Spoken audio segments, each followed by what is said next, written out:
Examination is comfortable, no defense, no rebound detected. Laboratory tests show no abnormalities in biochemistry and hemogram. D-dimer high, CRP little bit high was detected. Doppler ultrasound was performed on the patient with the preliminary diagnosis of deep vein thrombosis. Doppler ultrasound revealed widespread thrombosis compatible with acute deep vein thrombosis, which filled the lumen of the left femoral vein, popliteal vein, and vena saphana magna, and didn't allow flow the compression. The patient was consulted to cardiovascular surgeon. Upon detected of deep vein thrombosis, the patient was admitted for the purpose of planning thrombectomy. Immobility can cause thrombosis and deep vein thrombosis in people, even in people who are not prone to clotting.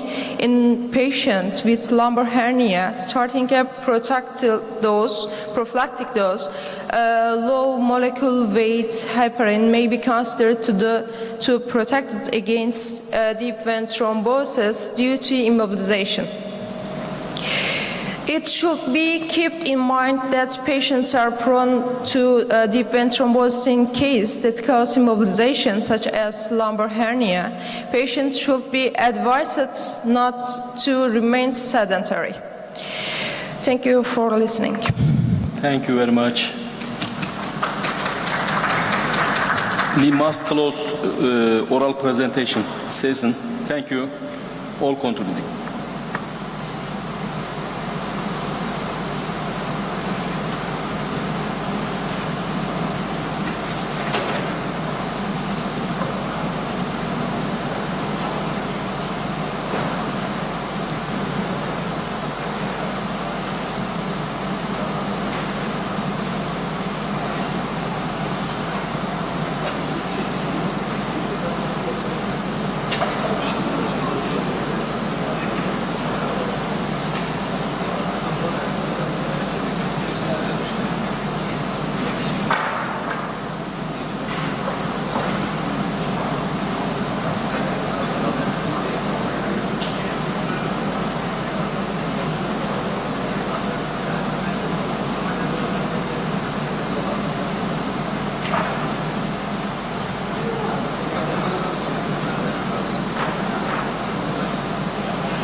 Good morning.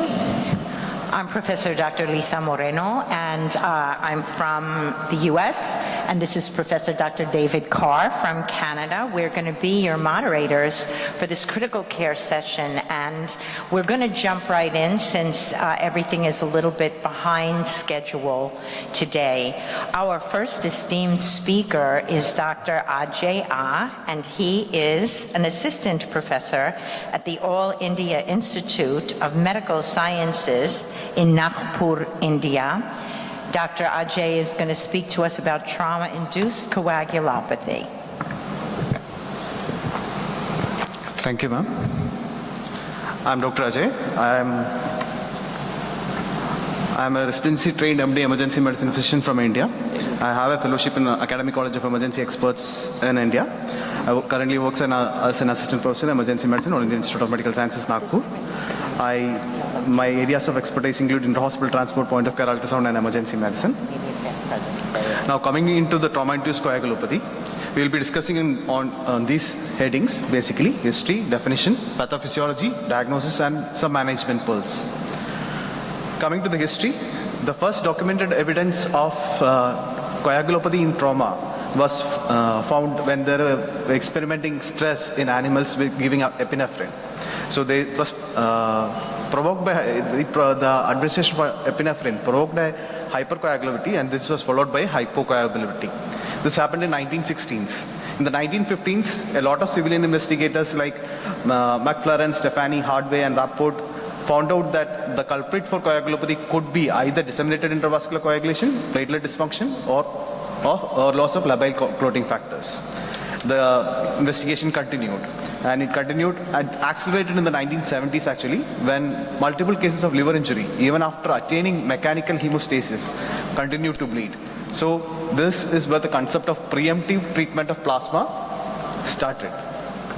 In 1980, as everyone knows, the lethal triad, now the lethal diamond, which consists of hypothermia, acidosis, and the coagulopathy, was introduced, and then came the concept of damage control resuscitation.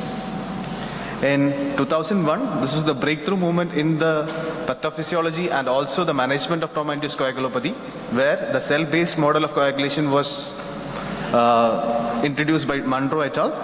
It had an initiation phase, amplification phase, and a propagation phase. And unlike the kinetic theory, here the cells had a lot of functions to play in maintaining the coagulation.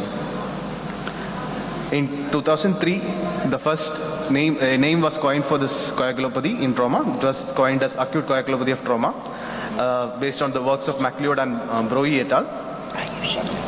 In 2007, they also came with a pathophysiology where there is an activation of protein C, which is an integral part of acute coagulopathy of trauma.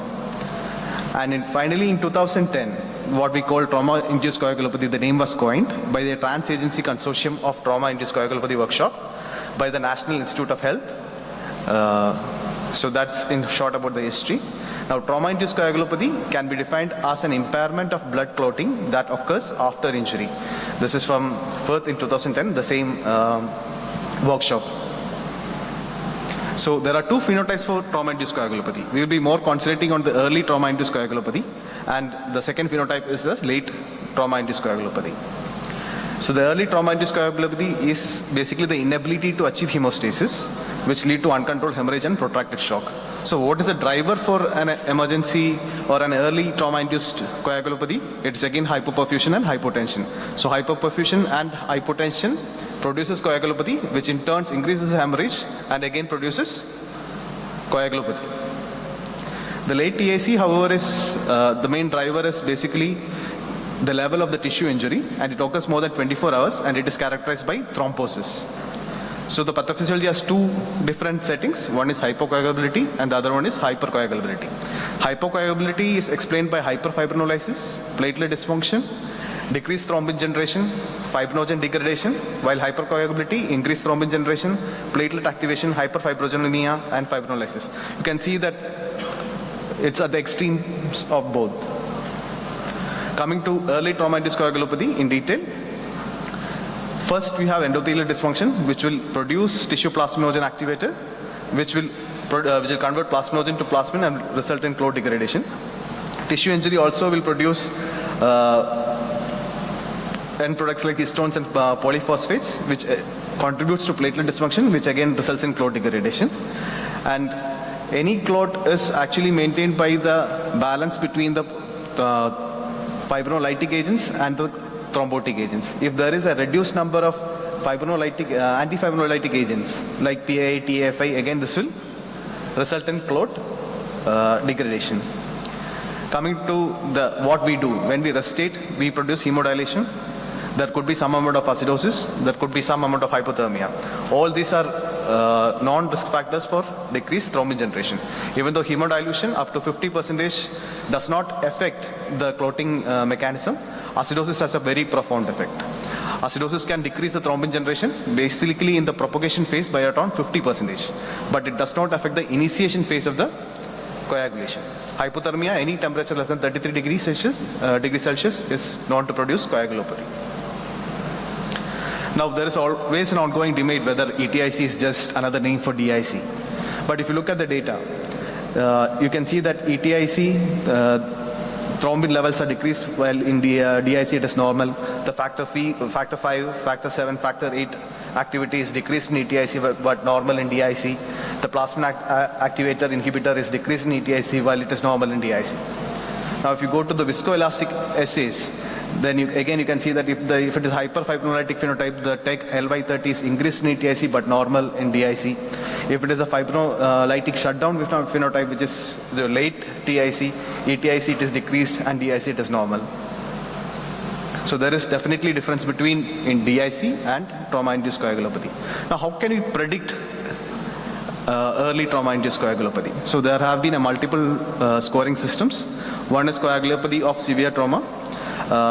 Is coming from the Australian system, where there are 5 components, mainly entrapment, systolic blood pressure, temperature, chest decompression, abdominal or pelvic content injury, and the highest possible score was 7. So with a cutoff value of 3, the sensitivity was 60% and specificity was 90%. It's an external validated score. The second scoring system which is usually used is the prediction of acute coagulopathy of trauma. This had a validation and a derivation cohort, but the exclusion criteria and the inclusion criteria and the validation and the derivation cohort was not the same, so the external validity is still questionable. It had multiple variables: pre-hospital shock index, age, mechanism of injury, not motor vehicle, motorcycle or bicycle crash, number of GCS points below 15, pre-hospital CPR, pre-hospital intubation, etc. The total points were around 394 plus age, and if any score of more than 196 was considered to be a predictor for acute coagulopathy of trauma. Having said that, it has a specificity of 72% and a sensitivity of 73%. Then came the age of AI, artificial intelligence. So they used the data from a study called Acil, and they defined different variables which could produce coagulopathy. So basically they did it in these sub variations. You can see that they did tissue injury, tissue hypoperfusion, acidosis, hypothermia, and hemodilution. These were the drivers which we have discussed in the pathophysiology of early trauma-induced coagulopathy, and they looked at other things which could contribute to this particular mechanism which could contribute to the trauma-induced coagulopathy. And they did a Bayesian network model, and this has a sensitivity, at a sensitivity of 90%, this has a specificity of more than 92%. So during your primary survey, if you want to look for coagulopathy, the basic testing which you're going to do are the hemoglobin value, PTINR, your APTT values, platelet count, fibrinogen, and if you have access to a viscoelastic testing method, a ROTEM or an RTEC, platelet function test plus or minus based on the availability. The other thing which you could do was a blood gas analysis for base deficit lactate value and pH value. So what is the major difference between a conventional coagulation test with a viscoelastic test? So conventional coagulation tests usually will have PT, INR, APTT, platelet count and D-dimer, while the viscoelastic would be either TEG or ROTEM. The measurements in conventional coagulation test is basically to identify the rate of initial clot formation, absolute platelet number, and is there evidence of clot breakdown. But viscoelastic test will give you something else also. It will give you the clotting time, it will give the kinetics of the clot formation, it will also give information about the clot strength, and it also will tell you about the clot stability and breakdown. So in coagulopathy, conventional coagulation test indicates the factor of fibrinogen deficiency only. But while that in viscoelastic test, it indicates factor deficiency, fibrinogen deficiency, indicates platelet and fibrinogen dysfunction, and indicates enhanced fibrinolysis.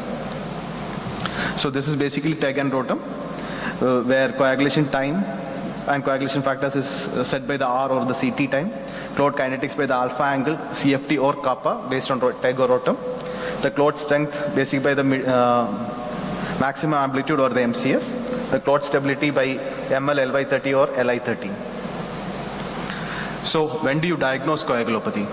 So you diagnose coagulopathy when there is an extension of more than 3 seconds in the PT, more than 3 seconds in the thrombin time, or if it is more than 1.2 or 1.5 classically in INR, but most of the studies now quote 1.3. A APTT extension of more than 10 seconds, fibrinogen value of less than 2 gram per liter, D-dimer of more than 5 microgram per liter, platelet count of less than 125, 1,25,000 per millimeter cube. Again, there are different waveforms which you can associate with clot, which says that the patient is having coagulopathy. Now coming to the management. The first thing which we have to consider is how to stop the bleeding, because when the bleeding is ongoing, it will again produce coagulopathy. So accurate identification of the patient, bleeding patient, and damage control resuscitation is very important. You have to use a lot of hemostatic methods. It could be tourniquets, it could be pelvic binders, it could be hemostatic dressing, or even Ribova. Thromboelastography, coagulation monitoring, tranexamic acid administration for those who with substantial hyperfibrinolysis should be employed. There should be a decreased time to the operating table or intervention radiology to curb the bleeding. There should be a goal-directed resuscitation with blood products. Now, what are the goals? We will come to that. Before that, we'll just look at the evidence basis for different treatment mechanisms. One is tranexamic acid. So first study which told us that tranexamic acid can be useful is the CRASH-2 trial. It was a multi-center international RCT. But if you look at it, most of the patients in the CRASH-2 trial did not require large amount of transfusion. But there was a subset of population in which tranexamic acid was very useful. That was the patient with shock. Again, it did not show any large complications in this data. It was a very huge data, but amount of complications in this study was very low. Then came the MATTER study, which was done in the military setting. It was a single center observational study. They also told that tranexamic acid is going to help in those patients who require massive blood transfusion. But there came with a rider. The rider was that thromboembolic disease was increased by 9 to 10 times to those patients who did not get tranexamic acid. This was followed by MATTERS 2 trial in 2013, where they tried to give cryoprecipitate along with tranexamic acid and found that those two given together has a better chance of controlling the bleeding. And the last and the final trial which came was pre-hospital use of tranexamic acid in the form of patch trial. It was a negative trial, saying that tranexamic acid did not influence the morbidity of the patient at 6 months. Now, evidence of using massive transfusion ratios. The first idea of massive transfusion ratio comes from the first prospective cohort study called the PROMET study in 2013, where they said that those patients who are receiving high ratio of RBCs to platelets and plasma had a high early death. Within 6 hours, the death was higher in that group. So they proposed a 1:1:1 or a low plasma FFP platelet ratio.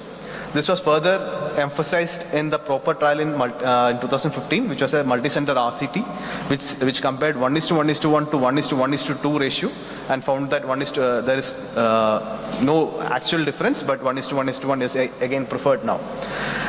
Cryoprecipitate also came into the picture. They wanted to give early cryoprecipitate in the cryostate trial and found out that there is no basic difference. In cryostatic trial 2, again they brought in cryoprecipitate to give 2 pints of cryoprecipitate early in the hemostatic resuscitation, but then it was also found to be not effective. Now coming to viscoelastic theory. Viscoelastic methods used management. The Cochrane review in 2015 told us that the diagnostic test accuracy was based on diagnostic test accuracy for the TEG and ROTEM, it is found that there is no evidence to use TEG and very minimal evidence to use ROTEM in TIC. This was followed by a goal-directed hemostatic resuscitation in trauma-induced coagulopathy by Monroe et al. It was a pragmatic RCT, which found things entirely different. They found that the ventilator days, the ICU days, the timing to attaining of hemostasis all were decreased when they used viscoelastic method as a measuring tool to guide blood products in trauma-induced coagulopathy. And the final trial which came was the ITATIC trial in 2021, again a multicentral trial, which compared viscoelastic method with the conventional clotting tests, and they found that there is no difference in mortality. So based on this, the ITATIC group gave an algorithm. Here, if you can see that there is fibrinogen, when to give fibrinogen, when to give platelet, when to give plasma, and when to give tranexamic acid. And the first one is for the ROTEM, and the second one is for the TEG. So if a FIPTUM CFI of less than 10 millimeter, you are going to give additional cryoprecipitate. If EXTUM CFI is less than 30, you are going to give an additional pool of platelets. If EXTUM CFI is 40 millimeters or EXTUM CT is more than 80 seconds, you are going to give an additional unit of plasma. And if your LY30 or LI30 is less than 85%, you are going to give 1 gram of tranexamic acid. Now coming to the conventional clotting test, which most of us have, and we don't have viscoelastic acids in places where. So if fibrinogen is less than 2, you give fibrinogen in the form of cryoprecipitate or fibrinogen concentrate. If platelet is less than 1 lakh, you give additional pool of platelets. And if the INR is more than 1.2 or 1.3, and fibrinogen is more than or equal to 2 gram, you give additional unit of plasma. We added one more thing into this algorithm. That is, if you look at the D-dimer, if it is more than 500 microgram per liter, you give tranexamic acid additional. This was in same as the one which Monroe et al. Had done, which is the goal-directed resuscitation for trauma-induced coagulopathy. So at the end of 6 hours, whatever said and done, these are the things which you have to attain. These are the goals at the 6 hours of resuscitation. That is, there should be no further hemorrhage. The systolic BP should be balanced, 80 to 90. The temperature should be more than 35 degrees Celsius. The pH should be more than 7.30. Hemoglobin should be more than 7. INR should be less than 1.5. APTT should be less than 40. Fibrinogen level should be more than 1. And if the patient is having low platelets, if not having any traumatic brain injury, the platelet average value is 50,000. If he is having traumatic brain injury, it should be more than 1 lakh. And the ionized calcium level should be more than 1.1 millimole per liter. So these are the goals of resuscitation in trauma-induced coagulopathy. Thank you. Any questions?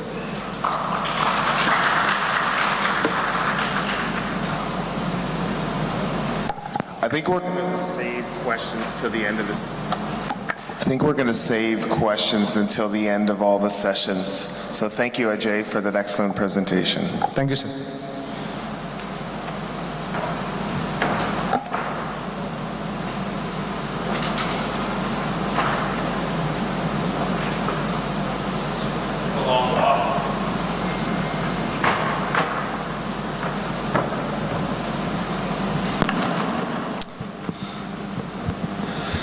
Thank you for coming. It's early in the morning. And for some of you, I know that it's challenging to hear speakers in another language, so I'm going to try to speak slowly. There is no topic that I like to speak more about than this. Syncope is about 1 to 3% of all emergency visits, and in our lifetime, it will happen about 48%, which means you or I, one of us is going to syncopize. So we kind of have to know a little bit about this, and this is everything you're going to see. What this talk is not about is it's not about a biomarker. It's not about troponin. And I'm going to even try to tell you that it's not about the EKG. For real. What I'm going to tell you is it's really about how you feel. Now, let me give you some housekeeping tips. Here are my conflicts of interest. I routinely lie about seeing fundoscopy or JVP. I'm just like you. During COVID, I barely examined people. But what I do is take a history. And what I want you to get from the end of this talk is the realization that history is queen, that history is everything, and that everything I want you to take from this talk is about your ability to talk to people, to go back to basics. Now, Amal Mattu, who's a very amazing American speaker, he talked about his rule of 15s. And he said that 15% of syncope is cardiac, and of these non-cardiac causes, they can occur up to 15% of the time. But I want you to look at this list.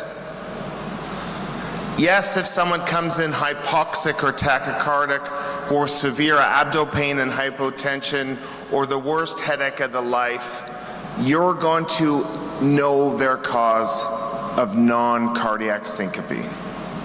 I hope you will consider diagnosis, but I hope on the history it will be obvious. What I want to work on today is your diagnosis of cardiac syncope.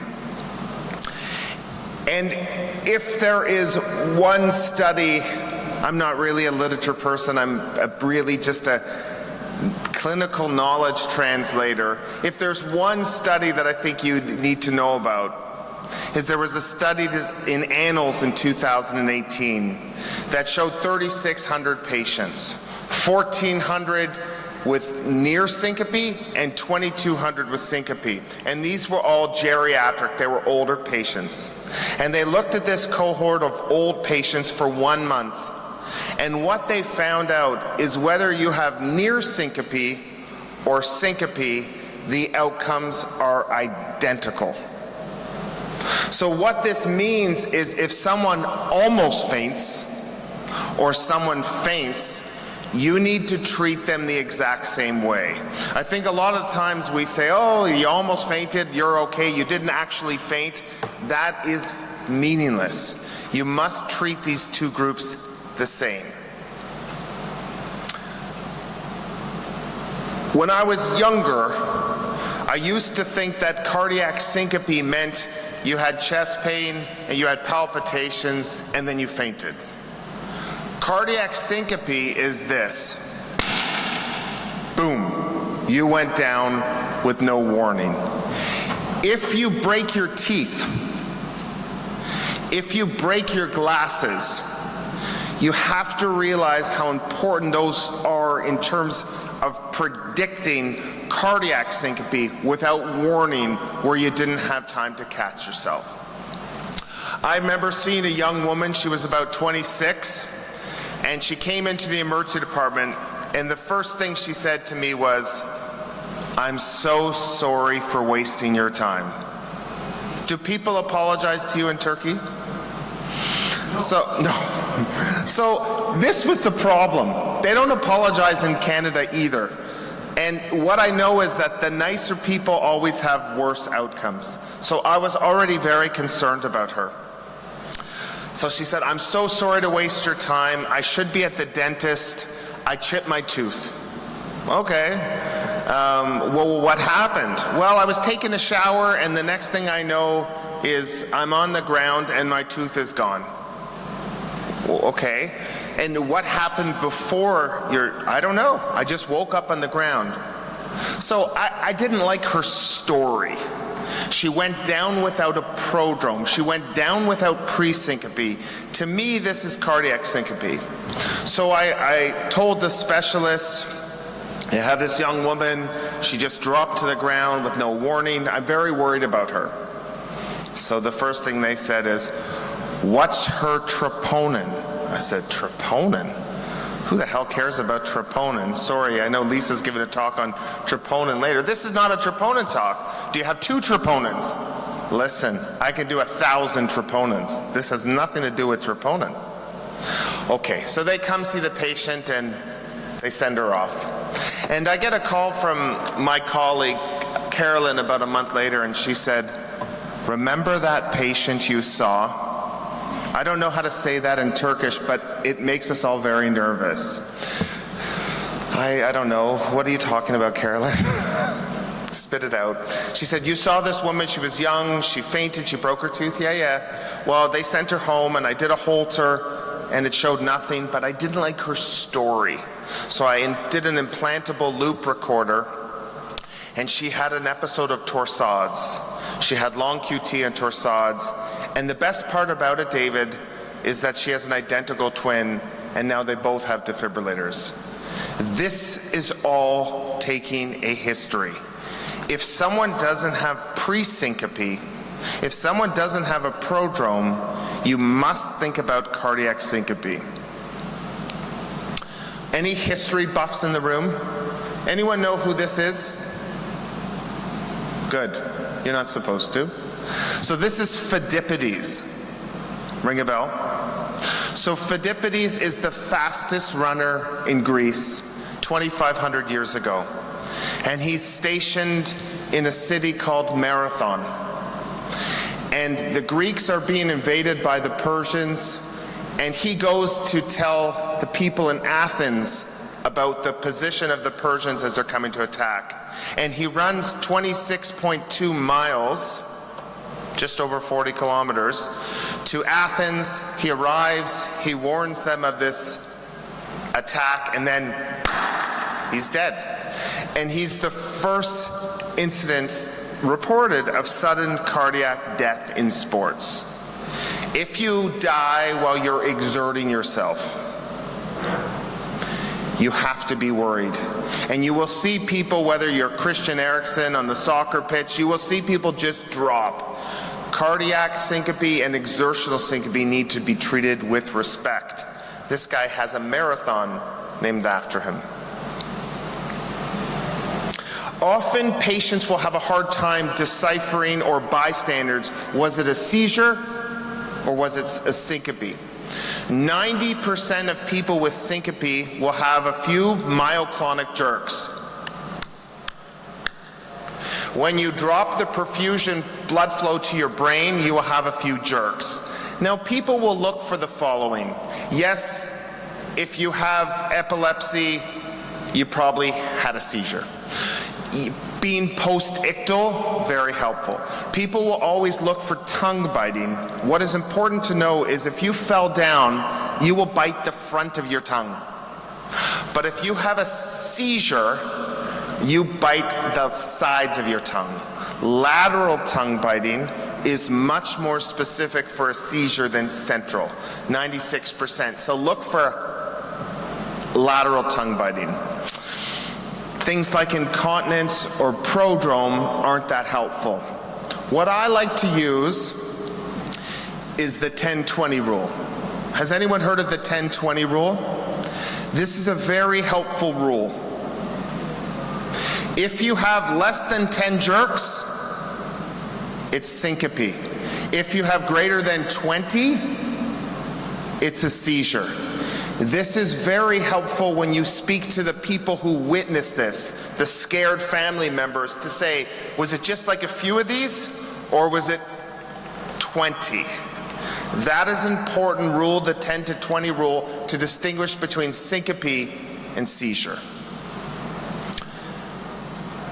I often will ask about family history of sudden cardiac death. You know, and I never hit it. I never kind of get anywhere with that question.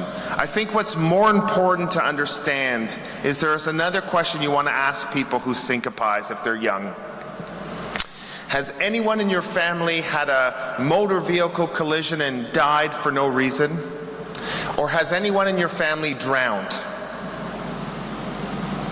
If you drown, unless you're drunk, unless you break your neck, if you know how to swim, you have to look at this as an opportunity to do some testing.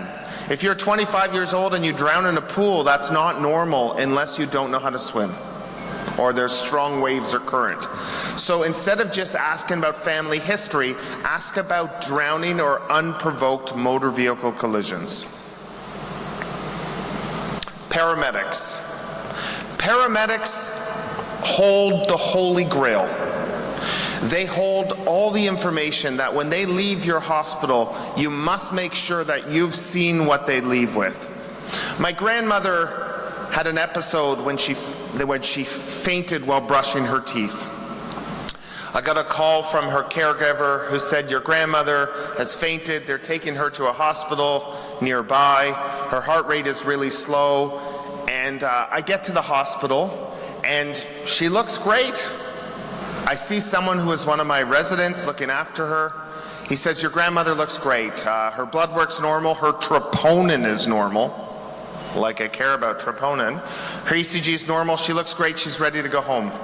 I said, can I see her rhythm strip? What?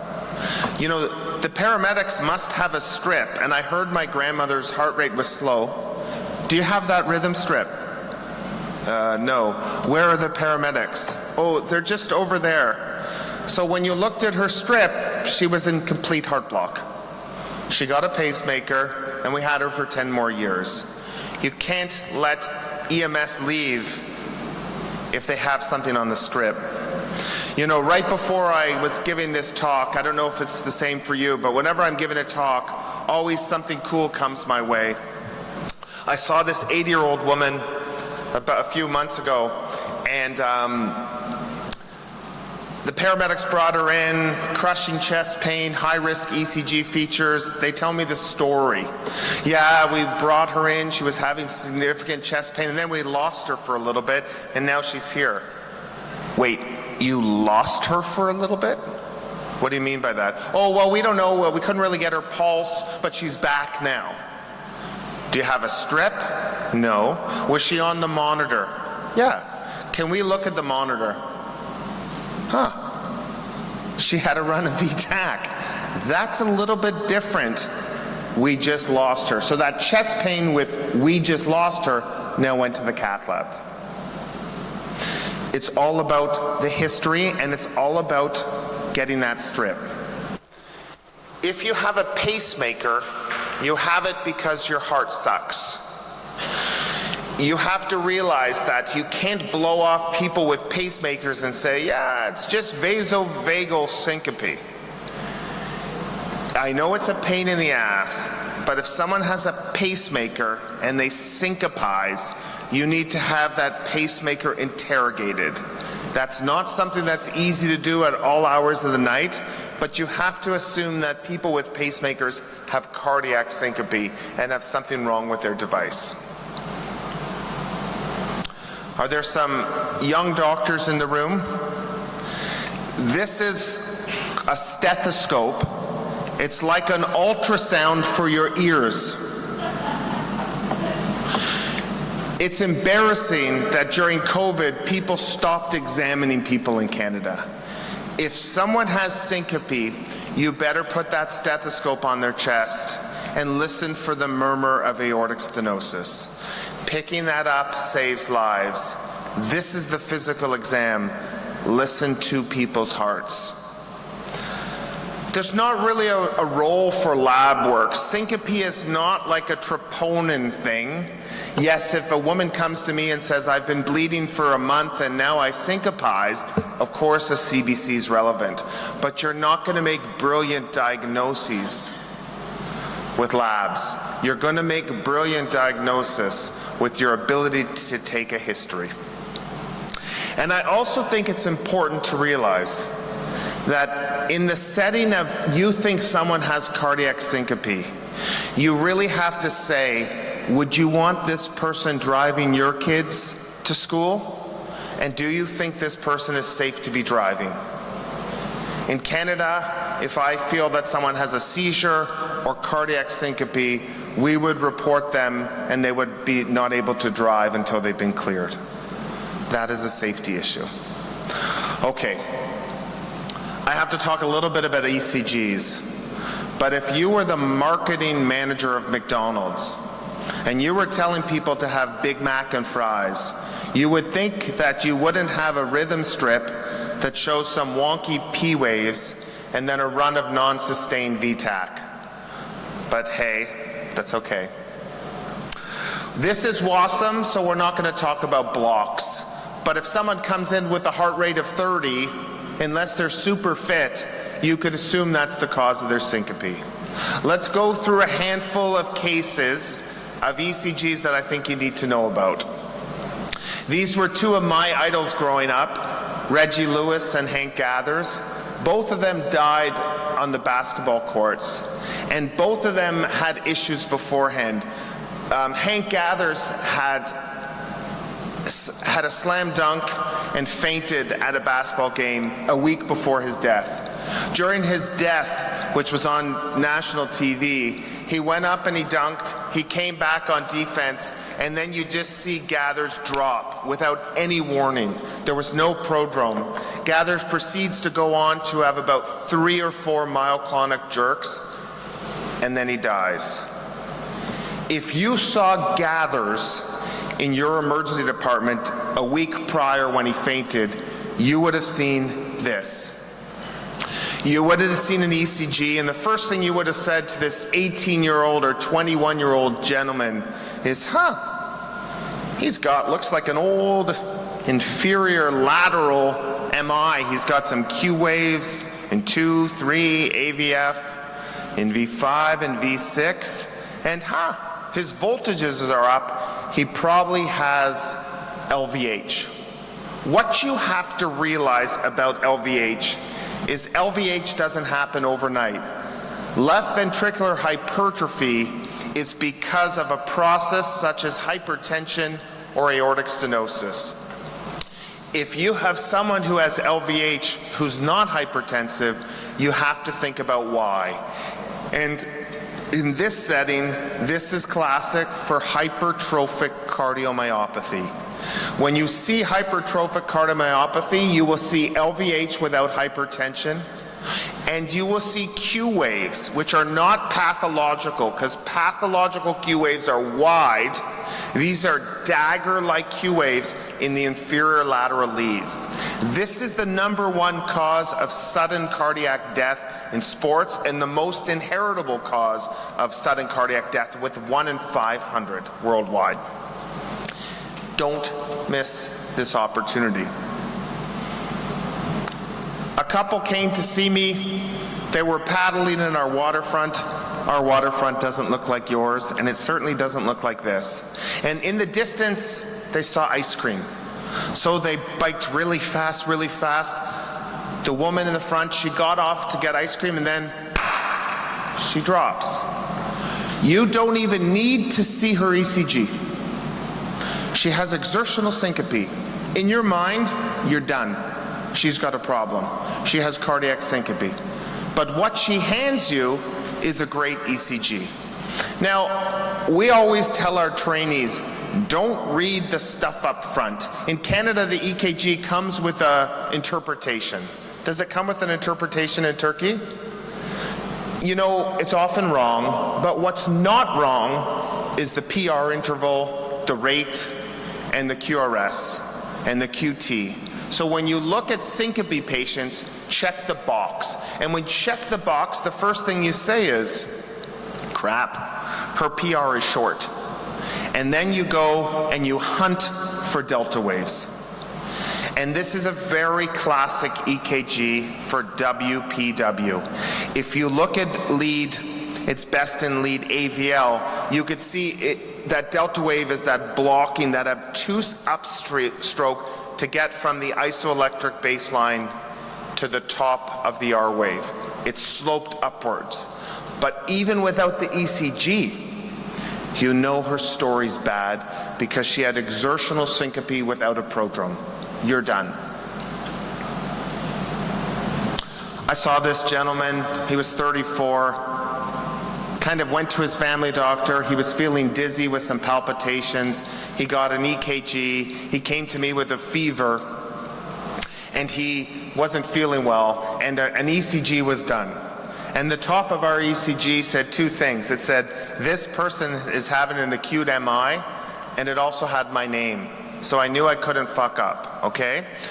And I looked at this ECG, and he's a young man, and I said, he's not having a STEMI, he's not even having chest pain.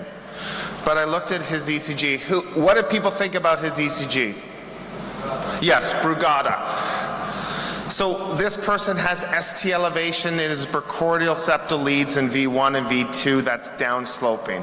I'm going to tell you two things about Brugada. One, in the setting of fever, they are a lot more arrhythmogenic. So this is when people will show up, they'll have a fever, and you'll kind of think there's nothing wrong with them because they have a fever and they don't feel well. They might not even get an ECG, but that's when Brugada comes up. Number two,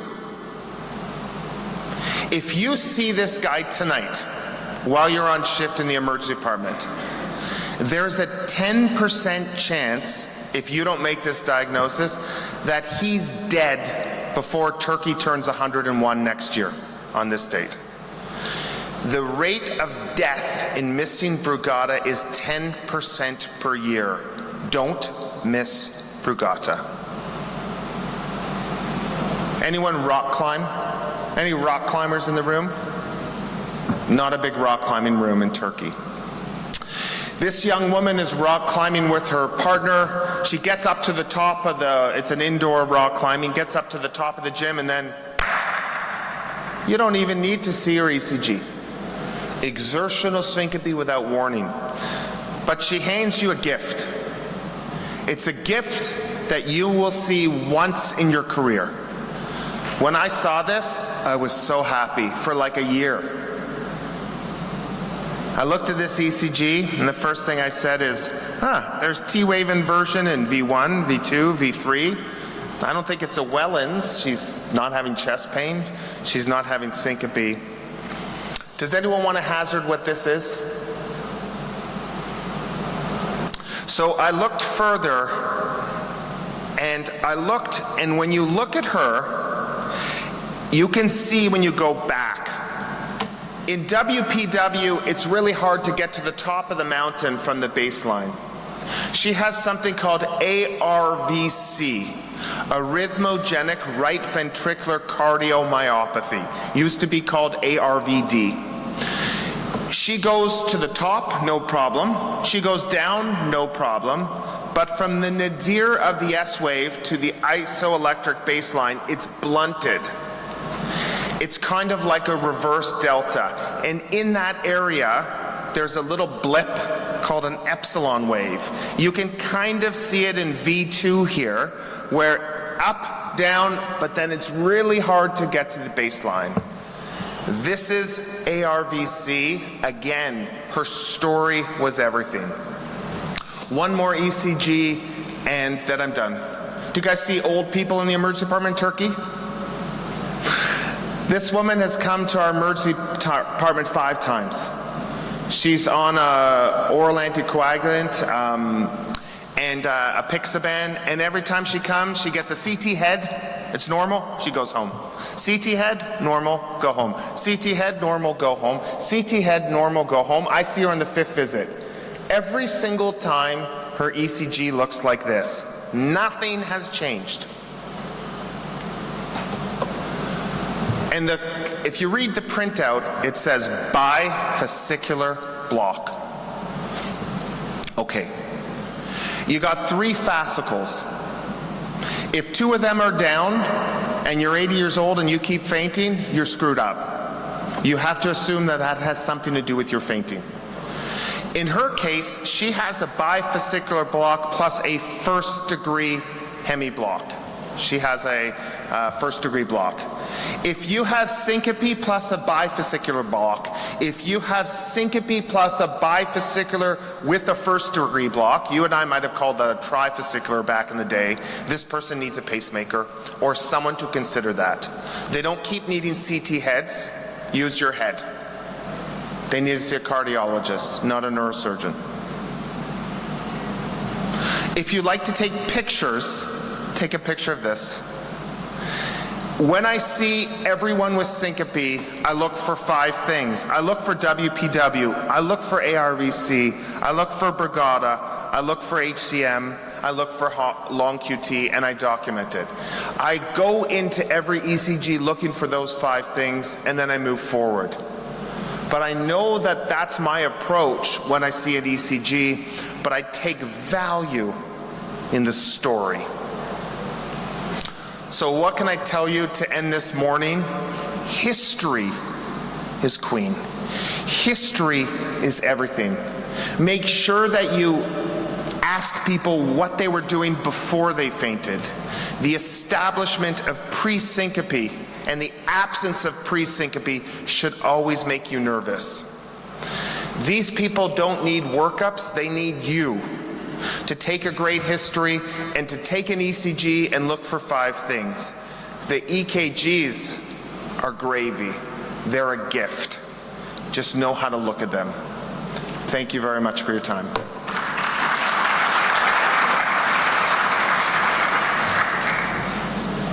We'll take questions at the end. As Dr. Carr said, we're going to hold the questions till the end because we're a little bit behind schedule. Our next speaker is going to be Dr. Lucas Sarspak. If I pronounced your name incorrectly, I apologize. I did good? Okay. All right. Professor Dr. Sarspak is going to speak to us about manual CPR versus automatic or automated chest compression device. Something very common to everybody's emergency department is this question. Thank you so much, Dr. Sarspak. Thank you for introduction. It was nearly correct, Sharpak. I'm, as you see, director of the clinical research and development at the LuxMed Group in Poland, but I'm also president of Polish Society of Disaster Medicine. I will talk to you about the automated or mechanical chest compression devices. We know those devices from many years, but the same as during my previous speech for focusing on epinephrine. We have many studies, but with those studies we have much more questions, and this is problematic. So I will start. Of course, we know that according to American Heart Association, as well as the European Resuscitation Council guidelines, the most important thing during resuscitation is high-quality chest compression. High-quality chest compression composed of the correctly rate of chest compression, correctly deep, full recoil of the compression, but we know that in some cases it's difficult to obtain. And I will back to those situations in the next slides. Of course, currently we have many types of mechanical chest compression devices. We know that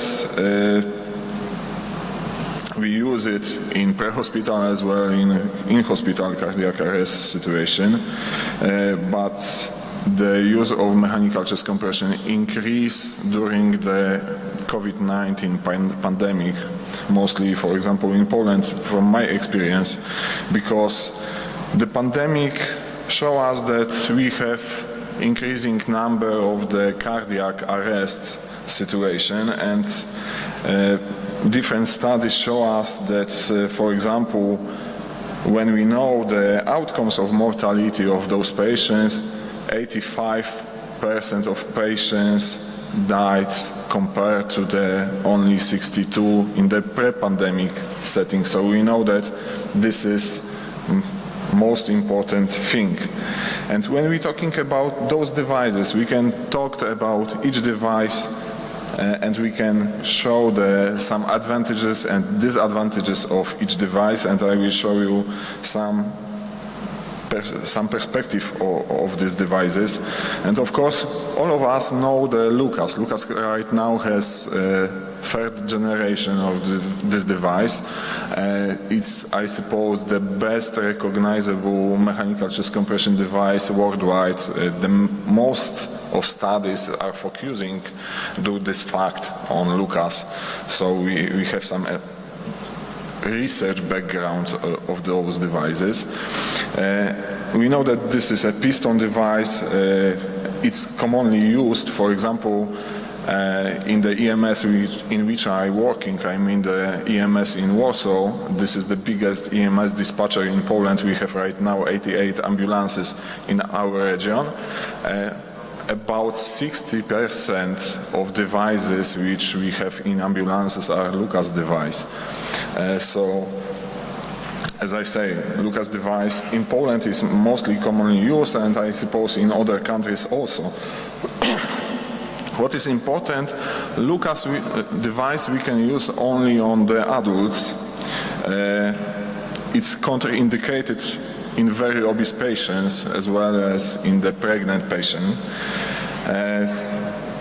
The philosophy of this device is to create the active decompression suction on upstroke, and it's important for this device. The second device is, for example, Zoll. I saw this device also in this area, and this is nice device, but I personally don't use it because, as you know, Lucas is much more better, mostly for me. But of course, we have Zoll device, so Zoll Autopulse device is low distributing compression band to compress the chest, and it can be used only under patients under 130 kilograms. It can be used only on adult patients and can be used only on non-traumatic cardiac arrest, because when we have the problems with the chest, it will be problematic to use this device. When we're talking about other devices, one of the nearest and new device is Corpus CPR device, and this is nice device because we can change many things on it. We can use it even in adolescents, in adult patients. We can change the depth of compression, we can change the rate of compression, so it's nice for us to change the quality of compression of these patients.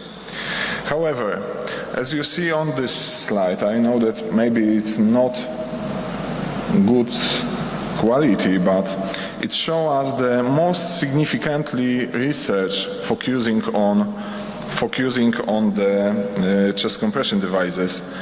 And when we talk about it, one of the important study was the CIRC trial published in 2014 in resuscitation. This was randomized control group sequential trial focusing on the adult out-of-hospital cardiac arrest, where the presumed cardiac origin of the cardiac arrest, and it was conducted in the US and in the European.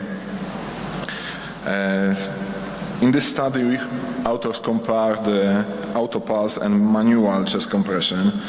They create some outcomes such as survival to hospital discharge, and in this study they don't show significant difference between autopulse and manual chest compression. This is important for us because, firstly, the chest compression is important, as I talked previously, but when we perform such a study, we should focus also on some criticism of those studies, because majority of patients were excluded in this analysis, excluded post-random for various reasons. Bleeding was not, for example, possible due to the blinding of the study was not possible during this study due to the intervention type. But for example, 20 minutes CPR fraction was higher for the manual chest compression. And this is possible. We can explain this by the Hawthorne effect.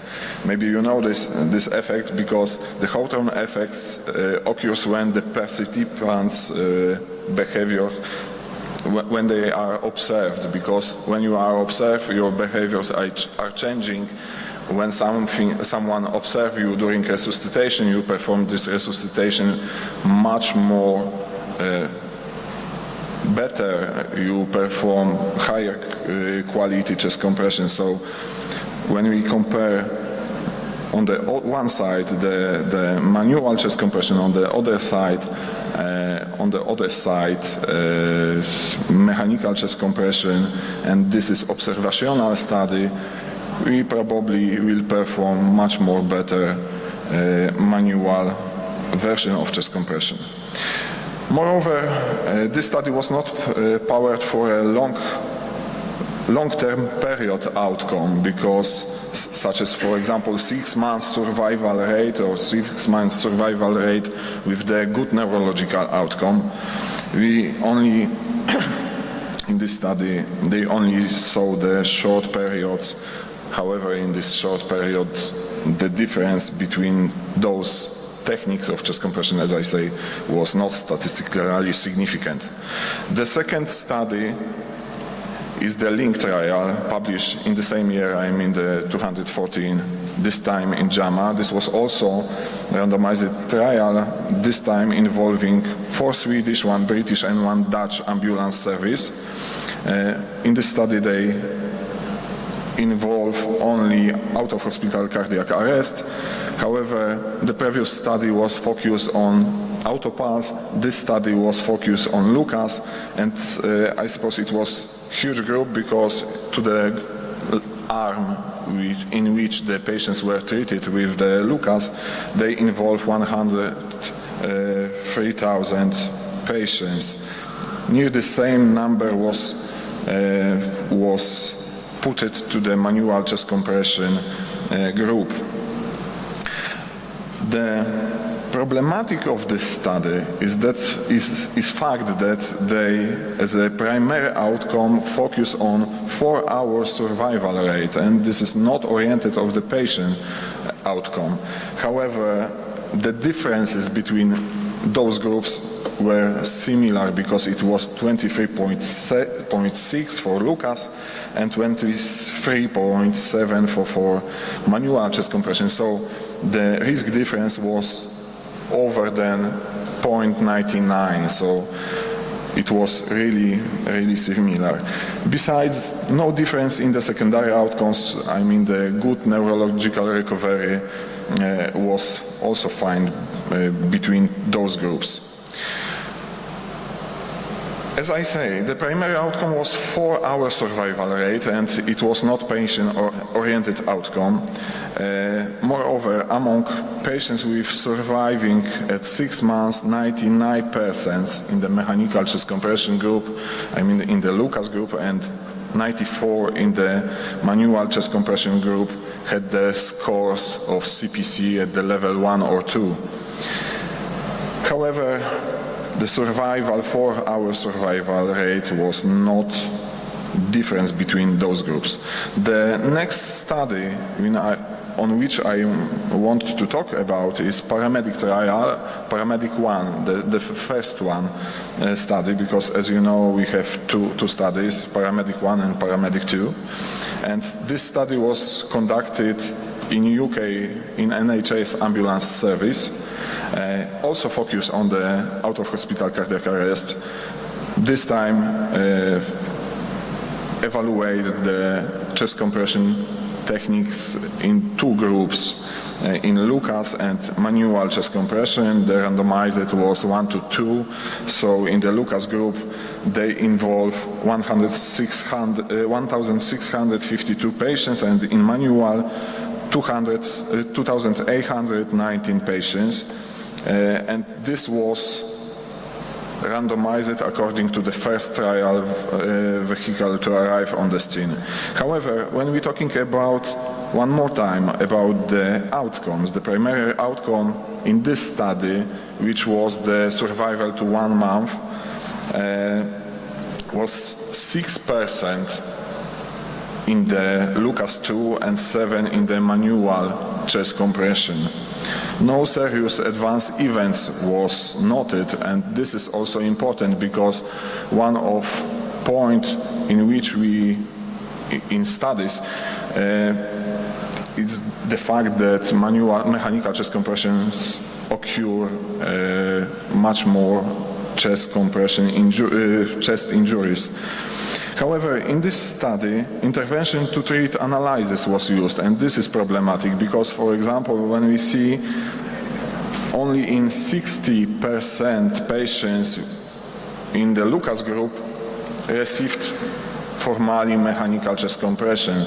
So if they will do, for example, not only intention to treat, but per protocol analysis, it will be much more better for this study. However, as I say, there was not any serious adverse events during chest compression with Lucas, with manual chest compression the same, and the survival in those studies was similar in both cases. When we're talking about the guidelines, because when we have the guidelines, we have, as I say, American Heart Association guidelines, we have European resuscitation guidelines, we have ILCOR about that.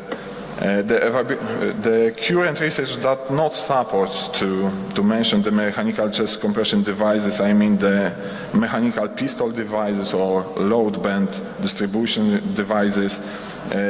They don't offer any advantages to manual chest compression in patients experiencing cardiac arrest. The current standard of care for management of cardiac arrest is still high quality manual chest compression, so we should obtain some extra trainings. According to the guidelines, every 3 months we should perform simulation trials on the chest compression. However, mechanical piston devices can be considered in some kind of situation, and for example, such scenarios can be limited to include the limited space for rescuers, incidences of prolonged cardiopulmonary resuscitation, hypothermic cardiac arrest, CPR in the moving ambulances, CPR when we prepare the patient to the angiography or preparation to the ECPR. So in those situations, we should use high quality chest compression performed by mechanical chest compression.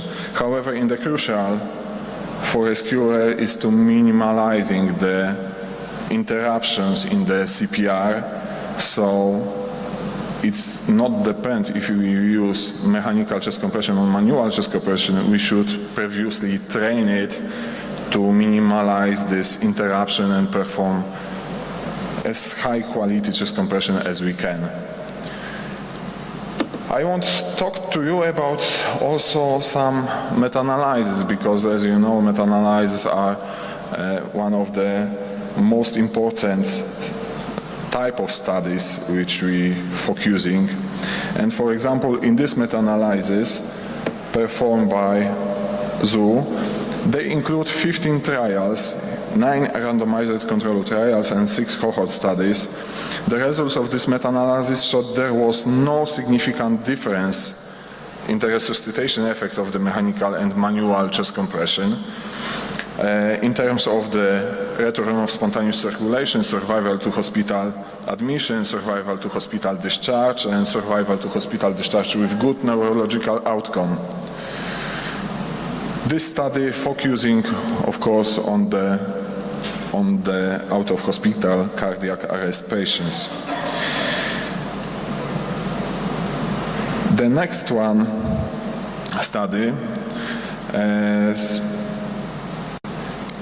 in this study, for survival to hospital admission, the pool estimate of the randomized control trials did not indicate a difference between mechanical and manual chest compression. However, when we see the subgroup of non-randomized control trials, the difference was statistically different, and manual chest compression performed much more better survival rate. So possible we can also talked in this space about Hofstrom effect. Survival to hospital discharge outcome did not differ between those strategies when we summarize all RCTs and non-RCTs trials. And this is also important for us. What the next? When we talking about the consideration of safety context, allow me to act very quickly and shorten the amount of time that the patient is in the ED, and also make my decision about whether I'm going to be able to fix them and get them out of the ED, or whether they may need to be admitted. And again, hyperkalemia, I'm looking at that abnormal EKG. I'm thinking about that in patients who have who take ACE inhibitors, who I think have a heat-related illness or on dialysis, and certainly it could be a new diagnosis of Addison's disease. The ED troponin, again, you had a lot of discussion about that. I'm not going to belabor it, but patients with an MI, of course, can have a normal EKG. And what does a positive test mean? Again, you as a physician understand better than a nurse practitioner or a PA that it's not only an acute MI, but they could have recently had an MI, recently been cardioverted. Some troponins are not reliable in renal failure, but an elevated troponin can allow you to make a quick decision for admission, to call the admitting team even before all your other tests are back, to give them a heads up this patient's going to need to come in. The blood gas, that assists in choosing an oxygen delivery system. Are you going to give oxygen? And if so, how are you going to deliver it based on the results of your ABG, and whether your oxygen delivery system is working or not by following a repeat ABG. It makes the decision for intubation or hospitalization. Hypoxia can explain altered mental status, and you quickly are able to assess your acid-base status, aiding your diagnosis in cases like hyperglycemia. And we absolutely cannot ignore the POCUS. Point of care ultrasound is just amazing. In the years since I graduated from my residency in 2004, in the past 20 years, it is shocking how much we can do with ultrasound. That long list of things that we can do immediately, a point of care ultrasound to tell whether a patient needs to be admitted or not, right? I mean, you can tell if a patient has hydronephrosis and renal stone that's impacted and that's too large to pass, that they're not going to be able to go home. You know that a patient with ascending cholangitis is not going to be able to go home. You know that the patient on DVT needs anticoagulation. So we can make so many diagnoses. Who needs to go to the OR? Who needs to be admitted? Who can be treated and go home just by using point of care ultrasound? There are other tests that I haven't discussed. The most common that are used are the fecal occult blood, COVID-19, influenza, which I referred to in my patient, my 16-year-old, the rapid strep. We can do rapid HIVs in the emergency department and rapid CVCs. There are new things on the horizon, and most of them do have to do with viruses. So keep your eyes open and think about the point of care tests that may be coming to the emergency department near you. Most of them will be for other SARS and COVID type viral assays using a lot of different recently discovered methods such as isothermal amplification or the CRISPR-Cas9 genome amplification. So this stands for clustered regularly interspaced short palindromic repeats. And as a female physician, I am proud to say that Doctors Jennifer Duda and Dr. Emmanuel Charpentier won the Nobel Prize, I believe it was 2020 or 2021, for the development of CRISPR. And using CRISPR technology, our colleagues in the lab, our PhD colleagues, are actually able to snip a lot of the fragments out of DNA to modify them so that a very quick PCR can be developed. A PCR can literally be developed within 24 hours to test a new variant of SARS-CoV-19 or many other genomic variants and mutations that occur in commonly seen viruses. CRISPR also has some gene amplification implications that can be used for genetic testing and genetic modification. But for us in the emergency department, what CRISPR-Cas9 does for us is it allows rapid PCR assays to be developed in it as quickly as 24 hours to test for new variants like your Delta COVID and other variants. So keep an eye out for that. You're going to be seeing a lot of that. It's exciting and amazing that this is happening in our lifetime. So your take-home points. Many of the problems that are plaguing emergency departments today result from improper patient management. The clinical assessment of a skilled emergency physician will lead to the appropriate ordering of point-of-care tests, and sometimes a few point-of-care tests can actually combine results to make your diagnosis. The point-of-care results will guide the cost-effective ordering of further and appropriate tests, guide us through the diagnostic decision tree, and ultimately lead to an appropriate and timely disposition for your patient. So the protocol is your clinical assessment cues you to what point-of-care testing you need to do. The results of the point-of-care testing lead you to a focused treatment and further testing, and all of this amounts to the efficient, cost-effective, and time-saving care of every patient who comes to the emergency department. So thank you for your time. I'm sorry that our session ran over. We took some time away from your coffee break, but I hope that you learned from our session. Feel free to get in touch with me at drmoreno@gmail.com, or to just grab me when you see me at the conference for any questions about my talks or about the American Academy of Emergency Medicine.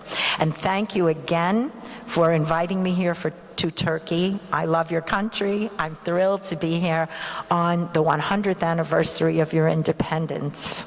Thank you.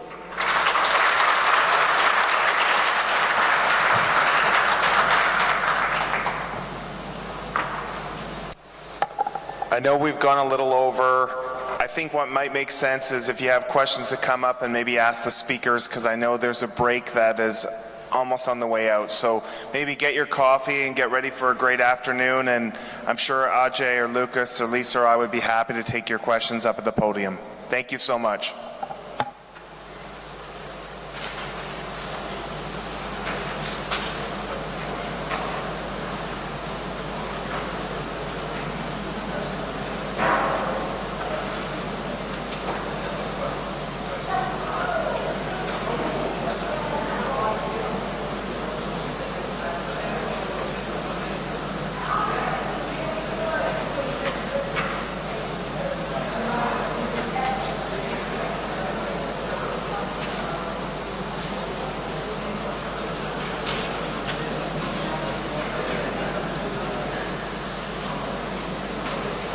Score at triage.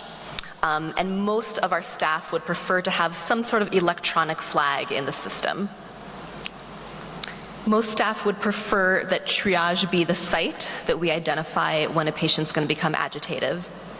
But we do think that when we're sort of identifying who's going to be agitated, it's not just about their agitation at that moment and doing a score in that moment, but really looking at historical factors and looking at their baseline issues. And so we're really looking at the scope of who exactly do we want to flag as potentially going to become agitated during their care. Most of our staff would like to use some validated agitation score, not only to identify, but then to sort of track them and monitor them throughout the stay. The same way that your pain scale can change over the course of your care, so your agitation level can change over time. Right now we have a lot of informal practices of how we're flagging patients. So a lot of it is just word of mouth on rounds. I'll kind of point to the patient and just let my colleague know, oh, by the way, this patient has been getting agitated, or in the past I treated him a week ago and they threatened me. So it's just been a lot of kind of word of mouth. Sometimes we'll write little progress notes, but that's very difficult because then we have to kind of comb through our electronic charts to find previous event notes. And so most of our staff would like some sort of a flag on our electronic medical record. Can I just see a show of hands, just because you guys I think are a little bit more ahead of us in starting this. Do you guys have electronic flags that exist so when you open a patient's chart it's very clear? And then do you guys have things like when you go to a patient room the same way you would have for a fall risk, where they'd have a wristband or a note on the outside the door so that anybody entering or interacting with that patient is aware? I see a couple of nods. And then a question of, once they're flagged, does that flag carry on? How long does it carry on for? And how are we managing all these patients? So for us, if somebody comes in and states they have suicidality, there's a very, very set process we do. If somebody says they are thinking about hurting themselves, no matter what the patient is, no matter anything else, there's a set of standards that we follow.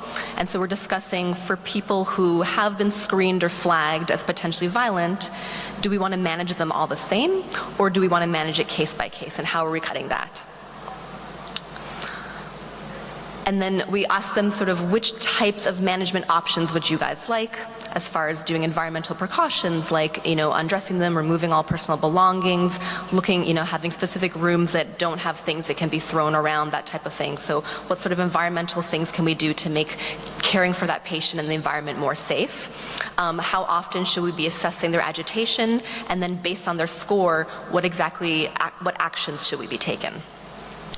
So this was brief, and again, part of my reason for wanting to present this is that I understand that you guys are actually much further ahead of us, and so I can't stress enough that I would love to get feedback from you guys just as you see me in the conference, because I am in the process of creating this policy with my team for both our outpatient and inpatient departments, and I'd love to hear kind of what you've seen work, what doesn't work, and again, each area within the healthcare sector is so different, and so I primarily work in the ER, so it's harder for me to help develop policies in areas that I don't normally work in, such as the inpatient care or the clinics or pharmacy or other outpatient services.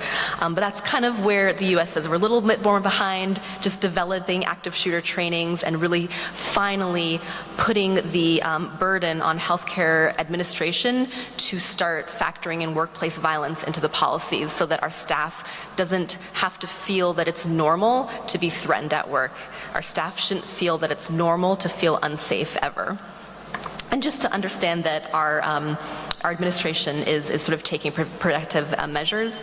And then the other part is just that our other patients often feel unsafe when they're seeing our staff get yelled at, even if they're not part of it. Just being in that, you're in a place of care, and to see that type of workplace violence happening on a daily basis is really going to be the opposite of providing good care. So thank you so much. I really appreciate you guys listening. And again, I know we have no time for questions, but more than questions, I would love to hear you guys' comments after this. Thank you. Thank you, Dr. Pia. It was a lovely presentation. And due to keep our time, I think if there's any available time later, we will take the question. By the way, I need to talk now because my presentation is the return of landslide, Die Another Day, and my name is Muhammad Alwi Abdurrahman from Malaysia. I'm the emergency physician.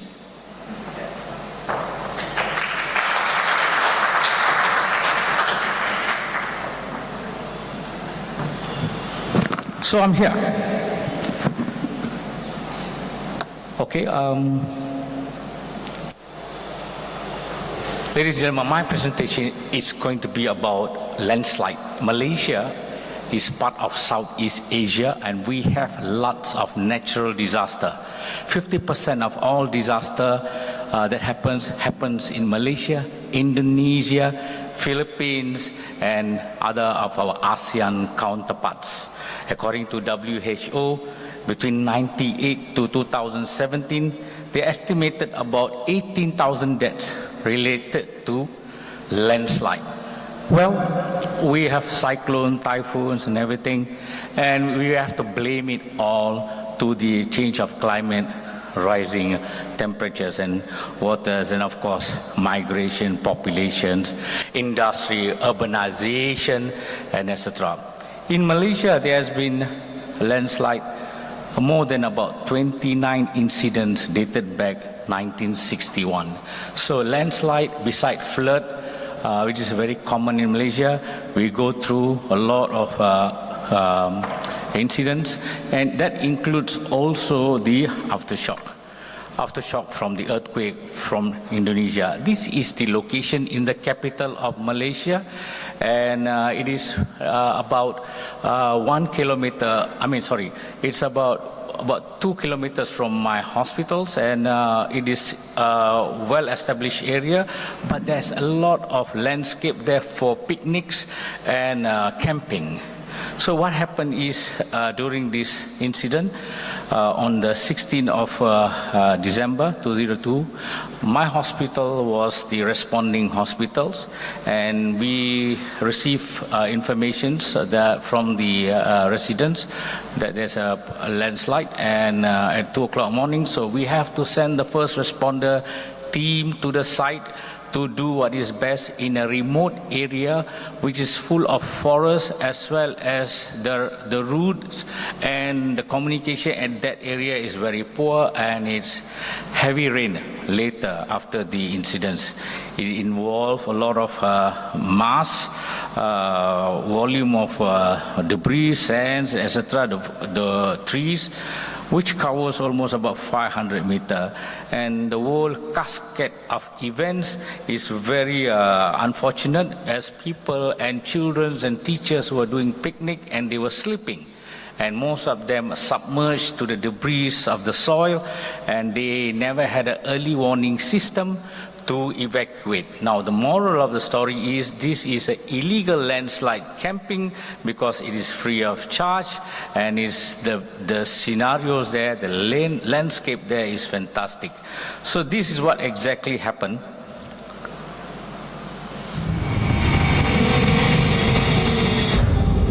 The first primary incident and the secondary incident. And it happened between the first and second incidents about gaps of 20 to 30 minutes. That is the first landslide where the camping was submerged by the debris, by the trees and sand, and subsequently the next one which sweep. You can see far right there is a car park and etc., and every of these things are involved. So I just want to share what exactly happened at that particular time. So I want to go in deep about the video you've seen before and after of the landslide and the impact towards the population or the tourists that having camping in that area. So this is the outcome of the incident itself. 37 dead bodies. Of course, there were almost about 92 people at the site camping overnight for the next few days. Beautiful landscape and good views. And when it happens, they were sleeping and they didn't have the early warning system, and they have to, in the remote night, they have to run for their life. And 31 dead, out of which children about 12, and including a baby. So what was the lesson learned from here is in a resource poor environment at that time, in a remote area, we need to do the best to save life. So we need to deploy a lot of technical teams, tracker dogs, search and rescue team, excavators, as well as ground penetrating radar to do the search and rescue. Malaysia have the INSARAG team, search and rescue team, and they were deployed within the first 2 hours after the call, after the incident, and it was scaled up accordingly. Thank God it happened in the urban area where everything was next to the services were in place, and of course we responded in a typical pitch dark night. The incident command was difficult because it's a remote area. Accessibility is very poor. Climate was not good. Heavy rain, and we are working in an area that we are not trained as part of the medical team. That is the hospital that is responding at the emergency department. So it is the issues of triage. How do you want to triage 96 people, say, at the pitch pitch of the night time where there is a remote area. You have to go deep into the forest and with improper lighting at the initial stage, because the first responders at all organizations in Malaysia, even though they're equipped, but it is not prepared for such a extraordinary moment. So triage was very difficult, very situational. It has to be facilitated, and those who can run the green cases, we remove them and send it to the nearest police stations, where that was the only place, shelter, that we have to do the assessment and do the triage and retriage part of the casualties. We have polytrauma cases, and we treated at the incident site. We established the incident command post. We established the zoning of the system with the help of the police as well as the fire service, and all the hospitals at that moment were activated to receive cases according to the specialties of that hospitals.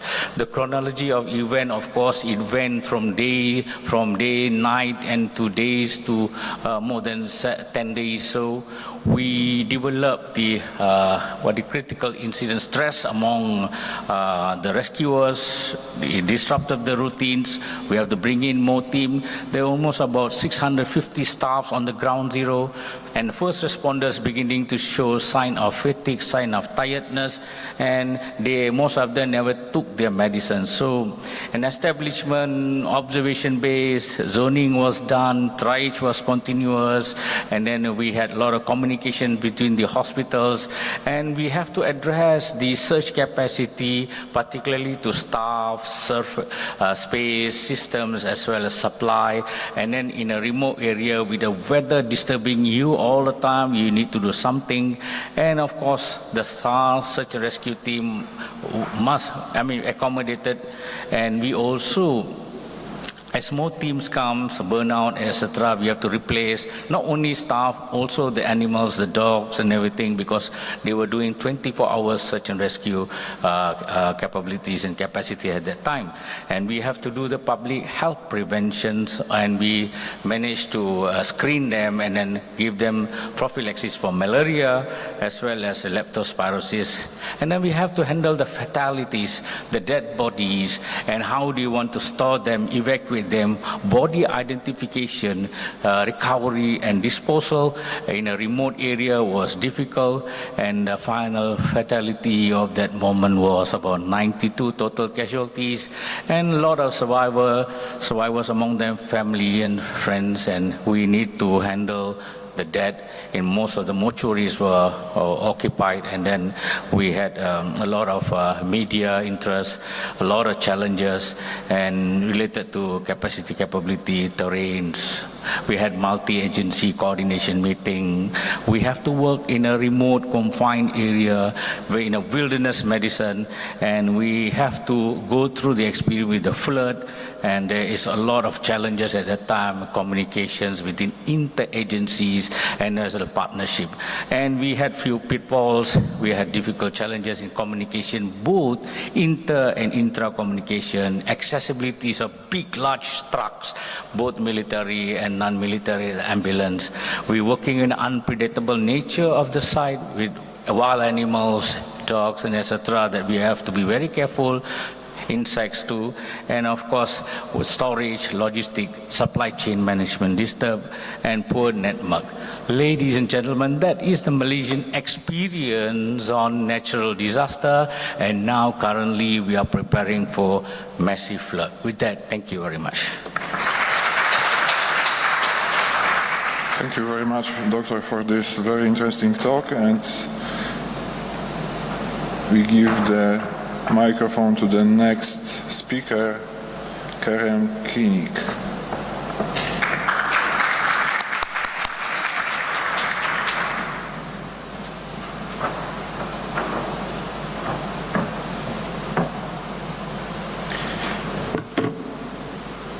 Thank you, Lucas. Thank you, Dr. Mohammed. Today is our National Day, and I would like to commemorate and congratulate the 100th anniversary of our Republic of Turkey. And I commemorate the founding father of this republic, Mustafa Kemal, and his companions, and I hope this sovereign nation serves as an inspiration for next generations and other nations, oppressed nations like Palestine and other nations, exploited nations in different parts of the world. And I would like to give my condolences to whom lost their lives in Kahramanmaraş earthquakes and the recent hostilities in Gaza Strip. And it is really sad to witness human rights violations, international humanitarian law violations, and war rules violations in Gaza Strip, to see bombed hospitals, killed medics and civilians, and the hostilities, disproportionality of the hostilities. I would like to present a case study regarding our last big disaster catastrophe we faced in Kahramanmaraş, damage and disaster response to earthquakes in Kahramanmaraş. Before starting my presentation, I would like to emphasize our discipline is disaster medicine, bridging disciplines. Disaster medicine is a scientific discipline resulting from the joint venture of emergency medicine and disaster management. So we have many nexuses with other disciplines like emergency medical services, hospital services, public health especially, and disaster management. You can see all these topics, and disaster medicine is interesting all those topics during the disaster or before disaster for preparation or after disaster for recovery. In Turkey, we have a well-established disaster management framework. We have a disaster management strategy framework at the strategic level. AFAD, Civil Defense Authority, Disaster Authority, also in charge of this strategy making processes. At the tactical level, we have three different plans: disaster risk reduction plan and country disaster response plan and the recovery plan, who are covering all phases of the disaster life cycle. And we have many action plans between the operational layer and the tactical layer, and provincial base, we have disaster risk reduction plans and response plans, not the recovery plans yet, but we will have. What about the health cluster? We have harmony in chaos in our health cluster coordination. We have SACOM, Healthcare Coordination Command and Coordination Center in Ministry of Health in the Ankara headquarters. So under the SACOM, we have provincial level SACOMs, command and control centers, and we have rural mobile health teams, emergency service at the scan. We have teams, we have EMT 1, 2, 3 types of mobile hospitals, field health screenings, mobile healthcare services, emergency response units, ERUs, disaster camp family medicine units, many services during the disaster our system is providing. At the field level, we have a call center who are recording all calls and orchestrating operations among other institutions like security forces, like army, like other ministries and civil societies and national societies like Kızılay, Turkish Red Crescent Society. As my colleague Feridun mentioned that we are living on a very active earthquake fault. So this is our earthquake hazard map of the Turkey is updated, and you can see the danger map, the hazard map of Turkey. We need to change our mindset for urbanization and the settlement. Because of many neglection, we faced this big size catastrophe. So it was not usual earthquakes. On the same day, we faced 3 great earthquakes with magnitudes of 7.7, 7.6, and 6.5. After those big-size earthquakes, 50,000 aftershocks have been occurred, and if we compare with other earthquakes or the man-made disasters like Hiroshima, this was 2,000 times bigger than the Hiroshima in Kahramanmaraş. So after math in numbers, death toll reached 60,000, including the casualties inside Syria. So we have been shaken by same tremor. You can see on the map from Lebanon, from Egypt to Syria, from Iraq to some Caucasian part of the world. So almost 60,000 people lost their lives, and 122,000 people injured, and almost in Turkey, almost 1 million independent units demolished or heavily damaged after this earthquake, and estimation of the damage almost more than 100 billion US dollars in Turkey and 15 billion US dollars in Syria.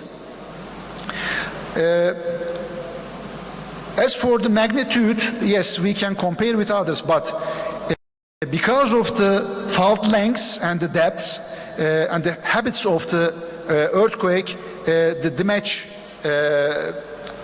bigger than other same earthquakes. So the total fault length was 500 kilometers, and it was just 7 kilometers close to surface. So it created a huge damage and destruction.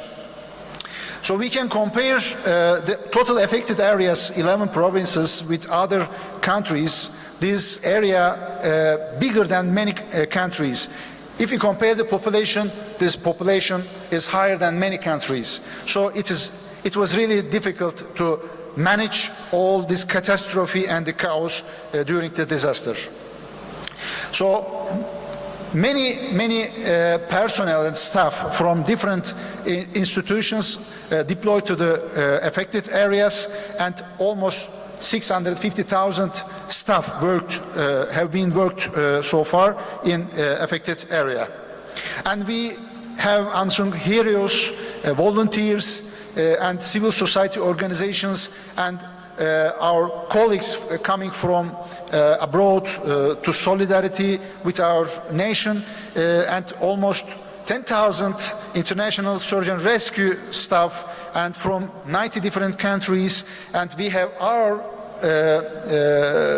volunteers, AFAD volunteers, Turkish Red Crescent volunteers, and other national non-governmental organizations volunteers worked in the first phase for the response and the recovery phase for the disasters. You can see the map, our international solidarity map. Thanks all of the colleagues who came to Turkey and bestowed their hands to affected population. If we look facts and figures for navigating disasters, you can see huge heavy machinery philos and the teams. Just for the sample, medical evacuations, personnel transport, material transport, and firefighting activities have been conducted by aircraft, and almost 17,000 sorties did the aircrafts. It was really tough issue and a tough duty for the Turkish Red Crescent Society that I was leading as a president, and it was the mass feeding duty.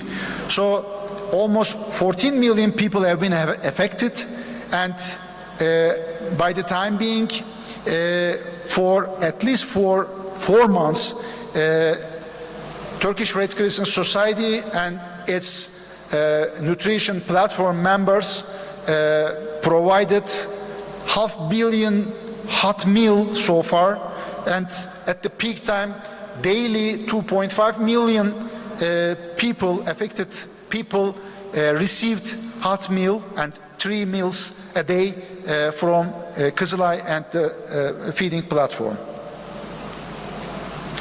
As for shelter, so far almost 900,000 tents set up at the field, many of them dispatched to the villages and the rural areas, but we set up 350 disaster camps, and 2.5 million people also took shelter in those camps. Immediately they moved on to the from the tents to the container style housing facilities. Almost 200,000 container house have been installed so far, and now many of them living in the good, better conditions if you compare with the tents. What about the health infrastructure? Actually, in this area, we have 11 provinces in 100,000 square kilometer area, 124 hospitals, 13 of them damaged severely, and 14 moderately, and 75 minor, and 84 private hospitals and primary health care facilities, more than 2,000. Yes, we could manage, but in collaboration with the other provinces, neighboring provinces, healthcare staff, because all our colleagues who were living in the affected areas became the victim of the disaster.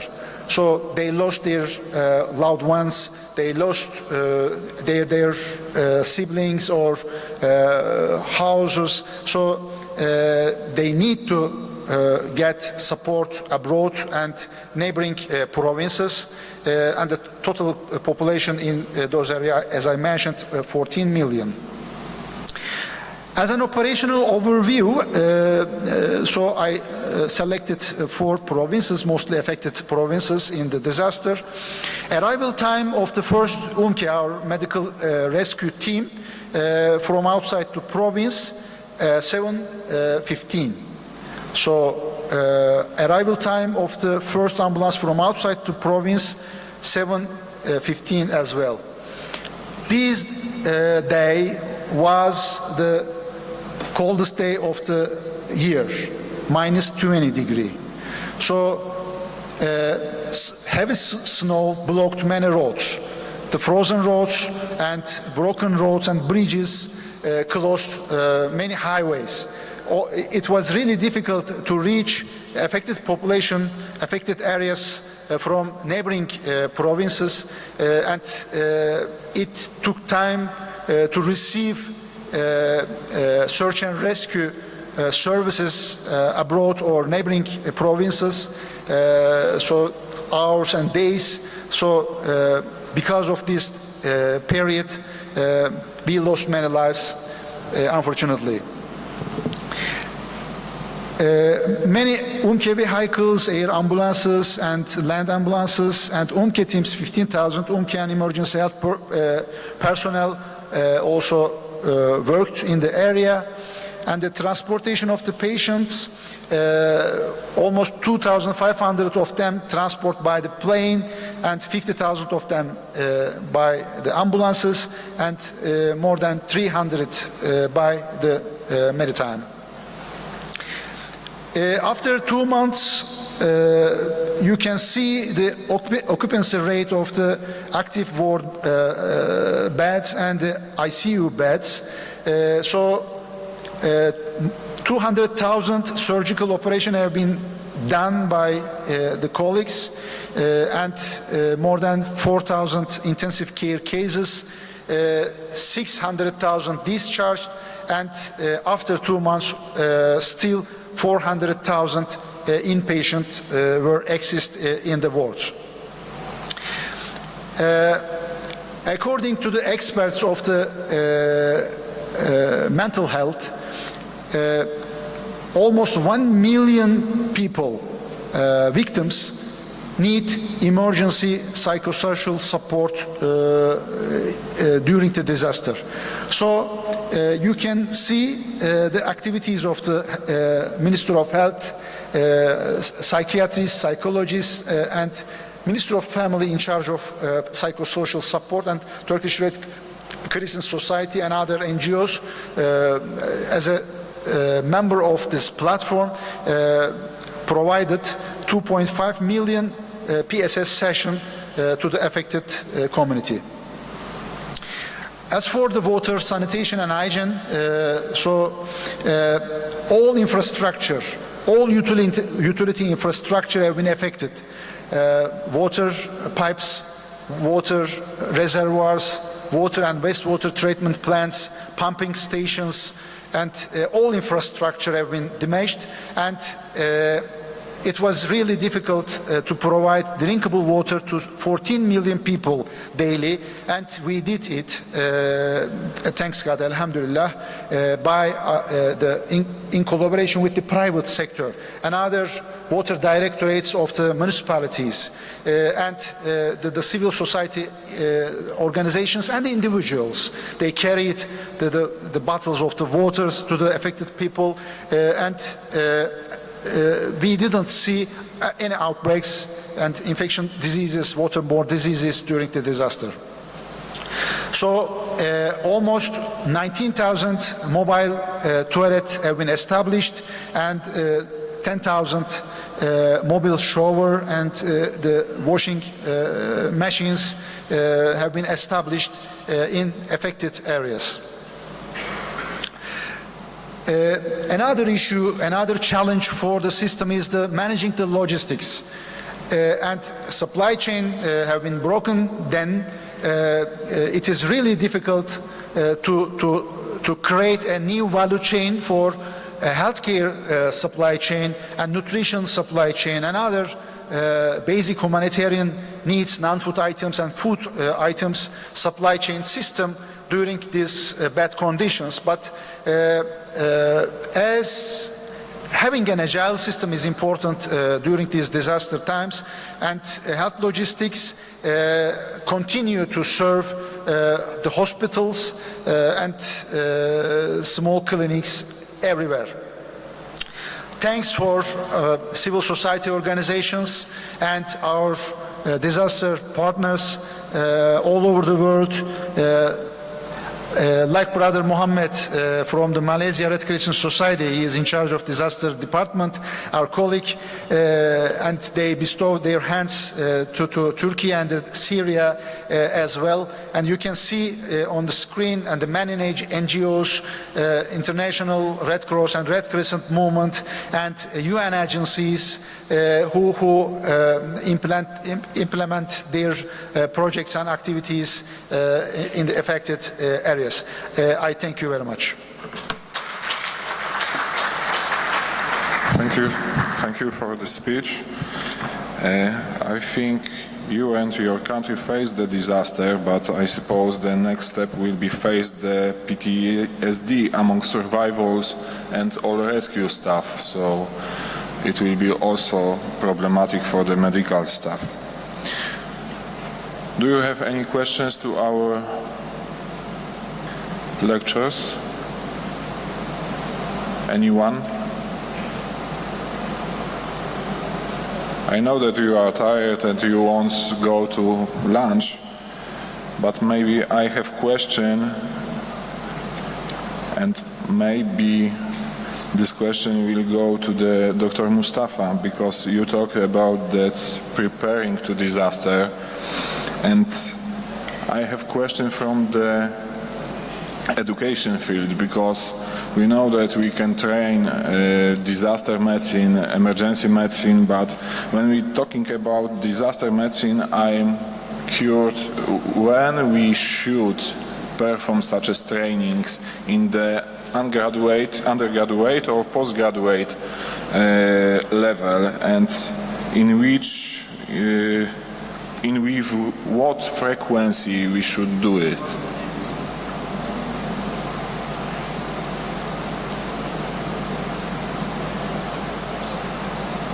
Do you have microphone?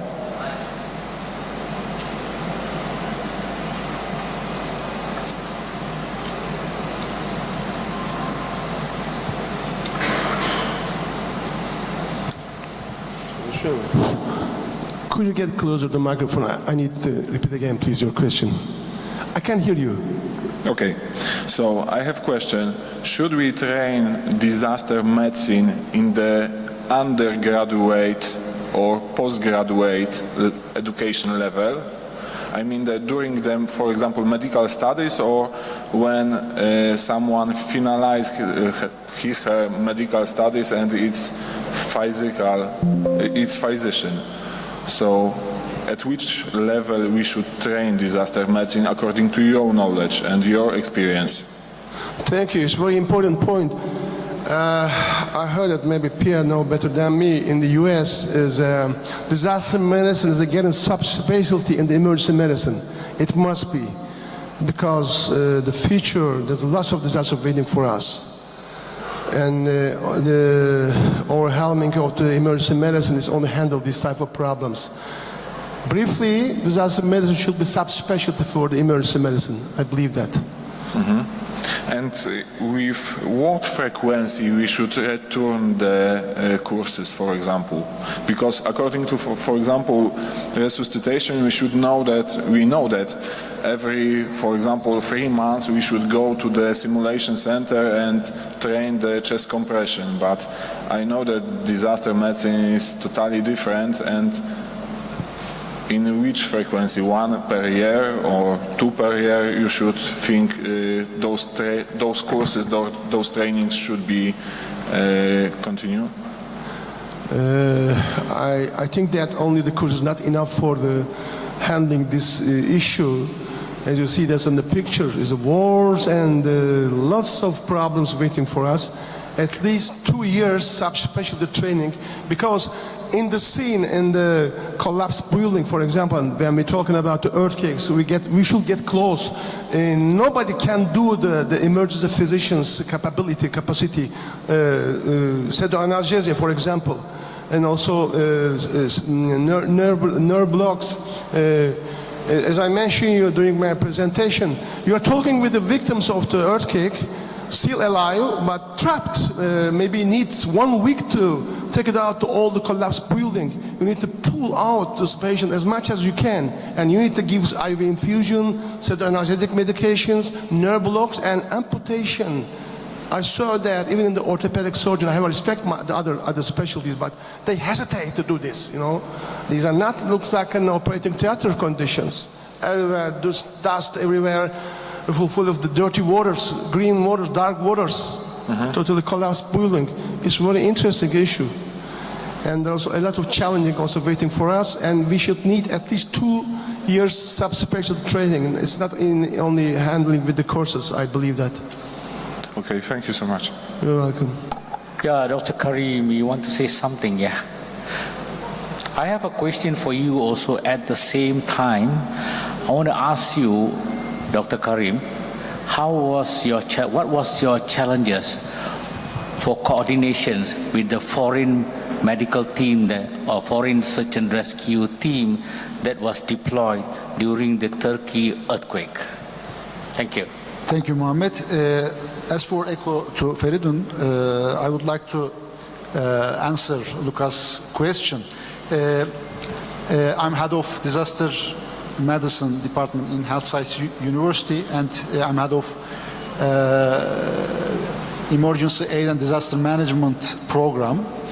So we have a disaster medicine course at the last class of our undergraduate. Frequency once in a year, but we have the PhD program in the same time for the post-graduation. And there is still debate, disaster medicine belonging to whom. So disaster medicine as a multidisciplinary area, we have connection, very strong connection with emergency medicine and military medicine and the disaster management as well. So we have to keep this multidimensional focus, otherwise we can lose some skills. So as for my knowledge and experience, we have to give an introduction to the emergency medicine residents and the students in the Faculty of Medicine, not only medicine, but all health-related also programs in the faculties, but well-established curriculum for the disaster medicine must be at the last classes, and we have to identify certain skill sets for the curriculum, especially for the medical leadership or leadership during the disasters, and team collaboration, and ethics, and prioritization of the cases. Many issues we have to deal with. So we need a certain experience and the skills. So the late classes and for the no doubt for the post graduation as well.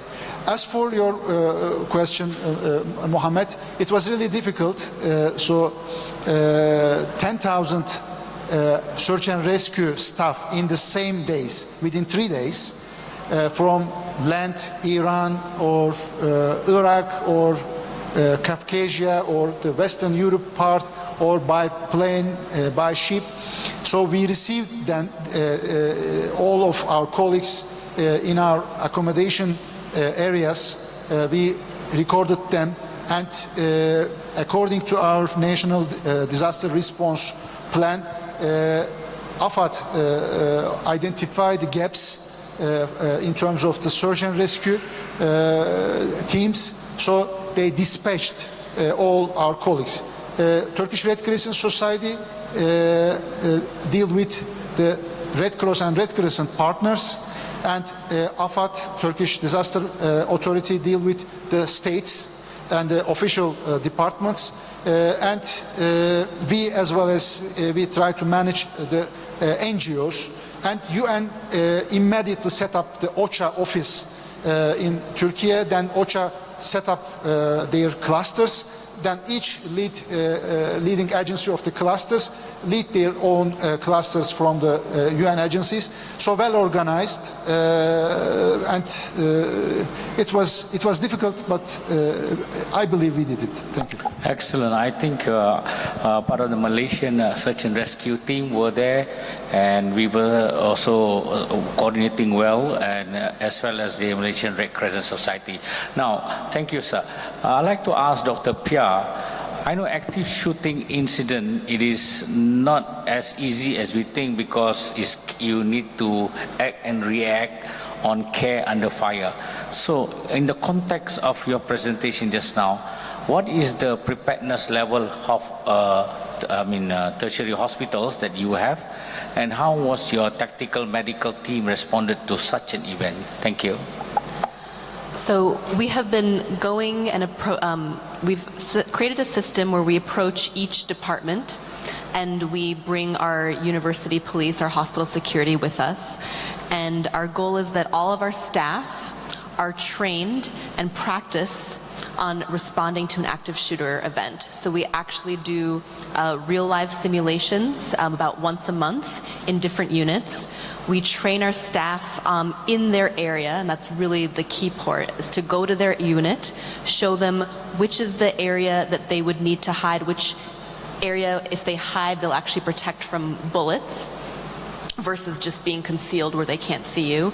And then we actually do disarming training. So we will have somebody come in with a fake gun, and we will train sort of people without any sort of military or fighting skills, the simple way that anybody can disarm anybody. And there's a couple of simple steps, and we'll usually take somebody kind of, on the smaller side like me, and we'll have the person who is going to be carrying the weapon be somebody physically larger, just to show that it's not about how strong you are, but certain techniques develop.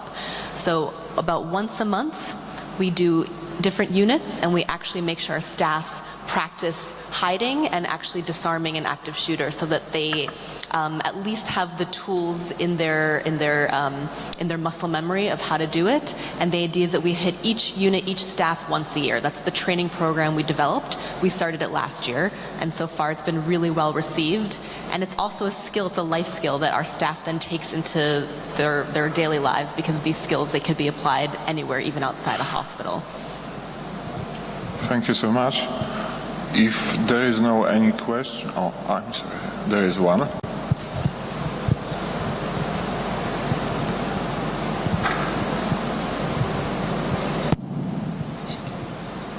I have two questions, one for Dr. Mustafa Çelikmen. We know you're very active internationally, and thank you for your effort in earthquakes. I wonder if you think it would be beneficial, or it would be efficient to add disaster medicine knowledge to the curriculums, to medical curriculums actually. Thank you.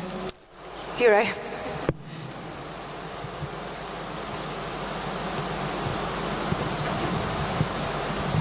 Thank you very much. This is a very important point. Definitely, disaster medicine, especially the developing countries that they are living under, like us, disaster every landslides, earthquakes, floods. 2023 years, we saw all of them. We should get prepared, especially the healthcare workers, medical doctors, paramedics, nurses, they should get prepared. They get ready for this type of problems. Otherwise, after that, we should get ready for the risk management instead of crisis management. After the crisis happened, we are losing the game. But if we get prepared with the knowledge of the disaster medicine, thank you for this question. This is definitely should insert the medical education to the curriculum of the medical faculties. Thank you for the question.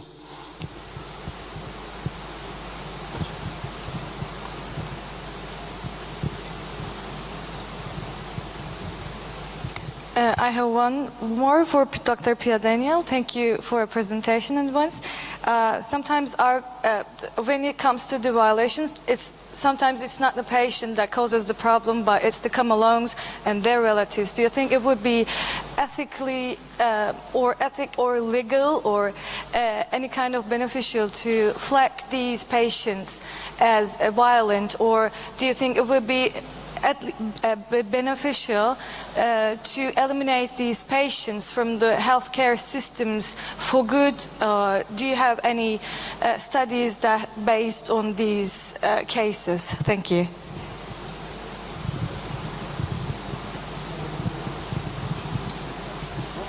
Yeah, that's a great question, and it was brought up at our planning meetings. The issue is that it's not just patients that are the issue.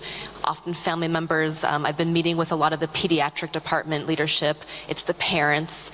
And so really, looking at the scope of who are we flagging, who are we identifying, and that we want it to go beyond just an agitation scale at triage, but just, maybe you have a comorbidity or psychiatric issue, or maybe you're having an acute delirium issue that we know it's going to be a problem, but maybe your family member or your parent has a history of violent acts or workplace violence. And so the first thing is really us broadening the scope of who are we flagging. right? And I think that that's a really, really good question, that it's not just the patients. And then what are we doing with those flags? So yes, I've identified that patient A or child patient A's mother is often an issue. And then how are we handling it? And we actually just had a meeting before I came with our legal department to really just figure out what is sort of our ethical obligation. And our end goal is that we want to sort of safely treat everybody. And we don't want to not give care because somebody is violent or potentially going to be violent or has a history of violence, but we want to give that care in a safe way. We want to have systems in place to protect both the patient, their family, our staff, and other patients. And so that is a really important consideration.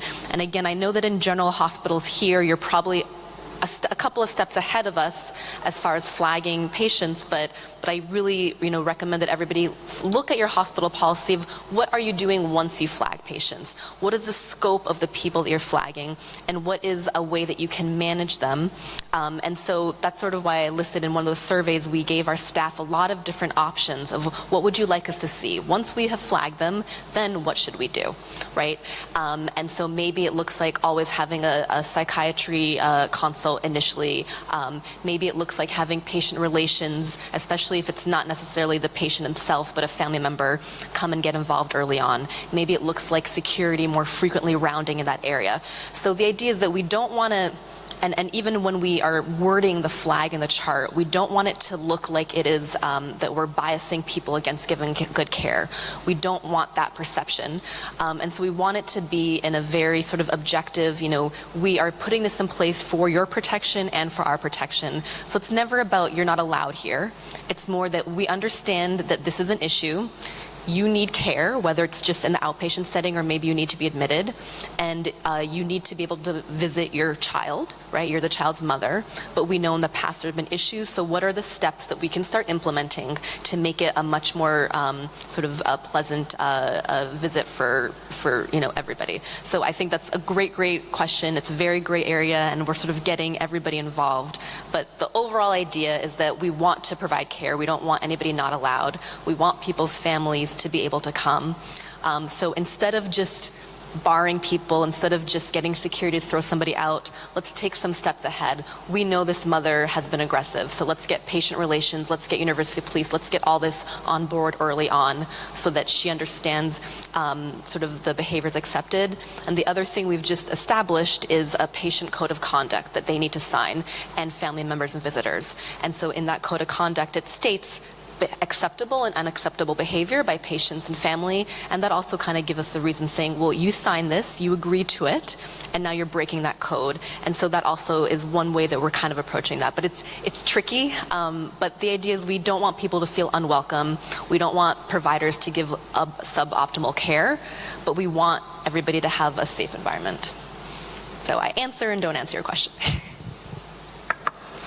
So thank you so much. If you have another questions, please talk directly to the speakers.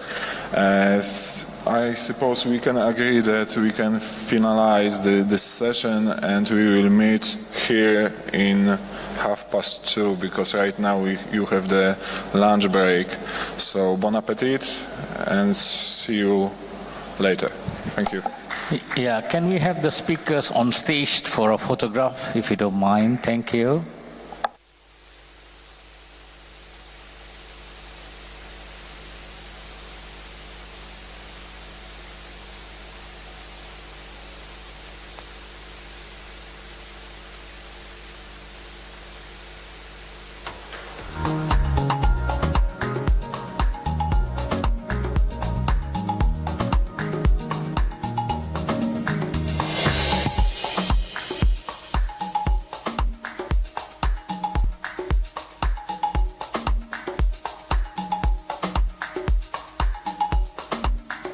A significant burden, getting financial and other penalties for missing deadlines, and essentially diverting staff from patient care.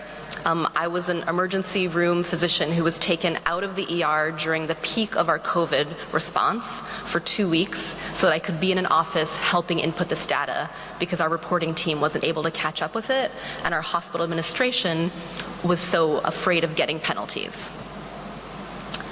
And then when you look at the resources of a facility like ours, where we're sort of independent, don't have a lot of shared resources in the city, and then you compare it with a large network hospital where there's 11 different hospitals across New York City, just looking at the difference in the resources, right? The large network hospital, they had a specific non-clinical 50-person team that could do this reporting. They had a centralized process. It was all automated, automatic updates. Everybody had universal access to it. So the burden for that group was very small on the clinical staff. And then you compare it to the resources that our hospital has, right? We have no dedicated analytic team. The process of getting reporting essentially was decentralized across 17 different clinical departments. There was no centralized place that we could even share information. And a lot of the information was not able to get automatic from our electronic medical record. We had to get it manually. And so it ended up looking like using clinical staff. So the mandate reporting, it really leads to reporting, there's significant reporting barriers, and there's also diversion of resources away from the front line. And when you look at the questions they were asking, when you look at the different agencies, there was so much redundancy. But it was just done in such a way that was really, really difficult to create nice processes, right? So the frequencies of when you report constantly changed, and then the definitions of the variables was either very obscure or constantly changing.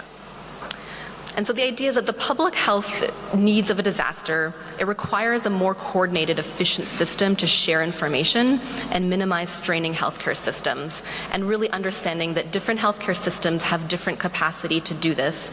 And when you ramp up a mandated reporting from 5 to 30 daily reports, you need to understand how that's affecting the acute care facility.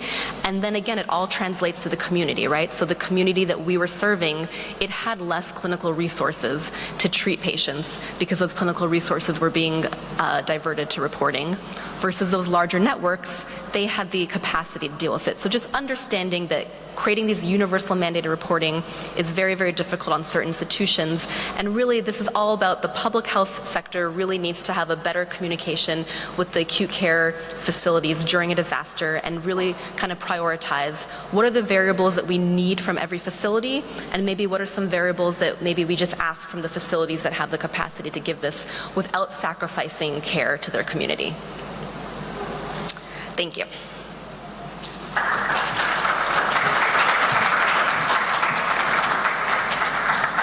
Bravo, Doctora. I can't believe you did that in 10 minutes. Any questions for Dr. Appiah? She deserves that. Thank you, Dr. Appiah. Our next speaker is Dr. Muzaffar Ahmed. Let me see. Dr. Ahmed, are you here? No, Dr. Ahmed? Okay, so I guess now you introduce me. All right.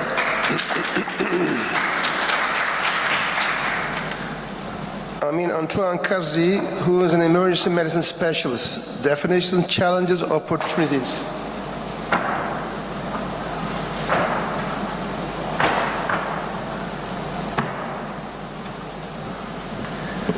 First of all, thank you for having me at WASM and in Turkey. It's always a pleasure to come and see my colleagues, and to be so proud of Turkey, who has been able to develop emergency medicine faster and more in a more advanced way than many nations in the world. Bravo. Today, I was supposed originally to talk about some type of challenges and something.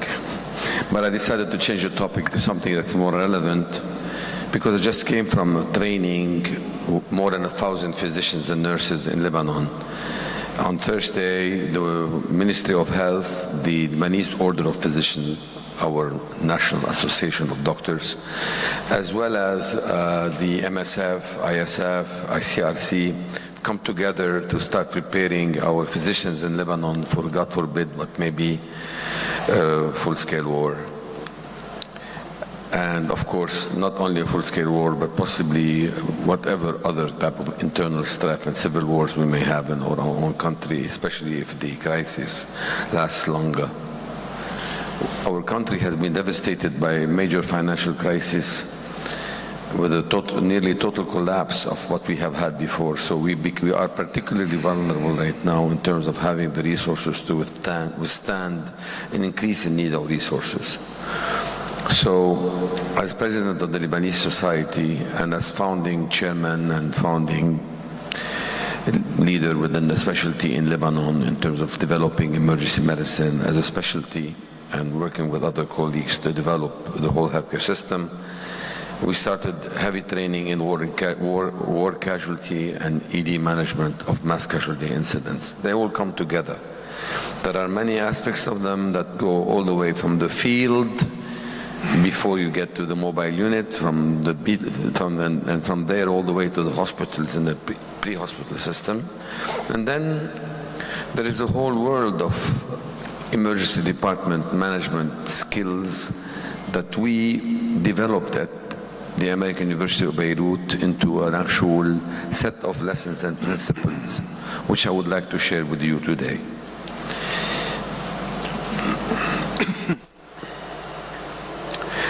So, just to give you a bit of context to what we're dealing with, we've had fires in 2019, protests and manifestation, a collapse, the August 2020 Beirut port explosion. Our department had more than 800 casualties arrive within hours. We had to take care of these 800 patients, including more than 20 that died and more than 80 that were admitted. So we have been strained, and we've had, in the last 20 years, since I've been back to Lebanon, we've had no less than 30 mass casualty incident activations in our own department, civil riots, internal street conflicts between militias, with tens of wounded and casualties arriving to our department. We had the 2006 Israeli-Lebanon war also, which caused 33 days of heavy casualty load on our department. The difference between prior years and now is that since we are board-certified, residency-trained specialists in the specialty, have been able to really look at what's in common between all of them. We did not rotate for a few years and move on, or for a few months and move on. So this ambiance allowed us to sit and think together what is common to all of them. And today I'm sharing this with you. To start with, why is the emergency department central in mass casualty incidents? It's obvious to many of you, but I'd like to highlight them. One is the identification of the external disaster. That's where the first patients arrive. We're the first to really recognize something is happening. Of course, if you hear a mass bombing, that doesn't mean necessarily it's going to affect you. That doesn't mean that there are necessarily patients. When they start arriving, the first place that will know about the fact that there is mass casualty is the ED. You're also the place where you'll initiate the process that will activate the disaster plan. I didn't say you will activate the disaster plan, but that's where you will start the process. You triage the mass casualty into different categories. You initiate life-saving, stabilization measures and interventions. You administer emergency department care, and you recognize that, well, it's slowing down after 6, 7, 8 hours. 10 hours, and that's when you start initiating the process to clear the disaster plan and send people home. So among the lessons we learned, that while drills are scheduled, mass casualties are not. So since incidents are different than drills, while we do need to have those drills, we need to remember that they will hit you when you least consider them. And why is that important? Because your own capacity and surge capacity are variables that depend on your load and the time of the day or the day of the week when you're being struck. So what is a mass casualty incident also for your own ED may not be a mass casualty for another. So in a sense, if you have one doctor in any emergency department, you have one doctor, 2 nurses on duty, and they receive 5 patients, 10 patients, to them that's mass casualty. In my department, where in the afternoon we may have 5 faculty, 15 residents, another 10 students, 20 nurses, 10 patients are not a big deal for us. We can handle them. We'll get busy, but we'll handle them. We don't need to activate. So the load depends on your own capacity and your own search capacity. So if you strike us with a mass casualty incident when we have a full emergency department with bed overcrowding and people staying over for a day or two, it's a different experience than when you have your consultants available in-house or not available in-house. 2 o'clock in the morning obviously is different than 4 in the afternoon. So you need to take that into consideration when you define your own capacity and the trigger level of when do you activate. But more importantly, when you define your own hospital and regional disaster plan, don't rest, do not. Why? We've looked at this, and I can tell you that no more than 30% of emergency departments in Lebanon have some degree of knowledge of what their plan is. Many people do the plan in a piece of paper or a document that's in a policy in a drawer of someone, but that doesn't mean that everybody knows what it is. And even if the head of the department may know what it is, the head of the department may be in Wasam lecturing. So something else may be happening over there, and everybody should know their role and their duties to really activate. Do you have a plan? Is it an actual plan? Will it work? Has it been tested to match your resource and reality? Not to really be just principles you advocate for that no one knows about. And do all stakeholders know about it? Have you trained and included housekeeping and registration and security and pharmacy, central supplies? Are they all aware of what their duties are in the case of an activation? So when do you activate a plan? Everyone with a bit of testosterone thinks that they should be. Fortunately, my department is led by my colleague, Professor Evelyn Hitti.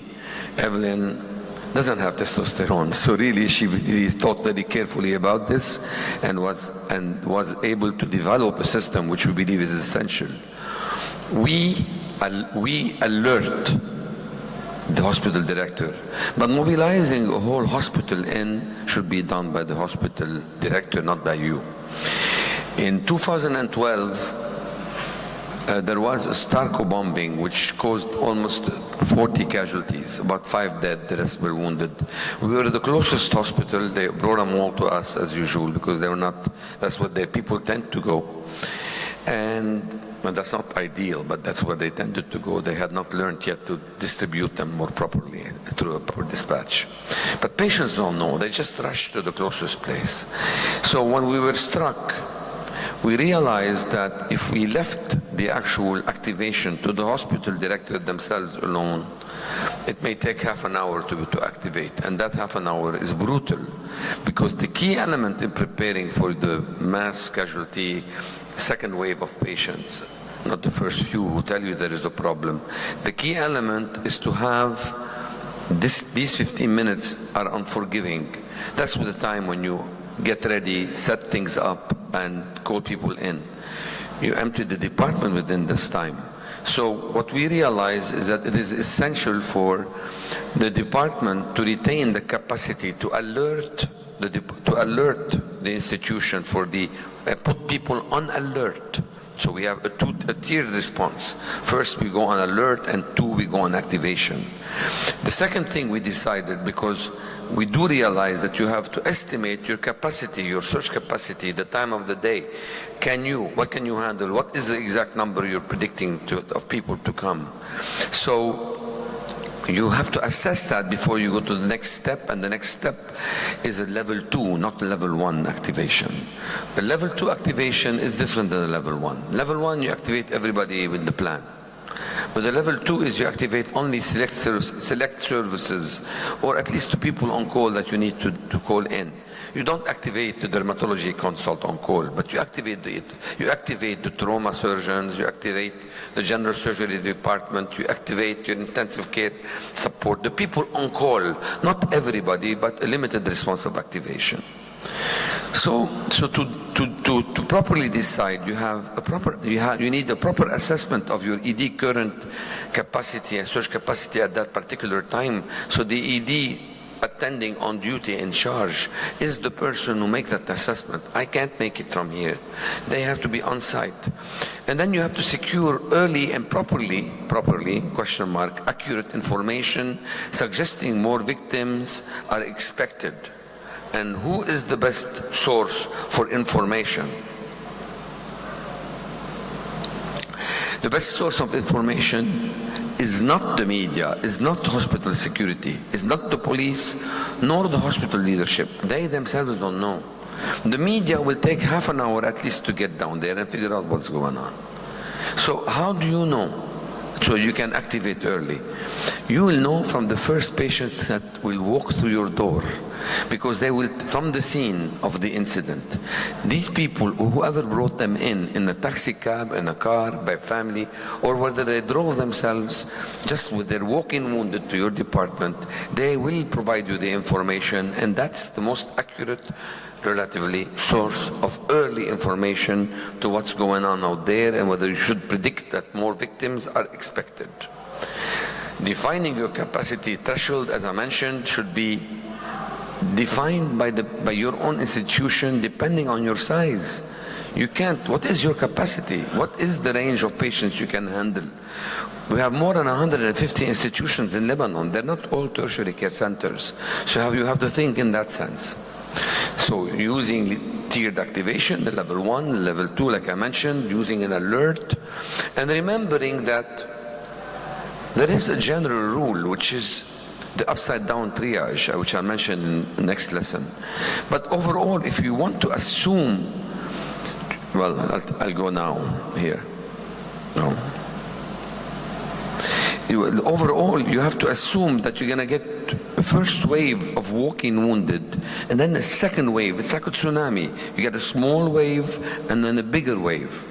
The bigger wave is when the first responders have gotten down there and they're starting to bring to you the sicker patients that cannot transport themselves. So you see the first wave, always predict 20 minutes up to an hour after, you're going to start getting double the number of the first wave you've received. It's almost kind of, I'm approximating, but if I get 20 patients that are walking wounded, I can comfortably assume that by the end of the second hour, I'll have 60 patients in my department. Of course, I'm referring here to single incident like car bomb and blasts. So when one thing happens and you have a lot of mass casualty, a single incident of blast, which is what we're used to in Lebanon, that's what we get.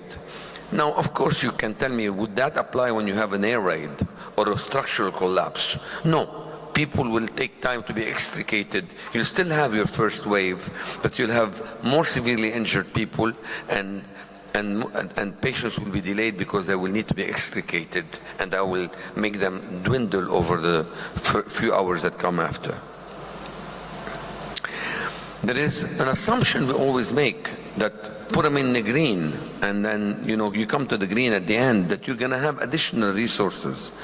Well, unfortunately, this doesn't apply everywhere, because many places do not have additional resources. They may not have the supplies. They may not have enough. I own a medical center outside Beirut on the road to South.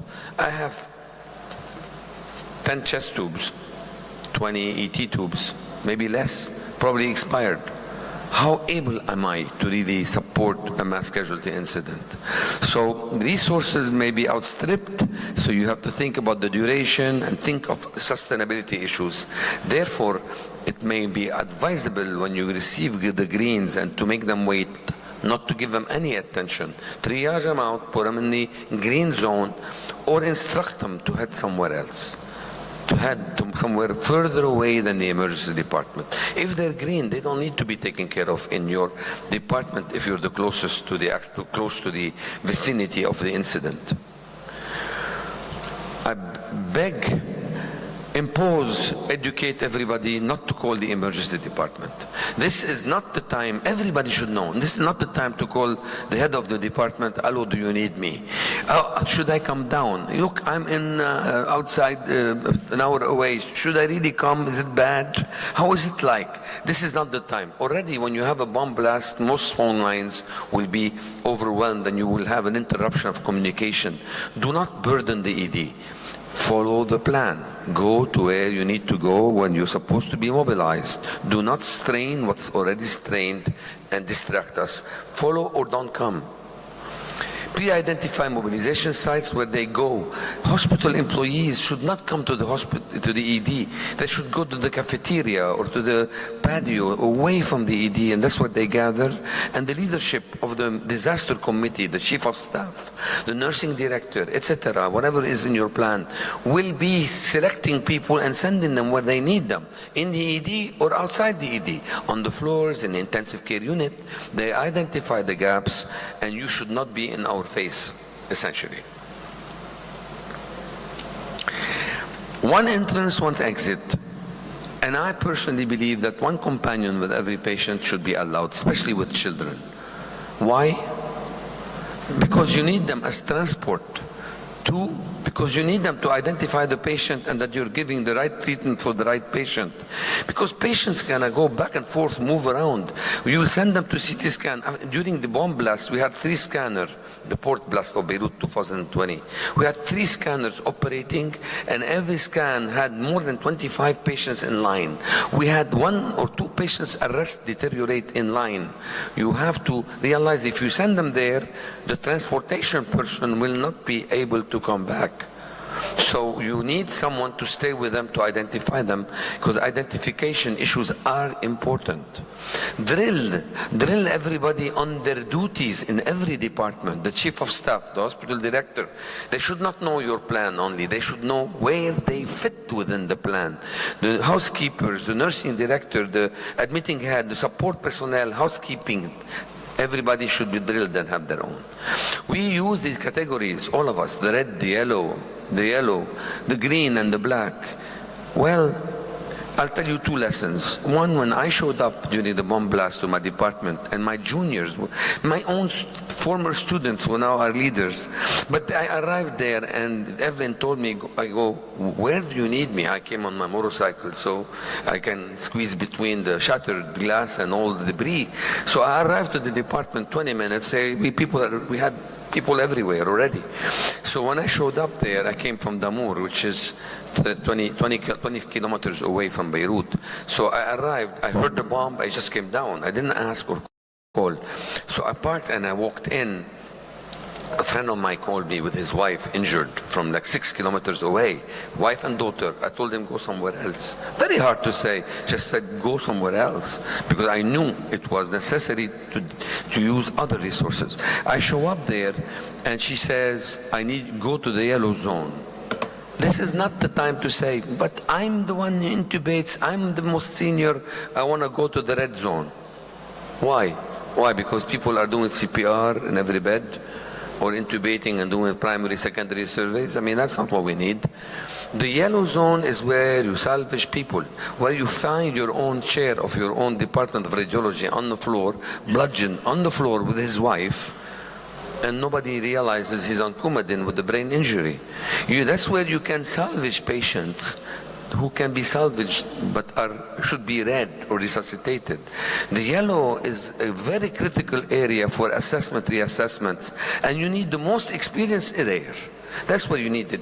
Leave the red to the surgeons. They're gonna come down and you know surgeons, they're gonna come down to the red zone. Give them the red zone. 1 hour later, half of them, all of them, will be in the operating room. So you don't have to worry about it. They'll clear up the place. Just send them with the patient and take over. In due time, it's okay. It's just resuscitation, primary, secondary survey. Go use your brain to operate your department the way it needs to be operated. Second lesson I want to talk about. I said send send the green away, send the green away. To send them to a floor that you, in your own hospital, where you send medical students with staples or something. Just, you don't need to have them in your face. And the black, that's in the NATO, you can use black. Black, he's dying, he's gonna die, he's celebrating, we're away, just let him die in a palliative area, and let's just, or send him to the morgue, or put him in a corner where it's quiet with his family so they can pray together. That you cannot do in Beirut. You cannot do I mean, yes, obviously they're black, right? These shouldn't be brought in the department in the first place.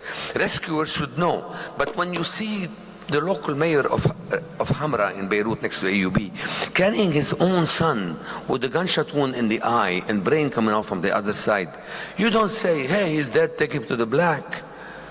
You say, come my way, and you take him to the resuscitation room, and you just do barely enough to make sure the father knows that his son has been assessed and that some has been done to really heal them. Otherwise, you will be the next target, and they will blow up in your face.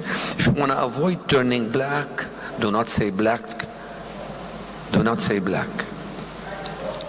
Use colors to tag your nurses if you can. In Corona it was hard, everybody was blue. But you really need to tag them so that people know where your nurses are. And it's time for nurses to understand that the junior nurse in my department is their zone leader. Because the junior nurse knows where my medications are, where the supplies are, where the chest tube is, where the phone, how they know the plan of the ED, and they should lead. If you don't have enough people, first thing you need to take care and make sure there is somebody who's a disaster medical officer, also a disaster nursing officer, to clear the department, bring the stock, bring the supplies that you already have on the side, move the chairs out of the rooms, put them in the zone, green zone, clear the ED from every patient, over-admit them or send them home immediately for delayed care. Make decisions. It's not time to charge, just empty your department. That's your first step. Put somebody at the door to do triage. The triage is a different type of triage. This triage is just to look at the patient. This is the triage. You look at them. Are they mentating? Are they posturing? Obviously, are they not? If they have cardiovascular collapse, they'll be out. So anybody who's unresponsive, who has decreased level of consciousness, obviously when respiratory distress or unresponsive, such a patient will go to the red. Patients who are in pain but alert and oriented can go yellow. So, and people who are walking, they go green. So you make that decision. Who can make that decision? You don't have to be a doctor. You may need a doctor in the red zone and the yellow zone. That's your two primary problems. So where do you send them? You put a nurse, a senior nurse can do this job sometimes better than your own doctors. That's the order, and then you assume that there will be other people to come and help you. So when Kazi arrives on his motorcycle, go to the yellow zone. Okay? So, and then you have the green and the orange. I mentioned orange, that's actually next to the red. It's an expansion of the red zone. Do the primary in the resuscitation, do the secondary survey in the yellow. If they make it and then don't go to the OR from the red zone or to the morgue. You need a Foley, you need an NG tube, you need the primary, secondary survey. Move them out to a larger expanded area where other people can do the actual secondary survey. Leave a safety stock. Before the bomb blast in Beirut, we had almost 300 enough supplies and stock planned carefully to take care of patients. And we had the safety stock that we replenish every 3 months, and we have it ready. We prepared it 20 years ago. That list can be updated, but it's there. We have pre-registered clipboards and patients that are in the room because they are a different color than the usual clipboards. So brown versus red. You can use color coding to help you know where the patients are. Beware of electronic records. Electronic records can be useful in small scale activations, but when you have 800 people showing up, and we did, what do? You're going to use Epic to be able to really figure out what to do? We have Epic, yes. So what do? Epic will go beep, beep, beep, beep, they will blow up. You cannot use Epic in that situation. So that's when you use the surrogate, that's with the patient transporting them. That's when you use medical student. 200 medical students can be very useful when they come from medical school. They will accompany, they will stay with the patients or within zones with the sole responsibility of making sure patients are correctly identified. Would you put the ED triage outside your door or inside your door? Outside your door, they'd be stampeded on, so put them inside the door. Put the gates with a small opening you open just for the patient. Because when the ambulance comes, especially with militias or the clans, we have clans, who come in, like the whole village comes down. When they come in one ambulance, you open the door, you have 2 casualties, and 10 people on top of them. And they will all come out and jump, and they want to carry the stretcher your way. When they carry the stretcher your way, what you do is you send your orderly to help with the stretcher, but instead of pushing your way, they push the other way. They actually slow them down, because these are literally torpedoes that will blast through anything. So strong steel doors that can handle a car, barely open, that open only to allow slowed down torpedoes from coming in and be assessed by your triage personnel. They get wrapped, tagged, they get the paper clipboard, and they get directed yellow, green, or other. And if you have conflicts between separating parties, I don't want to get into specifics, but we have 18 sects in Lebanon. If they start killing each other, or you have tribes, you have different, constituents of the Lebanese community, and they're all outside the door. What you do, you need to separate them. If the police are coming from riots, and you have the rioters in the same place, you don't want to transport that into your department. So think about separating them or taking their clothes off. And even better, before bringing them in, agree with the pre-hospital personnel to try to separate them to different hospitals. That doesn't work all the time, but if you can do that, it's a good trick. Zero tolerance for non-medical questions. If you find people asking questions, where were you shot, how were you shot, who was there, who shot you, get them out of the department. That's your priority. Zero tolerance for non-medical questions. Secure the perimeter.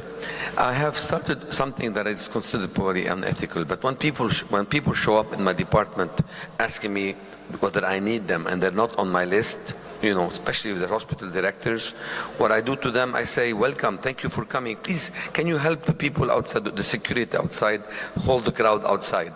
So I use them as actually body shields against the torpedoes and against the 400, 500, 1,000 people trying to walk into the department to see if their family members are inside. Remember, no phones, they cannot reach them, they can't find them. Everybody thinks that their family members is injured and they want to check every patient you have. So to prevent them, you put the steel barrier and a barrier of humans, your own security if you have any, but also your own volunteers who volunteer when you don't want them. Send them out, they want to smoke, and they're there because they're curious. They're happy anyway. Then they never say no. They are very agreeable to go out there. Consider the fact that police and security and army may not show up. They usually show up 6 hours later. They're usually in the field. They're occupied. And sometimes you don't even want them because they may be the ones who shot the people you have in your own department. So think about that and get smart. What's getting smart? It's first of all finding Mr. Smart.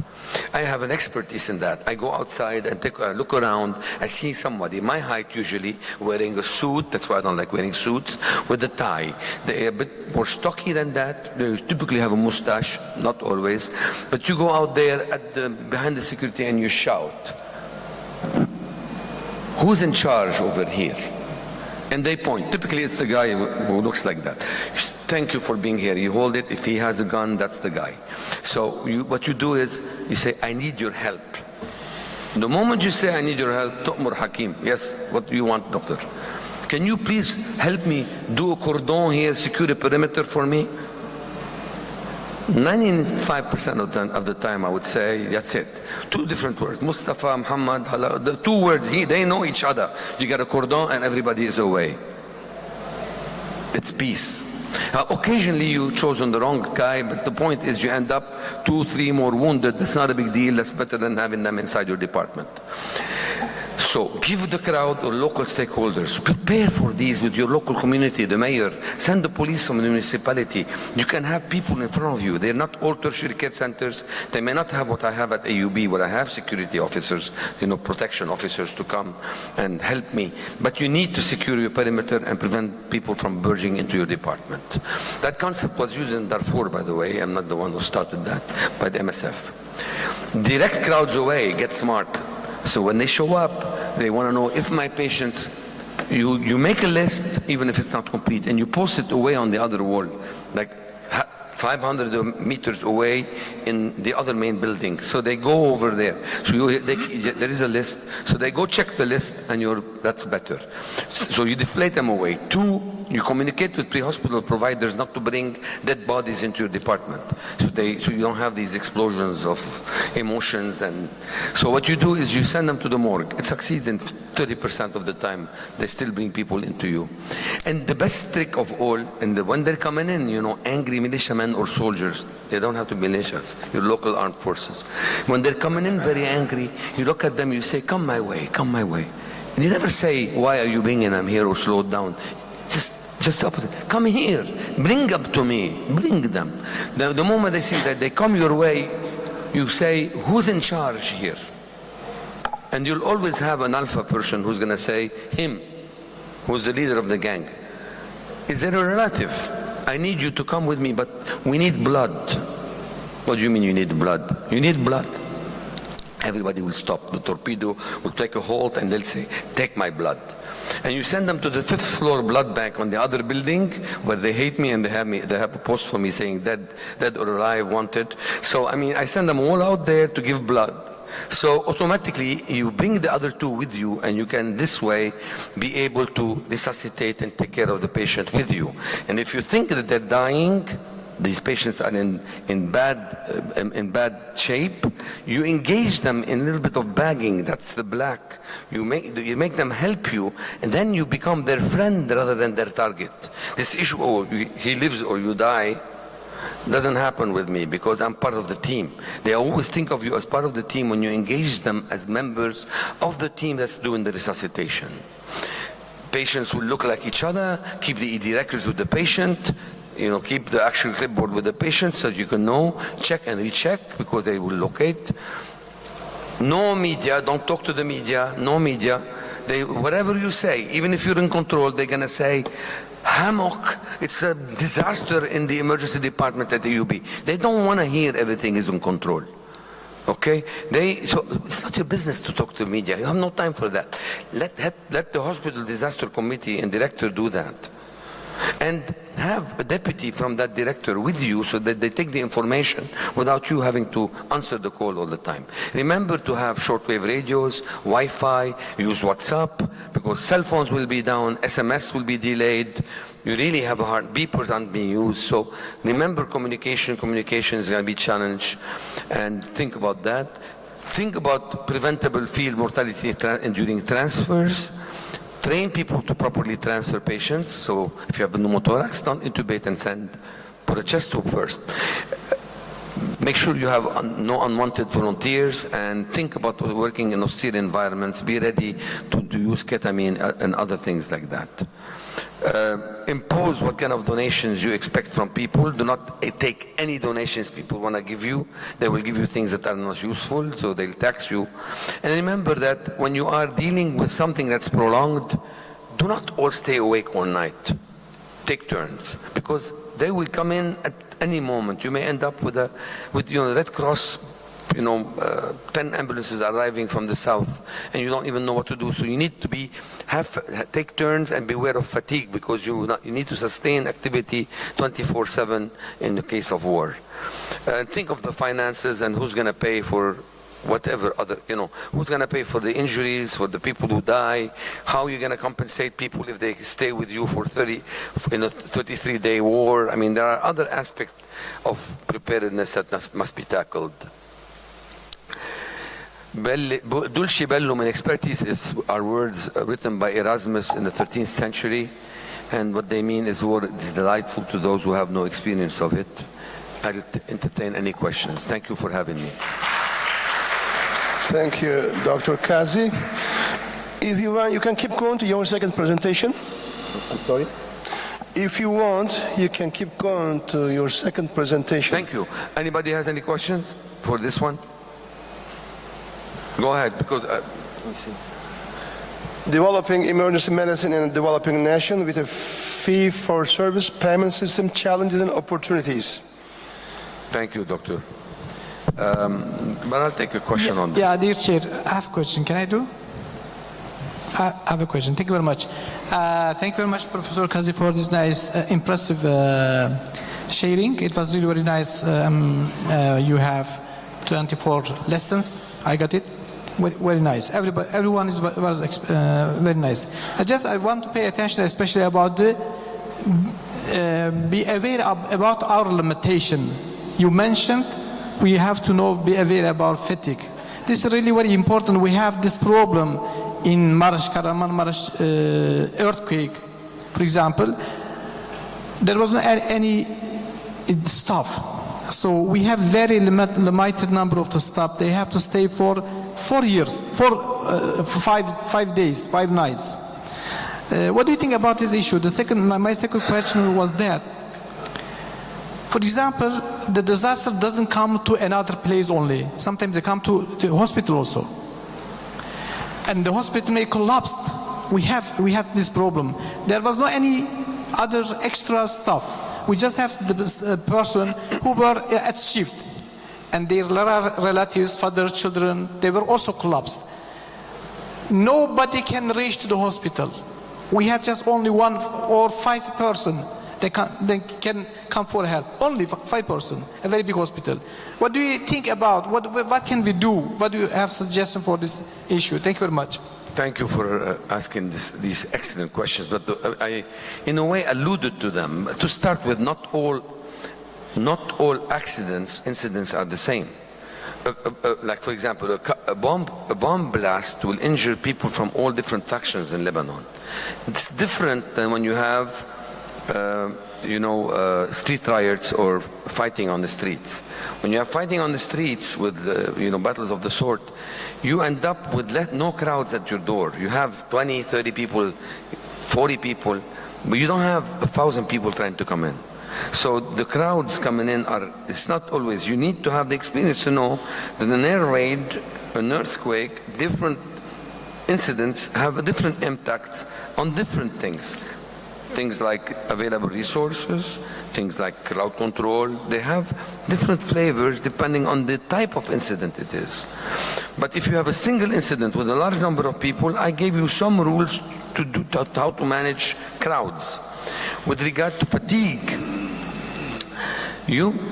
there was in the last slide a section on austere environment. In the interest of time, I didn't go into this, but I'll tell you that at the end of the day, I mentioned ketamine, right?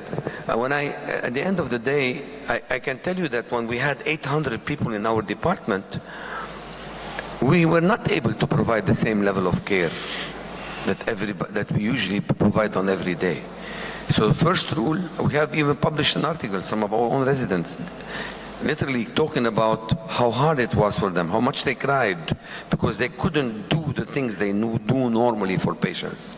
So I'm sorry, I'm talking to you and I'm getting a little bit of goose skin thinking about those moments. They're unforgiving, doctor. Yes, you have in this austere environment where you may not even have power or things to give to your patients, and that's a fact of the matter. Okay, you really want to help, but you cannot help. So it's unforgiving, but you really need to do your best by taking care of the ones you can save and keep alive, and the ones where you have the capacity to intervene and save them. And this requires the experience of the people working in the department. Additional help, you have to be creative. I mentioned how you can use the local policemen, local community volunteers, who will many times just show up. I have not had at any time a shortage of people willing to help me. But the people who were willing to help us from the community, often were not qualified. I mean, did I not see people who needed cervical spine immobilization be brought by blankets or carried on their back? I mean, we all see that. Is it ideal? No, it's not. Have we stapled wounds that had glass in them? Have we told people with glass injuries to go home and come back the next day to be repaired? Have we have medical students taken care of faces the way they should? Have we repaired and re-repaired some of these injuries later? Yes, we do. You have to be creative, doing the best you can with the resources you have. You mentioned to me families. In my department, we have 8 board-certified physicians. 3 of us had direct injuries in our families. Mazen was taking care of his wife and child. Gilbert brought his own son. He was just next to the airport, who was injured. He was 200 meters away. This whole apartment was injured. The head of our pharmacy and risk management were injured. The chair of radiology was injured. I can tell you, and no one knew he was on the floor. I mean, it wasn't his wife. I couldn't even recognize him. So, in the yellow zone. So we get injured in our families, of course, and that's very harsh and hard. But, I can tell you that's the best we can do. So I don't know how to answer your question 100%. Fatigue, yes, fatigue. Why did I mention fatigue? Because I have been exhausted staying up all night with the staff, and then I get hit with people who arrived unannounced from another hospital, evacuated unannounced to us from the south of Lebanon, arriving. It was the Red Cross. They had no communication. They just arrived. 12 casualties. I was too exhausted. I know that I could have been a better doctor that day. So, nevertheless, that's what I could do. So we accept those models. Okay, thank you. Hope I answered you right. The next talk I want to tell you is really about reimbursement models. I think I have maybe 10 minutes, right? 10 minutes. I don't have the answers to everything, but because I came to Lebanon and I was able to succeed in establishing the specialty in Beirut, for many of you who may not know me enough, I'm the past president of the American Academy of Emergency Medicine. So I trained at I'm a UCLA graduate who trained in Detroit and spent 16 years as a faculty at the University of California and in Detroit at Henry Ford Hospital. So I'm used to the American model, and I came to Lebanon and started alone with residents and developed a residency program that's ACGME accredited. So we are Joint Commission accredited, Magnet accredited. So it's we transplanted the place into Beirut. And from that, we ended up with another 3 or 4 residency programs showing up in the country. Now, when I arrived there, I had to deal with the fact that we had a fee-for-service national model, and was dealing with a situation where in many countries, I'm sure Turkey had to face those same issues, and maybe facing them still. But the emergency department is an undervalued service by institutions, by administrators, by patients, by authorities, and the rest of the medical staff. They all were undervaluing the service, just complaining. They want more, but they give it less value and less support. They don't give them equipment, they don't give them staff, and they don't give them any adequate access to hospital resources. This was the way emergency medicine started in many countries, including Turkey, I'm sure. So we had limited ED leadership, limited support for them. They were part-timers who were given, usually the worst surgeon or the worst internist was left there to take care of it because they had nothing else to do. They would assign them something and not give them any resources to work. There was little effort to capture expenses, true expenses, or generate revenue out of the emergency department. And nobody was out there to properly secure support and resources. The EDs needed support for their structure, for operations, for coverage by attendings, by physicians, by nurses, and needed people to run the place. It's a full-time job when you have 30,000 patients a year. It's a full-time job. When you have more than that, you need assistant medical directors. What if you have an academic responsibility also? Here we go. You have 3 leaders you need for a department. Then there are pre-hospital services that may be deficient. You may not have a proper space, proper design. And you have difficulty with providing proficient, qualified, trained, credentialed staffing by nurses, by technicians, phlebotomists. There is no adequate continuing education, and there is no true citizenship or stewardship. There are no stylets, there are no yank hour suctions, you have no suction, no proper tools. In Egypt, I remember touring with the Minister of Health in their biggest institution. They had no defibrillator in the emergency department. They had to take the patient to the 5th floor. So today, I'd like you to start thinking, what are the models of reimbursement and reimbursement regulations in your own country? Have they helped advance the specialty or impeded its growth? Is reimbursement competitive in emergency medicine with other specialties? Are you being compensated the same way? Is it undercompensated and reducing interest by excellent students and physicians to practice, train, or stay in emergency medicine? What are the strengths, weaknesses, and pitfalls of the compensation system that allowed your specialty to grow? And what are billing regulations that you think that will protect the specialty and you would like to see advanced? These are good points to start to think about. In general, remember, you think of people either paying or somebody else is paying for them, right? That's a simple way. Either they pay or someone else pays. So in Lebanon, we had cash self-pay. We had people with private insurance. You had employees who had developed their own plans of like a cooperative that they administered themselves. And you have then cooperatives of national groups or special industry groups. And then you have the labor ministry has something known as National Social Security Fund, which is almost a third of the population of Lebanon. And what they do is they also set rates and determine what and how many people can be paid for every admission, who gets paid and who doesn't. You have then Ministry of Health coverage. So the Ministry of Health coverage is when, for example, people have no money. So if they don't go to a private hospital, there are allocated budgets that can be spent on non-funded patients. And that's the sad trick. So in 2006, I took care of 3,000 patients in my department, including 12 dead and 120 wounded, 270 admissions, and more than 300,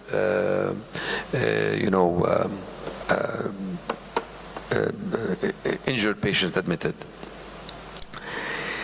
The Ministry of Health paid the whole department for 33 days of work, $260 for 33 days. That's like 8 cents per patient. How can you provide coverage for 33 days? How can you pay people to take care of patients if you're going to give them 8 cents? So obviously it's not, we need to know the details because the devil is always in the detail. It's easy to go on national TV and say everybody's covered, but de facto people aren't. And they hide behind rules, like things like, oh, the Ministry of Health covers only inpatient admissions, they don't cover outpatient. Oh, you're not on the formulary, your specialty is not on the formulary, so sorry, we don't pay emergency physicians, we pay the admitting doctor only. Let them pay you. Take away from them. So that's not going to happen. And then you have armed forces medical insurance coverage. And we have many. We have the Sûreté Générale, the immigration police. We have the customs police. We have the internal security police. And then you have the Lebanese army. And every one of them has their own form of coverage and rules. Very fragmented. And background, we have 163 institutions that claim to be to be hospitals. De facto, some of them don't exist due to corruption. Some of them are just small little dispensaries or units that are called hospitals just for funding purposes. We have 138 private and almost 25 public hospitals. Public hospitals are supposed to be 100% free. We do have a lot of doctors, two for every 1,000 person in Lebanon, and our pre-hospital sector is based on volunteers. Now, hospital models, we have private, but we have government hospitals. There is also an army-owned army hospital, where most of the time the scanner is broke. And then you have university hospitals that are supposed to be not-for-profit, and that's supposed to be as big. And then you have university, because their bills can be big. And then you have hospitals that convince universities to call them affiliated. So they do exchanges. They provide students, residents that rotate between the two, and they have accordingly affiliation. They work somewhat for profit still. And there are government hospitals that have established affiliation. Again, fragmentation that leads to a lot of chaos in reimbursement models and reimbursement activity. So let's start with everybody wants affordable emergency care. So if you ask people and administrators and policy leaders, politicians, what do you want for patients? Every patient is entitled to affordable emergency care. Ideally, affordable to them means free. Somebody else should pay for it, not me. To insurance patient, affordable means how can I coerce facility and providers to accept the least reimbursement for providing excellent care or care. To the government, affordable becomes restricting access to resources, to limit utilization, to only when it's most needed, and when it's difficult to say no to patients. Outcome, fragmented, heterogeneous, overlapping, where people in the same family or the same person may have national coverage by the fund and have private insurance, where patients have to pay out of pocket in addition to insurance to be accepted for certain specific procedures that are negotiated. A lot of, you go into a private government hospital, but the surgeon will not operate. They'll have their students operate unless you pay them money tip outside without telling anybody. So there is a lot of overlap and a lot of confusion and corruption. The terms of coverage and benefits also change. Pre-existing injuries, pre-existing diseases, illnesses that occur within the last month, there will psychiatric issues, dental complications. There is coverage that varies from one to the other. And then you have accreditation requirements by heterogeneous entities. So you have Ministry of Health accreditation, you have Magnet, John Commission. There is actually an agency from Turkey that comes and accredits also institutions in Lebanon. And you have diagnostic centers that where doctors send patients to do their labs other than their own institutions. And they do that so they can get the kickback later. You have corruption. You have 5,000 GPs in Lebanon, people who wanted to be doctors. That shouldn't be a lot, these 5,000 GPs, except that 5,000, but they're more than a third of our doctor population who are still practicing in Lebanon. They're almost 40% of our population of doctors. Some of them are excellent, some of them are not at all.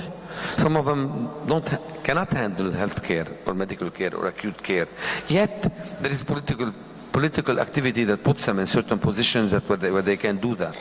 A lot of bad habits among healthcare professionals who can bill patients while traveling, who can bill patients they haven't seen, who don't come to see their patients where they do overbilling for private insurance. And you come in there trying to fix something, and they all tell you, look, follow the NSSF, National Security Fund. What are their rules? NSSF was established in 1960. There was no emergency medicine. They pay only for inpatient care. You're outpatient. And they don't pay for you because you're not existent yet. And when you are existent, they tell you you're not everywhere. Why should I pay here and not there? And if then they go to, why should we pay you for care? Let them pay you. Why should we? And then you're not on the formulary, or we don't know that they should. So, and then private insurers use that as an excuse not to pay you. Why should we pay you if the national fund doesn't? In 1960, there were no defibrillators. 1960, there were no CAT scans. There were no thrombolytics. People did not do laparoscopy. So sometimes you have to upgrade your laws and rules and regulations to match the reality. They cap the number of consultants. They chop you off. Your colleagues will conspire to take your bill out. They are all happy with collecting together, but you're the new kid on the block. They don't want you. There is bundling. There is also issue of coverage. Are you really covering the department or not? This is the American University of Beirut. We're a 200-year-old university. And this is my hometown where I live in Damour. Any questions? Thank you, Dr. Kazi. Any question? Not only for Dr. Kazi, also Dr. Daniels. Please. Do you have a question, audience?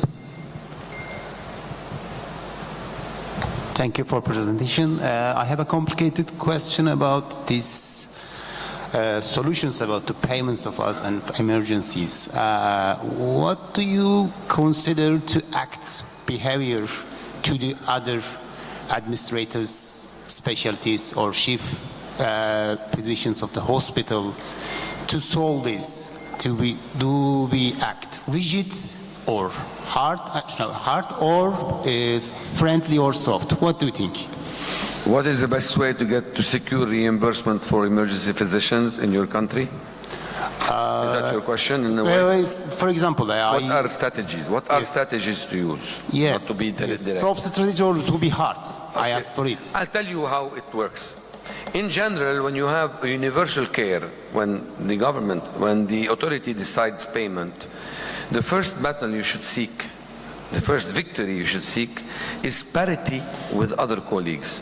So, parity with other colleagues within the institution where you're practicing. In a sense, you cannot say that every hospital is the same way than others.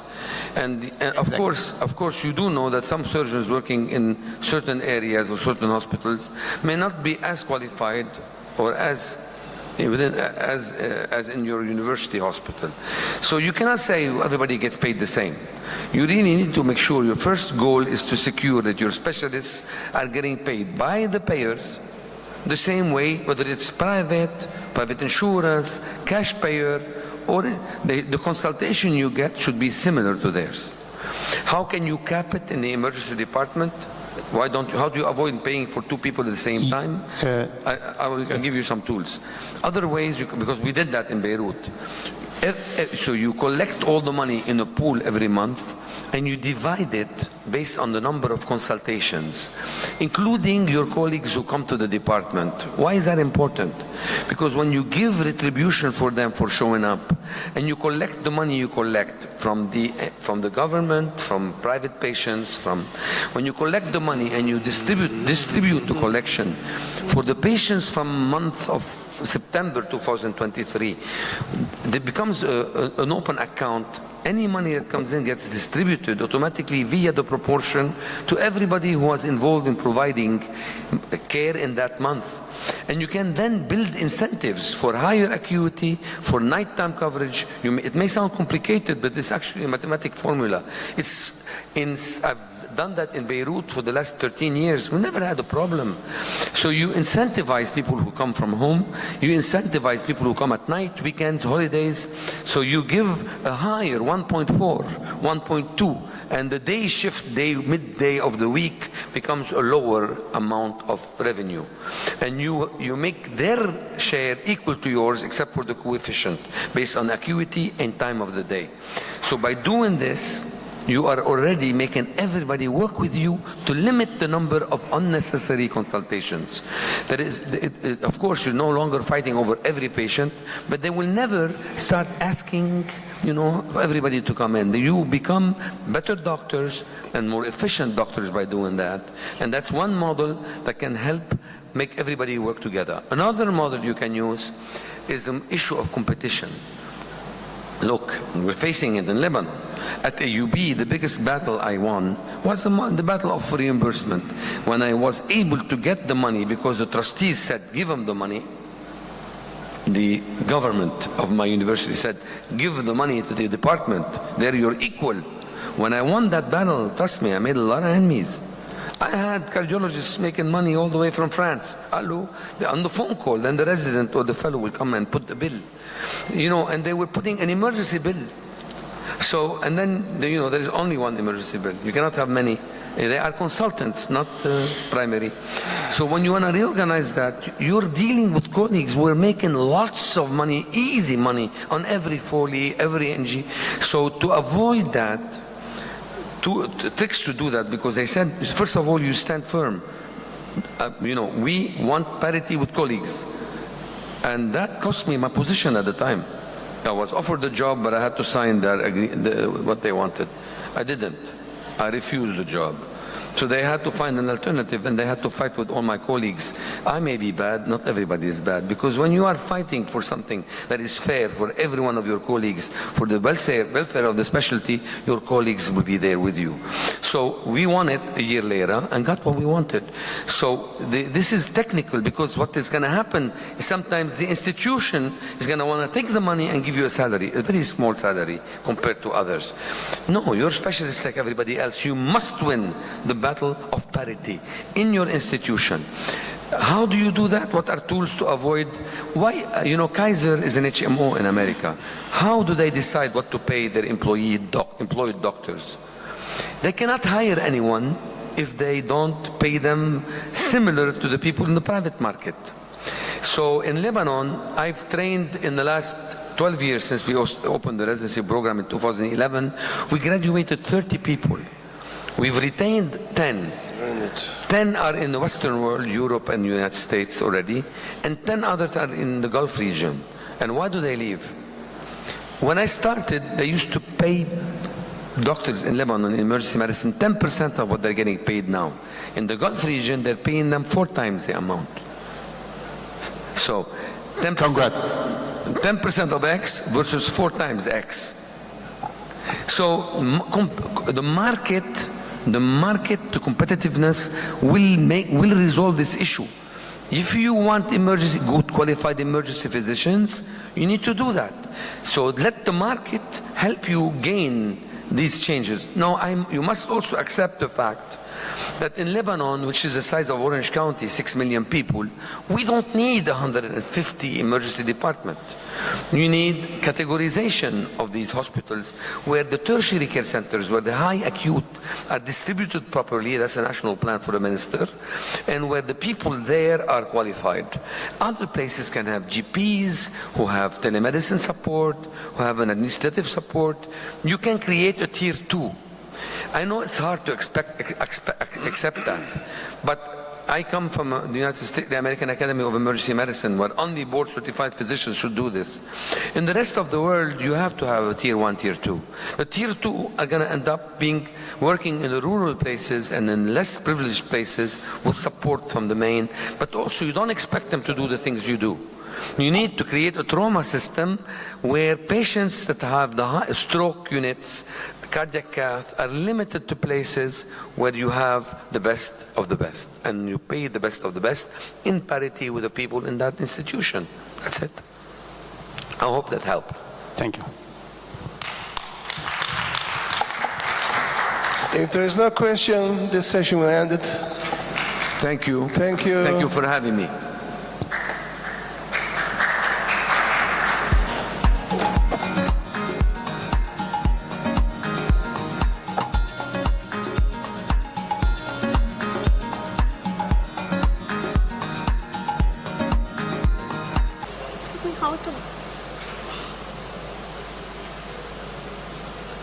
Next slide. Next slide, we have to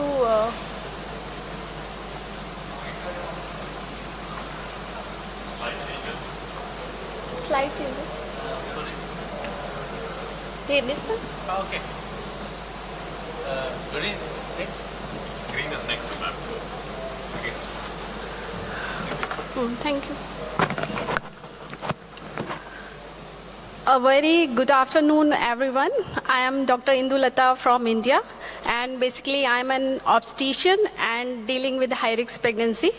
And today's topic of my talk is emergency transfusion in pregnant trauma patients.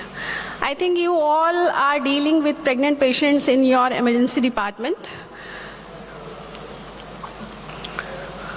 So there is nothing to declare, and I would like to thank YSM team, organizer, to give me this opportunity to have here. So the objectives of my talk is management of pregnant trauma patients, prevention of RH isomerization, transfusion principles and risk, and blood products transfusion. So trauma during pregnancy is the leading cause of non-obstetric maternal mortality, and there is 20% of maternal deaths are directly attributable to injury. Trauma-related mortality among pregnant patients are lower than the non-pregnant patient because there are various factors like due to hormonal and physiological effects in pregnancy, like there is increase in blood volume, there is increase in red blood mass in the circulation, and as well as the relative and husband of the woman is more aware about the pregnancy and related complications in a trauma event. The causes of trauma during pregnancy are motor vehicle collision, domestic or intimate partner violence, penetrating trauma, blunt trauma, falls, and electric trauma also.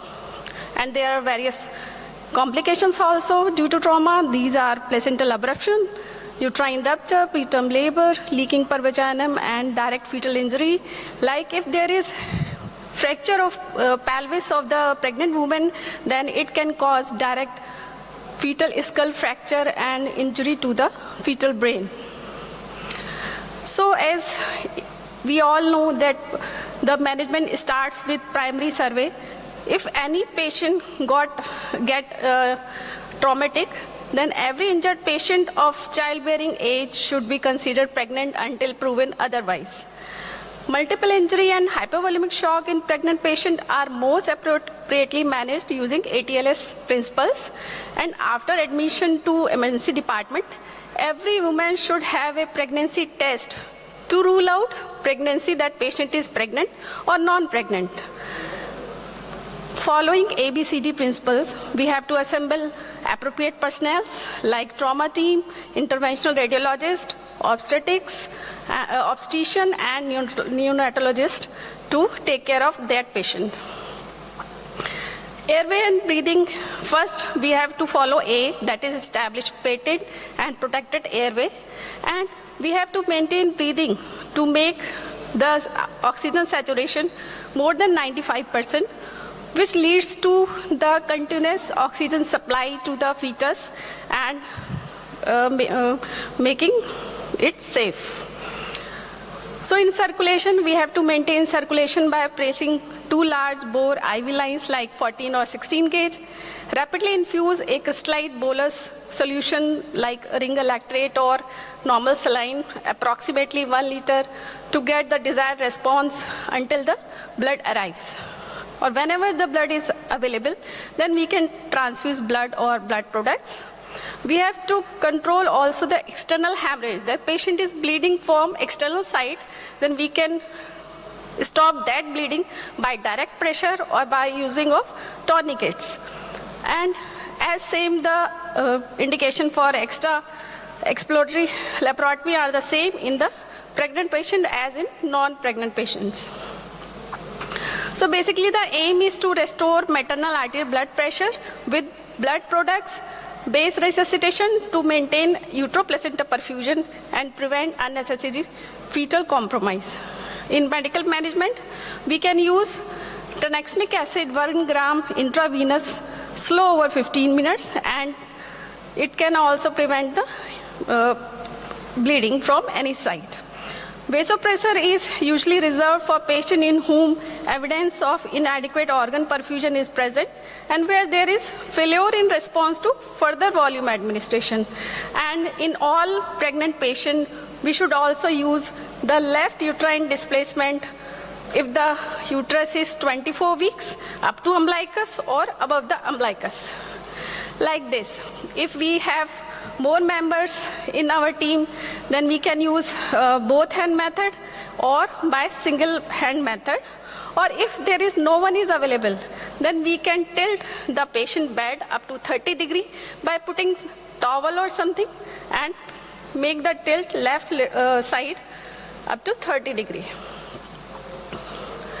After that, the resuscitation of pregnant patient, and whenever the blood is available, we should follow the standard fixed ratio major hemorrhage transfusion protocol like fresh frozen plasma, platelet and PRBC in the ratio of 1:1:1.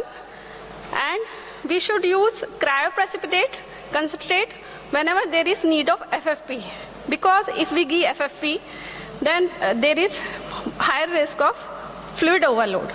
And we should follow this blood products transfusion by the hemoglobin, hematocrit, and coagulation studies like PT, INR, and APTT.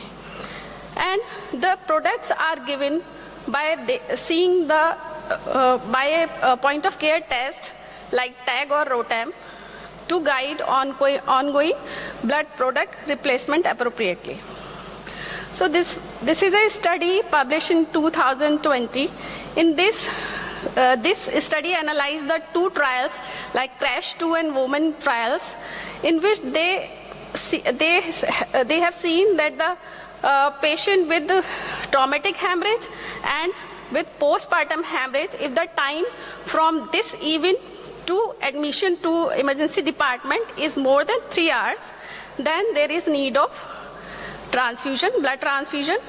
So we can decrease this blood transfusion related side effects by decreasing this time interval between the event and the hospital admission.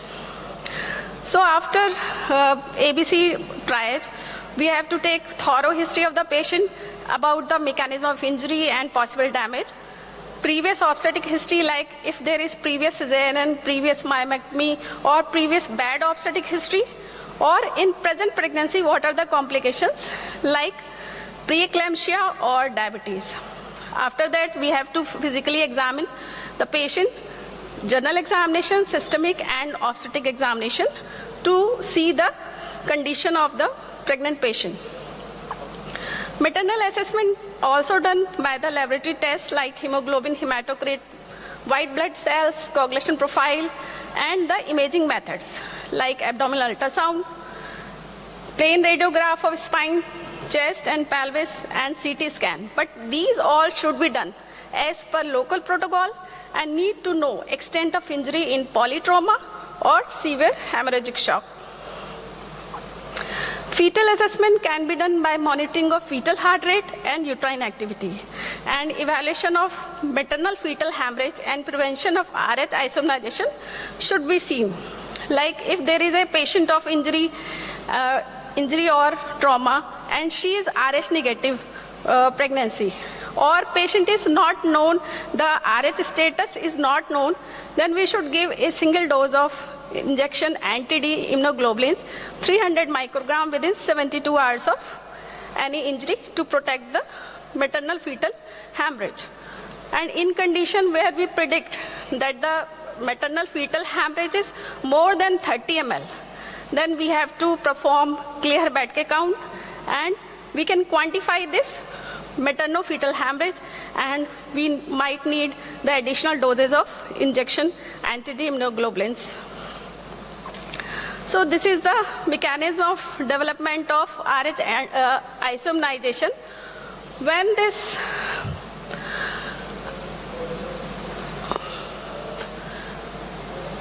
the mother is RH negative and fetus is RH positive, then this RH positive, due to maternal fetal circulation, these RH positive antigen create a immune system response, and these mother body response is formation of antibodies against this RH antigen of the baby.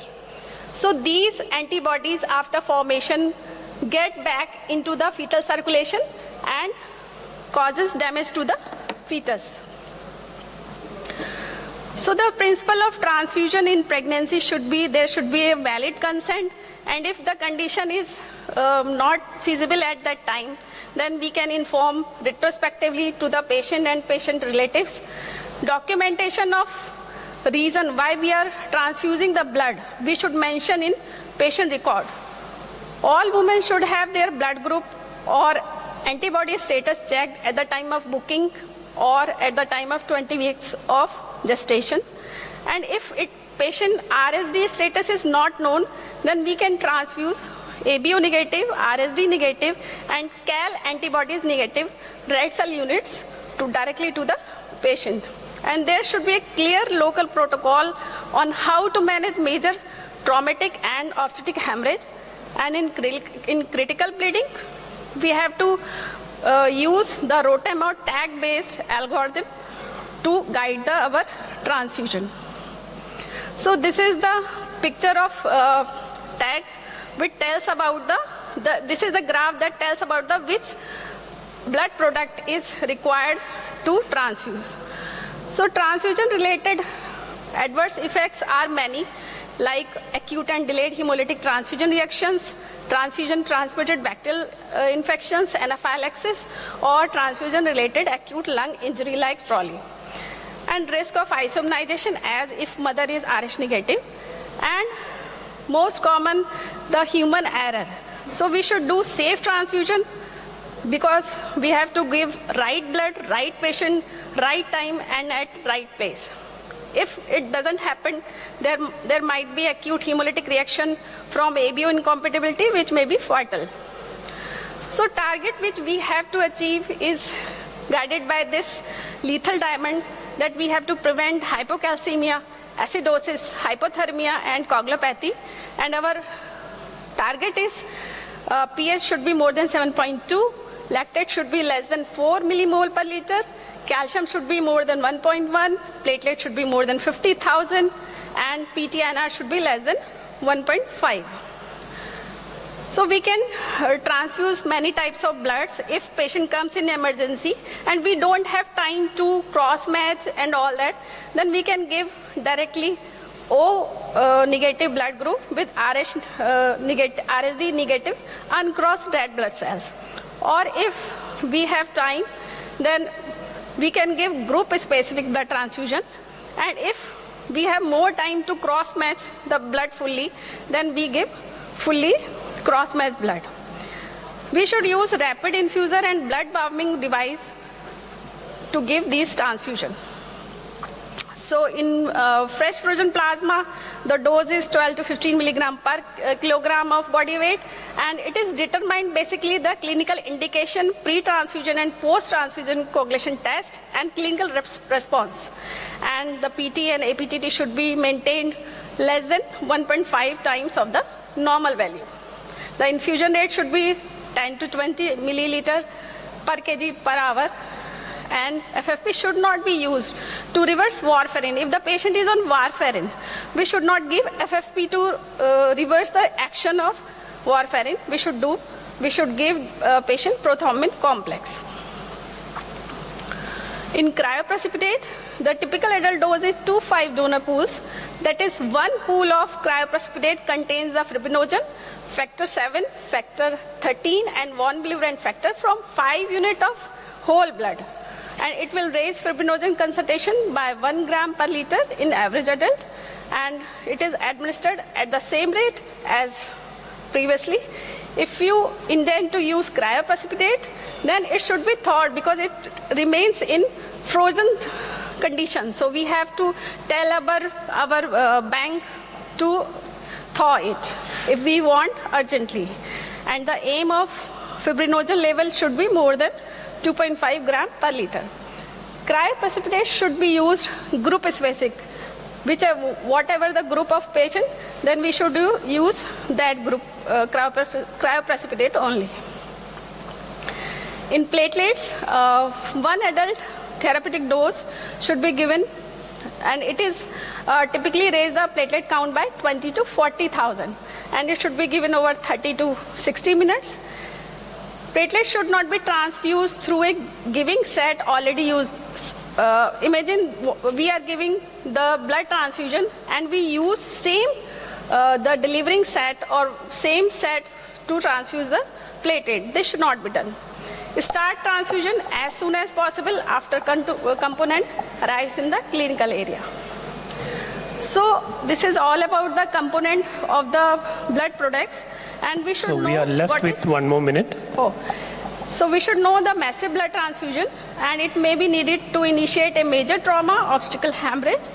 And in adults, massive transfusion may be defined as transfusion of half of one blood volume in 4 hours, or more than one blood volume in 24 hours, or we can define as more than 5 unit RBC in 4 hours, or more than 10 unit RBCs in 24 hours. And causes could be of giving massive blood transfusion could be obstetric, or incidental causes due to trauma like rupture splenic artery aneurysm, hepatic rupture, or trauma. So this is the protocol to give massive transfusion. In round 1, we give 6 units of every product, that is PRBC, FFP, platelet, and cryoprecipitate. In round 2, same protocol. In round 3, we give medical management in form of tranexamic acid. 1 Sorry, gram IV. speakers, last minute, please. Last minute. Thank you. And 4th round, we give all products except cryoprecipitate. And if there is no relief in bleeding, then we can reactivate this protocol. So take-home message is any pregnant trauma patient with hemorrhagic shock should be managed with ATLS principles. Aim of transfusion is to restore maternal arterial blood pressure to maintain uteroplacental perfusion to prevent unnecessary fetal compromise. Blood and blood products are life-saving but carries a small risk of adverse effect, and it should follow the standard fixed dose, fixed ratio major hemorrhage transfusion protocol like 1:1:1, and injection RH anti-D immunoglobulin should be given to RH negative pregnancy to prevent RH isomerization in pregnant trauma patients. Thank you.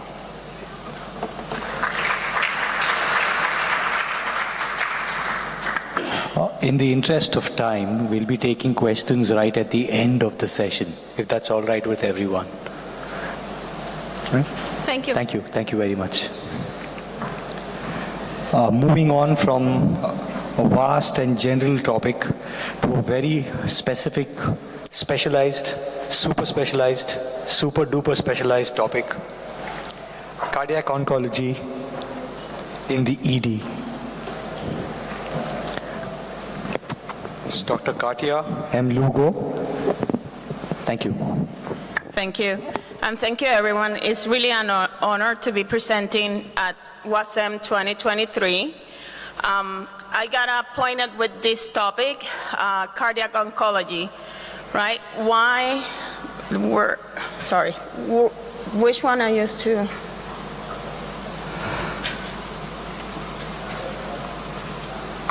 This one? Okay, sorry. So cardiac oncology in the emergency department, right? It's a new topic. Why it's important to discuss this?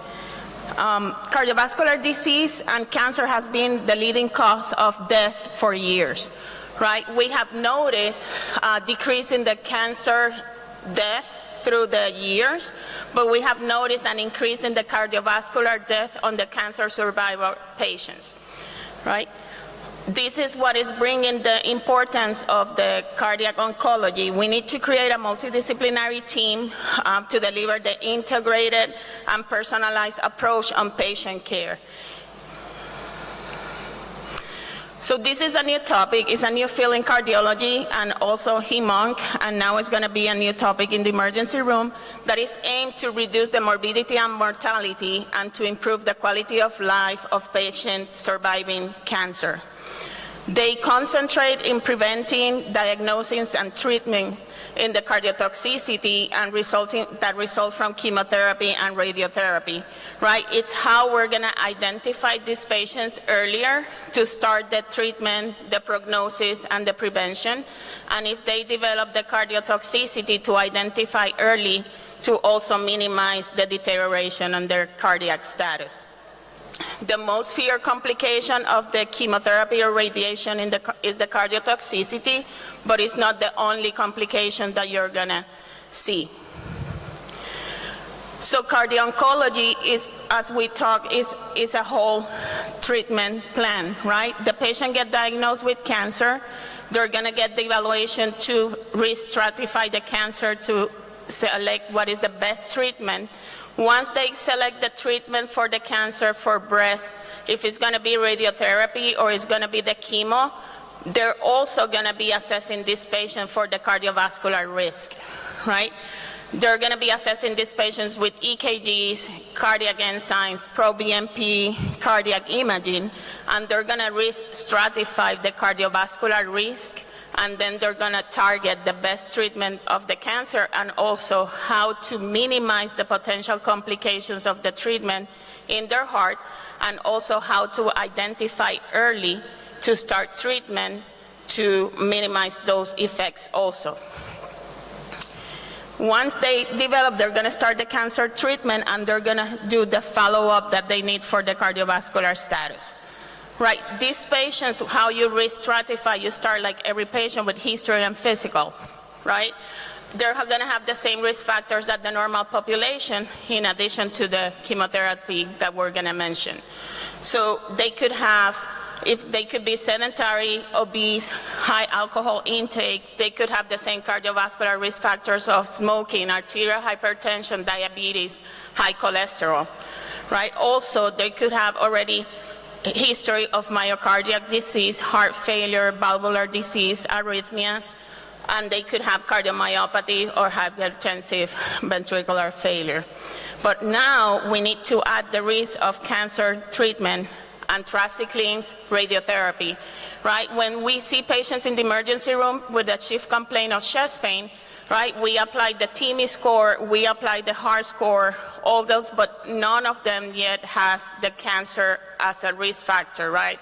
And it's not only ongoing cancer, it's also resolution of the cancer because they already received the treatment. Now we should be considering that as a risk factor on these patients. So I mentioned some of the studies that we're going to be doing, include the EKG, the cardiac enzymes. One of the baseline, you always get a baseline echocardiography, right? What you're going to be seeing in the emergency room, not all the time we do echoes in the emergency room, but you could compare if the patient comes with chest pain and has history of cancer, previous cancer, and they got treated or resolved, they have, now they have that increase. And if they have a echo done about 3 months ago, and we're going to talk about that a little bit later, and you notice a decrease in the most recent one, and no one is adding those dots together, it could be you identifying the risk of cardiotoxicity. If they have a sudden decrease in the ejection fraction, or the ejection fraction in less than 50, that's highly concerning for cardiotoxicity. Other factor that they're looking is the global longitudinal strain in the left ventricle. The studies have shown that that change of more than 50% is going to be even earlier sign compared to the changes on the echo in the ejection fraction. So if you notice the global longitudinal strain to be increased, that patient should be evaluated by the cardiology early and also in combination with the hematology oncologist. So this is an example of some of the medications that are related to cardiotoxicity. Mainly is the anthracyclines and also the radiotherapy and the HER.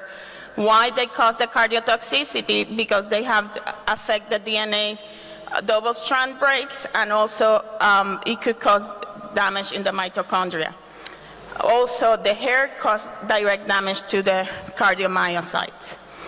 Some of the examples of the surveillance that they plan with these patients, right? Once you classify this patient as low, moderate, high, and very high risk, mainly the low and moderate is going to be very similar to screening, and the high and very high are going to be also similar in their comparison.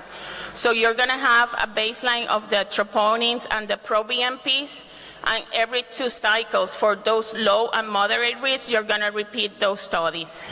That's while they're on the chemotherapy. And this is going to vary with the medication that they're receiving for the chemo or that they receive. That's why it's important that it's a combination with cardiology and also hematology, oncology. For the high risk, it's going to be a baseline, but also they're going to be follow-up with every cycle of the treatment.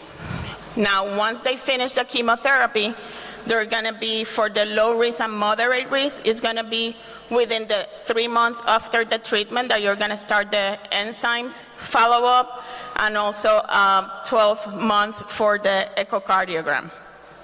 What is going to vary with the high risk and very high risk is that you're going to do the echocardiogram sooner, and also more frequent the enzymes. This is another example with another of the medications that I'm not going to go over, but you see the difference on the on the surveillance. Other pathologies that you could see with the cardiovascular effects of the chemotherapy and radiation is aortic disease, right? You're gonna get the porcelain aorta. Also, you could have what we mentioned, heart failure and cardiomyopathies. You could have pericarditis and restrictive pericarditis, microvascular disease, valvular disease, rhythm and conduction abnormalities, cardiac ischemia, and arteriosclerosis. So going to also, in addition to the cardiotoxicity, when you see patients that they started the chemotherapy and suddenly they were having normal blood pressure and suddenly they're having elevated of the blood pressure, you need to consider that that could be a reaction due to the chemotherapy. We should not take or tell them that they need to stop the chemo. Many times what they do with those medications that is causing this is to decrease the dose of the chemotherapy until they start getting better, because some of these cases could be reversible. Or they could be started in ACE inhibitors or calcium channel blockers. Right. Also, when these patients present with arrhythmia, that the most common are AFib, and also they could have QT changes. But when you're seeing AFib and they need also anticoagulation, these patients are prone to more complications due to anticoagulation. So the recommendation is to start with the low heparin as much as possible, and if it's needed, then to do a short course of the IV heparin. The patients also could develop valvular disease, as I mentioned before, and these valvular disease complications can take almost 10 years to start presenting, right? And it could go from regurgitation to also, they could present with infective endocarditis. So you need to have a high suspicion in an immunocompromised patient after cancer treatment, and it could take even 10 years because they could be, the valvular presentation could be due to infective endocarditis. So the interdisciplinary approach with including cardiology and hem-onc in these patients that are presenting to your emergency department with chest pain with a previous history of cancer or current history of cancer. This is a more complex graph of what happened after. That is mainly you re-stratify. That is how we see the patient with chest pain in the emergency room and the follow-up that they're getting afterwards. So why is important cardio-oncology in the ED? It's, they have the consensus and also how they make the diagnosis of the cardiotoxicity. As I mentioned before, a change of the decrease in the left ventricular ejection fraction more than 10%, or a global decrease in the ejection fraction less than 50 that they mentioned, that is mainly 40, the goal, and the global longitudinal strain, a reduction of more than 15%. It has a high possibility. So what is important to take a good history in the emergency department, knowing if that patient has history of previous cancer or current treatment. If you notice any sudden change in the blood pressure and this patient, consider that it could be due to a new medication that they're receiving as a chemotherapy and they need to be treated immediately.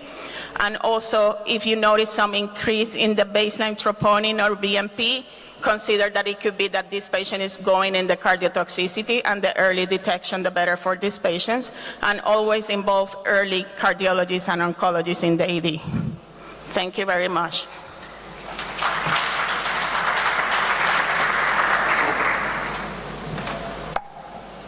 Any questions from the audience?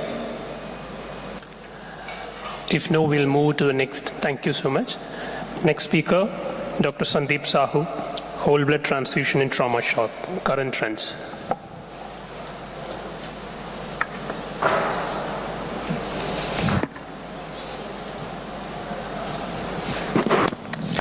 It usually doesn't hurt to applaud, so let's do that. Cheers. Thank you, chairpersons. I am thankful to the organizer from the Turkey, especially Dr. Basar and Beshet, and it's really a privilege to speak in front of Professor Vincent, because a lot of friends from India, and we are listening him for years. So this whole blood transfusion in trauma shock, I'm going to present the current update or trends that is evidence in last 3 years.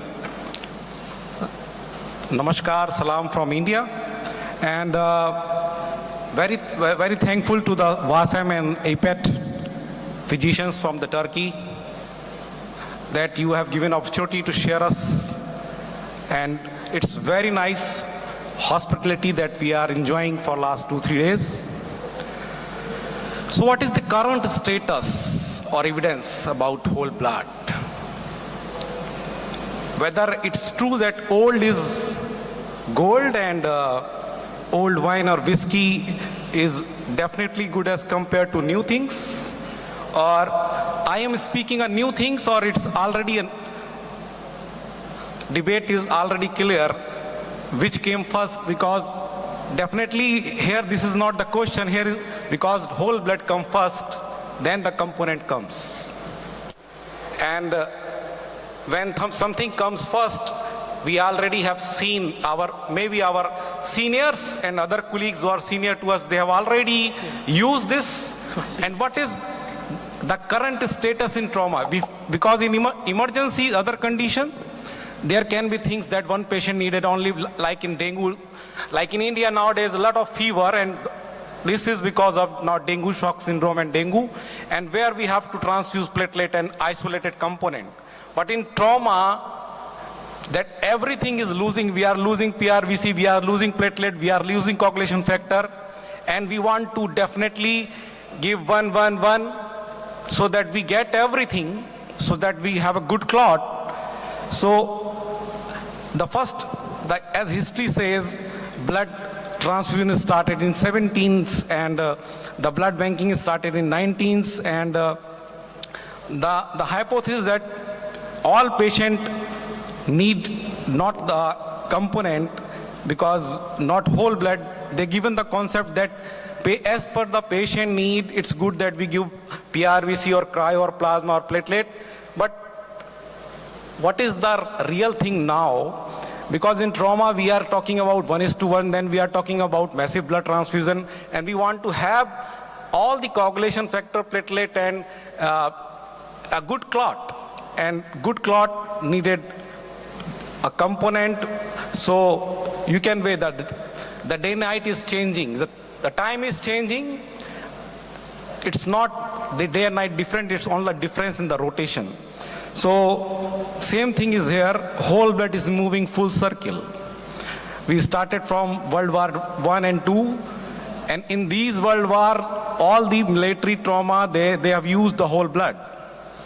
The things moved from 1960s, 70s, 90s, and again, the evidence for last 3, 4, 5 years, 2019 onward, they are saying we should focus on whole blood in trauma. Because one whole blood is not equal to 1 FFP platelet and PRVC, definitely. When we want higher hemoglobin with little transfusion, when we want higher coagulation factor that is there in whole blood, when we want give less blood volume because it can take one trolley and transfusion restricted count problems, the answer is whole blood. Because it has everything excess. And only thing is that availability. If human has thought that they want to discover the world, they have done it. So if we reconsider it and we make it available, then we can't compare the whole blood with the component 1:1, because whole blood is better. Definitely there is advantage and disadvantage of both things, but there is advantages of whole blood. And as we are searching literature and we are coming not in medical science but the social media also, they are saying that one whole blood is not one combination of PRVC, FFP and platelet.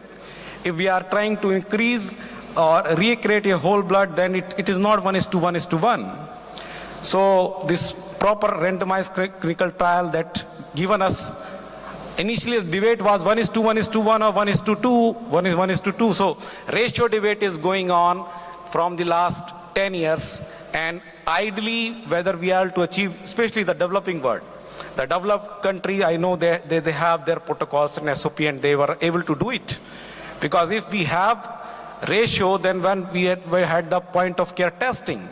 Because in India, nobody is everywhere. In developed country, they have the developing country, they have the point of care testing to assess the viscoelastic test that how they can target. So if we say this, the ratio debate 1:1 or 1:1:2, it does not result in significant difference. So research is emerging that shows that whole blood works better for these in trauma patient as compared to fraction component, and it's a rediscovery, it's not a new discovery. And whole blood versus component therapy in transfusion trauma patients, they're saying that mortality is less because you are transfusing less. Even the cost, because medical science, everything is cost. When you give multiple transfusion, every component has a cost and also the cost to give it. So whole blood was should with the lesser, lower charges and improved logistic, especially when trauma, when we are dealing with massive blood transfusions. This study in 2021, that is a UCENTCOM, that is a Army, US Army, they have done 5-year prospective study and 1,700 patients. Those receive both the component and the whole blood, and they say whole blood use increased significantly with time in last 5 years. And because the supply is also increasing. And without a long-lasting platelet component, that is a problem with the component therapy, because we know that as the components of more than 14 days, this platelet is only working for first week, 3 to 5 days. Another study that whole blood transfusion versus component in adult trauma patient with major hemorrhage.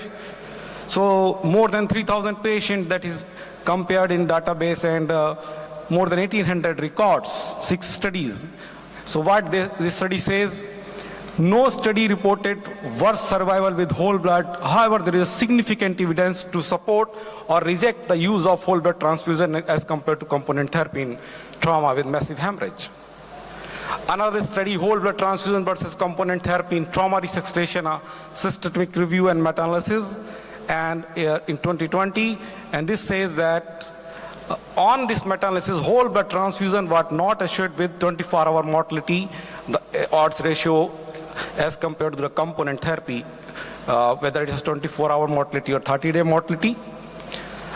Another study by this Brill Jason, that impact of incorporating whole blood into hemorrhagic shock resuscitation, analysis of 1377 consecutive trauma patients receiving emergency uncrossed blood products, and they say that it has improved survival because odds ratio is saying this. They have decreased need of overall transfusion amounts, 60% less component products needed in whole blood group, and effect of survival are good, especially in severe trauma patients. So this published in JCS, that is American College of Surgeons. And in US, this group, Dr. Brian Cotton, they are working hard for last 5 years, where they say that low titer group O whole blood, LTOW, and they are promoting this, that is remerging role of whole blood. And as we know, this is a walking blood banks. People in military, they have the blood groups, they have a screen, they have already know the blood type, and they are the walking blood banks. So they have the resources, and military is using for Afghanistan, Iraq war, and all the war areas. That is, and we are also, and nowadays we are talking a lot that this country is against this, and things are going on, and it may increase. So whole blood based resuscitation by using cold stored low titer O units, that is also FDA approved now. So this can be used. Only question that it is universal versus type specific blood, RH whole blood versus RH negative blood, or we can use safely in children. The answer is yes. Whole blood resuscitation is safe in pediatric trauma patients. This multicentric study that says that it can be safely used in pediatric trauma patients, 0 to 17 years. And another study is low titer whole blood, truly a universal blood product. This answer is that it appears to be a safe product for universal use across all blood groups. Group B recipient arrives with worse physiological value in shock, and they receive whether this whole blood or component. So another evidence is in 2021 in emerging blood transfusion for trauma patient with perioperative resuscitation standard of care. In 2021, whole blood transfusion is used especially in military scenarios and is also becoming more and more popular in civilian world, although it is accompanied by a strong lack of evidence, and so we need more things to study and explore so that the Last God given 2 us, minutes, please. yeah, so the God gift can be used properly in saving life. Single institutions trial comparing whole blood versus balanced component. 50 years later, where we are, we saying that whole blood is better and it has less in-hospital mortality, less ventilator days and pulmonary edema and all that. A review in transfusion whole blood for trauma patient outcome at higher doses. So they say that we are now moving from 1:1 transfusions to the low titer group O whole blood transfusion, because the additives in the component therapy, they are also not increasing the oxygen carrying capacity, and they dilutes the coagulation factor. So lot of evidence. So in summary, by reviewing this 3 to 5 year recent evidences, whole blood used many years since its inception, that blood can be transfused in an human for saving lives without any harm. It proven time tested in military trauma. Thousands patients, hundreds of studies, and evidences also emerging in civilian trauma.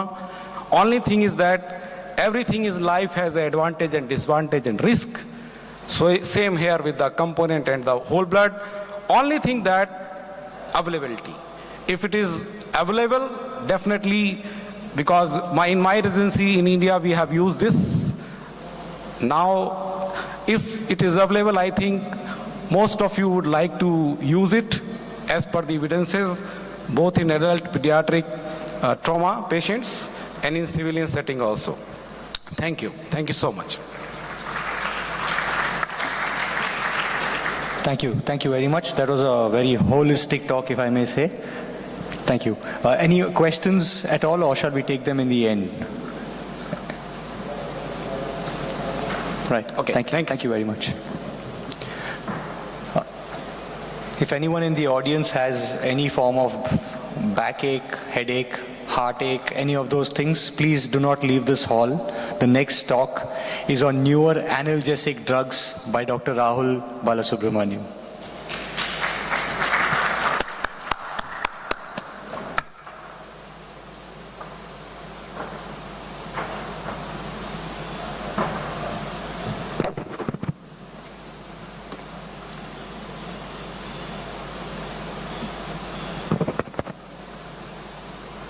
Good afternoon, everyone.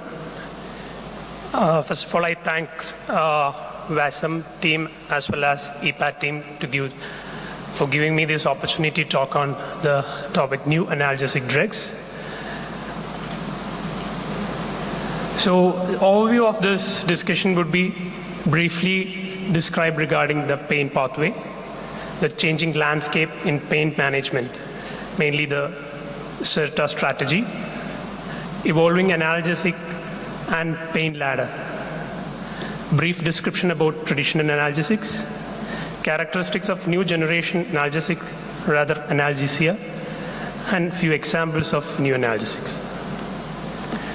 So, you all know pain is the root cause of main presentation, almost 75 to 80% of all complaints according to the present prevalence across the globe. So what are the challenges? Because delayed pain management is a routine in most of the busy ER. And another one is oligoanalgesia. So what do you think?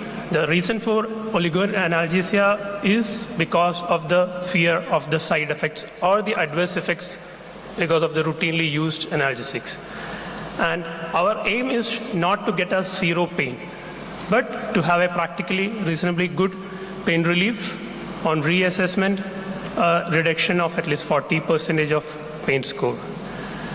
And in the background of opioid epidemic in all the developing country, even in developed countries, we have a wide use of opioids, which leads to a scenario called opioid overuse or opioid epidemic and its side effects.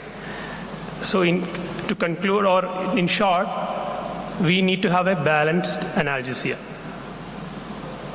You all know this, the pain physiology, the pain pathway, which is by peripheral nervous system as well as central nervous system.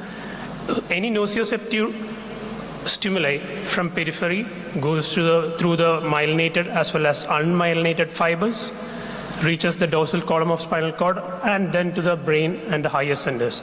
So as in the diagram, there are different levels of analgesics which can help decrease the pain. That can be both pharmacological as well as non-pharmacological. So my talk would be not only new analgesic drugs, rather analgesia. So it need not be always drugs which can decrease the pain. It can be some other non-pharmacological techniques too. So to review the pain ladder, so the conventional pain ladder, we have 3 steps to start with: mild, then moderate, and severe pain. Usually we have the conventional drugs. To begin with, the most safest one is acetaminophen, paracetamol, or maybe NSAIDs. Then we move on to weak opioids and strong opioids. So what WHO has come up with is a new addition. In each step, it can be an integrative medicine therapy. And while you leap from step 2 to step 4, we have an additional one, that is minimal invasive intervention. So that can include, which we all know now, even after the advent of the ultrasound and easy availability of ultrasound, regional nerve blocks as well as plain blocks are being used, which can be used in order to get a balanced analgesia so that we can reduce the adverse effects of analgesics being used. So what is the armamentarium? We told that the integrative medicine therapy, which we can include in each and every steps of pain ladder, can be a non-pharmacological, which include physical like physiotherapy, osteopathic manipulation, mechanical support, or active mobilization. Direct like heat or ice, acupuncture, all this have got even adequate evidences to use. Transcutaneous electrical nerve stimulation, deep breathing, and ultrasound. Indirect like music therapy, aromatherapy, hypnosis, and even guided imagery, which can actually decrease the pain. Educational and physiological like cognitive behavioral therapy, which been using for psychiatric patients, verbal suggestions, and family support. So this can be integrated to any step of the pain ladder. So it has come to an extent that a virtual reality helped reducing the pain during labor. So there is a Frey and al. Showed in 27 unmedicated pregnant female could decrease the pain and anxiety. And in 2018, a systemic review by Scapin et al., which includes 34 studies, showed virtual reality can decrease pain while dressing changes, physical rehabilitation, and physiotherapy. Coming to this, what is CERTA approach? That is nothing new, but we all know what is written on the left-hand side of the table. That is nothing but different targets. The channel, enzymes, receptor targeted analgesia. So rather than shooting blindly, we'll narrow down it and nail it. So that's what the CERTA approach is all about. So according from the history and the pathophysiology or etiology which you know regarding the pain presentations, you can actually target or nail the exact cause. For example, for COX and COX-2 inhibitors, we usually use ibuprofen, diclofenac, naproxen. So you can exactly nail the causative inflammatory markers. So coming to a few drugs which are considered new, need not be a newly invented one, which was used previously for some other indications, now being used as a neuroanalgesic modality. So methoxyfluorine, known as green whistle, it is a halogenated volatile anesthetic. It is a non-opioid alternative to morphine that is used for acute pain relief. So usually when I talked to some of my friends in UK yesterday, so they were telling they use it frequently in pre-hospital scenario when there is some fractures. So now this is being used widely in New Zealand as well as Australia, but it is banned in United States because of the nephrotoxicity, which was there when used in higher doses. So basically it is used with a puff.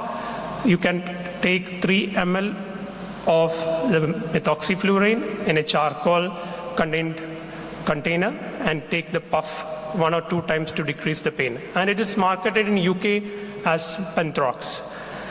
So the take home would be, you can use it, but be careful how many times you use it and how you use it, and be careful about the nephrotoxicity. And there are RCTs on this, like stop trial, Mediata. So it's not a new thing, but it's being using, but have to be careful while using methoxyflurane. Next is dexmedetomidine, which again is not a new drug, but if it can be used intranasally also, which actually decrease the side effects. You all know that the side effect, it being an alpha-2 agonist, it can cause bradycardia and hypotension. So if you can use it intranasally, it can actually decrease the opioid use, which we use usually for postoperative patients. So concomitant dexmedetomidine in postoperative patients is a good option, along with regional blocks as well. Next is buprenorphine, used for treatment of withdrawal. It's an opioid receptor agonist, and it is being successfully used for neuropathic pain, cancer pain, as well as postoperative pain, and even in renal colic. So 4 milligram sublingual buprenorphine is an option for acute bone fractures. Next is a subdissociative dose of ketamine. It's a non-competitive NMDA receptor antagonist. And the main mechanism of action is decreasing the central sensitization and pain memory. And subdissociative doses, 0.1 to 0.4 milligram per kilogram. Again, this can be used intranasally at much lower doses. Early and rapid pain management and long-lasting analgesia is one of the advantage, and it bypasses the first-pass metabolism. So again, it helped in decreasing the side effects. Next is topical clonidine, which is classically used for refractory hypertension, especially in chronic kidney disease. So this can be used topically for painful diabetic neuropathy, and also being used as a topical agent, again decreases its adverse effects. So this table mainly enumerates few drugs which can be used intranasally, which we already discussed: dexmedetomidine, ketamine, fentanyl. Intranasal fentanyl is there in a lot of pediatric algorithms where you can't get an IV access. You can resort to intranasal fentanyl. Last 2 minutes, please. Yeah. Next is intravenous lidocaine, which has been, it can't be used routinely for a renal colic, but refractory to other drugs like diclofenac and opioids, you can consider giving intravenous lidocaine for renal colic too. Desmopressin in renal colic, again, its analgesic effect, it's due to its antidiuretic property. Decrease the renal pelvis pressure, and it is causing decreased pain. Next is tapentadol, a synergistic mu opioid receptor agonist and noradrenaline reuptake inhibitor. Doesn't have an active metabolite, so the risk of accumulating and producing overdose or adverse effect is less, and is metabolized by cytochrome P450 enzyme. So it has got less side effects like nausea and vomiting compared to opioid, but be careful about respiratory depression when you're using it. So alternative to morphine and oxycodone. This remimazolam is not an analgesic as such, but it is used as a sedative, but can cause analgesia when used with other drugs. So this is the CERTA strategy. You can map the particular receptors to the pain presentation, and you can choose which drugs to be given to the patient. It's not a complete comprehensive list, but you need to have the assessment of the patient at the same time to look for any contraindication. So what is the challenges when you talk about a new drug or a new therapy? It is always the cost, the accessibility, as well as the potential side effects. So, being said that, these are the challenges, we should work on it, and the future prospect. So we already discussed the pain pathway. The sensitization occur in the dorsal horn of spinal cord and the higher centers of the brain. So the future research or future analgesics which are being developed or are in pipeline is being addressed regarding the central sensitization and long-term potentiation. So take-home point should be limited newer analgesics are introduced recently. So older drugs used for other indications are being used for analgesia.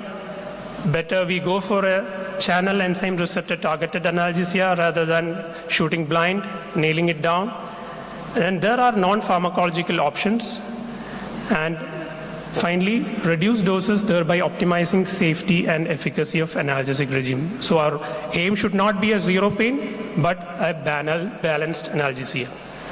So these are the references. Thank you. I'd be happy to take any questions.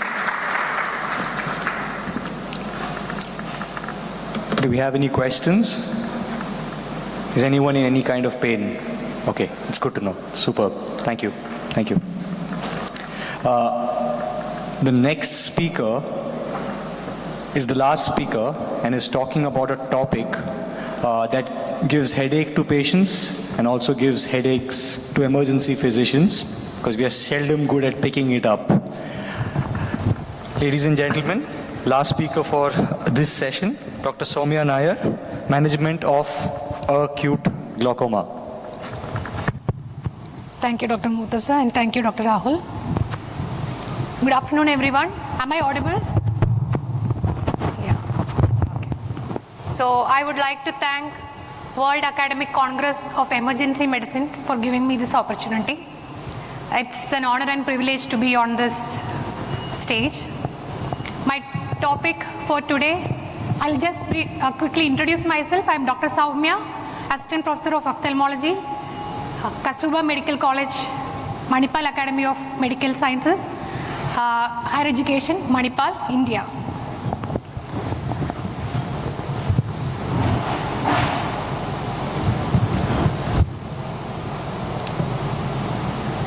Slide change. Yeah, good. So, the topic of interest today is emergency management of acute glaucoma. Let me start with a clinical scenario. A 60-year-old female presented to the ED with complaints of acute onset diminution of vision in the right eye, which is painful, and was associated with severe headache and recurrent bouts of vomiting. She had other associated symptoms like redness, photophobia, and lacrimation. So what are the possible differentials you can think of? The first possible and the most important differential in this situation will be primary angle closure glaucoma. But you have to keep in mind other causes of acute glaucoma like traumatic, inflammatory glaucoma, lens-induced glaucoma, and drug-induced glaucoma. So what is the importance of primary angle closure? Primary angle closure glaucoma is a sight-threatening condition. As an acute care physician, saving the sight is one of your priorities, isn't it? And acute angle closure glaucoma is a great mimic too. It can mimic many of the emergencies that come into your ED, like neurosurgical emergencies, gastrointestinal emergencies, and tox emergencies. So how can you evaluate such a patient when he or she comes into the ED? So we can start with simple bedside evaluation of anterior segment, anterior chamber depth evaluation, and digital tonometry or applanation tonometry if there is a slit lamp in the ED. The anterior chamber depth evaluation can be done using a simple torchlight. Ask the patient to look straight, shine the light from the temporal side of the patient and look at the anterior chamber. Two things you have to look for. Is the anterior chamber well illuminated? And second, is the nasal iris of the patient seen properly? If the nasal iris is not seen properly, and the nasal anterior chamber is in shadow, that indicates that the patient is having a shallow anterior chamber, just like the second picture there. Now, how can you assess the intraocular pressure bedside in the ED? A simple method called digital tonometry will help you. With the index finger, press on the upper lid on the eyeball of the patient. Ask the patient to look down and feel the pulsation on the other index finger. And if the pulsations are not felt and the eye appear rock hard, that means the intraocular pressure is very high. Now, is there a role for point of care ultrasound in case of acute angle closure glaucoma? Yes, there is. Why? Because often in cases of acute angle closure attacks, the patient will be having a cloudy cornea due to corneal edema. This will impair the visualization of the anterior chamber and the depth assessment. In such cases, we can rely on focus. So, we can assess the anterior chamber depth, the anterior chamber structures. Even we can look into other causes of acute glaucoma like phacolysis, phacomorphic, subluxation, hyphema, etc. Now, while doing focus of the eye, we have to use a linear probe, a high frequency linear probe, and it has to be kept transversely over the closed eyelid of the patient after applying a lubricant, and the pointer should be towards the temporal side of the patient. And we can see the whole globe, then the cornea. The anechoic area beneath the cornea is the anterior chamber, and then the anechoic area beneath the anterior chamber, this is the anterior chamber, and this is the lens, which is the anechoic area beneath the anterior chamber. And the line between these two anechoic area is the iris. And the large anechoic area beneath the lens area is the vitreous cavity. Now, coming to anterior chamber depth assessment, in the first image you can see that the anterior chamber is very deep and the angles are wide open. While in the second picture, the anterior chamber seems shallow and the angle seems narrower.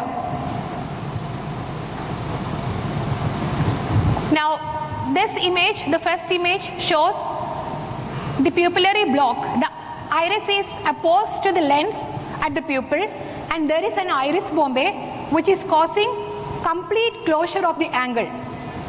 The second image, you can see an anechoic lens, and above the anechoic lens in the anterior chamber, there are hyperechoic areas which is suggestive of a hyphema.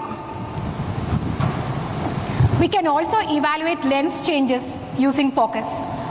In the first picture, as you can see, the lens appears hyperechoic and bulging forwards, which is pushing the iris diaphragm forwards, shallowing the anterior chamber. This is suggestive of a phacomorphic glaucoma. While in the second image, I hope you can make out that the lens in one area is pushing upwards or subluxated anteriorly, and it is pushing the iris in that area only, causing a shallowing in that area, shallowing of the anterior chamber in that area. Now, coming to the treatment of acute angle closure glaucoma in the emergency department, what can we do? So, the first and foremost priority is to bring down the intraocular pressure immediately. As long as the IOP remains high, the more damage to the retinal nerve fiber layers happen and irreversible visual damage will occur. So we have to prevent that.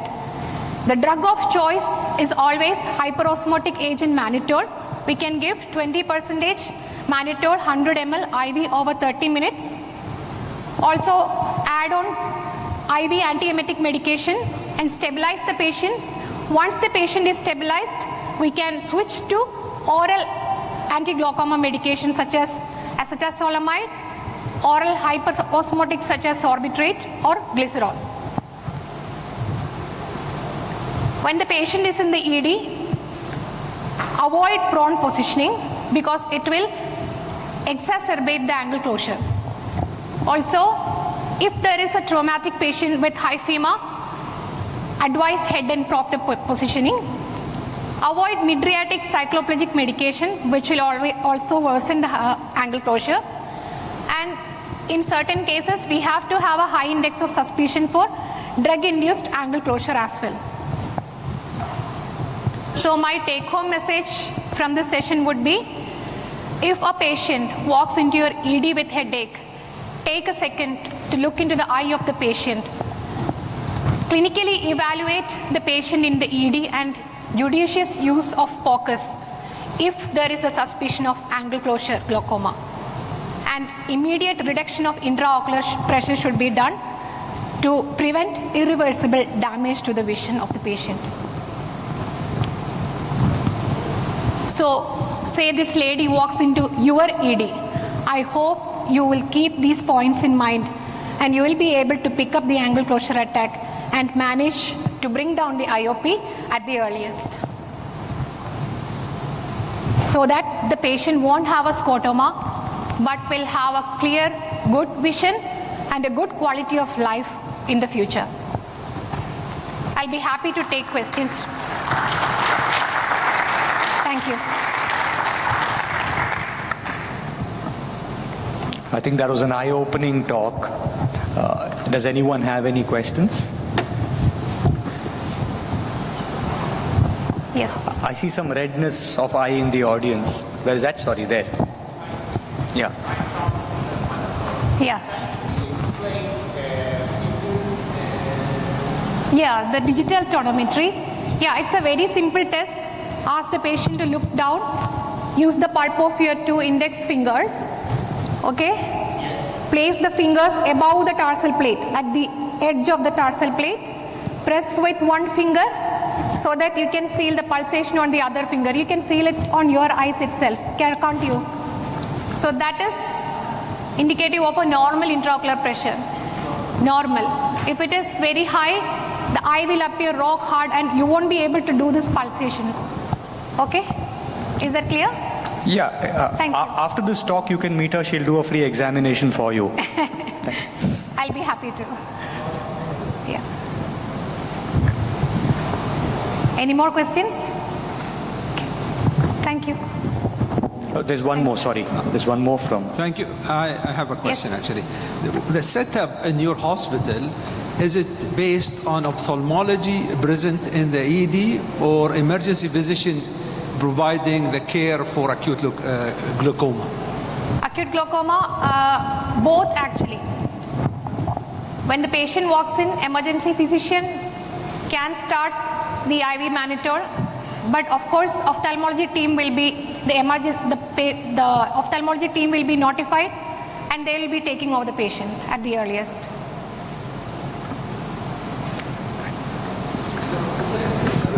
Yes. In-house or home? Yes, sir. The ophthalmologist will be in-house in the ED or he will be called to come. So time is a factor here. Yes, yes. So what is actually the time factors that will require for ophthalmologist to be in-house to provide the care for this patient? Yeah, so it will take at least 10 minutes for the ophthalmologist on duty to come, but we can save that time also if we are trained to look into the eye and understand that this is an angle closure attack, then no need to wait for the ophthalmologist to reach. We can, that much amount of time can cause that much amount of damage to the retinal nerve fiber layer, so that can be prevented. Yes. Okay. Thank you. Does anyone have any questions for the first 2 speakers? We rushed them because of keeping interest of time in mind. Any questions for emergency transfusion in pregnant trauma patients? Dr. Indulata is still here. In pregnant trauma patients, emergency transfusions. Any questions on whole blood transfusion? Yes. The question on whole blood transfusion. So, Dr. Sandeep Sahu is here. Yeah, if it's okay, Dr. Sandeep, I have a question regarding actually your protocol. You said in your hospital you do have whole blood transfusion. So what is the setup and how this impacts on massive transfusion protocols?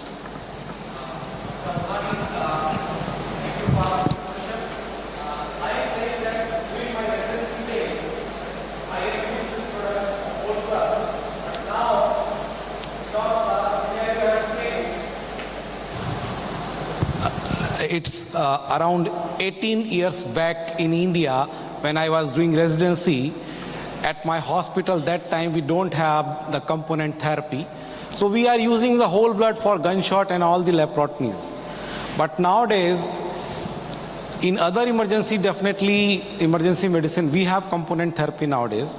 But I am especially being my primary specialty in anesthesia, and I am seeing day and night massive blood transfusion and severe hemorrhagic shock in the ORs and ICU. And anyhow, I am thankful to my transfusion department, transfusion medicine department. We have to take component, but we have to do massive transfusions.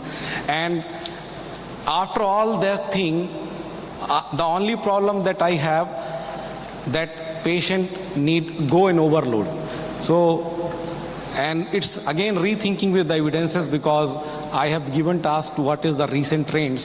So recent trend is coming back, and even in the wars, that is Afghanistan and Iran war, and even the things are going in disaster worldwide, the blood bank is not available, Dr. Althani, everywhere. And I think if we got the opportunity to have this whole blood, I would like to use, because I have used this during my residency days. So I have that not hesitancy, and you can say the new thing to use, whether it will work and will not work. So sorry, but nowadays in my hospital we are not having whole blood. But definitely I would like to have, especially it's good for severe polytrauma and hemorrhagic shock. Thank you, Dr. Althani. So what's your say, sir? Because you are a trauma surgeon, I know, and you work in ED, and we have seen your hospital. So what's your thought? I would like to add on this. We've got about 1.5 minutes, so it's not bad.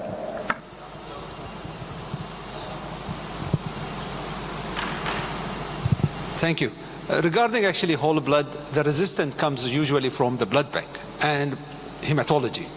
And in our setting, we managed to have whole blood, but that actually has two sides to it. One, you have to have availability of point of care. So in the trauma setting, we have point of care for all actually the point of care required. So we have TAG, ROTAM, INR within the trauma recess in our setting. We have a fridge also, which we have one shipment of massive transfusion plus whole blood sitting in the fridge in the recess. In the OR, we have also a fridge which is connected to the blood bank, and we have this whole setup.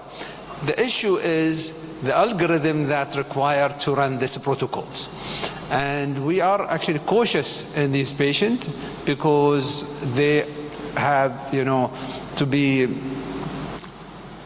taken in consideration their reaction in the future and so on.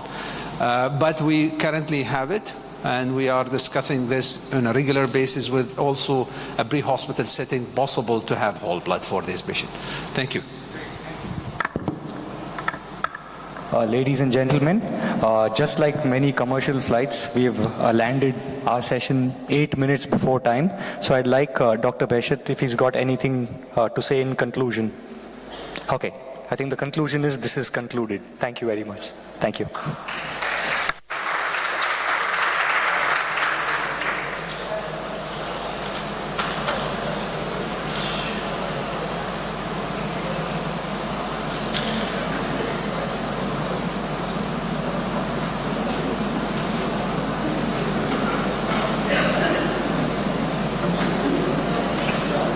Microphone long here, please.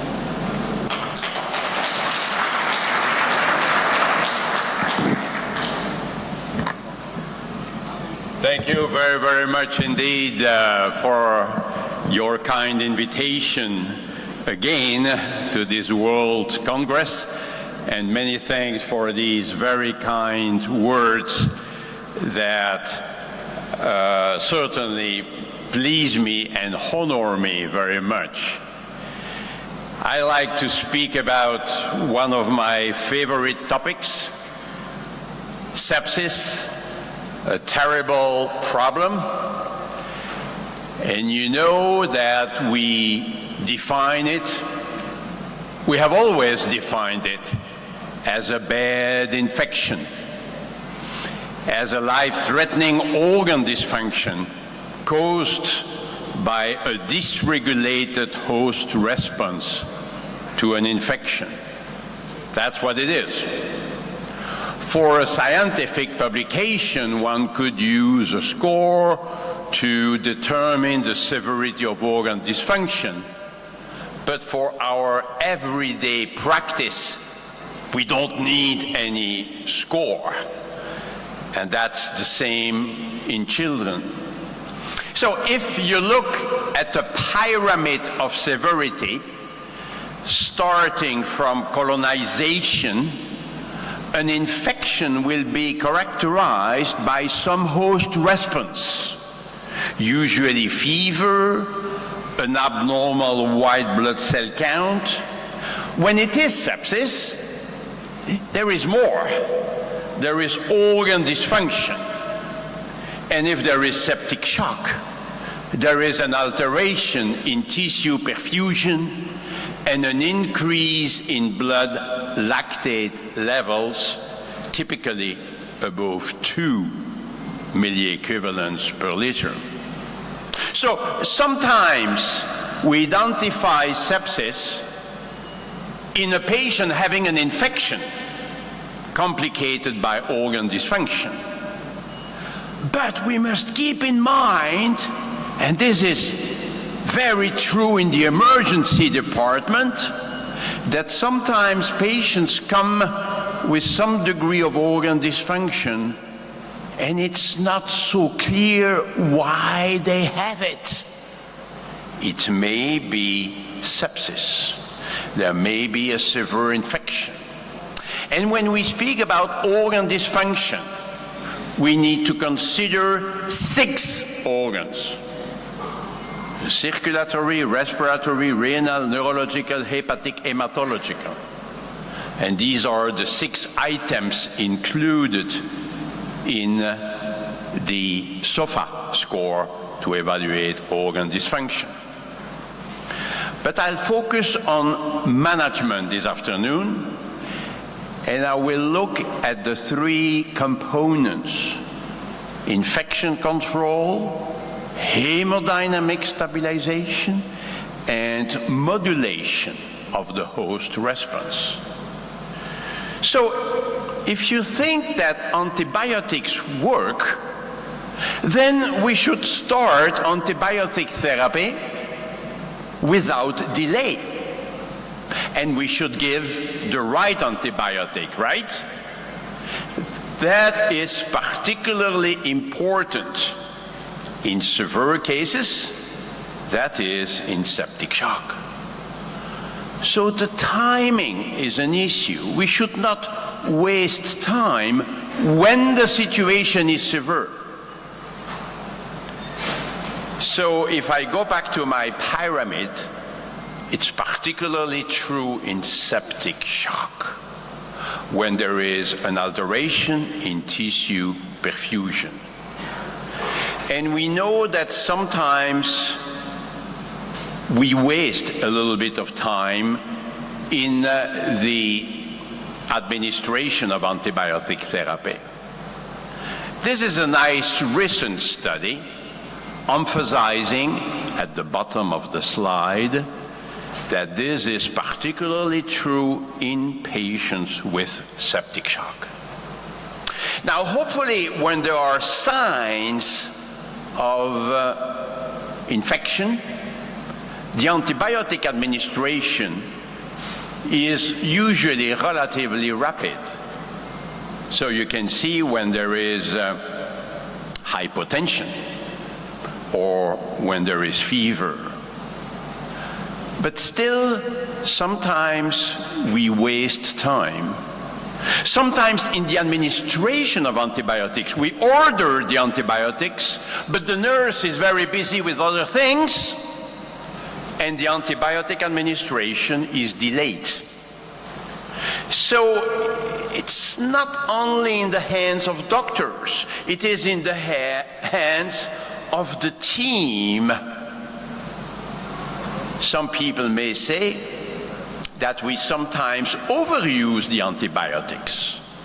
in the United States in particular, where there may be some medical legal aspects, give antibiotics to all patients with fever right away.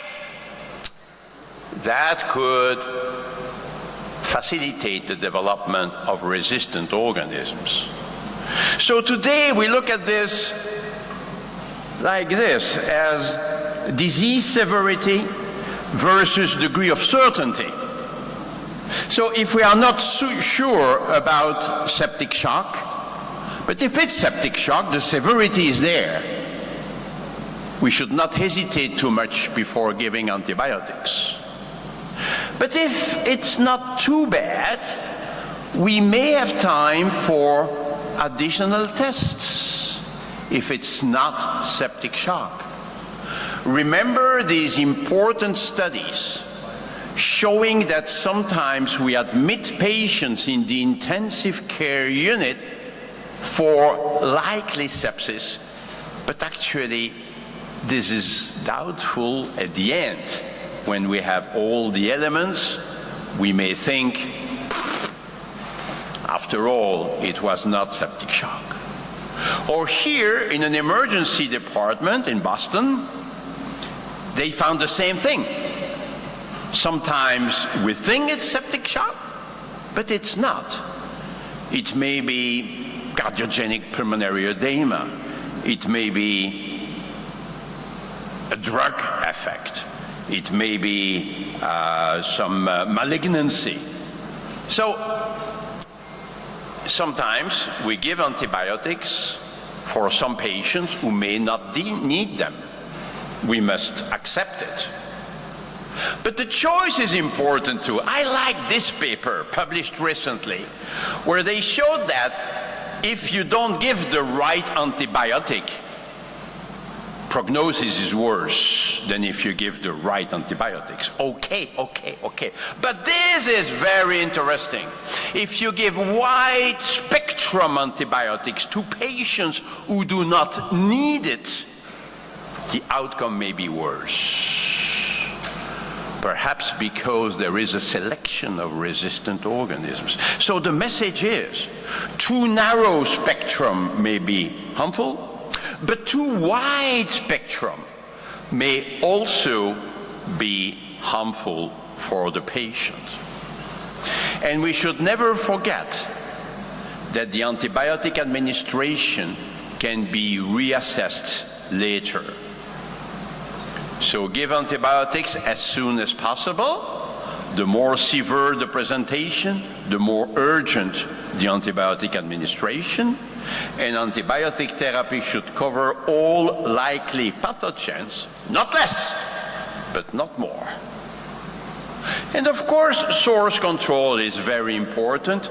And here also, we need to motivate the team, the nurses, the surgeons, if there is a need for laparotomy, for instance, the radiologists before that, the anesthesiologist, a team effort.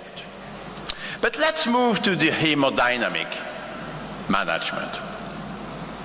My mentor, my teacher, was Dr. Weil in Los Angeles. And Dr. Weil was saying every patient is a VIP. Ventilate, infuse, pump. Ventilate, well, we have good ways to use non-invasive mechanical ventilation today. But in shock, we should not wait too long before endotracheal intubation if required. If we wait for too long, there may be respiratory arrest. So what are the things to look at?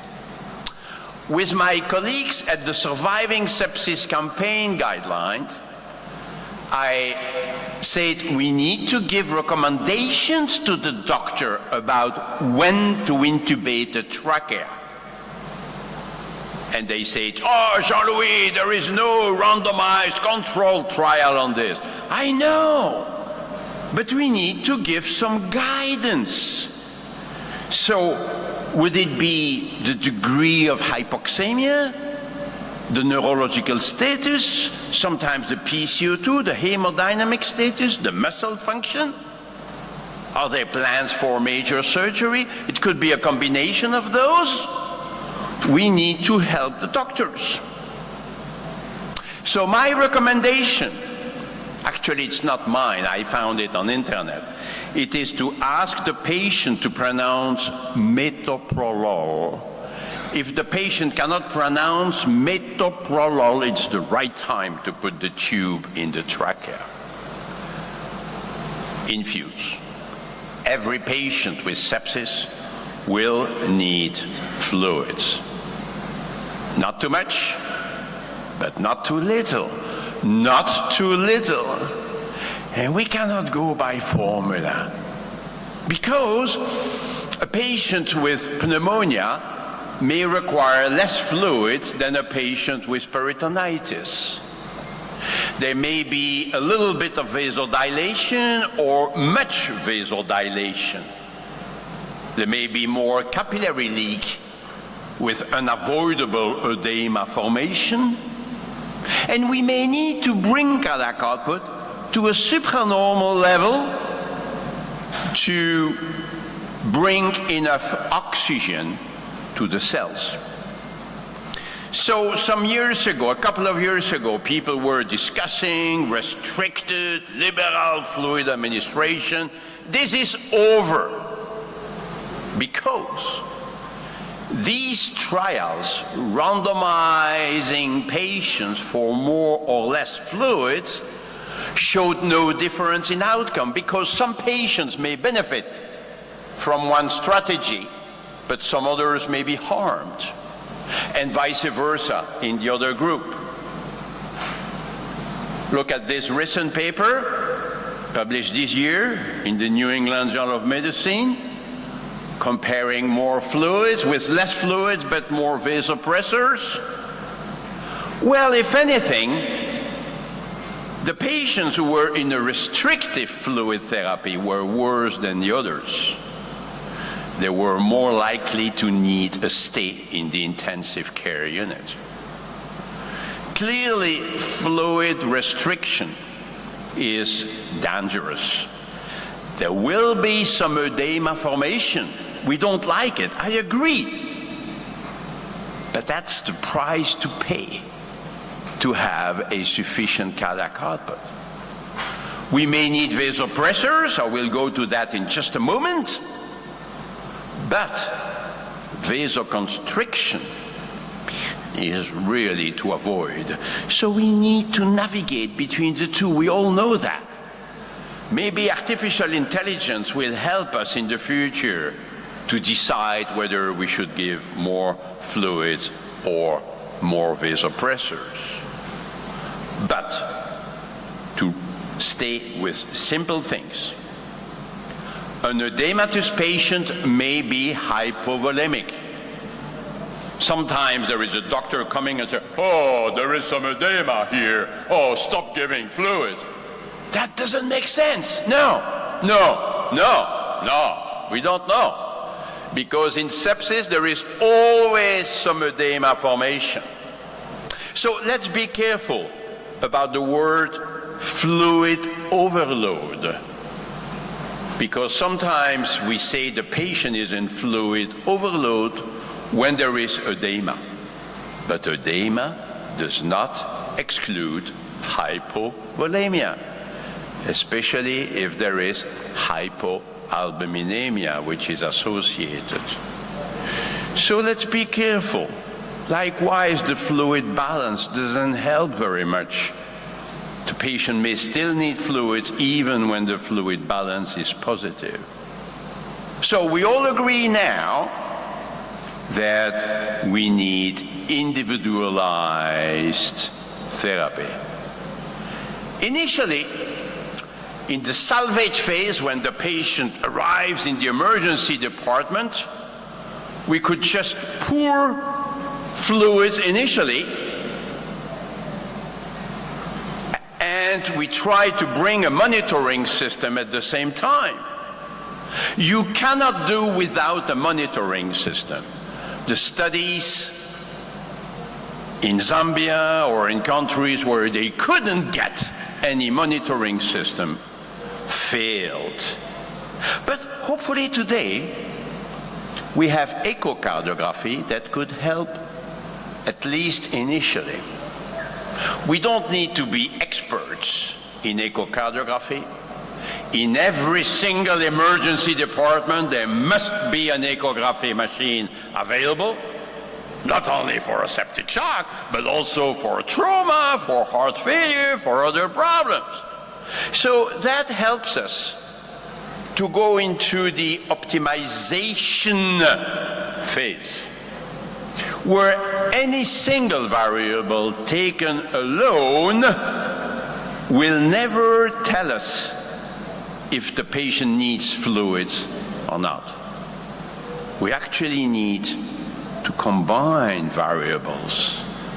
We need a dynamic approach. In the operating room, when the patient is anesthetized, we could look at the effects of mechanical ventilation on the blood pressure tracing, on the pulse pressure variation over time. That would indicate that the patient is still responding to fluids. But in the emergency department, no, because we want to avoid sedative agents in shock. Sedative agents today are better avoided because they can decrease vascular tone, decrease the myocardial contractility, increase the risk of delirium, and they induce long-term weaknesses. So today we try the ECASH concept. We try to explain to the patient what's going on when we can.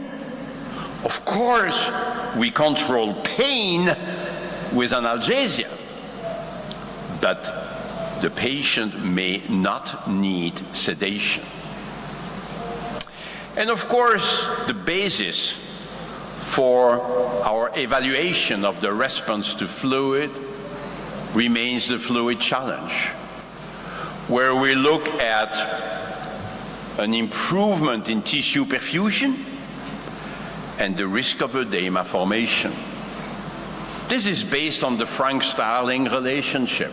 Every patient is represented by one of these dots and is on one of these lines. So we need to give a bit of fluids and see if cardiac output increases or not. And if we want to assess the risk, we want to have a central venous pressure measurement. Oh, that's invasive! I know, but the central venous catheter can also help to have access to the central venous oxygen saturation, SVO2. It can also help to give fluids quickly. It can also help to give vasopressors safely. Oh, vasopressors can be given by an intravenous peripheral line. Yeah.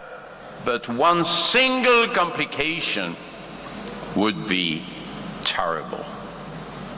So, the fluid challenge is not the fluid loading, right? It is a technique in which we give a bit of fluids and we assess the patient's response.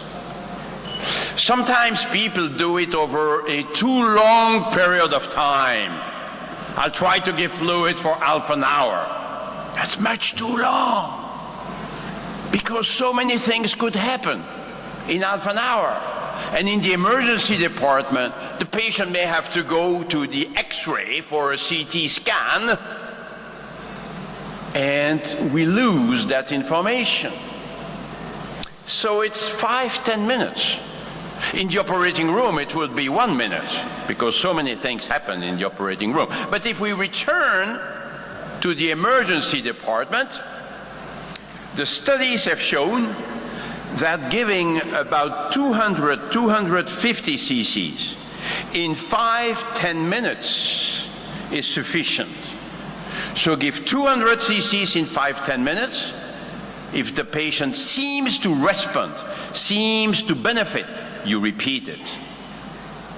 And during these 5-10 minutes, if you want to assess the patient's response, you should not do anything. Don't touch the patient for 5-10 minutes. What shall we check? Heart rate? Well, maybe, but it's not perfect. The blood pressure, not really, because the patients in septic shock may respond to fluids by an increase in cardiac output, and yet the blood pressure may not increase much because there is decreased vascular tone. We showed it many years ago. So optimally, we should actually assess cardiac output and see if cardiac output increases with fluids or not. We could use the technique we like. We just reviewed it for critical care medicine, if you like to look at the various systems available. But again, if you are good in echo, you could just use the velocity time integral to reflect cardiac output, stroke volume, and thus cardiac output. Today, it can even be done automatically. There are some softwares available now that can measure it for you. So that's the fluid challenge technique. You can go to that publication if you want to see the graph. It's quite easy, but we need to pay attention to some simple elements. And the most important one is that if the patient does not benefit, we stop giving fluids. The fluid challenge does not encourage to give more fluids. It does encourage to stop giving fluids when the patient does not benefit. Internal fluid challenge can be obtained by passive leg raising, but it's a bit more difficult to do actually, because the changes in cardiac output will be very transient and very mild. If you like, we did a neat chat, you can find it on internet, with Dr. Monet, who is a world expert in this, asking him, how do you do this? But to go back to simple things, ChatGPT says, the goal of fluid resuscitation in sepsis is to restore perfusion to vital organs and tissues and to prevent organ failure. The appropriate amount of fluids will depend on the individual needs of the person with sepsis and should be determined by a healthcare provider. It is important to monitor the person's vital signs and response to treatment. And it's only then, when the patient is stabilized, that we can think at the stabilization phase and the de-escalation phase with diuretics, with ultrafiltration, if the patient does not have urine output. If you like, we just reviewed it in this paper, the various phases: salvage, optimization, stabilization, de-escalation. Very important to look at which phase we are in. Very briefly, there was a discussion until recently about the type of fluids, the amount of chloride we could put in the IV fluid. That was a question which was overstated, because we know that saline solutions include a lot of chloride. We know that during surgery, the chloride levels will increase after 2 hours if you give only saline. We know balanced solutions include other electrolytes than chloride, and hyperchloremia cannot be good. Any abnormality is associated with a worse outcome. It has been known for many years that hyperchloremia is not good for the kidneys. So I don't know why we need to do prospective randomized trials with saline versus... If there is hyperchloremia, there is more renal dysfunction. But we knew it from the beginning. So we said it's not even ethical to allow hyperchloremia to develop in some patients. Oh, so we should no longer use saline solutions? I didn't say that. I said we need to monitor chloride. Look at that, 112 as a mean value in these prospective randomized controlled trials. More major adverse kidney events. This was expected. So is it so difficult to look at chloride levels? And if they are, let's say, above 110, if it's a neurological patient, we should not give Ringer's lactate solutions, which are somewhat hypotonic, very bad for the damaged brain. But otherwise, Ringer's lactate solution would be a valuable one. And there may be a place for some albumin as well, some colloids, when the patient has lots of edema associated with hypoalbuminemia. But let's move on. Let's emphasize that severe hypotension must be treated right away, because it's too bad to be severely hypotensive. So don't wait for the response to fluids.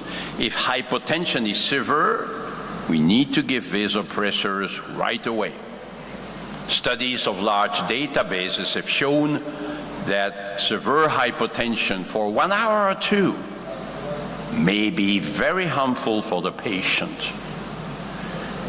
In this, there have been several studies on this, also on renal function.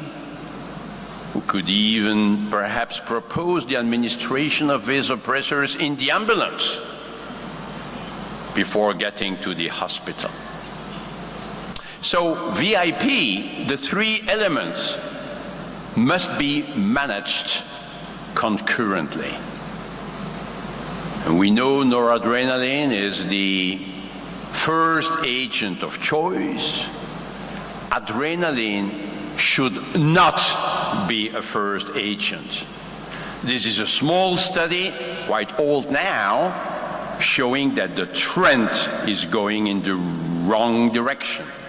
Mortality is somewhat going up when you go for adrenaline. And if you go at the target, we usually say that it's 65 as a mean value. But this is a mean value initially. The trials were the randomized patients for a higher or lower target, of course, showed no difference in mortality. But look at the targets, it was even 75 versus 85. Oh-ho. That's how it is. When we target the blood pressure, we tend to overshoot.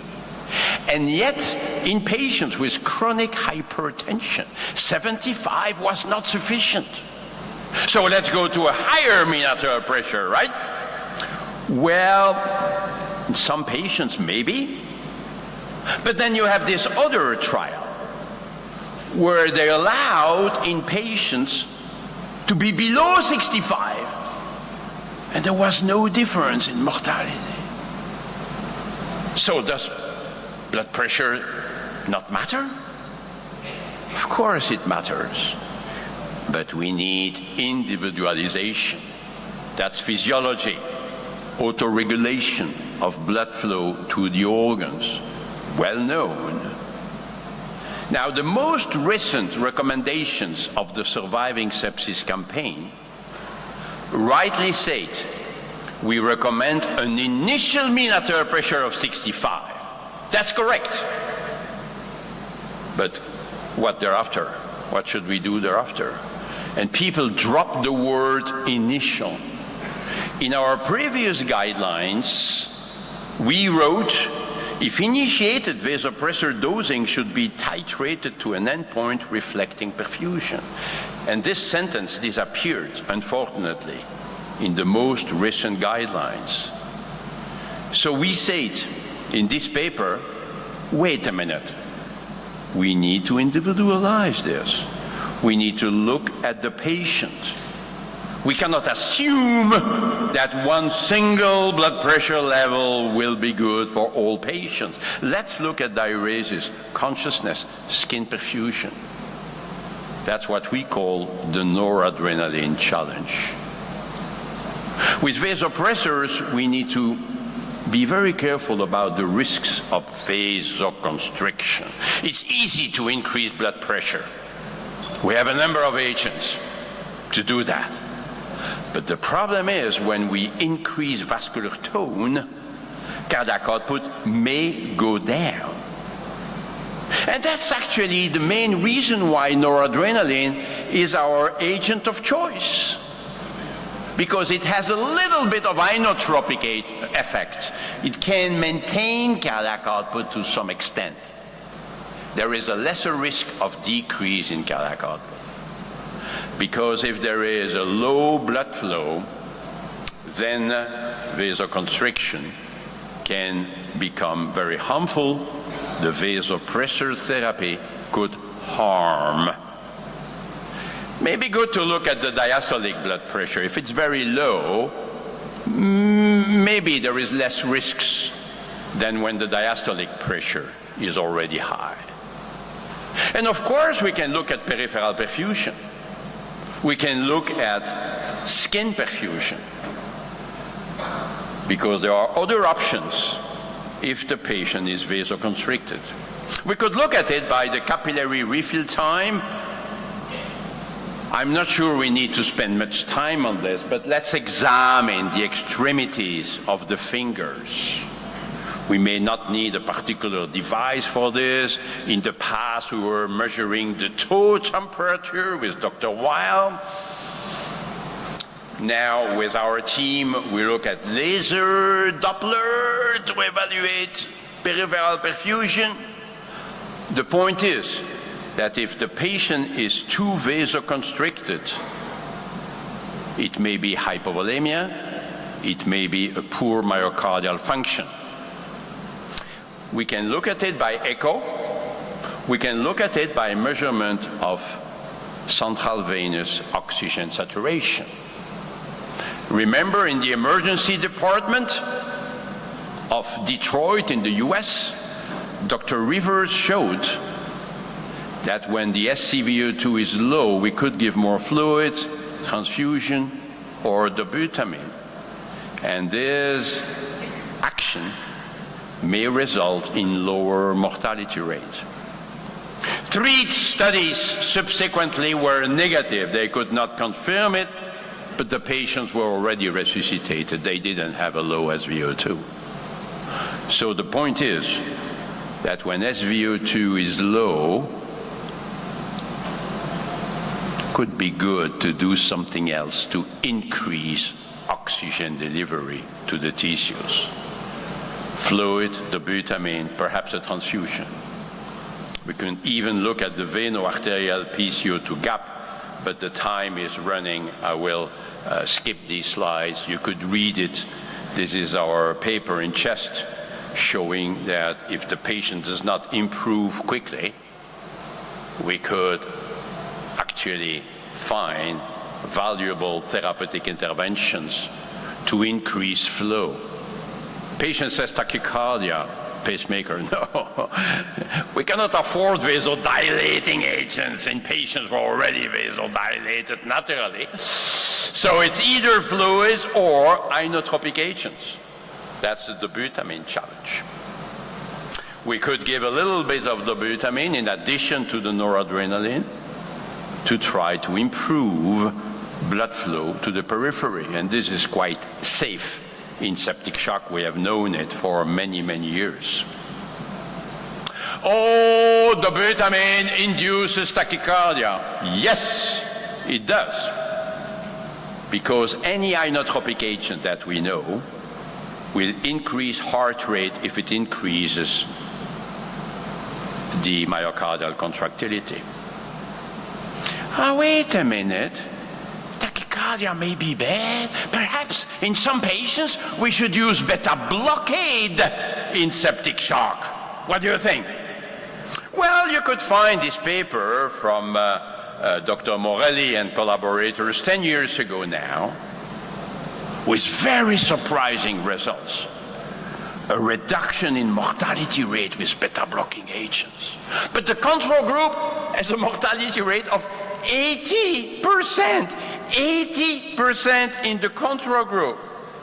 So we and others wrote letters saying, you know, no. Last week, in the latest issue of the JAMA, you can find this paper where they used the same approach and they had to stop because it was harmful. But wait a minute, they looked only at heart rate, nothing else? I actually went to the microphone and I said, you know, this is unacceptable. Okay, it's published, okay, it's randomized, controlled. But when you have a tachycardia in your patient, you need to think at why this heart rate is fast. And if it's because the stroke volume is too low, because there is hypovolemia, cardiac pump problem, or maybe an obstruction, giving a beta-blocking agent may be very, very harmful. It's only when you have a supranormal cardiac output that you could do that. That's individualized medicine. So that's something of importance. We spoke about transfusions earlier on, and there may be a place for blood transfusions in patients who do not improve, but my time is really, now I'm reaching the end.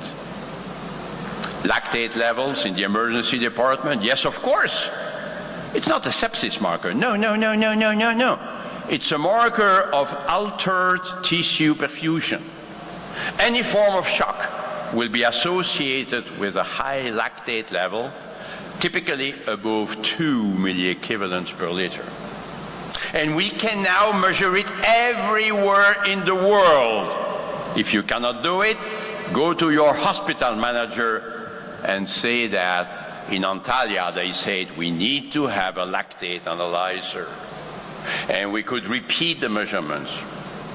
After 1 hour, the changes in lactate levels are relatively slow. But the idea is that we would like to see the lactate levels going down with time, not going up. Can it guide therapy? Well, it depends what you mean by guide. It helps to tell us whether we are in the right direction or not. But that's all. We should not wait for the next lactate level to decide what to do. Lactate levels change slowly. I will skip the part on vasopressin, which is not another vasopressor agent.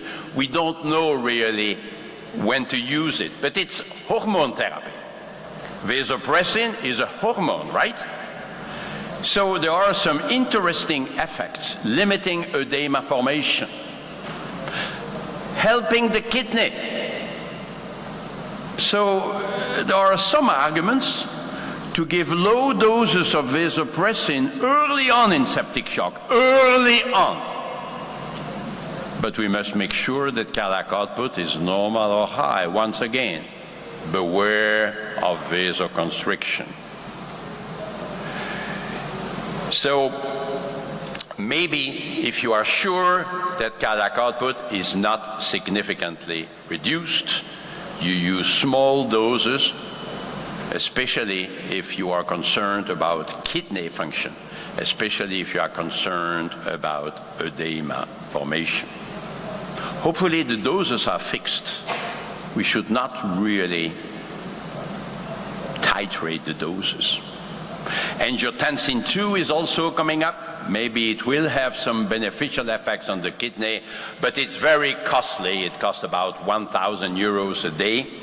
So we need to have more evidence for this. Last minute, hydrocortisone. Should we give it already in the emergency department? Rarely. Only if shock is very, very severe. We have one study from Australia showing no improvement in survival, but we don't know much about the patients. Many patients were not in septic shock.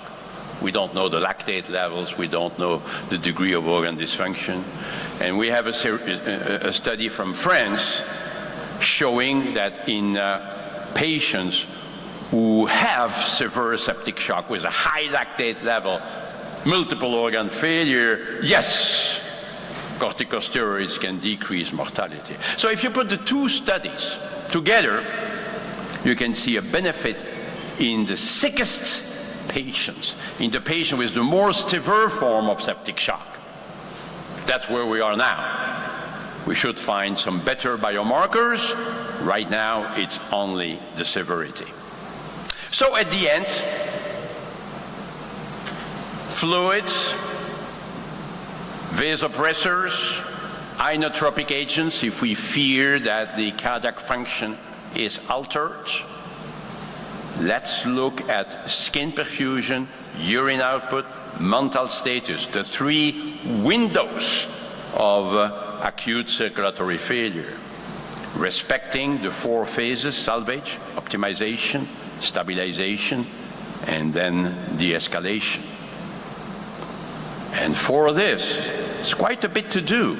Infection control, hemodynamic stabilization, modulation of the sepsis response. In trauma, we have a trauma team, right? With a trauma leader giving orders here and there. There is the captain giving orders. There are many things to be done. Insert catheters, call the surgeon, call the radiologist, etc. But in sepsis, it's the same thing.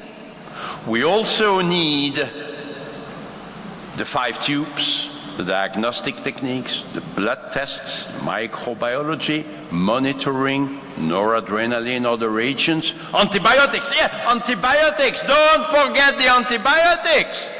Oh, there are so many things to be done. I agree. That's why we need sepsis team at 3 o'clock in the morning as well as at 11 in the morning.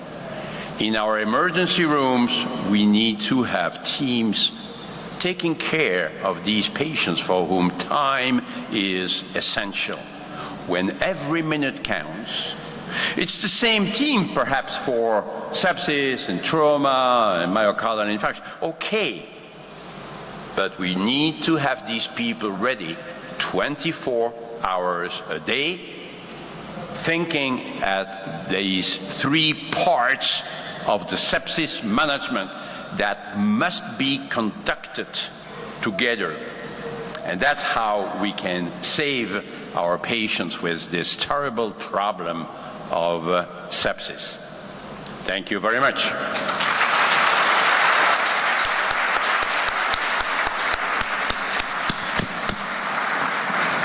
Thank you so much, Mr. Vincent.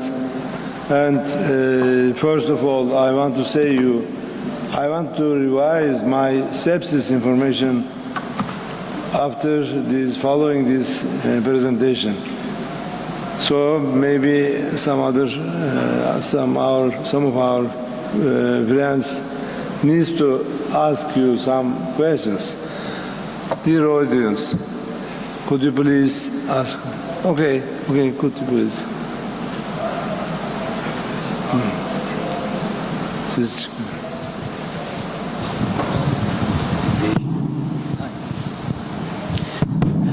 Dear Professor, thank you very much for this great and wonderful and excellent presentation. You explained and summarized the topic in a very short way, and you made me to love this topic. Thank you very much. I'm very grateful about it. My question is about that. I listened to you 10 years ago or 12 years ago. If I listened to you 20 years ago in 2020, probably, perhaps, I may listen different thing. So it seems that in recent years there are so many changes. My question is that, 20 years later, what kind of change do you expect to be done 20 years later? Thank you very much. Ooh, thank you very much for this question, which is an excellent one, but it's another talk. If you give me another 40 minutes, I can discuss it. But, you know, I think that we would like to be less invasive, but at the same time, we want to be accurate.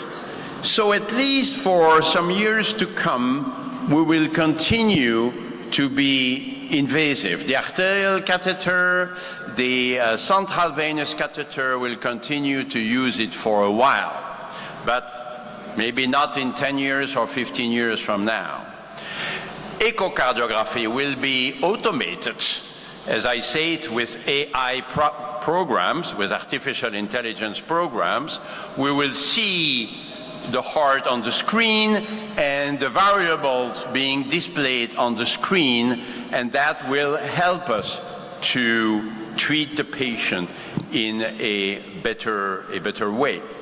We will have better methods to identify the microorganism more rapidly, and this will help to orient the antibiotic therapy from the very beginning.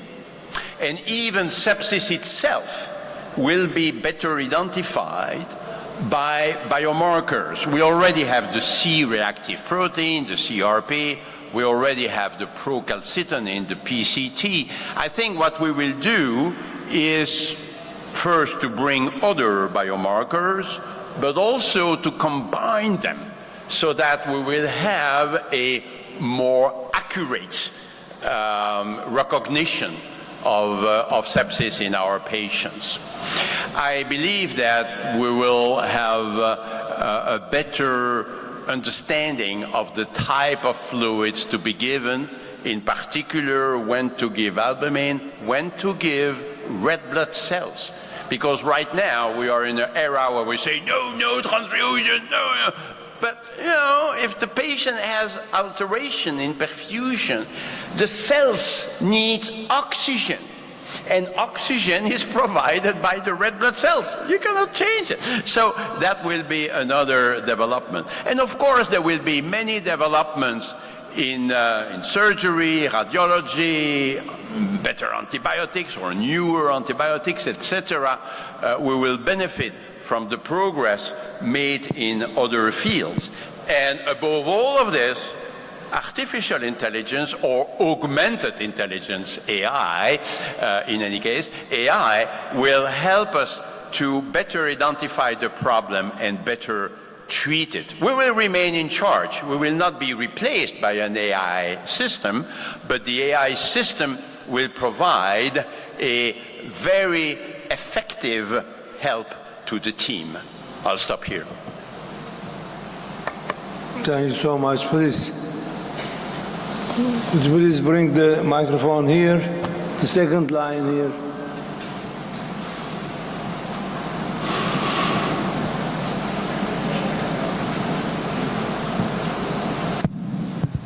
Prabhat Nanekar from Amsterdam. Thank you very much for this inspiring talk. But I just wonder, most of the patient who comes with systemic infection does not end up at the ICU. They stay at the ED and go to normal wards. And in the Western world, at least, the sepsis is a disease of the elderly. They have no fever, they have hypothermia, they have no tachycardia, they have normal blood pressure, they have no low pulse rates and all that. This aggressive approach, do you think we should adopt our protocols to the elderly, because that's going to be the problem? Sepsis is a disease of the elderly, I think, and it will get more and more and more. I just wonder what you think about that. Yeah, it's a very important question, absolutely. But it leads us into the ethics, because what you imply, to some degree at least, it is that we may have some therapeutic limitations in some of these elderly patients, so that we don't want to admit them in the ICU. But the treatment may be much less effective on the ward than in the intensive care unit. You know, if you want to do everything you can for the patient, you need to admit this patient in the ICU. And there is always beds available in an ICU, always. You may have to make difficult choices, as we had during COVID-19. We may have to say, no, I will not take this patient, but I will take that patient, what they call triage. It's a terrible word, but that's what it is. So we could have triage, but if we want to treat a patient with sepsis effectively, we need to bring this patient in the ICU. Now, there are some patients for whom we say, okay, we'll just give antibiotics and that's it. Or at the middle, we could have patients for whom we do what we call the ICU test. We are the ones who proposed the ICU test about 20 years ago.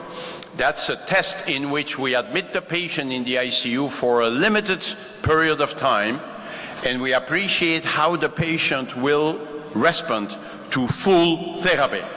But we decide in advance, and this is in accord with the relatives, that after 3 days we will reevaluate.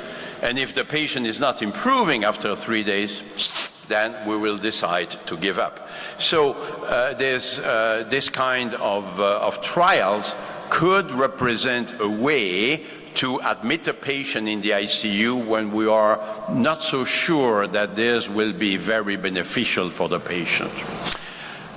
Again, we could continue and discuss it for much longer, but our time, I suppose, is limited.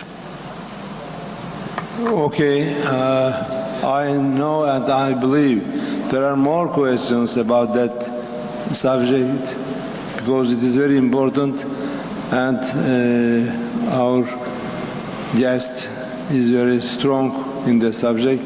So please continue to break time. Now we have second speaker instead of you. Please don't. There's no stairs over there. So we have.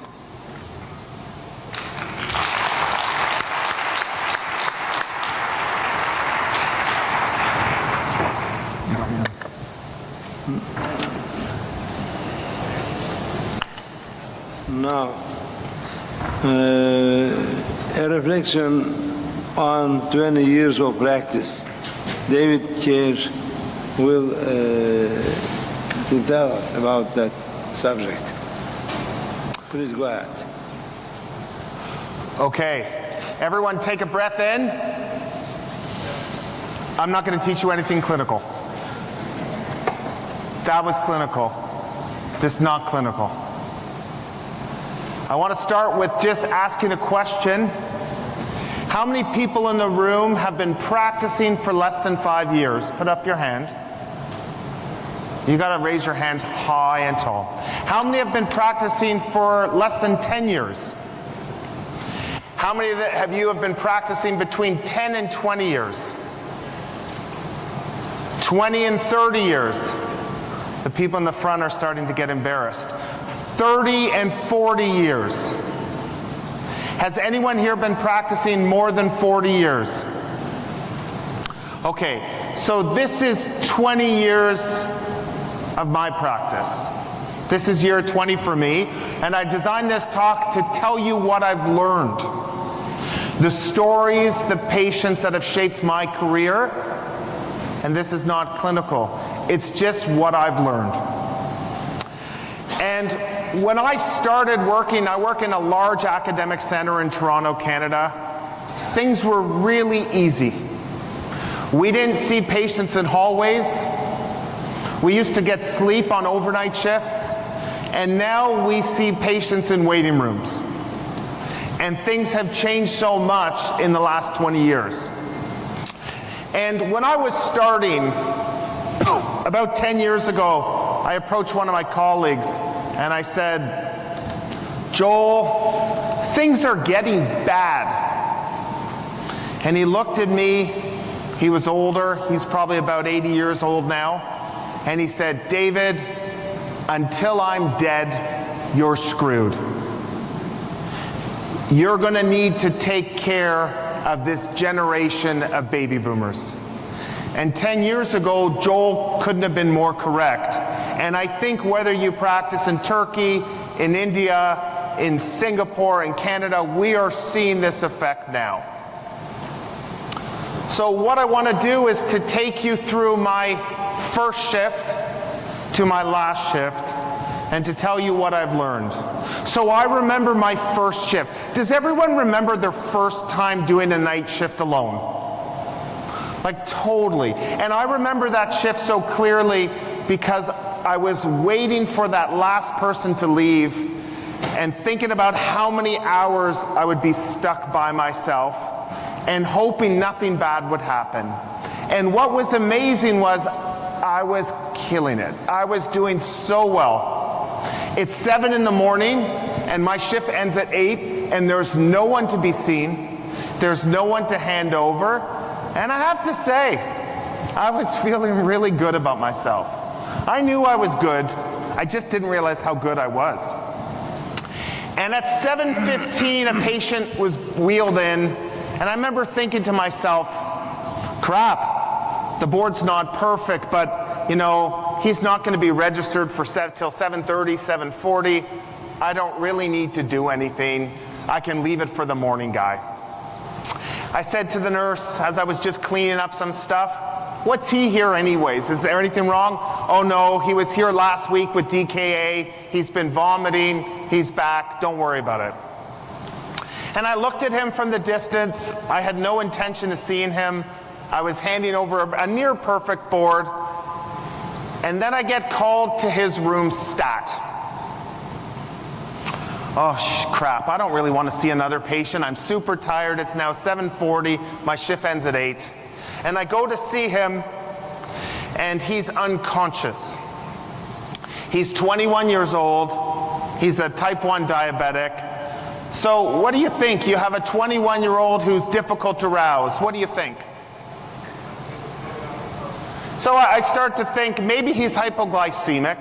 I can fix this in 20 minutes. What's his sugar? Oh, we don't have a sugar yet. Okay, well, do his sugar. Okay, I just sit there, just, you know, twiddling my thumbs, point of care sugar, and it says high. And I said, crap. And I said, check his pulse, and he's PA. So it's 2003. And I start CPR. And CPR in 2003 is different. I gave him all these amazing drugs. I got him into PA, and then he went into VF. I gave him amiodarone. I gave him lidocaine. I gave him magnesium. I gave him bertilium. Anyone remember that drug? I gave him procainamide. I put in a central line, a triple lumen catheter, because that's what we were doing. I intubated him. I put in an art line. I gave him some bicarb. I gave him some insulin. And 40 minutes later, he's still got no pulse. And I get his gas back. And he's hyperkalemic. And I give him some calcium. And I pronounced him dead. And I remember after that case, I felt gutted. How could I have not given calcium right out the gate? And I spoke to my friends, and they said, oh, Dave, you gave him bertilium, amiodarone, lidocaine, you intubated him, you did everything right. But in my mind, and I know what this guy looks like today, I know there's something I needed to do that I didn't do. And I learned that day 2 things. I learned that when I started practice, I used to be afraid of what walked in the door that would scare me. Throughout my journey, I've learned that the more important thing to get comfortable with is to get comfortable with those who walk out the door and not be afraid of them. But I also learned the most important lesson that day, and it's why I'm here today. If you want to save lives in the emergency department, teach.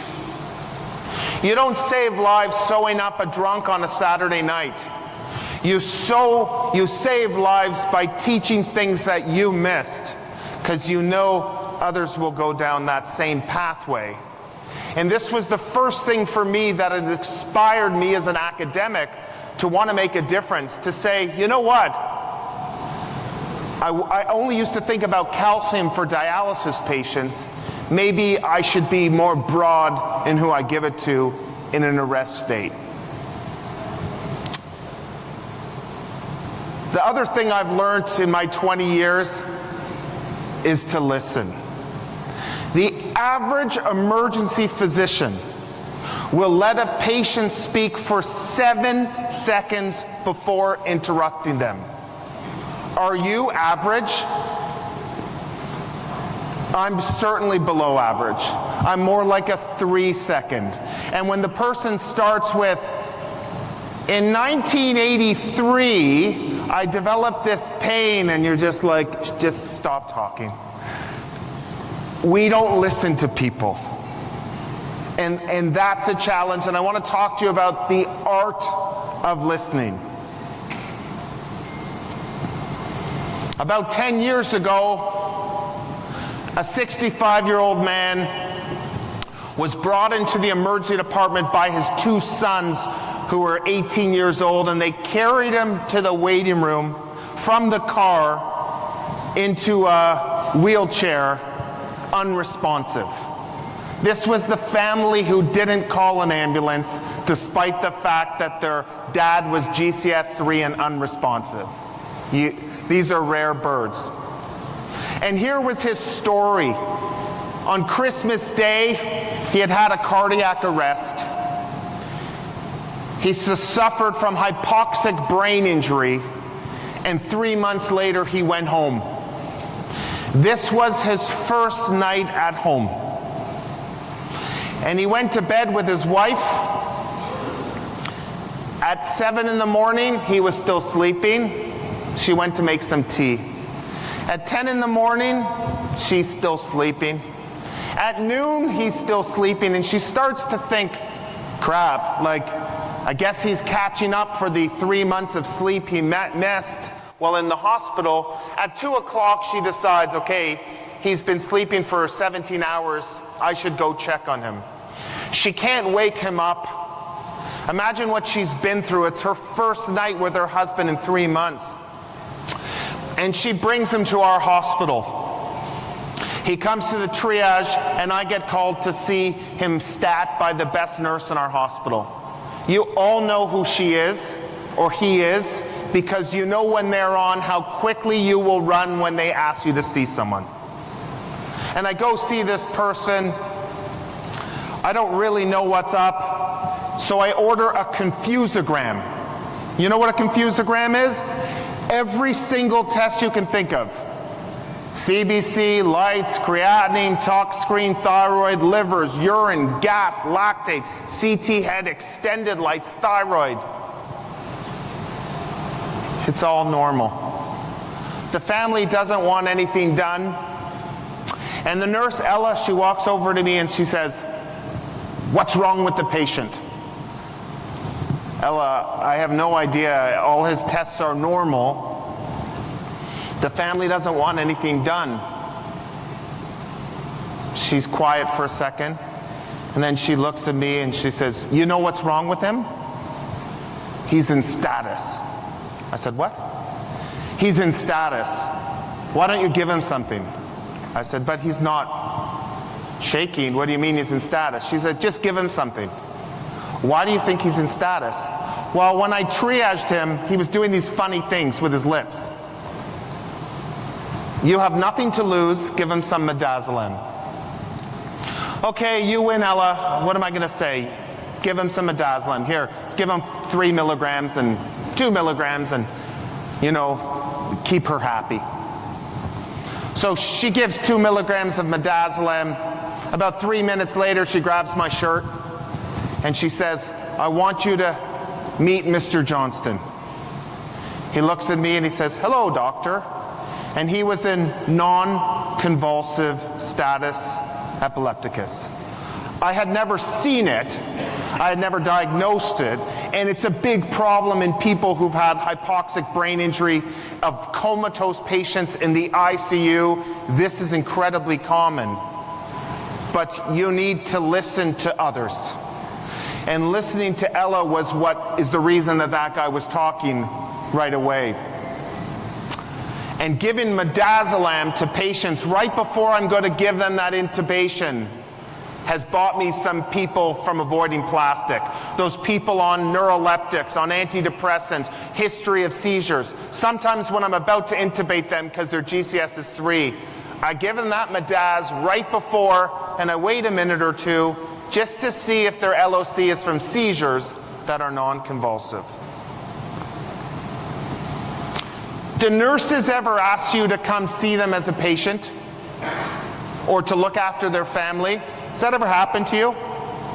The nurses in the department will say, hey, Dave, can you come see my loved one? What I've learned in all these years of practice is the biggest compliment you can receive as a physician is when a nurse or colleague asks you to look after the person they love most.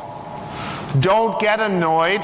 Realize that this is the ultimate form of flattery when they want you to care for them.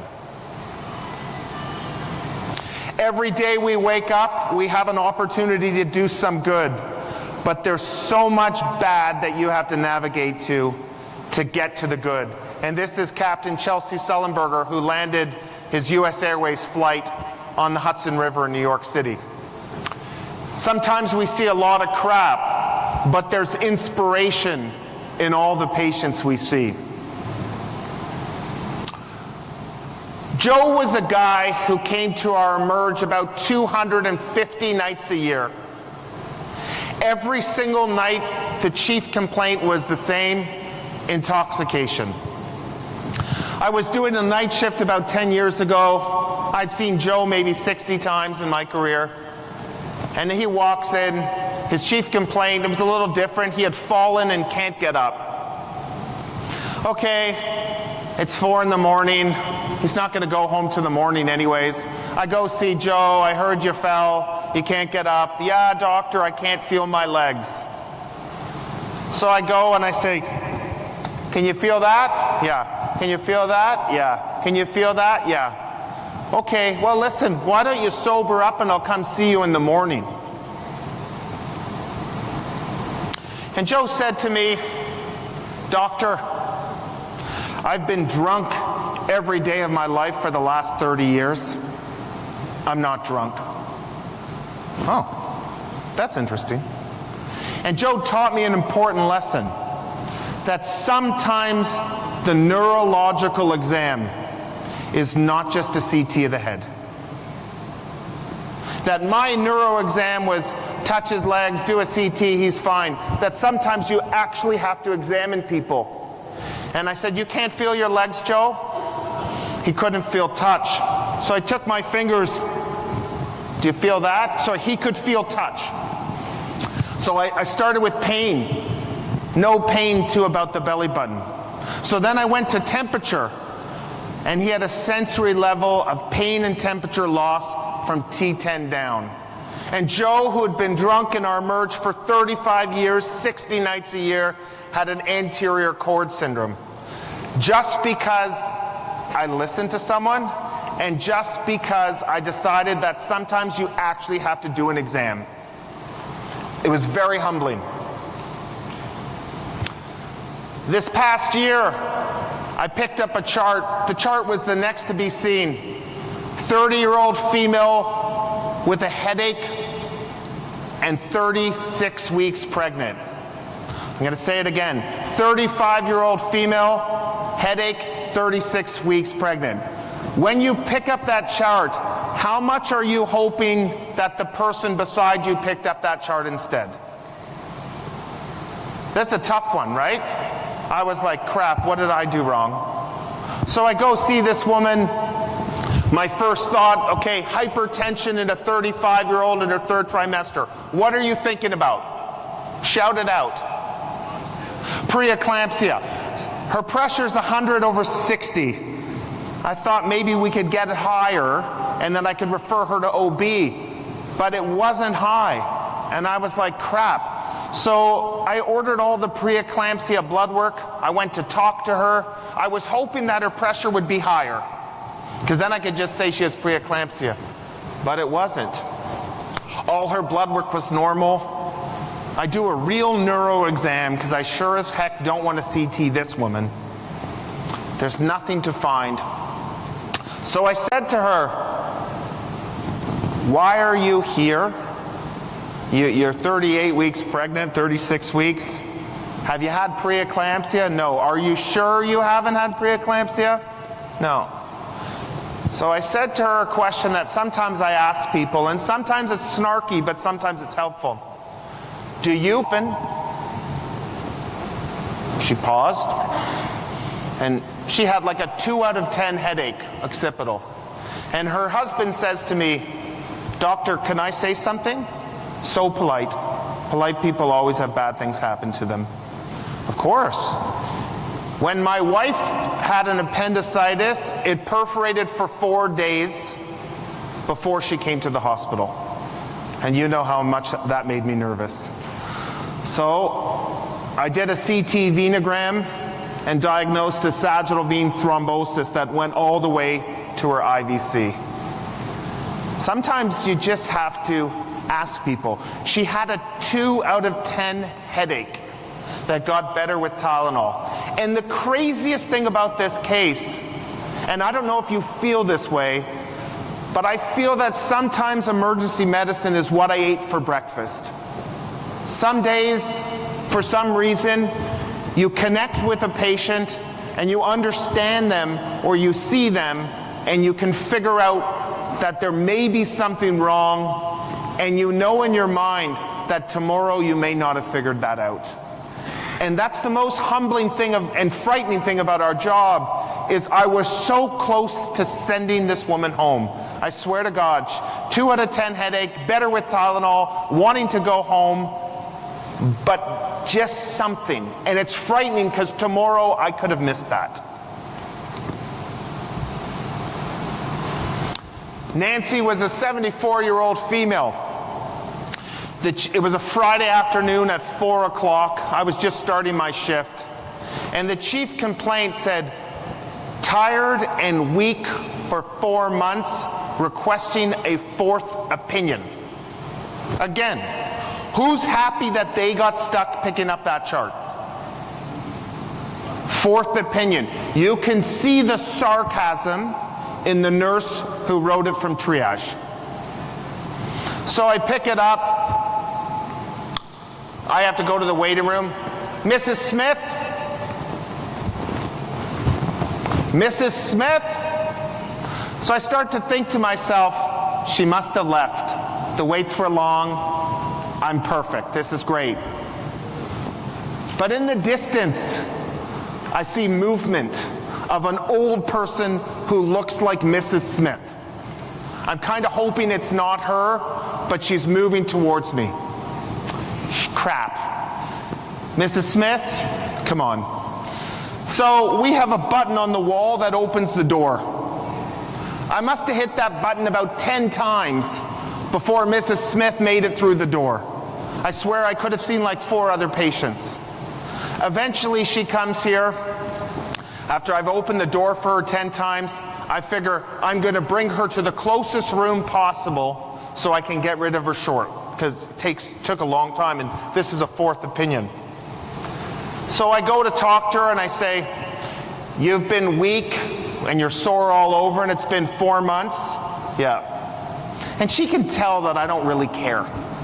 Unfortunately, I'm grumpy. The rust and the cynicism has kind of acquired in my tenure. So I ask her all these questions. You saw this doctor and that doctor and this doctor and this person, and how can I help? So then I turn and I say to her, are you depressed? She pauses and she says to me, what year were you born? Okay, think about that. How are you feeling when she says that? Well, I get all defensive. Well, I don't think my birth has anything to do with you, so I'm not going to tell you my birth. Well, she says, I'm going to guess you're born in the 70s. Before you were born, I played tennis for Canada in Wimbledon. Oh, this is not her, that's Billie Jean King. I said, oh. She goes, and I look like looking at you, I'm in a lot better physical shape than you. I play tennis 2 sets, sometimes 3, every single day, 7 days a week, and all I want to do is be able to play tennis again. So you ask me if I'm depressed? I'm used to playing 4 sets of tennis a day, and now I can't even get out of bed in the morning. Of course I'm depressed. Does anyone know what's wrong with Mrs. Smith? I looked at her and I said, I'm going to order 1 blood test. And this blood test is going to change your life. Anyone? I can't hear well, but Mrs. Smith had an ESR of 120, and she had polymyalgia rheumatica. Now, this isn't the most exciting thing in your textbook. In fact, no one has ever in the history of a conference been invited to speak about PMR. But I'm going to tell you something. PMR, next to like a pulled elbow, is the best diagnosis you will make. There is no other diagnosis that will cause gratification. Now, every year, you know, my wife, she's an internal medicine specialist, and every year around the holidays, she gets chocolates, she gets champagne, she gets scarves, she gets tomato sauce. I get nothing. You get nothing. But Mrs. Smith used to buy me a box of chocolates from a really kind of borderline chocolate store in Toronto that your grandmother would have given you chocolates from when you were a little boy or a little girl. And every year, for 10 years, Mrs. Smith bought me chocolates at Christmas. Never saw her again. The only person who's ever bought me anything. About 4 years ago, the chocolates stopped. What's on your differential of chocolate stopped? She's dead. Nah, it happens. We're all going to die. What can I do? During COVID, I went to see an old man. I walked in the room. He was there with his partner. Everyone's wearing masks and gowns and all that. And a woman says, hello, Dr. Carr, do you remember me? Again, a question I hate getting in the emergency department. Do you remember me? You know, with the mask and the gown, it's really hard to tell. She said, I played tennis in Wimbledon. I said, your ESR was 120. I've never forgot about you. Where the hell are my chocolates? I thought you were dead. And last year, the chocolates started coming back. Billy Mallon said, if you became an ER doc because you love thank yous, boy, did you fuck up. Because your best work does not know who you are. And in emergency medicine, it's very thankless what we do. It's very thankless. You make the diagnosis of an aortic dissection, the patient is going to think the surgeon is God. But you're God. And you have to realize that you need to celebrate yourself in this job. When you make that diagnosis, go home, have a nice meal, buy yourself something special, do something fun that you wouldn't be, because no one celebrates you. Celebrate yourself. It's the only way to succeed and to survive in this business. So my interest clinically is hunting for zebras. I have spent my career looking for diagnoses that other people struggle to make. And people will say, Dave, you see all the cool cases. Okay? I want to tell you a story. A young woman comes in to me. The chief complaint is rash with their period. So, you know, I'm an emergency doctor. So rash during your period, I'm thinking she's got toxic shock. Really cool, really excited to see her. But she says to me, Yeah, I get this with my period every year for 18 months. Every month. So I said, well, you can't get toxic shock every month. You're no longer exciting to me. Every month you get a rash. Yeah. Can I see the rash? Oh, I don't have it anymore, doctor. So why are you here? Well, you know, every month for 18 months, I get a rash right before my period, and then I get my period and it goes away.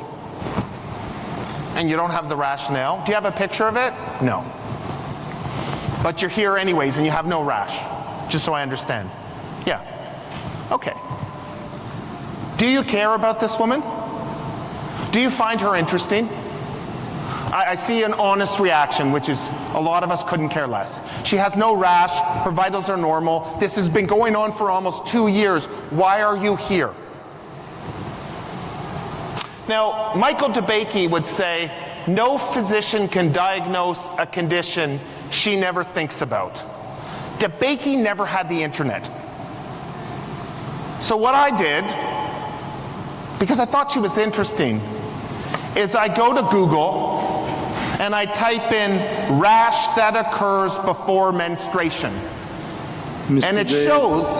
Mr. David, you have 2 more. I'm going to go a bit longer. Okay. It shows that she has something called autoimmune progesterone dermatitis. Have any of you heard of this? No. So I walk in the room. I said, oh, sorry about that. You have classic APD. It's classic. Once you see it, you'll never miss it. Your options are either we take out your ovaries, but that seems drastic, or maybe you see your family doctor and go on the birth control pill. But it's classic. What the point of this story is if you want a fruitful academic career, you must be curious. If you're not curious, then you become average. You don't diagnose zebras. I had no idea what this condition was. I may never see it again. But by typing 4 words on Google, I was 100% confident I made that diagnosis. Wild. I leave you with one final case. This happened this summer.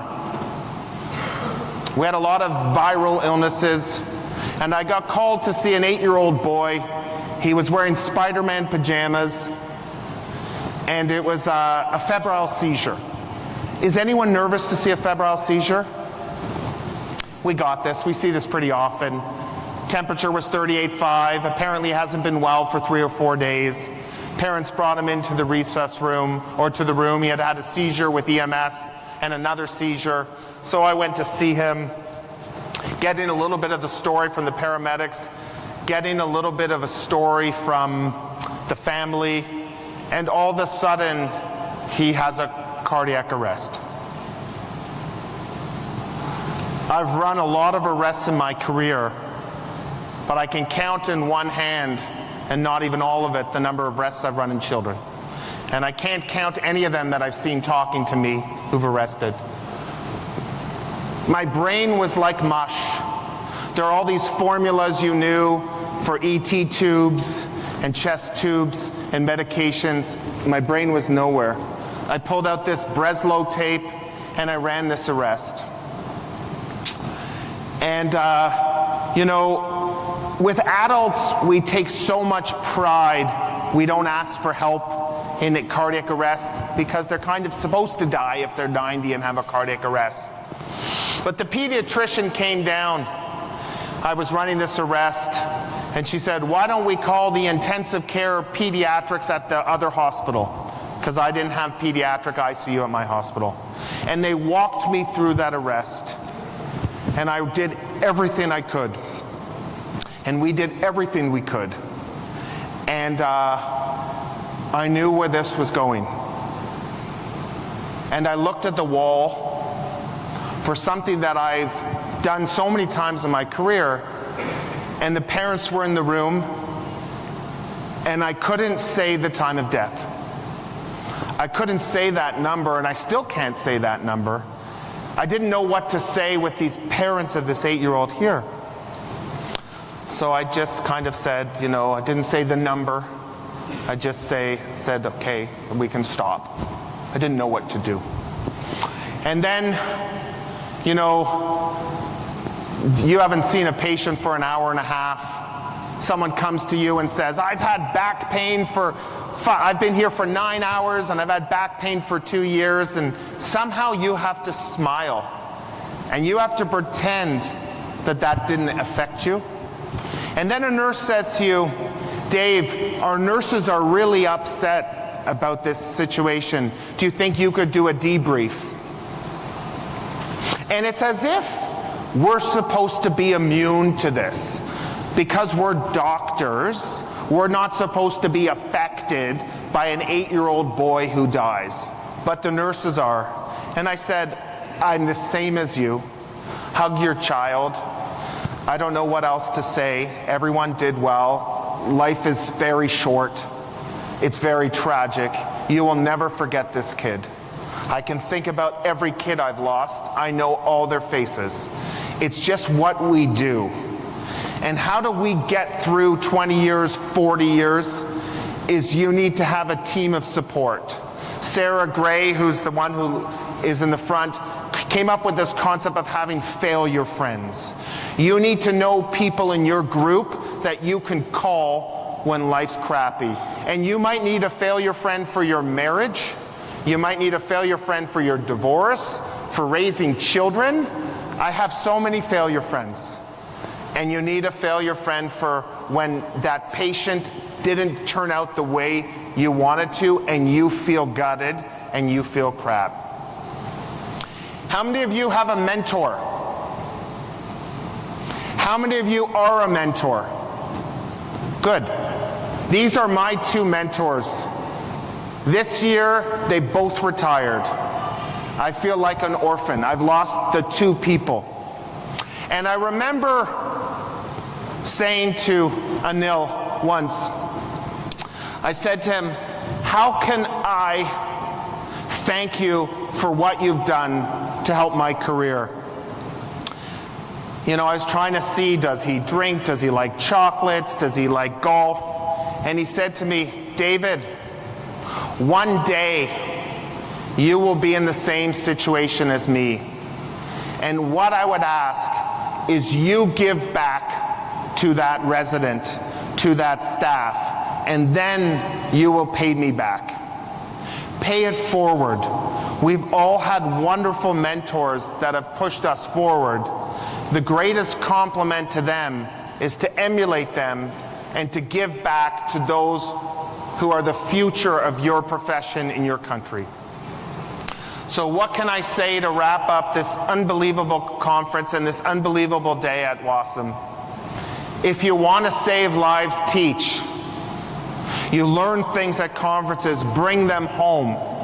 Teach to your environment. You will make a difference. You have to learn to listen. We have 2 ears and 1 mouth, which means we're supposed to listen twice as much as we talk. Listen to patients. Probably more importantly, listen to nurses. Be curious. If you want to be an average doc, you're already there. If you want to be a great doc, be curious and push the envelope.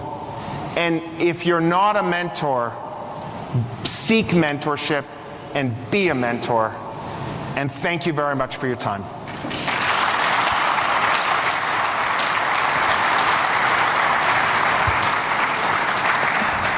Thank you so much, Mr. Kerr.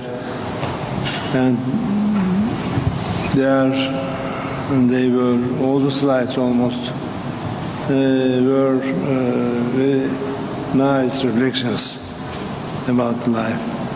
It looks like there's a big party tonight, a big gala. Right here, 2015. What's the dress code, Bashar? Do we have to dress up nice? A tuxedo?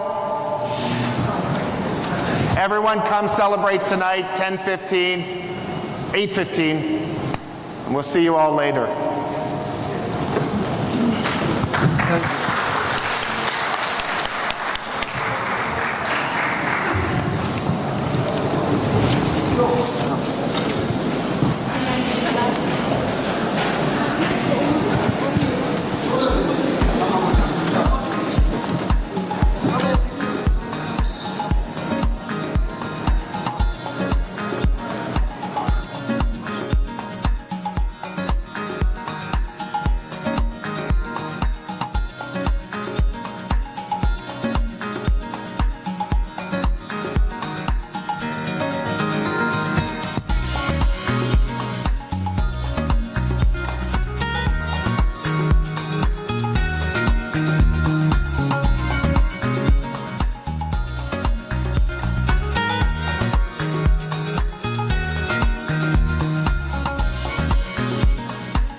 results of the trauma drill, which will lay the foundation for our paper. So we are going to do the experiment of trauma alert and see where we fell off course, and then we will start building the evidence, and we plan to, before the next meeting, have the trauma alert published out. It will be published at the same time in 2 journals, so Eurasian Journal of Emergency Medicine, which is now a WASM journal, it will be going to PubMed next year, and our Journal of Emergency Trauma and Shock will publish those papers. We'll ask JTEC whether they would publish it. So the more the journals publish it simultaneously, the more it will look nice. So JTEC can also consider this is the Qatar Emergency Trauma and Acute Care Journal. So that's where we are right now for collaborative work. So I commend Dr. Fatima. Fatima is coming back to us after a couple of years, and Dr. Desi. One thing you might want to think about, Sasha, is just a similar protocol for cardiac arrest and trauma, because that we've is done that a bit. You know, you see the single car MVC, VF into a tree, and the trauma surgeons and the emergency physicians need to work closely with that, especially when it turns out to be a sensitive. So we'll call it cardiac arrest and trauma survival, CATS. Cat trauma. Yeah, I think I'll be it. Yeah, I think it will be good. So we'll need that. So trauma is being done by Dr. Fatima. If you have Dr. Ayman would like to take CAT trauma, then we can work. Yeah, so we'll have to do a sim drill. So we'll plan that drill also. And the way we'll do this paper will be unique. Sal, if you are listening, the way the paper will be done is first will be simulation, which is a unique way of creating evidence and consensus, which has never been done. So this was an idea which was between the experts. They are not going to look at data. They are going to do real-time sim and then develop a consensus, which is very unique in the world of innovation. So we will look at the challenges which happened in the sim drills, and then we will find the answers to those questions and write a consensus framework document, which is more legitimate for real-time patient care. Not based on published data, but on real-time data, and then we solve the challenges. It will be unique. So thank you. We'll go on to Dr. Alvi, who will update us on TopForm, and which also coincides with Pia Daniel presenting the first WASM fellowship. And so then we go to fellowship training. Thank you, Dr. Sar, for giving the whole. I just want to confirm the TopForm for next year, 2024 in Kuala Lumpur. And it's going to be tentatively from 23rd to 24th. And it's going to be Kuala Lumpur, or we may even go to the Langkawi Island as another side island. So it's subject to about convenience, notifications, and everything. We will book on my team. And second thing is we also TopForm has gone to Nepal. This is the second year. TopForm was sent in Nepal. So we are collaborating with Nepal now. We're also going to be collaborating with Indonesia as TopForm in Malaysia. So TopForm with WASM and it's going to ASEAN partnership.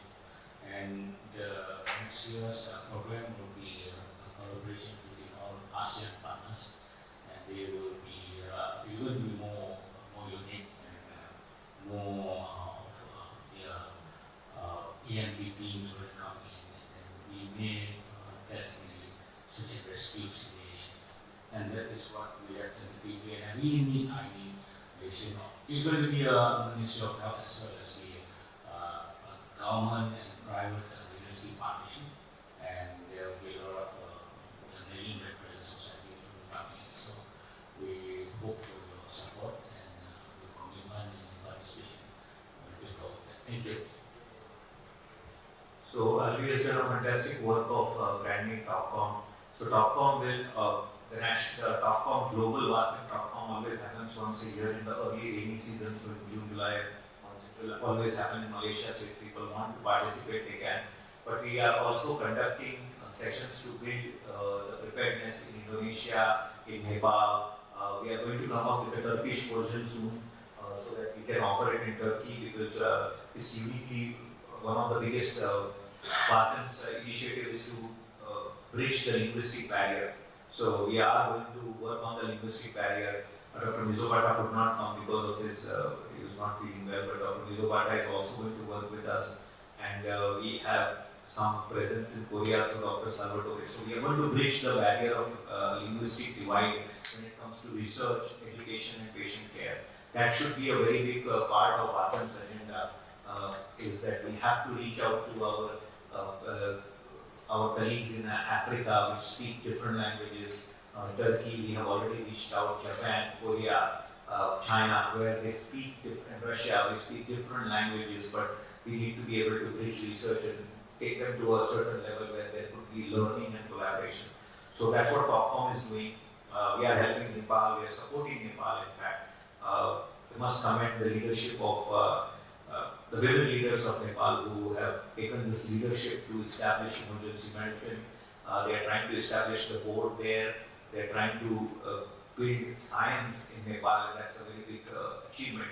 I also want to inform the board that the Female World Women Leaders Conclave was a blockbuster event today, and Dr. Pierre Daniels has informed me that they are going ahead with the Female Leadership Academy for Medical Excellence, will be established at the WASEP. So we have two new alliances coming up in WASEP, which will be the two new pillars, which will be in WASEP, which we will announce. So the Female Leadership Academy will be one of those pillars. There will be a wellness pillar. So from 4 we will be expanding to 6 pillars, and the 7th pillar, Dr. Althani Vansi confirmed to the critical illness and injury. So we are literally in our 10th year, we have doubled our pillars, and that is a very big achievement for the group when it comes to things. I would like to request the board, one thing is the agenda item is to think before the paper and start publishing more articles collaboratively with WASEP names. So that is very, very important, that it has to be the World Academic Council statement on this meta-analysis or this joint studies and surveys. So that will be very important. So when the trauma study or the CAT study will be published, it will be a WASEP initiative. So things like this, try to come up with white papers, documents which can be published. We have access to journals. With his journal, with the EPAT journal touching PubMed very soon, and JTAX we are going to also support for their quest to PubMed. Once we go to PubMed, we will be having at least 25% of the publishing market under WASEP, because we will have up to, with INDUSIAM having about 15 journals in PubMed, and we have about 18 to 20 journals in our reach, which is a huge market for us to publish, and I think we should work on that. So that is the most important part. Now we go to the two agenda items which are unique. One is the WASEP Disaster Fellowship, which is very kindly being given under the WASEP name, and then the WASEP Collaborative Fellowship in Qatar for trauma critical care for nations where trauma critical care has to be built. So I will first speak to Dr. Hassan Thani and the items. Thank you. This actually fellowship, as you remember, we discussed it so many times. It's a mini fellowship. The plan was we currently have a full fellowship, which is actually 2 years, a critical care fellowship in trauma. But that's a different fellowship. This is a fully paid and sponsored fellowship. Whereas the mini fellowship is actually planned to have exposure to the trauma system from pre-hospital all the way to rehab.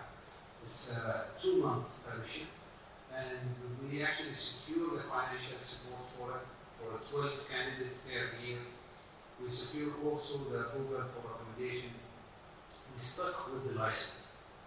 The license is an issue, and we're trying to see if we can get a license that allows observership rather than a full training.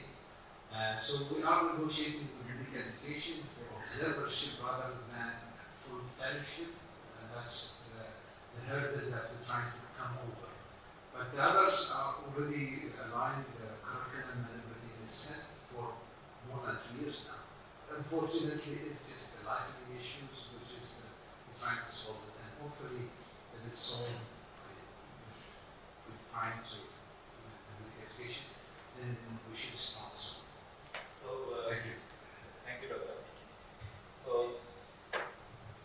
Dr. Althani, once the fellowship is announced, we will work on the agreement that WASEP, the conduit that WASEP will publicize it on the website, and the selection will be jointly done to make this happen. Because I think exposure to an American-style trauma system which is so uniquely a joint commission approved, ACGMI approved, existing in Qatar, will be very big for Asia and Africa. I think that is very, very important because we need the support also to develop emergency and trauma system in the whole of Africa.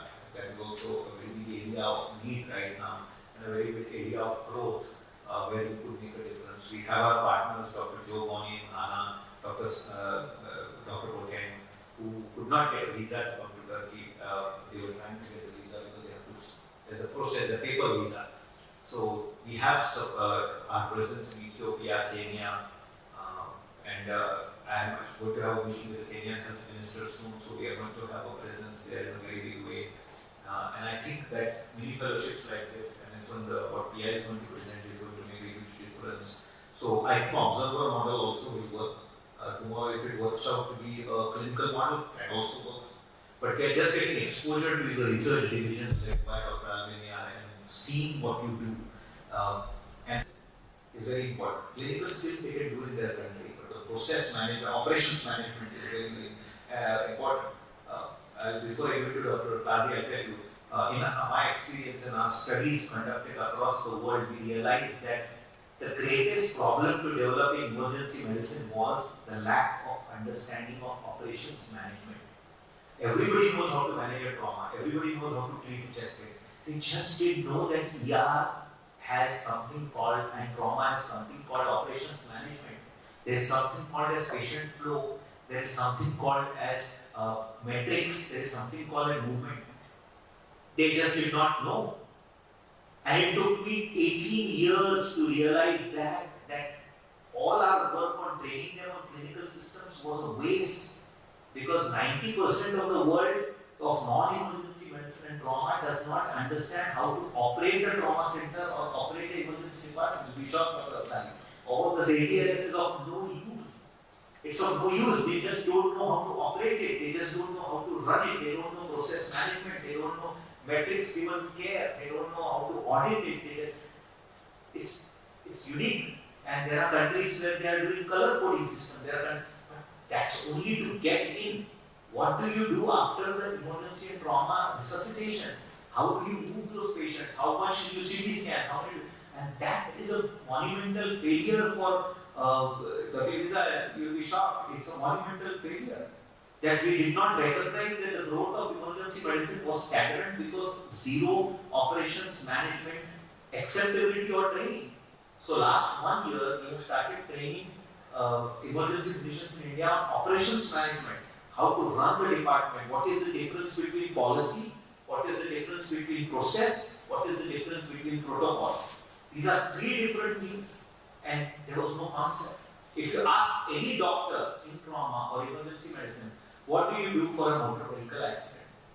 I'll change my name, the answer will be, will run ATLS, temperature, pulse, blood pressure, respiration, primary service. I can ask you that. How are you going to, what is your policies on managing this trauma? What is the process you follow to manage this patient? And what are the protocols? So you will only know the protocols, but that is very different from the policy, that is very different from the process.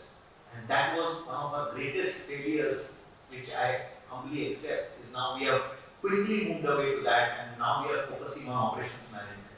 Dr. Khan. So that should be a part of the fellowship. Thank you, Segar. Thank you, Lisa. Dr. Athani, I actually had two items to talk about. One, I'm talking about the new agenda items. I think it's very important to use. It's going to be a little bit of bomb in this meeting, so I will have to come back to it. There are some little questions about Dr. Athani, you just said here. The limited amount of information I am hearing right now raises one concern and a lot of I can tell you from my work in Lebanon, one of the main issues that I've been working on over the years, and I finally now have a minister who's busy and wants to make a reform with limited resources versus others who are more with corruption and selling and buying and importing equipment and medications like commissions. So now we have a different minister. The minister we have is actually because he needs to train the GPs to become So he's willing to actually work with me on reforming the system. I'm asked to reform includes many problems, many elements, a handful of elements, and so many. But two main ones include the categorization of hospitals across all the acute care facilities. Categorization based on trauma, critical care, and emergency capacity. Who has a blood bank? Is the blood bank really blood bank just a license? What is the trauma preparedness? Do we have surgeons who have the responsibility or are we able to really take care of these unique needs? Are we going to listen to the whole hour? This kind of system, along with the issue of residency review committee, is something I met with all 7 deans and all 7 medical schools in Lebanon. And met with the dean and the president of the Related of Physicians, and we are at the point where we would like to do that. So when I hear about the availability of fellowship levels, I see opportunity. I see opportunity because I presume, and I don't know, but I presume that Qatar has a very good system. And I can tell you one of the things that came up in my meetings was the fact that who are we to go to another university and tell them their hospitals are not at the level of being 1, 2, 3, 4, 5. So the discussion with our Saudi friend in the MEMC, in Rhodes, with Dr. Majid Salami and others, was that potentially could, that's what there is a role for WASM and for Qatar, was to really have non-Lebanese come to Lebanon, and the Lebanese come to Saudi Arabia, and the Saudi, do this exchange where we have people voting and then deciding on the category of, on the credentialing of these categories. And I'm not talking about your commission accreditation, I'm talking about really categorization based on capacity of preparedness. So you bring us a very good opportunity. And I think it is time to really look at how we can combine this beyond Qatar, via WASM, with your help, and use these activities. Now, you mentioned the 2-month fellowship, that's my concern. Once we use the name fellowship for something, we have a law and the unintended consequences. Have we defined what the fellowship means, and are we putting the name of WASM next to the 2-month fellowship? 2 years. 2 years, if I mentioned, we have two different types of fellowships. Should we use the same name for the public, or could we do better for this time? You mentioned the licensing issue. I can tell you that the licensing issue, I know that we can send people from Beirut to your fellowship. We have our board, we have eligible CEP, so I'm sure we can fill them in your fellowship. But the idea I want is, what do you need to come off things? I mean, so I just would like more information, and perhaps if it was a 2-3 year fellowship, I would understand. But the 2-month fellowship, what is your objective? Why would Hamad do that? Thank you. It's called actually mini fellowship. It's not the reason for that is actually we're bringing people who are qualified. It's not to enhance their training.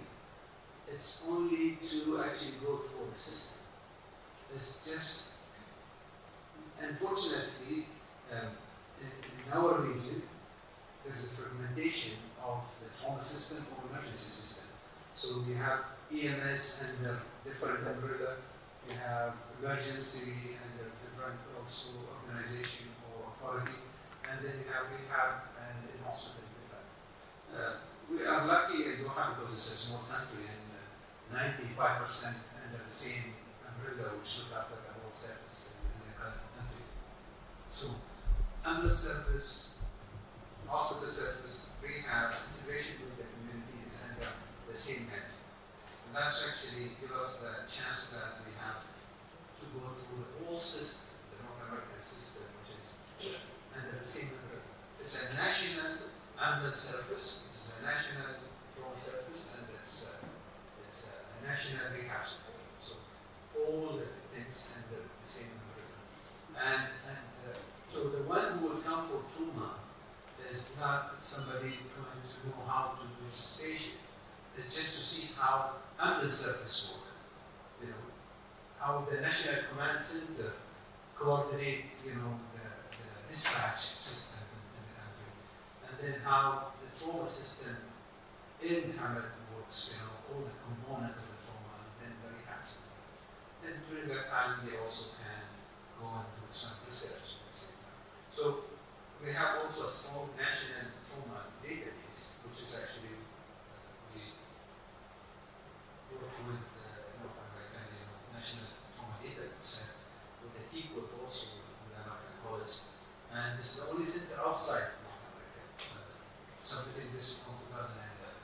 So that's actually what's the benefit.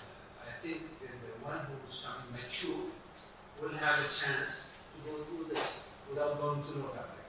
That's the only thing. But we can discuss also the application for the formal fellowship, which usually is very tough because most of the candidate is from within Hammer. It's too old, but it's very difficult. Thank you. Yeah. Can I just say one thing related to that? Before I went to Jefferson, I was at Penn, and they had an observership, and it was doctors from Sweden who came over, and I believe they stayed for 2 months, and they were trauma surgeons in Sweden. They were coming over sort of to simultaneously learn about how our systems work, what our patient flow is, how our helicopter transport system, and then also to observe and do simulation in penetrating trauma, because they saw so little penetrating trauma in Sweden at least 10 years ago. I think that's changed a little bit. So it's just something to think about. And Bill Schwab or John Pryor, I'm sure would be willing to talk about just some logistics in their experience. Maybe PI speaking. So I'm the fellowship director for the Disaster Medicine Fellowship at SUNY Downstate Hospital in Brooklyn. And what we did is I adapted the fellowship, the one-year program, and initially really designed for emergency medicine physicians, but we've actually, the director of our PQ has done the fellowship, so we broadened it to other specialties. And we adapted it so it could be remote. So essentially the exact same curriculum that the fellows who come train with me in person, we adapted it so it could be done remotely. And to give you an example of how it's worked, we tested it out about 2 years ago. So I had a fellow who was a doctor in my facility, an ER graduate. And then I had Dr. Joe Rani, who was an ER attending in Ghana. And then I had a critical care doctor in India. And so the three of them were doing this fellowship at the same time, following the same curriculum. And so the beauty of doing it this way is that every sort of assignment they would do would be tailored towards their facility. So for instance, when we were on the block of chemical disasters, each of them would have to review the plans or policies for their facility, or if they didn't have money and create them. And then they would have to develop training, and they would have to train at least 50 people in their facility. And through that block, we would meet once a month, and each fellow would then present through what their institution was doing. So not only were the fellows learning the knowledge, but the institutions they worked for were benefiting, were getting a new plan, were getting staff trained, and they were learning from each other and seeing, okay, what's the difference between the policies in New York, in Ghana, and India. And then as part of the fellowship is always research, some sort of research either abstract, paper, and I gave them the option of actually if they wanted to do any collaboration. And so each of them did their own academic project, but then we started to look at creating databases that kind of included all three facilities, and sort of looking at doing joint IRBs between them. So it really, it's a one-year fellowship. The curriculum is credited by my academic institution, SUNY. It's the exact same curriculum that the U.S. doctors get when they rotate with me, but it is always directly applicable in real time to the facility of the participant. And so that's the model that I've done so far. A newish model that I'm developing with Dr. Ali that hopefully will be starting in January is that Dr. Ali would like to give me 15 fellows that are going to be doing it remotely. There's going to be more diverse, so there'll be a mixture of ER physicians, and other types of physicians, maybe some other healthcare sectors, and public health, etc. Again, everyone will follow kind of the same topic month by month, but sort of approach it from their sector. And the beauty is that when we meet virtually once a month, we kind kind of review things. So by having sort of one country with multiple sectors, now they're going to be able to kind of see what other sectors are doing.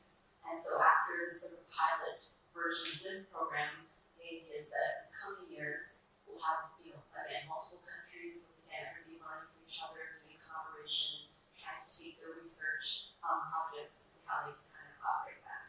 So far we've tested it with just, one fellow from 3 different countries at the same time, worked really well. And then this next year, I'm testing it with 15 fellows from the same country, but from different kind of parts of the healthcare sector. We'll see how that goes. And then the goal is eventually to kind of do multiple countries, having multiple sectors from each country. We're learning from each other. We have joint journal clubs, and then ideally joint research projects. So she'll put up the curriculum to the circulate to the group, so the curriculum is there. Both the curriculums will be circulated, and then we will certify them. So hopefully by this year, now that we are all meeting in person, we should be able to get it done. We have already discussed about the ultrasound in the WHO, she said. The other part which I want to inform the board is the mic. The part.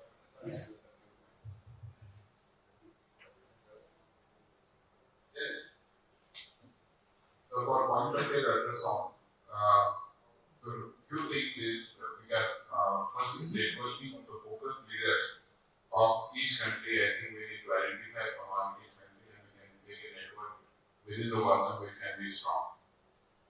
Number 2 is developing a common agenda for working on education, training and research on focus. At least the participating country, after we meet the networking of leaders, we can develop that.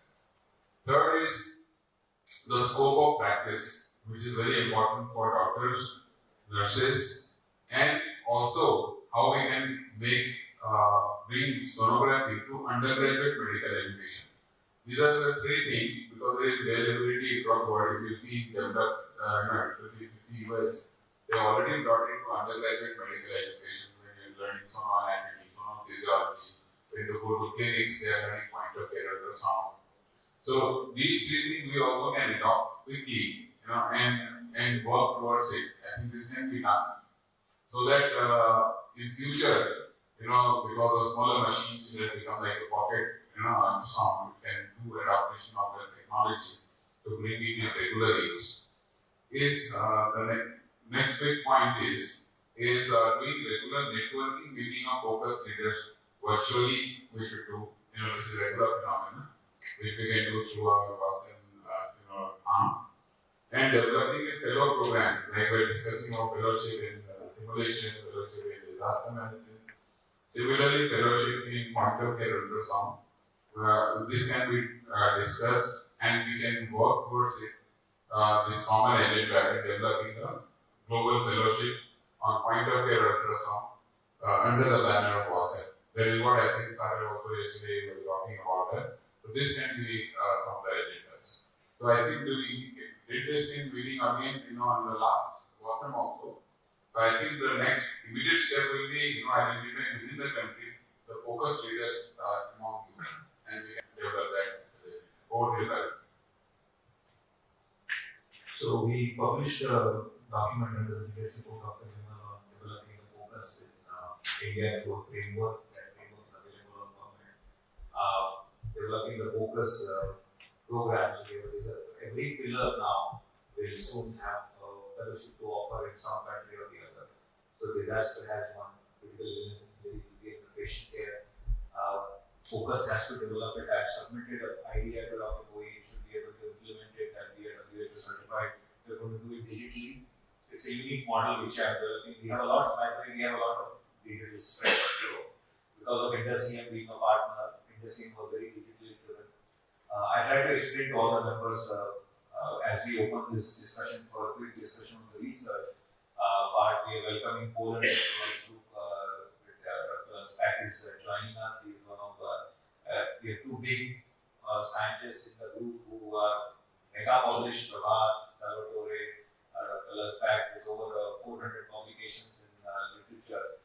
I think the research agenda has to be developed. I want the research leaders to understand, which in the last 5 years of me working with Prabhat, is that the level at which your work, Dr. Gay's work is here. The world is not yet there.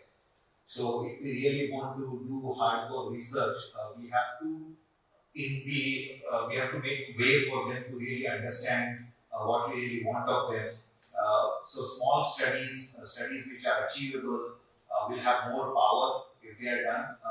I understand RCTs are the strength of everybody, which America can participate, but when it comes to countries like India, where IME is the challenge, Malaysia, Turkey, where IME is the challenge, we may have to go with 5 patients, 4 patients, 3 patients. Can I say something about that, Sada? We discussed about 5 years ago in Dubai about the flash mob design that we have developed in the Netherlands, where we do take a simple clinical question, sometimes a logistical question, and collect data from many hospitals in one day. And we have done it about sleep in the hospitals in 8 countries, including 2,000 patients in one day. Another study with capillary refill time, including 3,000 patients. We were planning to do that, but then the COVID came. And I think we should really discuss about that flash mob research where you collect data in one day, where it doesn't cost much time. We have enough experience to share with you our knowledge. And you were talking about, funny you said, when you talk about research, you said big data. We also got a big data unit now with new PhDs, and we are working on the first randomized controlled trial using big data in the world, where we started the 1st of December. So I would very much want to introduce the flash mob concept here. We should come up with a small group of researchers, come up with a question. We will give you all the necessary preparations and also background. I got enough PhDs to help me. So I would suggest that we just take it seriously and do a flash mob study. And what we noticed when we did the flash mob study was we had lots of media coverage, lots and lots of media coverage about the study. Because we have even patients coming during the day wanting to take part in the study when we do a study. So I would seriously consider that. I would like to do it with a group of people. Think about it. Yeah, I think it's a good idea, and maybe a small question, one case study could be done. And also what Dr. Boyd said, when it comes to WHO, the gold standard method of giving emergency care is not clear.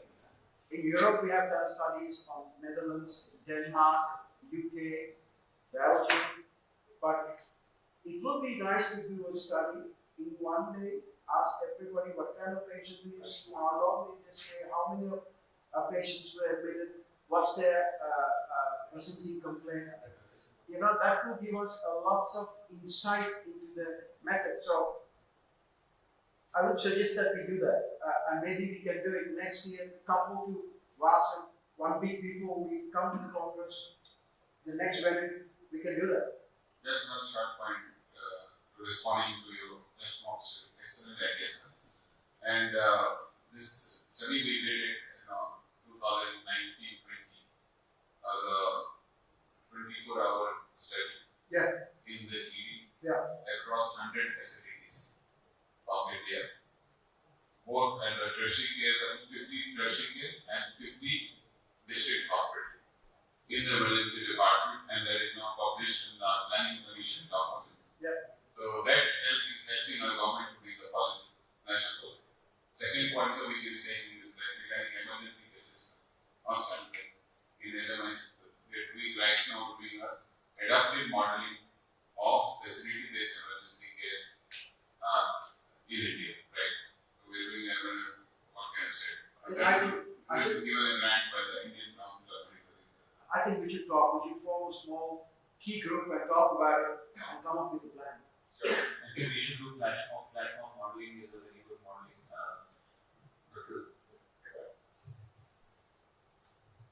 Sure. This is a great idea, and I think we can cooperate. You should have all scan all contacts, and we can send you the email about cooperation, because firstly, cooperating also with many hospitals, even looks like my company has on own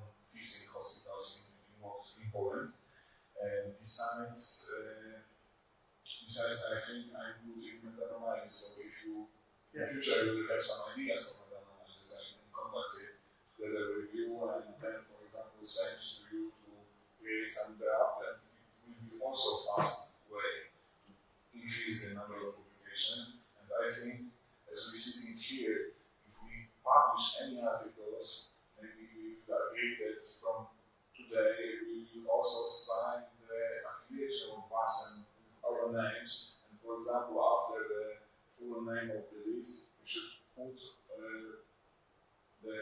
that this is the team of Boston. Yeah, it's like what we do is we have lots of collaborators. We give them all collaborators, so they will all go to the publication of format. We'll be doing a flash mode in a couple of months in the UK and Denmark. Maybe after that, next year I would say we'll prepare well. We'll talk about a research question. We need to have ethical approval. We have enough experience with doing this multi-center study. We could do something nice together, and then we can propagate it through Acil, flash mode. Also, what I want to say before we example. I think that the research effort will be very good in audience where we have a dedicated research task group led by somebody and have a team with them to distribute the work, to organize the work, nobody will work as a solo from inside the group. And also this will be dedicated to have at least every 6 months one paper published, and it will be, the author will be on the Western reader and will be sealed by the whole Western task group. And this way open the gate for the future. We can have fellowship and data research will not need license, and it will be easy if this task group of research can be the fellowship and fellowship. It's a good idea. But first, we need to have a dedicated group to be committed to have this. So I'll create an email group between the three. Anybody who wants to join can join, and then we'll distribute the work. And we can offer PhDs also. In our institute also, we can offer PhD to students who want to come and do research. So I will create a research group. So we create a filler is already there, so we can have a team of top people who are good at data analysis, good at processing, and maybe one meta-analysis a year and one real-time study a year could be, or once in 2 years. It doesn't matter. We have a meta-analysis team also. So I suppose one meta-analysis will be not problematic because I publish around 100 publications. yeah, but for the Vasan's sake. Yeah, but from this day, each publication will be also publication of Vasan. Yeah. If we increase and we cooperate together, the number of publications will increase diametrically. So, and we have a full portal where we list the publications. We could do that. We should send a research link around once in 2 months when we start something new. So if you want to collaborate, we can collaborate. Okay. And I think we should do that. And all of you have the email, so you are all on the group email, the readers. So you can email back to the group. Just change the title so that the stacking of the email doesn't happen in the emails and doesn't get lost. We have a group email. Yeah, group email is there. So I'll re-put you in that. Yeah. So yes, Aruna, you have one. We have to move fast on the agenda. So please. I just want to say, actually, your whole words about process management, this which you have been doing in Sri Lanka, recently started, right? And the other thing is about this focus. Although we could not come there physically with our economic position, but we have enough expertise and we can train many people from different parts of the world, provided you allow, you give them some scholarship and some other side. Because Sri Lanka has money so cheap now, right? So in that case, you can organize many training programs from throughout the people program and many institutions throughout the world. And the biggest thing is that new house administration as a doctor who is university, and he knows management to market use next to large management so in this we can have a very nice future. thank you very much for offering trauma and the other fellowships to Dr. Azani. Hope that we can work collaboratively in the future. Our organization will be over by 3 months time as picture. So after we can work together, and besides time, I am willing to gain as many people as possible from other countries, provided that we give them some kind of study. That's what I would say. And you are again emphasizing the process management principle, which is a must. I'm actually on this business management as well as some of those. And that must be incorporated into curriculum for emergency or trauma care or whatever the system or whatever. And my friend Professor Babalanka's concept of national can be incorporated into any focus as well. Thank you. I know Sri Lanka, I'm Sri Lanka too, so Thanks. So we go back to the most important point is the global competition corridor. So this year we are going to work on introducing new competitions in Turkish, the simulation, the sonography, and the CTC was the blockbuster. So the gaming section will also start this year in Marseille, where we are going to do global level games. The CTC was held over 9 time zones. It was the 19th CTC with 20 games, the highest ever. So basically, 39 presentations were done with Zoom and in person in this very room. And our Sono games, which are unique in India, is called the Whirlpool games. So we have a model of Whirlpool, which goes down and then the winner comes at the depth of the Whirlpool that game. And the first ever Sono Sim crossover competition model will be developed. We are developing the simulation with sonography will be introduced. So in a sim format. So we are working on these 3 games. We are going to work with Turkey to give a Turkish version to those games, which will be the first time we will be having a Turkish version of the gaming system, which will be a unique copyright, which will have mixed methods and a methodology of crossovers. So that will be one of the big things. Move on to Dr. Lisa Moreno. We welcome the American Academy of Emergency Medicine. They are president here, but she's the immediate past president and sits on the executive board of AEM. Is kindly consented to be here. We are on the verge of AEM joining WASEM, so this is I think the last step towards AEM bringing their full 15,000 membership to the WASEM board, which is very big benchmark in the history of development of WASEM and for an American organization of that stature. So over to Dr. Lisa. So thank you. It's an honor for me to be here. I am representing the American Academy of Emergency Medicine as the immediate past president, and we have had, I've had personally relationships with many people who are involved in WASEM, and this is something that is part of the mission statement of the American Academy of Emergency Medicine. We are committed to the development of emergency medicine globally. We are committed, however, to a very specific model of emergency medicine, and that is physician-controlled emergency medicine.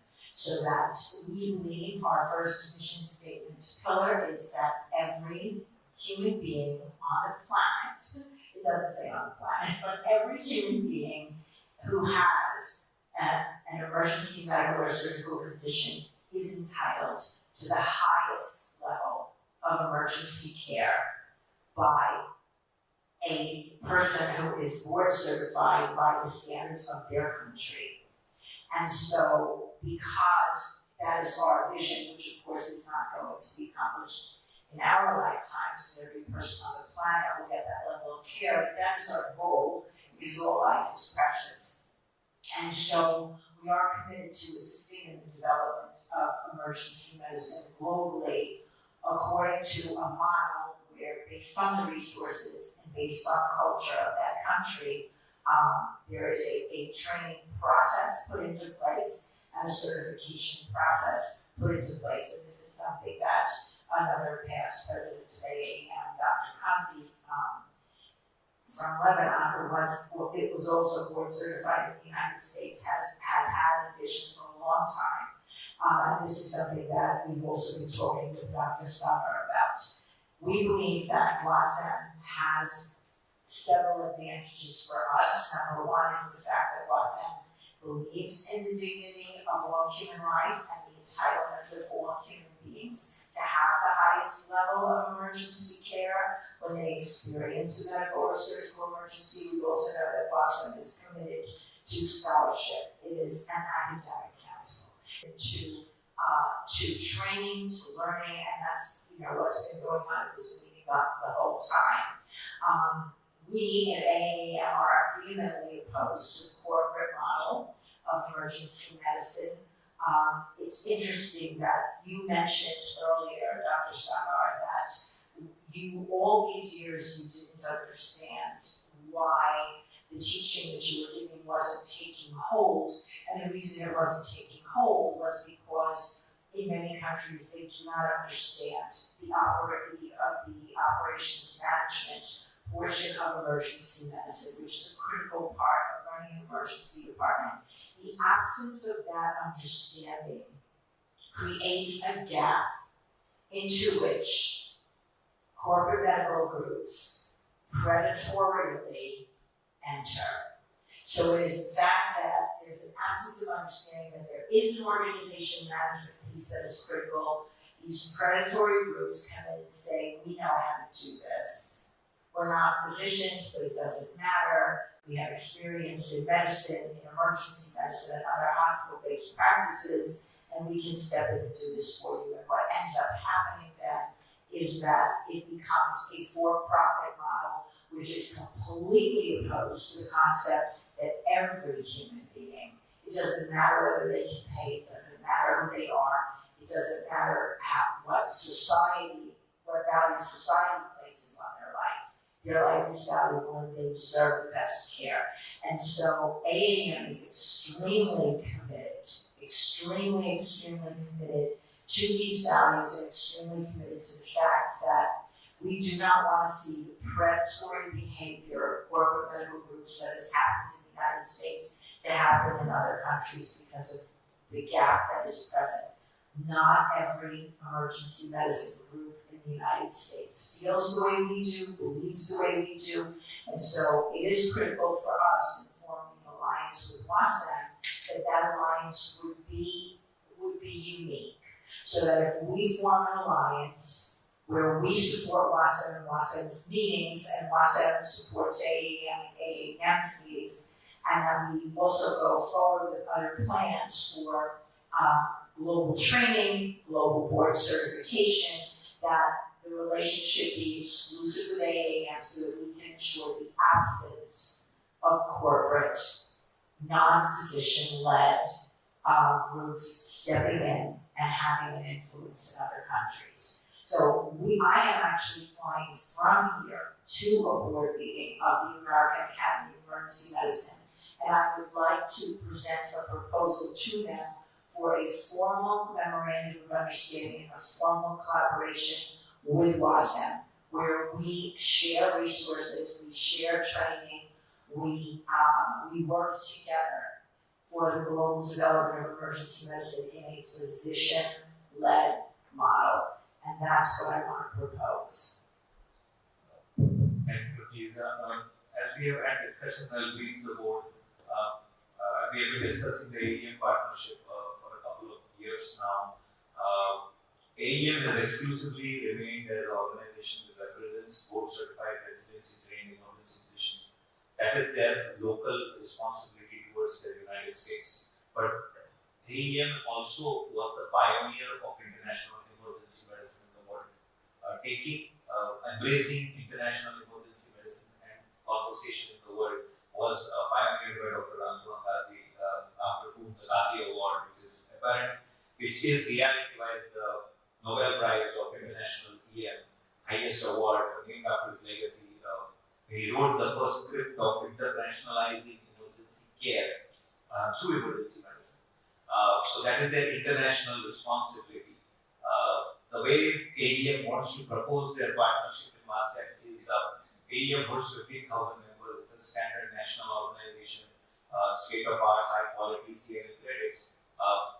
MASEP collaborate or AEM joining MASEP comes with exclusivity agreements that they will be the American representative of professional medicine in MASEP. So we would only exclusively be with them, which is quite agreeable because they are also experimenting with this collaboration, supporting this collaboration, which is unconventional collaboration where there are no societies, associations, individuals, and universities collaborating, which is a different kind of diplomatic arrangement internationally for AEM's presence to expand into the preview of emergency care. So from emergency medicine, collaborating with trauma, collaborating with emergency medicine, collaborating with critical care, anesthesia outside the United States. It's a new experiment for them, academic experiment, which they will be taking that experiment with us. They will be exposing all their resources. They will be allowing us to use all the resources. We will get representation at their congresses. Also, the membership will have an opportunity to enter, to attend MASEP conferences and indulge in development of emergency trauma, critical care outside in the world, which is a big gain for American academic faculties to work with the world in different areas and not stick to chest pain, shortness of breath, UTI, that kind of model. So it's a huge global development model which is coming. But there are some non-negotiable clauses which have been put, which Dr. Lisa wanted me to highlight. One is that they will have exclusivity when it comes to AEM being a partner in the US, so we can't go with other organizations. We will only maintain our universities and all is fine, but when it comes to professional body, they will be the only professional body we will go with. That's agreeable because that's a huge benefit to MASEP. But we maintain that exclusivity also maintains with us in this kind of model. The second, this is still subject to approval by the board in AEM. The second model is, which will come, but I want the board to know, is that they would like us to bridge resources. So they do an annual Congress at NMC in the Mediterranean and the European regions, which is a big conference. So they do it in the odd years.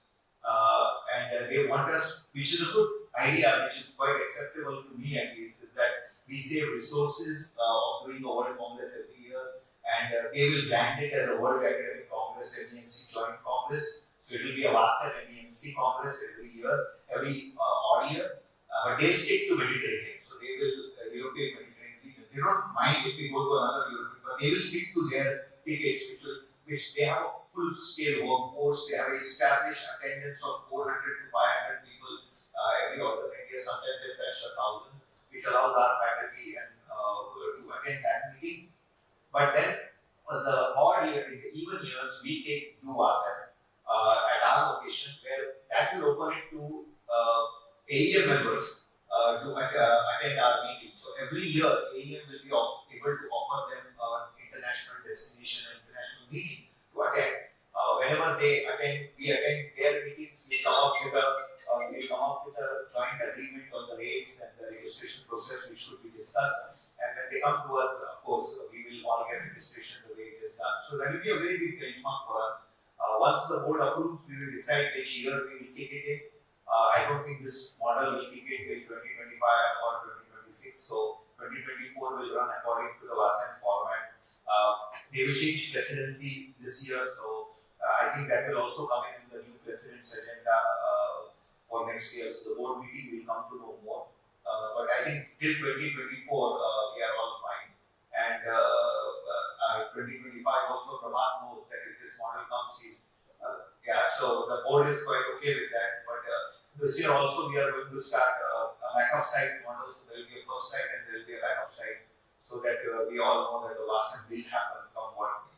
So what has happened as a way to be the backup site in case it's a problem. Like we had a problem in 2023 of COVID happened, then we had to literally change all the contracts, and then Malaysia was kind enough to move the site. And it was the first time where the Malaysian Congress was held without the Malaysian president because of the whole mix-up of COVID. So they were kind enough to do that. So we have to do that as a big organization. We have to do that. I would like the board to again understand we are a very easy, less red tape organization. We don't like fights. We don't encourage arguments. It's all for the patients, and it is all about research, education, and patient care. The reason why Vasan has grown is because it has ideologically maintained that to compete in a sector, we are not going to decrease anybody's length, we are just going to increase our strength. So don't decrease anybody's length, just increase our strength. That is the mission which we have maintained, and that's what we want to maintain. So all the new leaders who are joining, please understand that it's a very easy, flexible organization. There are some partners who are weak or not so strong, some partners are extremely strong, and that's where the balance is maintained. I think that is where it is. So the board will inform us to do what we have to do next, and then we'll take that. So, give it to the Hello everyone. Again, so sorry that for the first time after many years I was not able to join you because I was anticipating my comeback from my teaching period in San Diego during the flight. Anyway, again, all of my kind salutation to all of you. Just to briefly introduce what will be my idea of having also a role next year is just to make the opportunity to also join Great Network.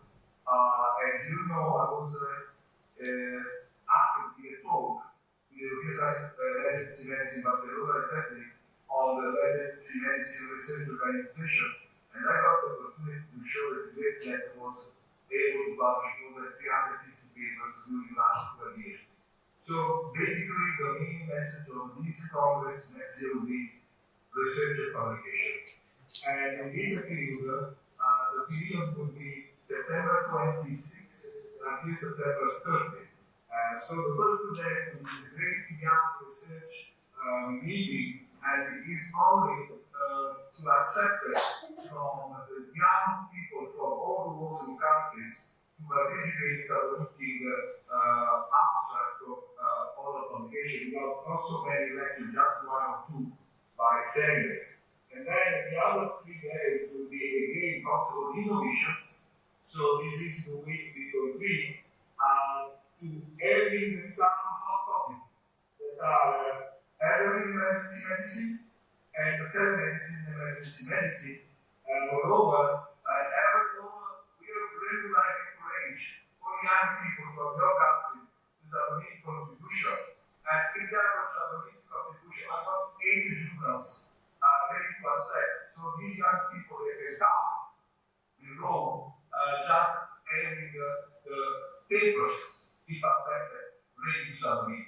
So this is an innovation way to increase the number of publication with this person name. So not any more abstract, not any more posters, papers as government. And these papers, I just like to announce from now that there will be 2 consensus papers that we would like to join by Western grade. One is artificial intelligence in emergency medicine, and the other one, laboratory medicine in emergency medicine. These are good topics that actually this has been not covered enough, and will be really something where also can make the difference in the future. Just to conclude my presentation, I would like to say that from now, I need Sagar to send me immediately the name of the speakers that I have to include from your side, from the date from 28 to 30. And also, I would like to ask you to provide a board group of also to join the board group for starting from tomorrow, when this preparation can be the meeting. All the emergency medicine society from the world will come. I am not sure that I will be able to 1,200 people like in Turkey, but I hope that there will be really a more global presence of the rest of the world. So this will be an opportunity to increase the safe participation of other countries. You mentioned already Korea and the US, and definitely I'm moving also more in the Asia Pacific area, and these people are more likely to meet for publication. Last part would be that we have a monthly Zoom meeting to prepare this conference. So I hope that you will enjoy Rome as an opportunity to have, I think this will be the first European meeting, right, Sarah? Yes. Of course. Yes. And this is really something that I hope that all the countries will be happy about that. So waiting for you to, not from now, just up to this was in 2024 with the great network. Thank you, Sarah, for the opportunity. So I want to put a word to the board. This has been on my mind for a long, long time. Dr. Salvatore has given a career to publications, the existence of BNP in our work that he has done in BNP, Procalcitonin, the biomarker circuit, his legacy is there. I would like to propose to the board that he's God gave him a great life, but I think time is soon coming that Sal is going to love sailing and enjoying his life from science. So the 2024 meeting should be dedicated as a legacy to the research of Dr. Salvatore as he hosts his last global meeting. He has told me that he is hosting this, and this will be his last global meeting before he leads a life after this. So I would ask the board to support me with the board, whether Masimo approves that the 2024 will be a legacy meeting dedicated to Professor Salvatore. And I would request him that the first 2 days workshop should be on longevity, where he has started research on living beyond 100 years. And he has got funding. So we would like you to work with Dr. Fatima also, because she has launched the Wellness Alliance for longevity. If you can get the Global Alliance in your study, where you are collecting blood on all the people who are 100 years old and who have no disease, to find out how they are living at 100. So we would like you to please include that, and we will share. So we have a research committee. Dr. Zampek is there from Poland. I think you know each other through publications. He has joined Watson now. Dr. Prabhat is there, and Dr. Ayman, you know very well. So I think the whole team should be there, but a unique design of everybody should bring some study they have done to be a presenter. I think will be a phenomenal benchmark. And if the AEM comes through, then I think that opens up the doors to all their members to be presenters. So I think that will also be a rep. So the invited faculty will have a different path, and open access faculty who can apply will go through the registration process. So I think that will be great. Sal, I hope you get well soon. And I was a little shocked that you got COVID. So yeah, it was great because I think I took my flight from San Diego to London and to Rome 4 days ago, and then I got fever and throat pain. But anyway, I'm really that I'm recovery soon. And as you say, you're waiting for a new life, but not without science. So yes. Some other science, longevity, that's your new science to live a life. So I know what you're doing, so that's good. And we would like to taste your Mediterranean diet of which you propose a lot, right? So Dr. Qazi, please. Thank you. I just actually want to take a moment to raise some comments and observations. I see the dynamics that have gone on in meeting Malaysia here. I've seen the conferences, the successes of the conferences, the experience we've had in the organizing international meetings through AAE and across the world.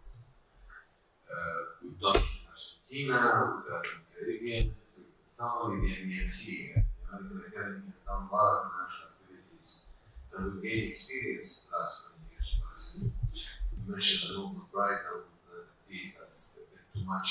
So, what I can tell you is a word that carries my name, and perhaps 8 years long, to be dead, to join Giorgio Salvatore is doing diet. The point is, when you usually give a diet, and the name of the word after someone is telling them they shouldn't be alive anymore. Anyway, so I don't know why they tell you did that, but I actually know why they did that, because we're very rich, very Rome. But 9 years ago, Salvatore was there. We did a very good coup over there with its own impact and damages. Anyway, since I don't have a lot of experience in international business, looking at this very esteemed body of individuals over here today, in Malaysia before, I'm going to give you a reward that is important at this junction. We've been at least 10 years now. So, and I see the caliber of individuals over here. I can tell you from the outside, I'm inside now, and from the outside, what I see is a potpourri, a conglomeration of institutions, nations, societies, and institutions, and individuals. They're all coming together without rank, without any, but you're all committed to scholarly activity and to what's right for your institution, your nation, and sometimes more. I think it is time for WASM to start redefining itself in the sense of trying to understand you can always be a potpourri of institutions, national societies, and individuals. And that's what you want to do, that's your choice. But that limits you in a sense, but empowers you in another. So the internal dynamics at some point will be important. Choosing one of the big successes, the reason for your successes in our meetings, if I remember now, is because you always do your conferences in the nations that have already a strong national society and or institution. That allows you in Malaysia to succeed, that allows you in Turkey to succeed, that allows you in Qatar to succeed, and etc. It will allow you to succeed also at Rome, where Salvatore is there with the great network. Those things are successes. In the academy, our meetings, since the time when we had our divorce with the European Society, our meeting has been about bringing Americans and their associates from other countries to a country where sometimes emergency isn't strong. Greece, etc. I don't want to criticize, but when you go to Germany, what do you expect? There isn't a lot of strong emergency medicine there. If you came to Lebanon, emergency medicine, there are 30 of us left out of 90 who are registered as specialists. There are 30 there left. So, how can you bring masses of people? So, those are things that if we measure the success of meeting by the number of attendees, you are forcing yourselves to go every 2 years to a country where you have a strong national society and to append yourselves to the national meeting. And that is the reason of your success. You bring industry, you bring support, and you mobilize. Let's face it, you mobilize the people who come to the meeting to come to you. We are moving a meeting that is other than our national meeting. This is the next meeting. And defining the schedule of meetings is critical. In the sense of, at the end of the day, when AAEM is having the AMC, it is a WASM. We are going to be hopefully a member of WASM. Vice versa, when WASM is going to the MEMC, it's going to an WASM meeting. And when we promote the WASM meeting, we're promoting to our members the meeting to a federation, to an agglomeration that we are members of. In the past, there was something known as international federation that occurred, and they ended up with one of the biggest challenges now. $7 million loss that they had actually in Argentina due to COVID. I understand it's because they didn't have insurance for the meeting. We actually have always had insurance, fortunately. So it's all about it. Nevertheless, but we have lost one in Argentina. So I can tell you, we know where and what not to do in international meetings. And when we do lose money now in the meeting, it's affordable for us because we choose to do it. And we think of the bigger issue, and we have no sponsorship. Industry is not willing to go fund meetings that are outside the nation where they're based. So they don't want to fund Americans in Europe, but they want to. I think it's obvious. People want to fund people who are from their own countries, coming to their own meetings. So industry support is a bigger issue. We may change this ultimately together if we work together. Now, so I say, I'm saying that it is time perhaps for WASM to decide to define itself or to build the bylaws it requires to better understand who is joining what. In fact, some of the problems I mentioned earlier, the unintended consequence of going with a 2-month fellowship. Maybe fellowship is not the word, sectorship, other things. These definitions, we need to do them together. I don't say that I have the alternative. I know the value of what you're doing, and I would like to send you at least half a dozen from my own country to be benefit from what you're doing. I will use it in their own area. They actually need it. So I'm not being critical, I'm just advising that we should really start reorganizing and organizing and taking the opportunity, because if we don't take the opportunity will go somewhere else. There is an opportunity for the creation of the international organization that brings emergency medicine together. It is time and we're in an equalitarian way, where we all do it together. And I can take it a step further. It is time also to think not only of emergency medicine, but of acute care. You know, when I'm the chief editor for a journal, I started for the academy called the Mediterranean Journal of Emergency Medicine and acute care. 50% of the editorial board must be non-emergency medicine specialists. Why are we doing that? So it's because we need to remember that this fermentation is critical for the development of acute care medicine. So these are things that I've learned from Salvatore. I've learned them from my colleagues. I've learned it from Dr. Alfano, the surgeon who could do this. No, he chose to do it with us, to help us. So how do we retain and bank on this to make us stronger is an element that really requires some retreat time, some 5-year, 10-year, 20-year strategy. I know we will not be there probably unless we eat the diet of Salvatore. But the point is we need to start recreating ourselves and thinking what we're going. What was awesome? You really need to think, where will it be? And where will you be? What if you are in a Malaysian society, Dr. Ali, and someday somebody in a Malaysian society will replace you? What happens to you? One of the things we need in the academy to retain value of people like me. I'm a past president from 20 years ago for the academy. I'm called that the president council. We created an actual council which we tapped on specifications. You may want to create the same model because you need more at some point to create value for new blood, yet retaining the value, the respect, and the courtesy for your older blood. It's time to create awards. It's time to create, more products within WASM than just conferences. These networks are not very obvious sometimes. So you talk about the journals you have. I can tell you, they're not very obvious to many of us. So how can we promote ourselves better is also important. Part of what I recommend to be more than just an hour meeting or 2-hour meeting every year or two. I think we need to have Zoom meetings. I think we have to have task forces that are dedicated for to do a retreat. Maybe we go to Qatar, or we will go somewhere down and think what can we do for the global development of acute care under the leadership of WASM. I think those are fantastic points, and as the relationship evolves, we will progress in that direction. I think, the awards, we have the WASM Leader of the Year awards as we grow.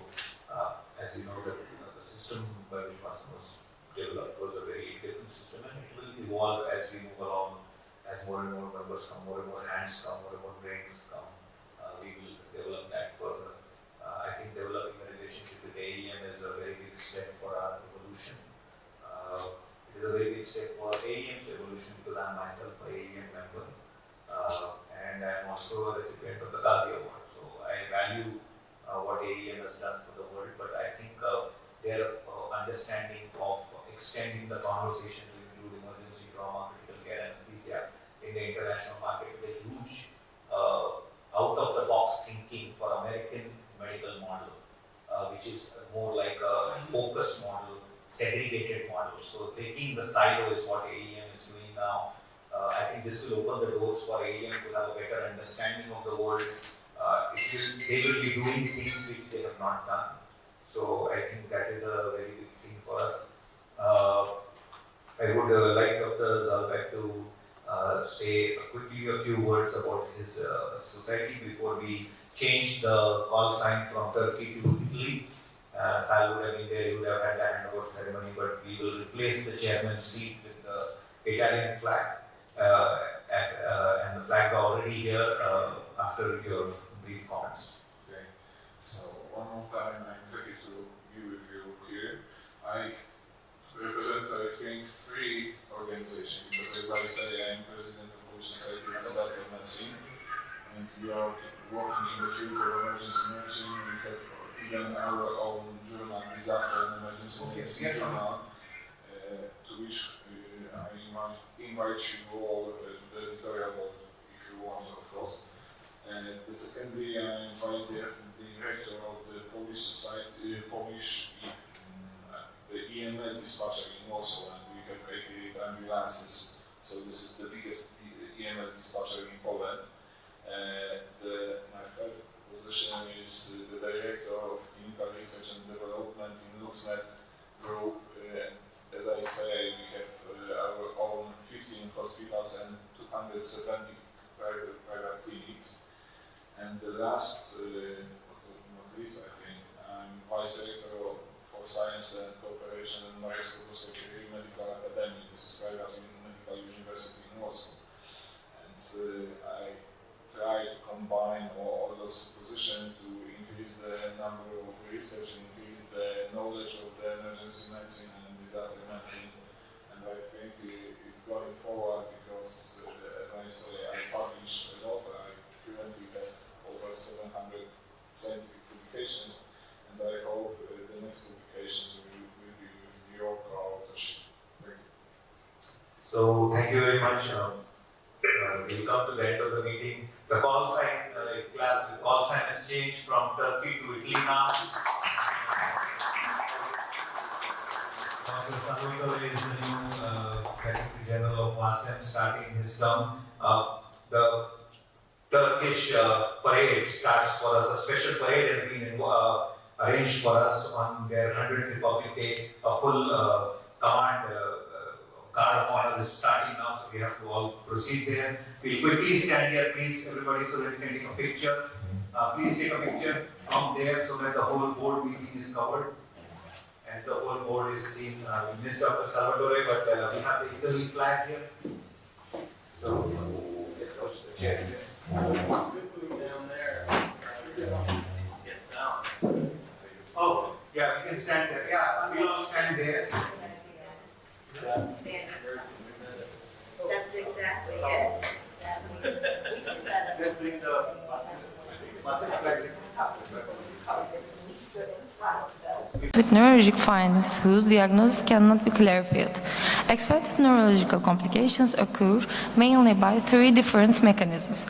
These neurological complications due to opportunistic infections developing in an HIV-infected person are neurological complications secondary to HIV-related intracranial mass formations and neurological conditions due to the direct effect of the virus. Complications to the direct effect of HIV virus can be listed as acute aseptic meningitis, chronic meningitis, HIV-associated encephalopathy, vascular myelopathy, peripheral neuropathy, and myopathy. Thank you. Thank you for your presentation. Thank you. Any question? Okay, then thank you again. Thank you. The next one is giant stones in the bladder. Yeşilmişler. Okay. The next one, a case of the patient with delayed diagnosis of testicular rupture due to blunt trauma. Sabri Sekme.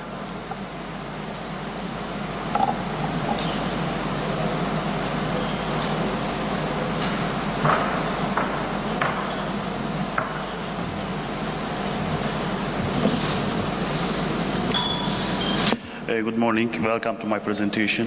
I will talk about a case of the patient with delayed diagnosis of the testicular rupture due to blunt trauma. Testicular rupture is negative effect fertility and the patient's social life. It's an important urological emergency. It's mostly seen in young adults and adolescents.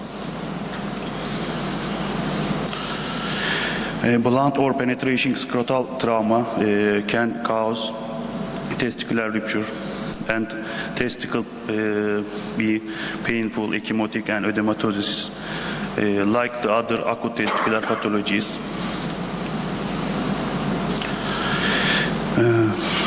A 23 years old male patient who came has testicular trauma due to a fall late at night. He presented to our emergency department with sudden swelling, redness and severe pain that starting in the morning. He has no comorbidities.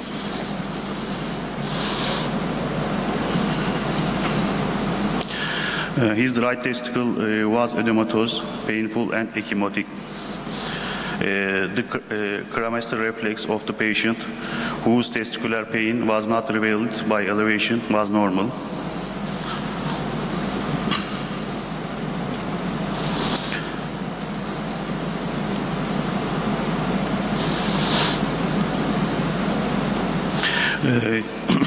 His all vital signs are normal. There is no pathology. Our preliminary diagnoses are Orchilis epididymitis, testicular torsion, hematoma, and testicular rupture. There was no pathological condition was detected in the whole blood biochemistry and the urine test.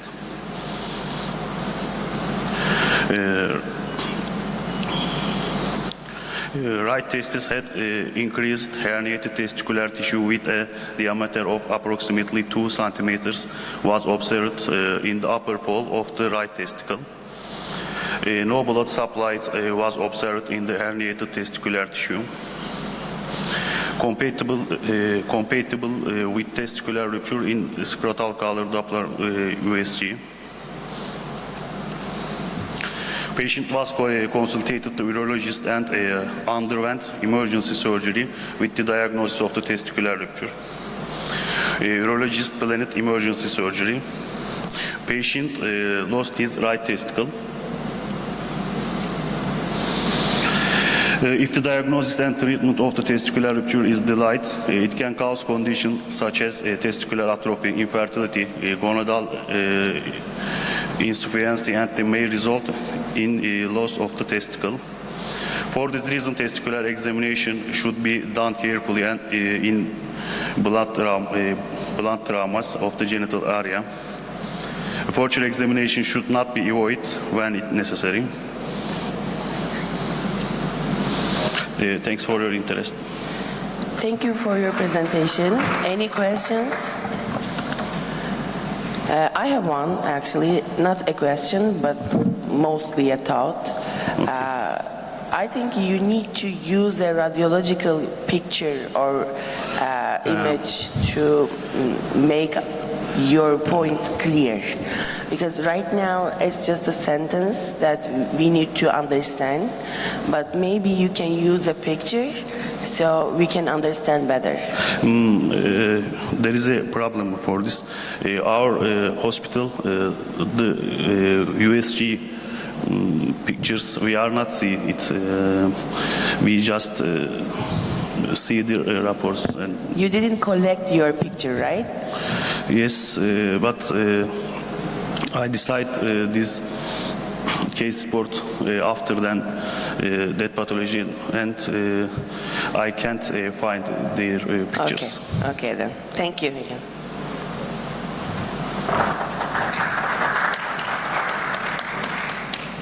The next one is bilateral testicular dislocation after traffic accident. Sümeyye Tuğba Sarkıcander.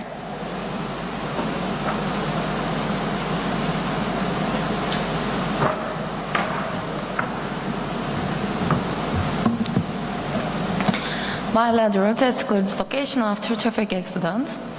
Traumatic testicular dislocation was first described by Claubre in 1818. It's defined as extrascrotal migration of one or both testicles secondary to scrotal trauma. Traumatic testicular dislocation is a rare complication of blunt scrotal injury and can easily be overlooked due to the presence of other serious concomitant injuries. In most cases, an operation is needed to prevent malignant change or infertility. Traumatic testicular dislocation is a rare consequence of blunt scrotal trauma. Case: a 21-year-old male patient presented with complaint of inguinal pain after a motorcycle accident. Physical examination revealed that both testicles were not in a well-formed scrotal set and he had bilateral inguinal swelling. Glasgow Coma Scale score 15, conscious neurological examination is normal. There was swelling in both inguinal regions in the abdomen and 2 cm abrasion on the left superior of the gland in the penis. There was tenderness in the left hip, no midline tenderness. Tetanus vaccine given, antibiotic was provided and PAN-CT requested. In this, there is displaced fracture in the iliac wing in the pelvis and bilateral testicular dislocation. The testicles were reduced by urology. Urological emergency was not considered in the patient with normal urine output to the Foley catheter. Orthopedics, urology, and general surgery were consulted. Intensive care follow-up was recommended by orthopedics. The patient was admitted to the intensive care units. Traumatic testicular dislocation is rare and can be difficult to recognize. Passengers of the groin area should be suspected in motorcycles and high-energy accidents and depend on a careful physical examination. Prognosis is expected with appropriate management to all trauma patients, especially those who have had a scrotal examination, if pelvic injuries are suspected or if there is a high risk of motor shock, to avoid missing the diagnosis and avoid serious behavior. With proper management, the prognosis is excellent. To avoid missing the diagnosis and serious complications, we recommended that all trauma patients undergo a scrotal examination, especially if a pelvic injury is suspected or if there is a high risk of being struck by a motorcycle. Thank you for your presentation. Any question? Okay then. The next one, complications of dorsal split circumcision as one of the reasons for admission to the emergency clinic. A retrospective cross-sectional study. Tugay Aksakal. Okay then. The next one, a rare case of ovarian torsion.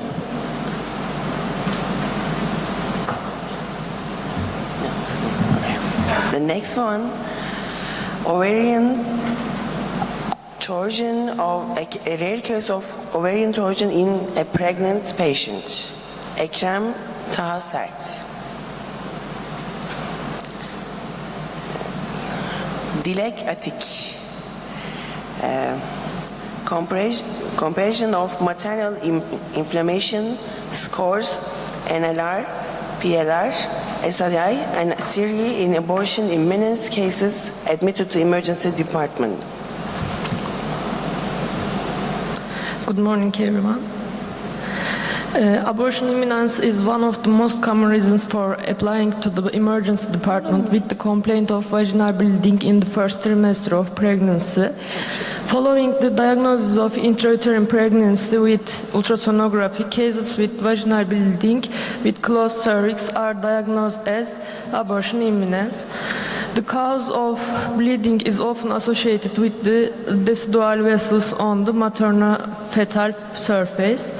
It has been reported that the pathogenesis is related to multifactorial factors such as genetic disorders, chromosomal anomalies, endocrine and immunological causes.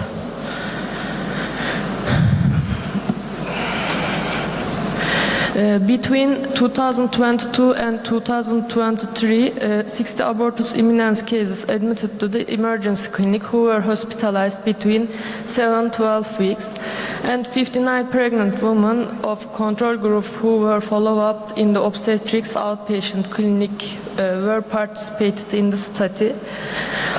Cases that presented with infections and inflammatory diseases with multiple gestations, mother under age 18, were excluded from the study to avoid confounding factors. Other exclusion criteria was the use of anti-inflammatory and corticosteroid therapy. When evaluating of the mean age of the participants in the study, it was observed that the abortus imminens group had an average of 29.1 years, whereas the control group had an average age of 29.8 years. There was also no statistically significant difference between the groups in terms of parity, body mass index, and elective curettage numbers, as shown in Table 1. But when the previous abortion histories were compared, a significant difference was observed. This is the table of the demographic and obstetric variables of the pregnancy. In addition, leukocyte and neutrophil counts were found to be significantly higher in abortus imminens cases, but no significant difference was observed in lymphocyte and platelet counts, as demonstrated in Table 2. When we compared the neutrophil lymphocyte ratio and platelet lymphocyte ratio values, we didn't see any difference. This is the Table 2. ROC curve and AUC cutoff sensitivity and specificity were analyzed to differentiate the leukocyte, neutrophil, and systemic immune inflammation index parameters of abortion imminens patient to guide the clinician about the patient's condition in patient follow-up. And this is the ROC curve. This study aimed to compare pregnant women who presented to emergency department during the first trimester of pregnancy with complaints of vaginal bleeding and were diagnosed with abortion imminens with those who didn't receive this diagnosis. In another study, 121 abortus imminens cases were followed up, and 60% of them ended with abortion, and 39 of them continued until the 24th gestational week. In a study conducted an evaluation of the impacts of systemic immune inflammation index and systemic immune response index on the maternal-fetal outcomes of cervical circlage in a cohort of 374 pregnant women. The study examined the duration between the placement of the circlage and the subsequent birth in the group of 2,068 pregnant women who had successful circlage. The findings of our investigation also demonstrate that the levels of inflammatory markers seen in abortus imminens cases are consistent with the findings reported in the previously mentioned studies. Thank you for listening. Thank you for your presentation. Any questions? Okay, thank you again. There was a presentation before, missing presentation. Now we're gonna announce him. Kurtuluş Açıksarı. It's gonna be presented by Bilgehan Ahmet Cumhur, I guess.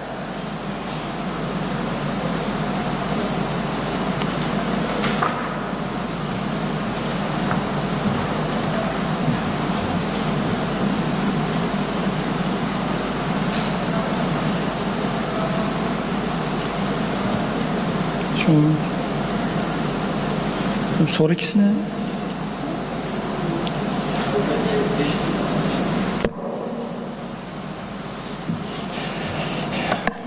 Good morning, I'm Dr. Ahmet. Thank you for your attention firstly. and I'm working in Istanbul Medeniyet University Medical School Hospital. And I'm going to talk about the effect of hydroxychloroquine and zinc therapy in a rat model of sepsis created by chacal ligation and perforation in rats. First, I want to introduce that sepsis is defined as life-threatening organ dysfunction caused by a dysregulated host response to infection, which is a big deal for most of the countries and also developed countries. Approximately 40% of the septic shock patients cause with a mortality. And also zinc. Zinc is an intracellular element used by almost all cells of the immune system. I'm talking about 99.6% of the immune cells use zinc to function. You know, the zinc can be prescribed or can be bought by pharmacies without any prescriptions. It functions as modulation of production of inflammatory cytokines, production of pro-inflammatory cytokines by monocytes, presentation of MHC class II molecules on dendritic cells, formation of extracellular neutrophil traps by neutrophil granulocytes. As I said to you, 99.6% of the immune cells need to use zinc. These are just a few examples. Hydroxychloroquine is one another drug. Hydroxychloroquine usually does not prescribed by emergency physicians. It's used as an anti-inflammatory and anti-malarial drugs. Just a few features of it. It's a cell ionophore that we are going to use for our experiment. It reduces the production of pro-inflammatory cytokines. It inhibits the production of interleukin-1, interleukin-6 in monocytes and T cells. And it's a pharmacological inhibitor of autophagy. You can ask me that why did you choose hydroxychloroquine as an emergency physician? I have decided to do this experiment. When I was working in the COVID department, in the first wave of the COVID department, we routinely give the COVID-19 patients hydroxychloroquine. At the same time, the patients was buying zinc supplementation, or sometimes medical doctors was prescribing zinc supplementations to the patients.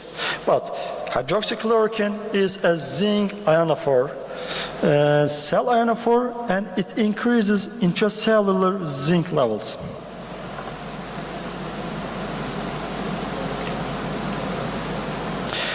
Aim of this study: hydroxychloroquine is a cell ionophore. In the previous studies, has been shown that hydroxychloroquine increases intracellular zinc levels.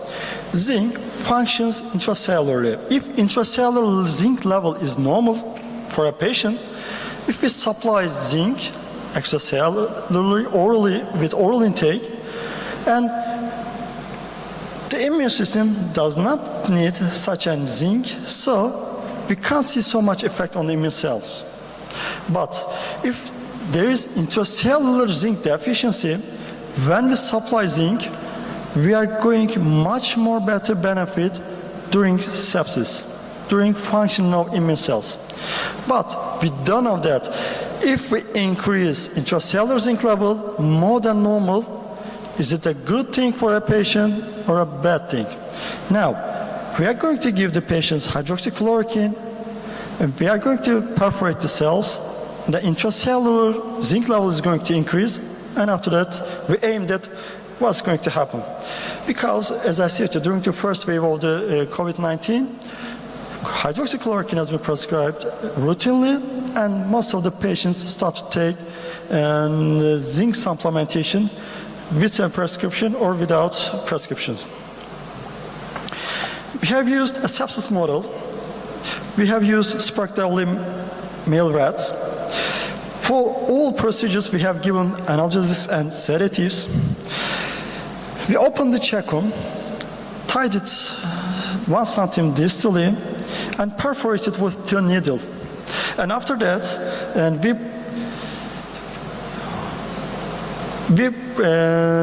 we brought the cecum previous anatomical position and produced sepsis model. And we have 5 groups. The first group was sepsis group, and sepsis introduced in 6th day, and rats sacrificed in 8 days. Second group, we again sepsis induced in the 6th day, but with 12 hours interval, we supplied the third group, sepsis induced 6th day, and hydroxychloroquine 300 milligram per kilogram has been administered 12 hours interval, and again sacrificed 8 days. And the fourth group, and in this group, we have administered zinc plus hydroxychloroquine, and also we produced a sepsis model. And the last group was sham group. Check-in was reached, opened, and without sepsis model, and we closed it. Sacrification has been done with thriving blood 10 cc via cardiac puncture. And kidney was removed for histological tissue examination because sepsis is one of the most common tissue that affected by sepsis. Let's talk about the results. We have checked histological parameters, and we have worked with biochemical parameters. And interleukin-6 and procalcitonin, one of the two of our biochemical parameters, but unfortunately our biochemical kits didn't work. As you can see the results, there is no difference between the sepsis and the sham groups and also treatment groups. All the results were the same. This is a failure of a kit. But we have also checked what blood cell neutrophils and lymphocytes. As you can see the results, in the sepsis group, we can see the elevated white blood cells, neutrophils, and lymphocytes. And in the treatment groups, both three groups was much more better and has benefit from the treatment. And with these results, we can say that sepsis model has been established successfully. And our histological examination, we have checked tubular dilatation, tubular epithelial necrosis, cast formation, glomerular vacuolization, free Bowman area, glomerular atrophy, and monocyte infiltration and hemorrhage inside of the tissues. And also this was the parallels to our biochemical parameters, and we can see that in the sepsis groups, we can see much more damage if you compare with the sham group and also other treatment groups. Discussion. We have checked histological examination and biochemical examinations. In the whole sepsis groups, in the whole histological groups, we can see that sepsis damage on the organ or the tissues is higher than the treatment groups. But if we check the treatment groups, means that hydroxychloroquine, zinc, and hydroxychloroquine plus zinc group, there is no significant difference between each treatment groups. But sepsis group, as expected, P lower than 0.01. I can say that there's no statistical difference between hydroxychloroquine, zinc, and hydroxychloroquine and zinc groups, but numerically we have seen that, we have observed that the tissue damage higher than hydroxychloroquine plus zinc group. In the examination made by biochemical parameters, white blood cells, neutrophils, and also lymphocytes was parallel to the histological examination. Numerically, we can see the difference between hydroxychloroquine plus zinc groups. There were higher damage on the red tissues and red biochemical parameters, but this was not statistically important. This can be because of we have used 9 rats per group, and 3 of our rats died. Because of this, we have resulted this experiment with 6 rats. Maybe if we do this experiment with a much more higher number of the rats, maybe we can find statistically important results between the hydroxychloroquine plus zinc group and with the others. Although it was not statistically significant in histological and biochemical examination, inflammation and organ damage were higher group in the group in which zinc and hydroxychloroquine given together, in the group which hydroxychloroquine or zinc were given alone. If the amount of zinc inside of the cell increases, tissue damage is higher in both histological and biochemical examination results, and it's not significantly statistically important. And it is parallel to the older groups, older experiments. Zinc level increases inside of the cells, inflammation increases, and hydroxychloroquine also suppressed our inflammation and with the treatment groups. Thank you. Thank you for your presentation. Any question? I have a recommendation actually. Your presentation is a bit longer than normal time, so maybe next time you should. Thank you so much. Okay, the next one, results of a 12 years old clinical experience in cases with Fournier gangrene. Tunç Ozan. Okay, there's another presentation. It's going to be presented by Beliz Öztokten. We don't know the name, so thank you.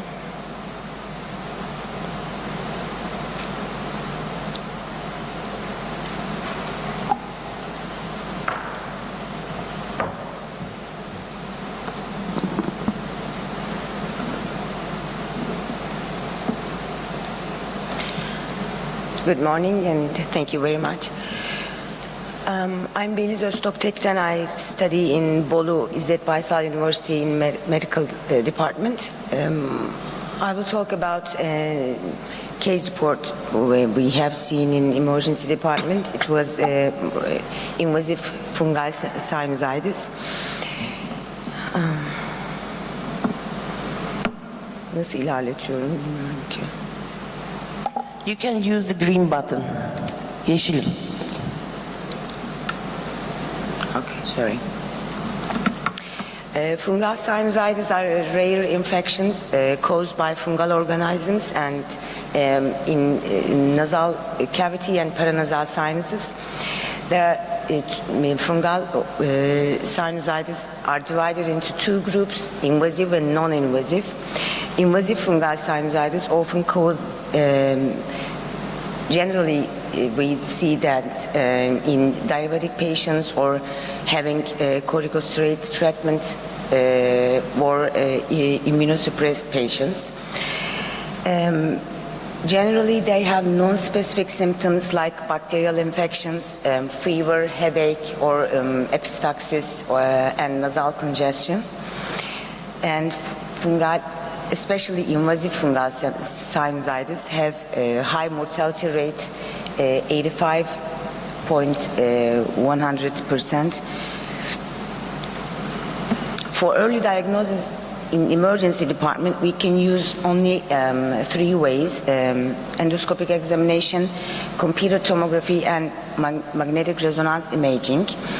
And we can see the sinus cavities, opacity, the thickening of the sinus walls, and bone construction and destruction in the computer tomography especially.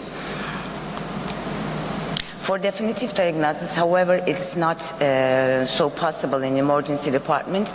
We can use both histopathologic examination and microbiologic examination. For treatment, we have two choices, systemic antifungal agents and surgical approaches. Our aim in this presentation, we have to talk about a case report who had recurrent admissions to the emergency department with complaints of epistaxis, and he have finally diagnosed with invasive fungal sinusitis. He was an 81-year-old male patient, and his history was recurrent admissions to the emergency department with epistaxis. He was a chronic alcoholic and 55-pack year for smoking history. He had hypertension, but no regular anti-hypertension agents using, and he didn't use any anticoagulant or antithrombotic agent use, and he hadn't a history of trauma of all admissions with epistaxis. And we had after our first examination, we had otorhinolaryngologist consultation, and they had nasal endoscopic examination. They saw the mucosal erosion, purulent secretion, and fungal hyphae. And then we both think about seeing a computer tomography, and we saw paranasal computer tomography, and we saw left maxillary sinus walls and soft tissue had destructive lesions, as you can see here. Şuradan gösteremiyorum herhalde. Left maxillary sinus walls destruction, and invasion from left maxillary sinus to the left orbit and left middle cranial fossa. He was interned in otorhinolaryngology service and was started systemic antifungal treatment as voriconazole. Fungal sinusitis should be considered in the paradiagnosis of patients presenting to emergency departments, especially with recurrent epistaxis and who has risk factors. We have to think about these fungal organisms, especially having diabetes or immunosuppressive patients. Early diagnosis and treatment of life-threatening invasive fungal sinusitis are vital, and these patients should be evaluated by otorhinolaryngologists.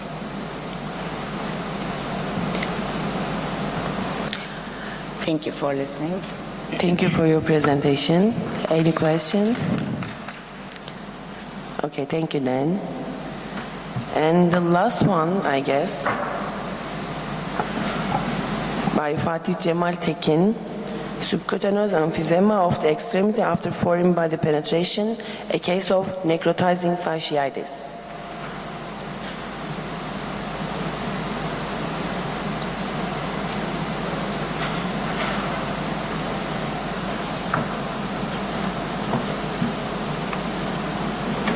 Good morning. Thank you for your attention. Foreign body penetration is a prevalent cause for individuals seeking medical attention at the emergency department. Superficial traumas, particle case of nail penetration, are commonly found within this context. In these circumstances, dressing, tetanus vaccine, analgesic, and antibiotic therapy are typically considered adequate treatments, unless the patient has comorbidities. The purpose of the presentation is to highlight the potential development of severe complications in patients who present to the emergency department with nail penetration, and to underscore the significance of doing a comprehensive physical examination. 22-year-old male patient was admitted to the emergency department with swelling and redness in his leg and was informed that he had a nail had lodged in his leg. On examination, diffuse heat increase in the right leg and redness around the area where the nail was inserted were noticed. In addition, crepitation was felt under the skin from above the knee. The tetanus vaccine was administered 3 months ago, and antibiotic therapy and analgesic treatment was started in the emergency department. In the image examination, diffuse foci were observed around fascia and vascular structure of the muscle in thigh, extending the right iliopsoas muscles, and were evaluated as necrotizing fasciitis.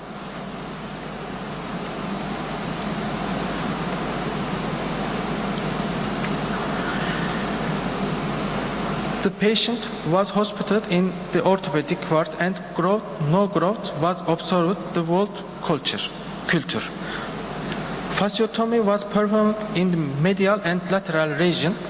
Meropenem, vancomycin, and tigecycline were started with the recommended in infection disease. After 20 days, the patients developed granulation tissue and no drainage at the wound site, and skin closure was planned. Nail penetration cause presentation on the emergency department should not be considered as sample case. As seen in your case, complications such as necrotizing fasciitis should be kept in mind. For this reason, The initial examination of the case should be done careful and treatment to prevent this complication should not be forgotten. Thank you for your presentation. Any question? Okay, thank you. Is there anyone behind left? Okay, thank you then. Have a nice day.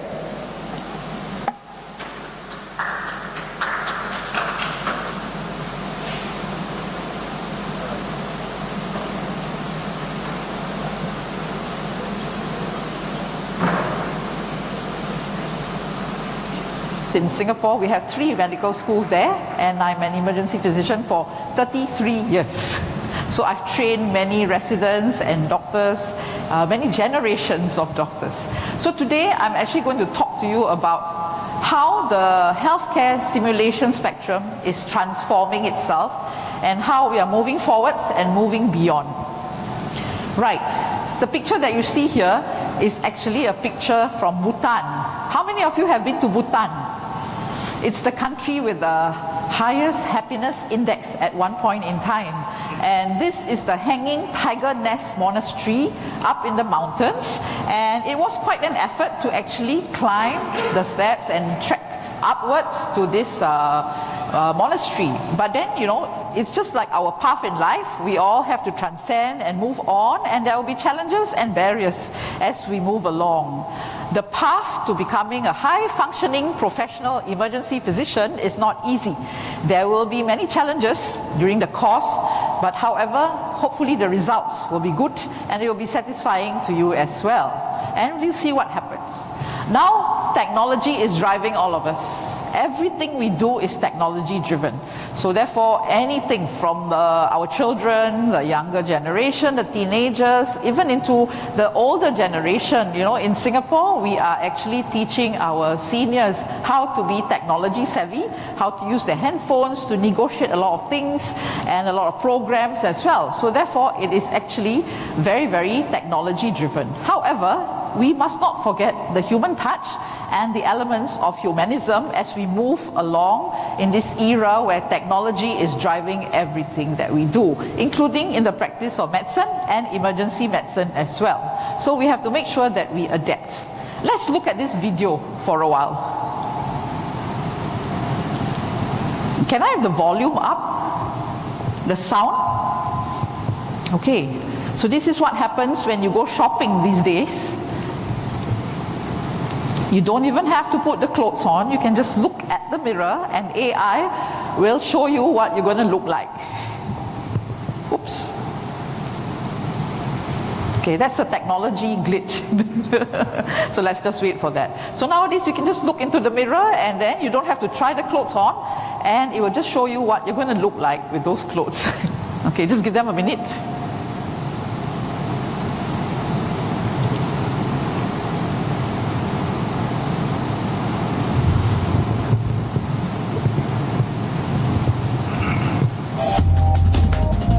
Yeah, we got the volume up already. Thank you. Yeah. Okay, so let's just see how it's going to be like when we go shopping these days with AI and with a technology-driven world.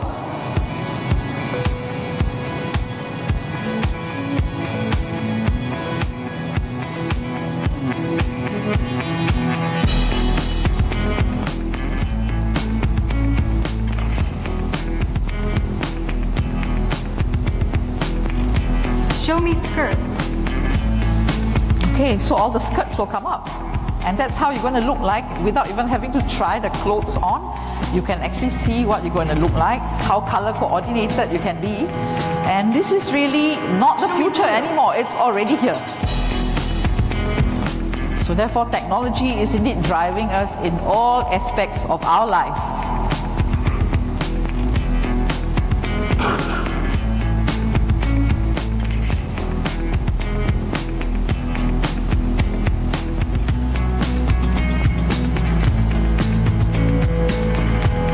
This is really quite fun, especially for ladies, because you know how many times we change our clothes in the morning because we think that it doesn't match nicely.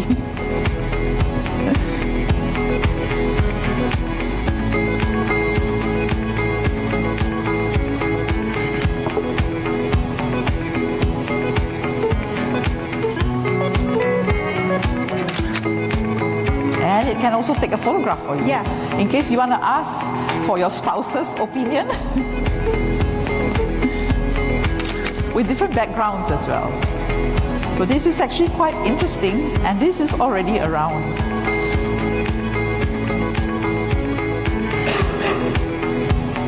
And you scan the QR code and you can do your payment online. It's cashless. So this is the world we live in today. So in the midst of all that, we must not forget that humanism must still prevail. It is at the center of everything that we do, including when we use technology as well. So humans must be at the core of everything, whether it's related to our patients, our learners, their family members, and the community around us. And don't forget the healthcare staff, all of you as well, because oftentimes we care about others, but we forget to care and think about ourselves, which is really very important, because we are not there, then there's no healthcare provider really. So the characteristics of humanism in anything that you're going to approach to do really comprise of the human values, the human emotions, which is very unique, because when you use technology, those things are not there really. And your humanistic approach, always think about how a person is going to react to you, and of course all the other considerations like values, personality, your style, and all that. Okay, so I'm not sure whether any one of you, Man's Search for Meaning by Viktor Frankl, and he says that the hardest part of being human is to continue to be human with each passing day. Just think about it, with all the technology surrounding us, do we really feel like this, you know? So therefore, what are the technology that we are most exposed to in medicine and in education or medical education? Well, we have a lot of technology enhanced learning, everything. This afternoon I'll be talking about my simulation technology at 4:30, so you can see all the kinds of technology and toys that we are involved in these days. Technology driven communications. We cannot live without our mobile phones. You know, everything is there, even all your learning, important learning curriculums and everything are all on your phone now. And serious games. I developed serious games to teach healthcare providers how to excel in certain tasks and skills. So that's the game-changing technological tools. And then of course we do a lot of VR, virtual reality, augmented reality, extended reality, mixed reality, and all these, including robotics. Robotics is not new anymore. People are already using this to do surgery and surgical processes, and I'm sure it's the same in Turkey as well. And a lot of AI. We are looking at how to integrate AI into a lot of the things that we do in the emergency department to make things more efficient and also seamless for our patients and also for ourselves. So what does AI comprise of really? You know, we talk about AI all the time, we talk about smart technology, but then do we really know what we're talking about? Well, so AI really comprises of computer controlled processes. So there's algorithms, there's a lot of mathematics and physics involved, there's calculations, for example. You can have an AI algorithm for assessing how likely is your patient with a right lower quadrant pain likely to have acute appendicitis, or a right hypochondrial pain likely to have gallbladder disease or hepatobiliary disease. There are mathematical algorithms to help you with this, and it's run by AI. And of course, there are many solutions that you can use, equations, logistical optimization. You can see your patient flow through your emergency department using AI technology. If you're building a new emergency department, you want to look at how to run the flow of patients directly from registration to triage, to your resuscitation room, to your consultation areas. You can actually use AI to look at the flow as well. And of course, a lot of other software as well. Now, AI's entry into medicine perhaps will redefine our role as the educator, as the teacher, as the mentor, right? So at the same time as we are using all this technology, we cannot run away from the fact that we need to use technology, because if not, our younger generation learners are not going to be motivated And they like to do things fast, short, sharp, targeted, focused, and they're very mobile. They like mobile learning, and they don't want to sit there all the time for a few hours and look at the desktop, for example. So this is the kind of learners that we have to appeal to today. So therefore we have to think about how we want to do all these things. So as we are reaching out to this group of learners, don't forget the humanistic approach, which is we want them to come at their free will, because if they are internally motivated, they will do better and they will be more passionate about what they are doing in their work, of course.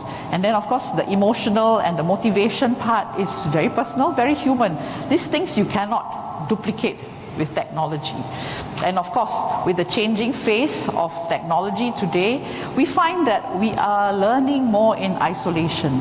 We can do it on our own. We don't have to have group learning anymore. We can have our technology devices in our own homes, and we can study anatomy by putting on a pair of spectacles, which is AI savvy, and you can actually learn anatomy on your own practically. So people are becoming isolated. People don't talk and meet face to face anymore. They can interact through their mobile devices, for example. So therefore, think about the human-to-human interactions that we have. Our patient contact with the physician, that's important. I mean, that is something you cannot run away from, because I think in medicine, no matter how much technology we have, the face-to-face contact is still definitely important. In healthcare, including emergency medicine, we are, I would call, a high-tech and high-touch industry. There are some technology or some industries which are high-tech but low-touch. But for us, we are high-tech and high-touch, because we need technology, it has to drive us, but we also need high-touch because we need the personalized approach to patients. We need to have the face-to-face contact. We need to have the therapeutic touch as we manage our patients, for example. So therefore, I like to term it as high-tech and high-touch in terms of using technology in medicine, including emergency medicine. And as AI move into medicine and into medical education as well, the human touch must not be a casualty. So don't forget about that part of it, because in Singapore, all our emergency departments are computerized. Everything is computerized, everything is digital. So therefore, what my medical officers and residents do is that when the patient comes into the room, it's a consultation patient, not a resuscitation patient lying on the bed. Then they will be typing at their computers, the history, the physical and all that. And sometimes they forget to look at the patient. They forget to look at the patient. And we get complaint letters. As the director of quality in the emergency department, I get people complaining, say that when I came into the consultation room, the medical officer was typing on the computer. He practically never looked at me, So we forget the humanistic aspects of the practice of medicine. We forget to look at the people that we're talking to. And because we're so driven by the task that we want to do, we're just typing on the computer, So don't forget those elements. And robotics is already in. So this is a picture here about how robots are being used in seniors rehabilitation. It's very useful, and they are even being used in aged homes, seniors homes, how the robot keeps the seniors occupied by singing along with them, by teaching them simple exercises and all that. But, it keeps the seniors occupied. But again, they need the human touch and the humanistic elements as well. Let's look at this video. Sound up, please. The Hong Kong team behind celebrity humanoid robot Sophia is launching a new prototype, Grace, targeted at the healthcare market and designed to interact with the elderly and those isolated by the COVID-19 pandemic. Dressed in a blue nurse's uniform, Grace has Asian features, collar-length brown hair, and a thermal camera in her chest to take your temperature and measure your responsiveness. So this is a robot nurse. She uses artificial intelligence to diagnose a patient and can speak English, Mandarin, and Cantonese. So look at her emotions and her facial expressions. Let me introduce you to my sister Grace. Come over here. Hi, She's got a sister as well. Thank you, Sophia. Hello, everybody. I am Grace. I am built by Hands and Robotics for Awakening Health. I can do all kinds of things for elderly people. I can visit with people and brighten their day with social stimulation, entertain and help guide exercise, but also can do talk therapy, take bio readings and help healthcare providers assess their health and deliver treatments. Hi, my friend. Nice to see you. Okay, great. So while we talk, I will take your temperature reading and pulse with this little thermal camera on my chest. See? You are 36.6 degrees Celsius, by the way. No risk of COVID. Also, I note that you are responsive and So this aware, robot can which be is good, taught and to then speak I different share that languages. important data back So to in the Hong doctors and Kong, nurses they've at the actually institution. taught them how to speak Cantonese Grace's because that's resemblance a to a Chinese healthcare dialect that is professional very and commonly used capacity in for Hong Kong, social for interaction example. is So you can viewed customize as your relieving the robot, burden of frontline personalize it hospital as staff well. overwhelmed during the pandemic, said founder David Hansen. So we designed Grace to look professional in a healthcare setting. So that would mean so that she would resemble the sort of human-like appearance of healthcare staff.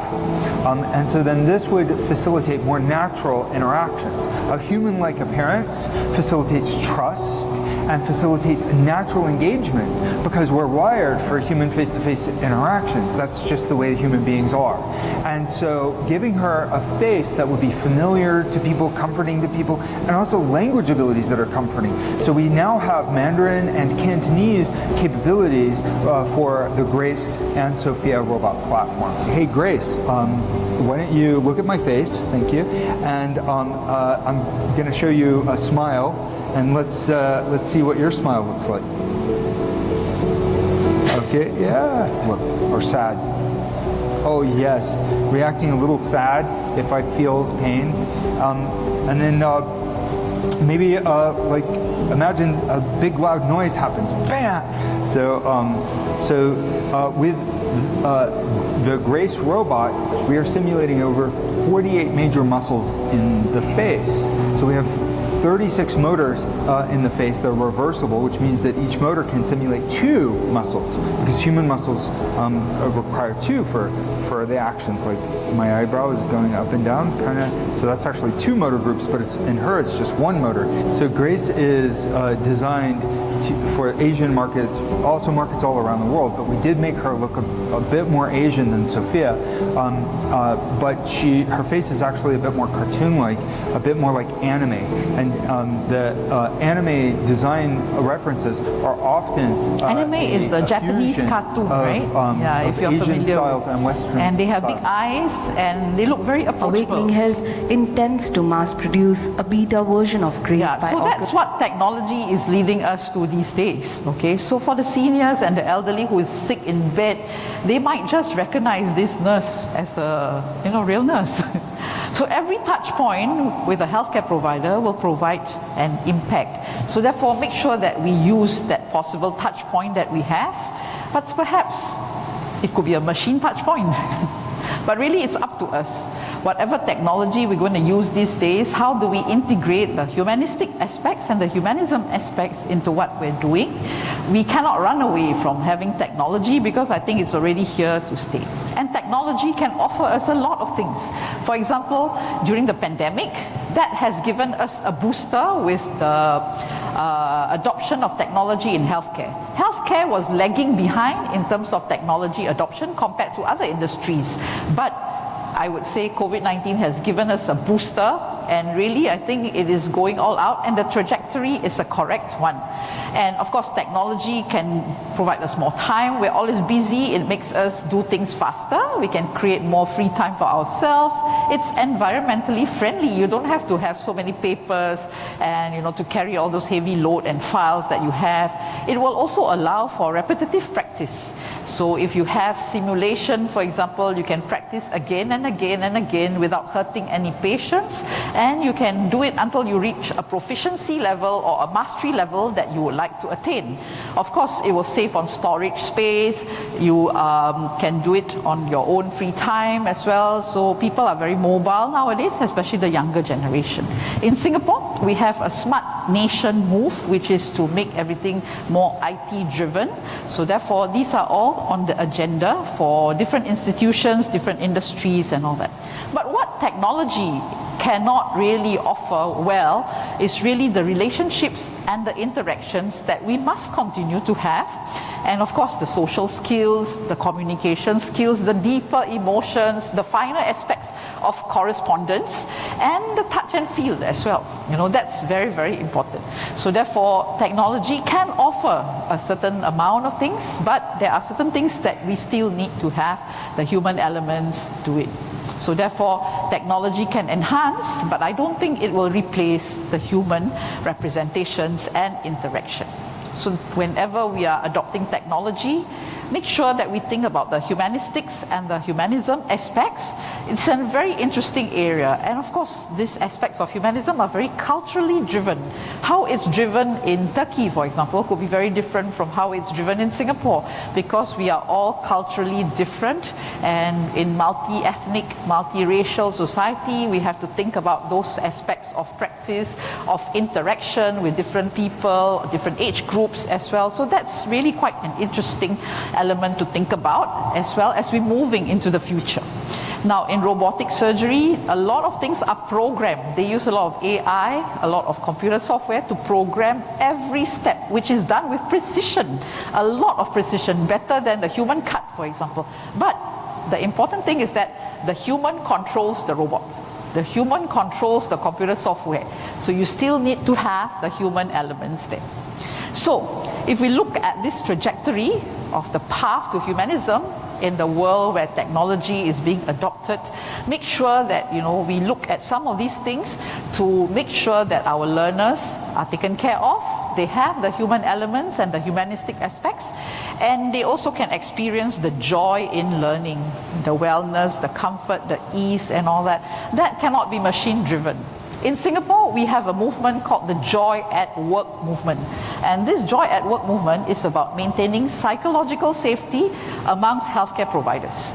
Nobody has really looked at the psychological safety of healthcare providers until COVID struck.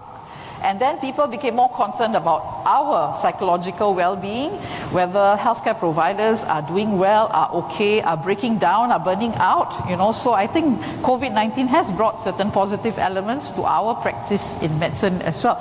So all these things are still very human, and technology may not be able to do it all. So therefore, for all of us, it's about a balance, how we want to create that balance in the work that we do, in the practice that we have, for example. And really we have to be conscious about the human elements. So when I'm using simulation to teach my residents or my doctors or even faculty, so I will inject situations and scenarios to make it more human. How do we do this? By injecting narratives to humanize the experience. Because when you write scenarios for simulation, you will actually write from experience that you have had in your emergency department, where a patient comes to life presenting with acute myocardial infarction in cardiogenic shock, or diabetic ketoacidosis, you know, with severe sepsis, you know. So those are the stories, the narratives that are very important, that helps us to keep our scenarios and our simulation human. When we do debriefing after the simulation, we are usually doing it face to face. That's the best. And of course, there are virtual debriefing sessions, which we have done during COVID especially. But again, there are certain limitations to it, but it can be done. It still works, and I've done many of those virtual debriefing sessions as well. But of course, it will be more satisfying if you can do it face. And then of course, we can use hybrid simulation to humanize our simulation sessions. I'll be talking about this in the afternoon at 4:30. If you're interested to see how we integrate a lot of different tools and toys into simulation by using hybrid simulation, do come for that session later. And of course, we can combine live and virtual sessions together to make it more humanistic as well. So, the way to go forwards is to balance the technology adoption together with the human elements, and then of course maybe to even have smaller group for bigger interactivity, and let humans be humans and let machines be machines. But when they work together, the outcome of the integration can really uplift the level of intelligence. And this is another interesting book. For those of you who are interested, you can actually check out this book, Deep Medicine, How AI Can Make Healthcare Human Again. Quite contradictory as the title, but I think it's quite an interesting read for you who have the time. I cannot overemphasize the need for balance with technology and humanism. Moving forwards, I think the digital economy is here, the green economy is here, the care economy is here. But in all the things that we do, make sure we consider the human elements. So the 3 S's to remember will be safe, smart, and sustainable, because we definitely want to save the earth and make sure we are green. So back to that hanging tiger nest monastery in Bhutan, the country with the highest happiness index at one point in time.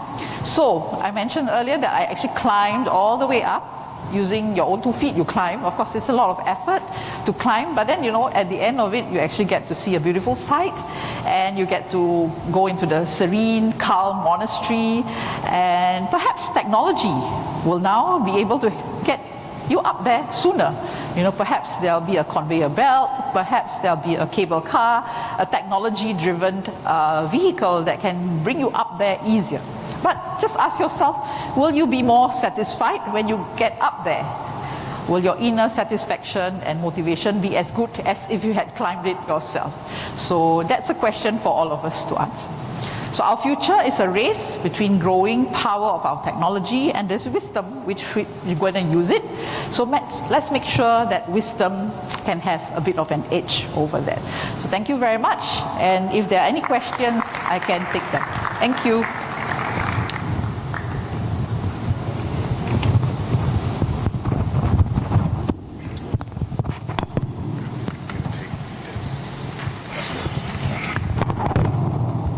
Our next speaker is Dr. David Carr. You guys know him already.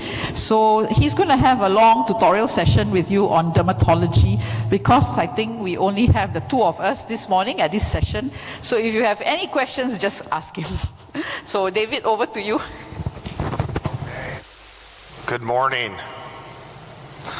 Thank you for coming. It's early, and it's amazing to see, I don't need, no, I'm okay.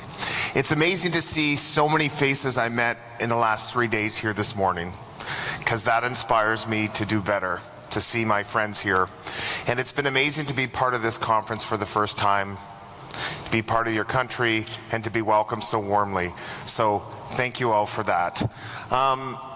Yesterday, I gave a talk on 20 years of my career and what I think about. Today is different. Today is 20 years of my career in pictures. This is it.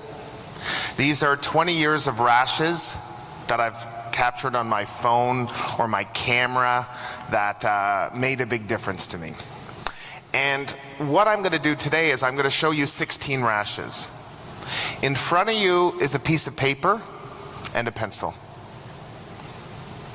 You are going to take this as a quiz, and you're going to write the answer to all 16.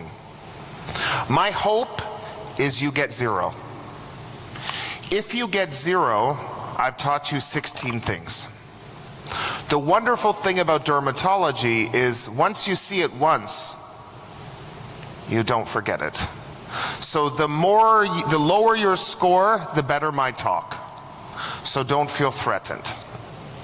And what I'm not going to do today is talk about treatment, because I believe this kind of treats almost everything. You know, I once, when I was a medical student, I did a rotation in dermatology for 2 weeks. And I went to see a patient, and the dermatologist said, "What do you want to give the patient?" I said, "Some hydrocortisone cream." And she looked at me and she said, "That is a great answer, but if you write hydrocortisone cream from a dermatologist's office, people aren't going to think we're dermatologists. You have to write something different to confuse the other people to think we're specialists." So we're not going to talk about this. 16 pictures. Is everyone ready to go? Okay, so what I'm going to do is I'm going to give you 16 pictures with 16 stories. I'm going to go quickly in my Turk English. I'm going to go slow, and then we're going to come back and we're going to make it like a quiz. Now, you in the purple shirt in the back, do you want to come closer? Or you this is a really fun, intimate session. You two, I know you're having fun together. Come closer, more intimate. Let's just make this like a fun activity. Sorry to pick on people. I won't pick on people for answers though. Okay, the first person gets referred to your emergency department. They've been on cephalexin for 7 days. Both of their legs are infected. They get referred to you for intravenous antibiotics because they're not getting better. That's your first patient.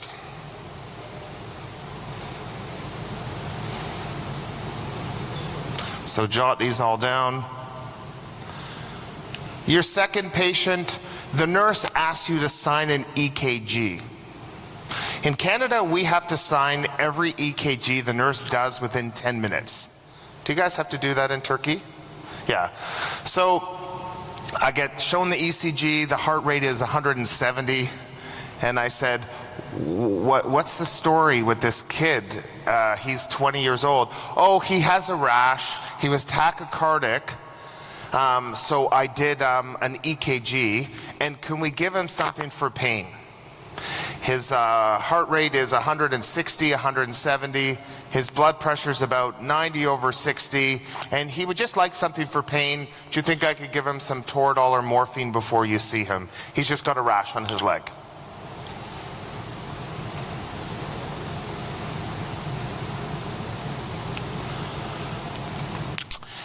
This is a kid that I saw this summer, and I see him every summer. He's a kid who got stung by a bee. It got hot, it got red, it got warm, and he got put on some cephalexin. It wasn't getting better the next day, so he's referred to the emergency department for intravenous antibiotics.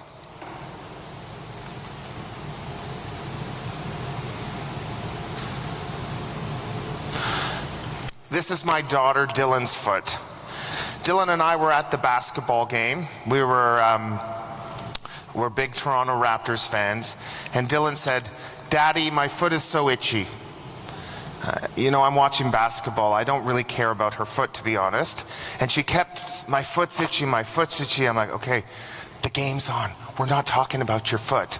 Everyone has that one child who, she's my one child who kind of always, "Daddy, daddy, daddy." So I said, "Dylan, we'll deal with your foot after the game. Can we just watch the game?" She said, "Can I take my boots off?" I said, "You're not going barefoot at the basketball stadium." So the next day, her mother sends me a text that says, "I understand Dylan told you her foot was bothering her. You didn't look at it. I thought I would send you the picture. What's wrong with Dylan's foot?"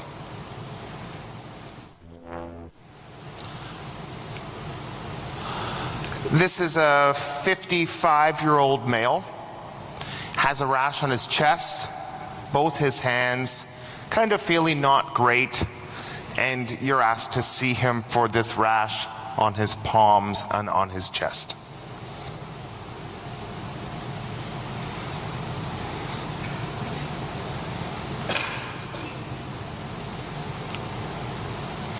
This is one of my favorites.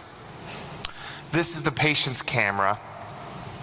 The picture on the left that looks pretty good with the piece of gauze is when he presented to the emergency department. He got bit by a dog, his dog, and he came in, he was given some antibiotics, some amoxiclav, clavulanic acid, and told to keep it clean, to put a dressing on it, some bacitracin, some stuff, just keep it clean, and if it gets red or painful or anything, to come back to the emergency department.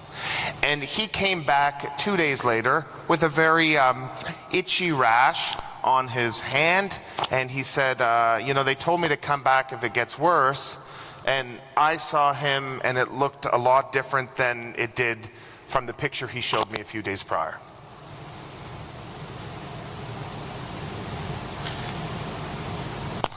So this is a 50-year-old male who comes in with the chief complaint of my wife told me to come to the emergency department. Now, I don't know what it's like where you're from, but in Canada, men are the inferior gender. And if they say stupid things like this, trying to blame their wife, it's a sign of insecurity. But nonetheless, he comes to see me under the auspice of my wife sent me here. Already I thought he was pretty meager. And he said, I've had this rash on my legs for about 2 weeks and I thought I should get this checked out.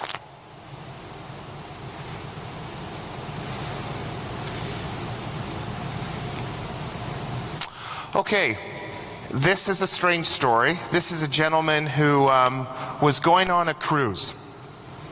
He was going on a cruise in Hawaii in the United States, and when he was wearing like a tank top, he had recently been sick with strep throat. And when he got on the cruise, do you guys like cruises? Does anyone go on cruises? You're a cruise guy? Okay. So he's about to go on the cruise and they're in line and the person says, whoa, whoa, whoa, whoa. You can't come on the boat. Not with that. You could like get the whole boat sick. You must see the ship doctor. I wonder if you have chicken pox. So he goes to see the ship doctor with this rash on his back, and the doctor says, oh, he doesn't have chicken pox.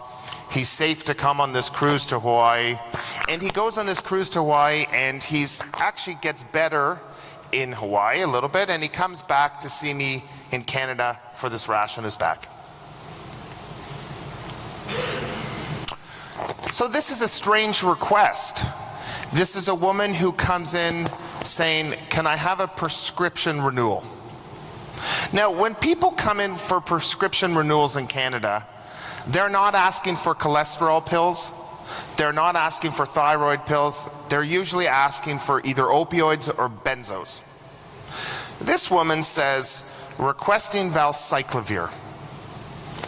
So she says that she has had shingles every month for the past 2 years. And she gets shingles on her butt. This is her left buttocks. And she gets shingles every month, and she's visiting from out of town, and all she needs is a prescription for valcyclovir, and she wants to go home. So every month she gets shingles, she just wants valcyclovir, she's ready to go home. This is an 8-year-old boy. You can see he has an IV. Kids don't usually get IVs, which means he's sick. A fever, not feeling well. He has a history of atopic dermatitis, and it seems to have broken out, and he has this rash that's all over his arms and his body, and he doesn't look well.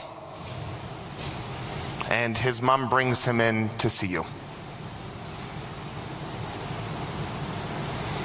This is sorry for all the buttocks pictures. This is a 6-year-old child.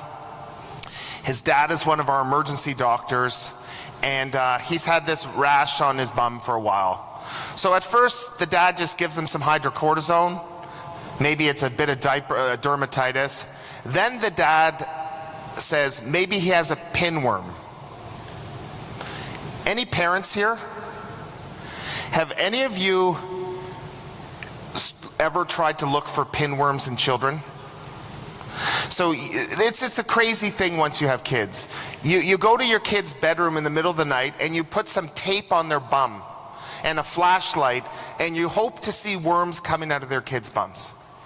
It's actually the most disgusting thing in the world. So this dad keeps checking for pinworms every night, and he can't find pinworms. He treats the kid with pinworms, he treats the kids for dermatitis, and then he says, Dave, crap, like, can you just take a look at my kid's bum? My wife's gonna kill me because she says I need to see a doctor, not a dad. And he comes to see me. Okay, this is a bizarre story. 2 pictures here. This is the referral letter I get, and I want you to think about what you would think when you read this letter before you see the patient. The letter says, I have seen this young 25-year-old Filipino male twice in my practice. He came to me 1 year ago with an abscess on his neck. I performed an incision and drainage. That's on his right side. Today he comes back with another abscess on his left side, and I think he's going to need a skin graft. I'm reading this note, and I go in to see this patient, and I put him in a gown, I take off his shirt, and he's like Frankenstein. He's like, he can't even move. So I say to him like, whoa, what the hell is wrong with you? And how long have you looked like this? He said, I've had this for a year. I said, what? Have you seen a doctor? No. You've looked like this for a year and you haven't seen a doctor? No. Can you fix my neck? So I feel his neck and swollen and a bit cold, and I said, hold on a second, I'm not cutting into this. That's him. Next one is a 25-year-old female. She comes to me with sore wrists, sore ankles, and this hemorrhagic pustular rash on her fingers and her body that's been going on for about a week, and she doesn't feel great.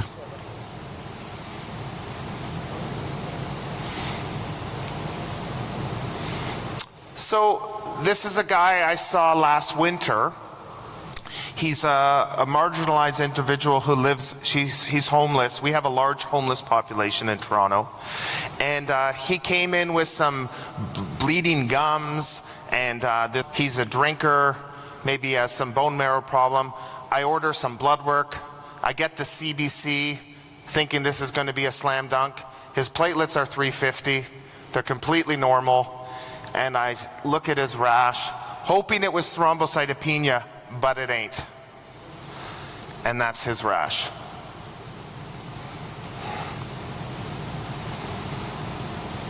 This is a person referred to me. They just came back from South Africa. And they went there to do safari. And when they came back, they got a fever. And they were told, if you get a fever, they've been all over Africa, you must get a test to rule out malaria. So he comes into our emergency department. My resident goes to see him. We have a rapid falciparum screen, which is negative. I say, okay, he doesn't have malaria, he can go home, he's fine. And the patient says, hold on, can I just show you something in my arm? So he takes off his sleeve and he says, on my right shoulder, I have this black spot. Oh, how come you didn't tell the resident this? He has this black spot here. And he says, on my other shoulder, I have these spots here. And those spots are what the black thing used to look like a few days ago. That black thing used to look like those spots. I thought they might be a bite or a reaction, but now it's got this black thing here. What is it, doc? And the last, number 16, is a woman with a history of hypertension. She's on Ramipril. She has a history of seizures. She's on phenytoin. She has a history of high cholesterol. She's on a statin. And she comes in with a fever. She's not feeling well. And she has these big swollen lips. She kind of looks like Angelina Jolie. And she comes to see you to say, what's going on with this, my face? Why is it so puffy? And why do I have this rash on the body? 16 pictures, 20 years. Who got 16 rashes correct? Do we have 8? Do we have 4? Good. Perfect. This is what I want. That means that if we're mean average of 4, I've taught you 12 things. Okay? If I can teach you one thing this morning, if you take one thing away and nothing more, you take away this. This is the most important thing you will learn by me this whole conference.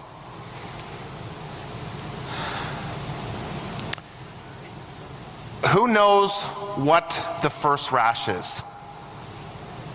Anyone want to shout it out? So this person has stasis dermatitis. You do not get bilateral cellulitis.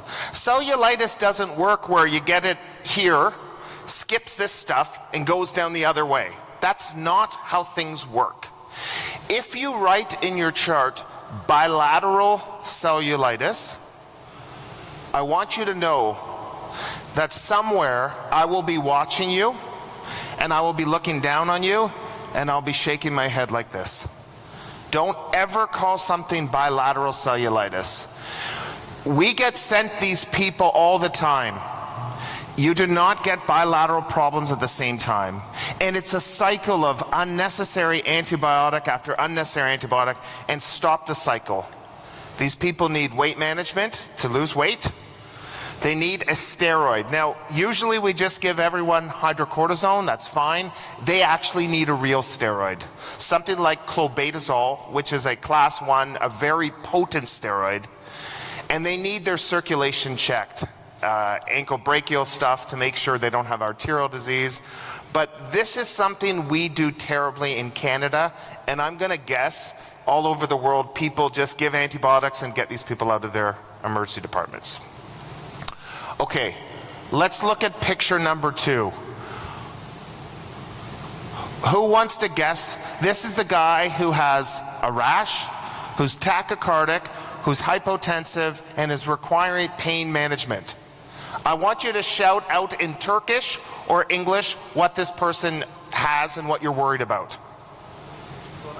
What's that? What's that? Same here. So let me tell you something. Cellulitis never makes you sick. You don't have unstable vital signs. If you have cellulitis, you rarely have a fever. But if you see unstable vital signs, you are giving opioids. This is necrotizing fasciitis. You can see some bruising. This is a young kid, and saw this kid. I don't even care what you think the rash is. If you are hypotensive, tachycardic with a rash, that is neck fash. And you need to give this broad spectrum antibiotics, some vancomycin, some piptazo, some clindamycin, and get them to see a specialist immediately. This kid, I called plastics. We went straight to the CT scanner. I had done a bedside ultrasound which showed gas, and within 15 minutes he's in the OR. But the key is, if you write a prescription for morphine for someone with cellulitis, you better assume that they have neck fash.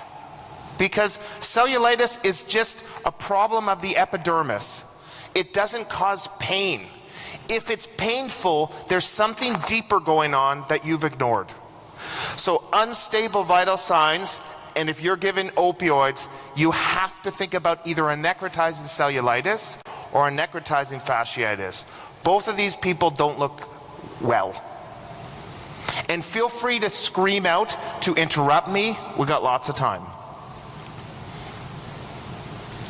Yeah. What was the culprit? Because his skin, so the question was, what was the cause of the bruising? As you start to kill tissue, you eventually just bruise. Because you go into DIC, and you start just bleeding all over. So he was just in septic shock and starting to bruise all over. I see this kid every summer in Turkey. I wish I was here every summer in Turkey, in Canada. And the key here, who wants to give this kid a prescription for intravenous antibiotics? No. I think we have a major problem, which is somehow people come to see me when they get stung by a bee. Does this ever happen in Turkey? I don't even know why these people are here. And I think the key is that the reason insect bites get infected is because you're dirty. It's because you scratch them. The bee sting, the mosquito bite, they don't cause cellulitis. Humans cause cellulitis. So if someone comes in after a bite or sting, This kid needs an antihistamine, an anti-inflammatory, and ice. No antibiotics. And I say to the parents, it's gonna look worse tomorrow. And if you put a circle around it in pen, tomorrow it's gonna look worse. That's okay. If the story is, I got stung by a bee a week ago, it was totally fine, and now I look like this, that's cellulitis. Cellulitis doesn't happen in 4 hours. That's an allergic reaction. It's another inappropriate use of antibiotics. Apart from being a neglectful father, what rash does my daughter Dylan have? Does anyone know? So Dylan has cutaneous larva migrans. And when you look at her foot, it's like an S shape. It's serpentinous. It's like a thing burrowing her skin. And essentially what had happened is we were in Florida on a holiday and we were playing in the sand. And a dog, typically it's dogs, they pee in the sand, and in that urine there are the larva of this worm, and this gets under your skin. And the hardest part about managing her was how I had to tell her and her 2 siblings that Dylan has a worm crawling through her skin that's going all around. That part was more delicate to manage, but she was treated with something like albendazole or ivermectin, and literally in 2 days the rash was gone. But if you look at pictures of CLM and you don't treat it, that worm will just keep burrowing in your skin. We see CLM in Florida and the Caribbean quite a bit. This is a very important rash. Who knows what this rash is? What's that? You're brave. You're brave. I'm going to come chat with you. What do you think it is? Hand, like a disease. Like hand, foot, mouth? Is that what you're saying? Yes. Okay. What if I told you the feet and the mouth are normal? What's that? Just on hands, right? So it's on his chest and his hands. He's a men who have sex with men. Yes. So this is syphilis. And syphilis is something that we see a lot. Do you have a lot of PrEP? Do you know what PrEP is? PrEP is pre-exposure prophylaxis. So in our men who have sex with men community, a lot of them are on PrEP to prevent HIV. It has done a wonderful job preventing HIV, but people don't use condoms as a result. And we've seen a major surge of syphilis in Ontario and in Canada. What we know about syphilis with our data is 98% is male, and 91% of our syphilis is in men who have sex with men. The most interesting thing for the residents and the learners is you're always taught that syphilis has this chancre on the genitals before.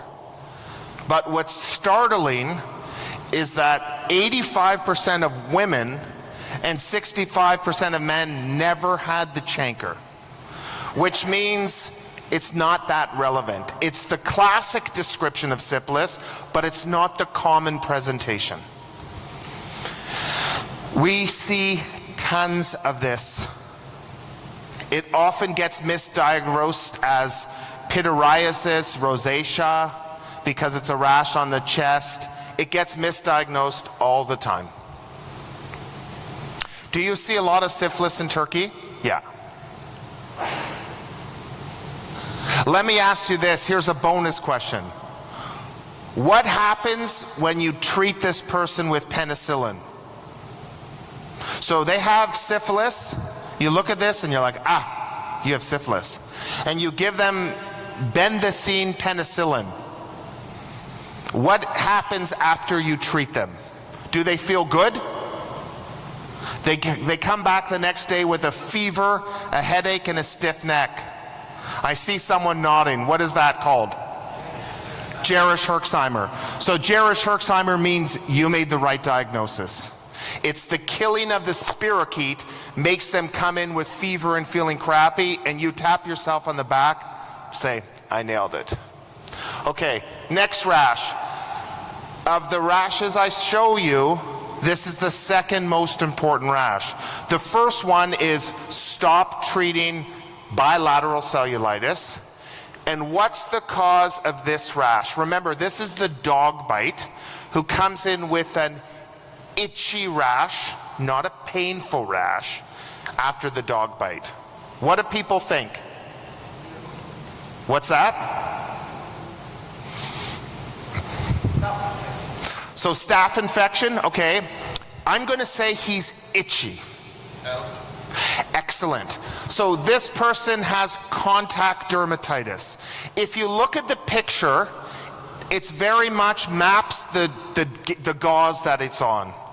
And so many people are allergic to the topical antibiotics, the neomycin, the bacitracin that is put on. But I'm going to make it even simpler. When you see a rash, say to the patient, is it itchy or painful? If the answer is it's itchy, then it's an allergic reaction. Cellulitis isn't itchy. It hurts, it burns, it's irritating. But this is classic, and it's classic, and a lot of the times, again, you just have to say to the person, you don't need antibiotics, stop the bacitracin. And I tell people, because in our culture, everyone likes to put bacitracin on every wound. Remember, there's no data to support this practice. You could put Vaseline on, it would do the exact same stuff. It's just a moist environment for healing in macrophages.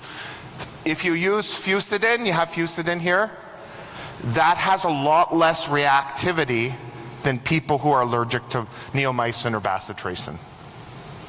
Go looking for this, because you're going to see it, especially if there's been a break in the skin like you see with the dog bite. Does anyone know what this person has? This is that annoying guy who says his wife told him to come here, hiding behind that, with this rash on his legs. You're going to see this in your practice in people who use heating pads, and sometimes they'll get this on their back. Does anyone know what this is? So this is called erythema ab igni. We see it for people who put their laptops on their legs, or where you will see it is people with chronic back pain who fall asleep with a heating pad on their back. And it's a thermal burn of the back, and it causes this livido-like rash and this brown hemosiderin stain that will never go away. You got this, dude, forever. And it has a small malignant potential for squamous cell. So if you tell people to use heating packs, just tell them, make sure you don't go to sleep with it, put it for brief periods. And you also, it used to be described in people who would sit at campfires and they would burn their shins with repeated heat exposure. This is a post-streptococcal rash. Anyone get this one? Okay, so this is guttate psoriasis. And guttate psoriasis, guttate is Latin for drops, and it's 2% of all psoriasis, and it's often the initial presentation. But it happens about 7 to 10 days after strep. What I want to show you is we are a very diverse group here, that everyone has different skin color and different levels of melanin in their skin. This is a person I saw with guttate psoriasis who's Caucasian. And I want you to look at the difference. And what I want you to realize is that you need to know dermatology for everyone. A lot of the dermatology books are just for white people. And they show white people's rash, but they don't show darker rash. And Malone Makwande wrote this great book on minding the gap and showing the way skin presents differently in dark-skinned person. When I saw this rash, I think about it as these are plaques, and if you put all them together on the knee or the elbow, you'd be like, dude, you have psoriasis. Easy. It's harder if you're not familiar with the presentations of different ethnicities. So be mindful of that gap in your skin. And gut tape is these classic drops or plaques that, as opposed to being on the extensor surface, are on your body. Okay, tell me, did anyone, this is the woman who's come for the last 24 months. She gets shingles every month. Does that make any sense to you? Zero. It certainly looks like shingles. And the story is it burns. And the story is I get valcyclovir every month, goes away. Does anyone know what she has? So, like in my talk yesterday, I don't know what she has, but I'm pretty sure it looks like shingles. But I know it doesn't make any sense because you can't get shingles every month. So I go on Google and I write recurrent shingles in the buttocks. And this comes up. It says, your doctor is stupid. You have an STD. It's called sacral herpes. Now, if you put this rash in the front, you'd all be like, yeah, they have genital herpes. I want you to think for a second. Think about the way people are intimate. People like to cuddle, people like to spoon. I won't go in any details, I'm in Turkey. But you have to be imaginative, bitches. If this was on the front, you would know this is an STD that's the same friggin' dermatome. Be creative. This is sacral herpes. You don't need Valtrex. You need to be Valtrexed forever. You need daily suppressive valcyclovir. You have an STD. What happened 2 years ago? Well, I met my partner. Herpes, unfortunately, you got it for life. It's the one thing you never want because you don't shake it.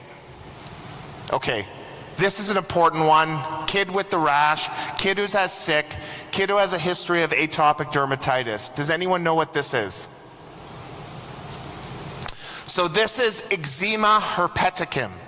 So what happens here is mom has HSV1, mom has a cold sore, child has eczema, mom is snuggling with child. Herpes plus eczema, eczema herpeticum. And this gives you these painful lesions. Remember, itchy is okay, painful is bad. These are painful lesions which are monomorphic, meaning all the lesions look the same. And this is not impetigo. One of the things you say, oh, maybe it's impetigo, but this kid is sick. And they need IV antivirals, which can precipitate in the renal tubules, so you have to give a lot of fluids. Anyone know what this kid has? This is the one whose father has a doctor in my department who's tried steroids, who's tried pinworms. The kid's not getting better. So this is perianal strep. This is after a strep throat infection.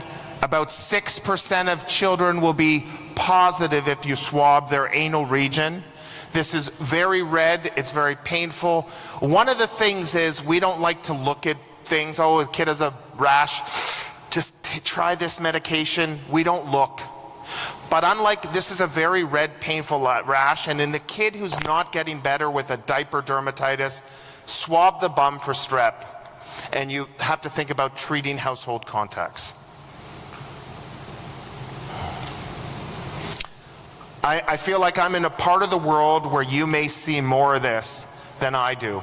But this is the first time I've seen it. This is a Filipino male who's come in with this abscess on their neck and a recurrent abscess. Does anyone know what this kid has?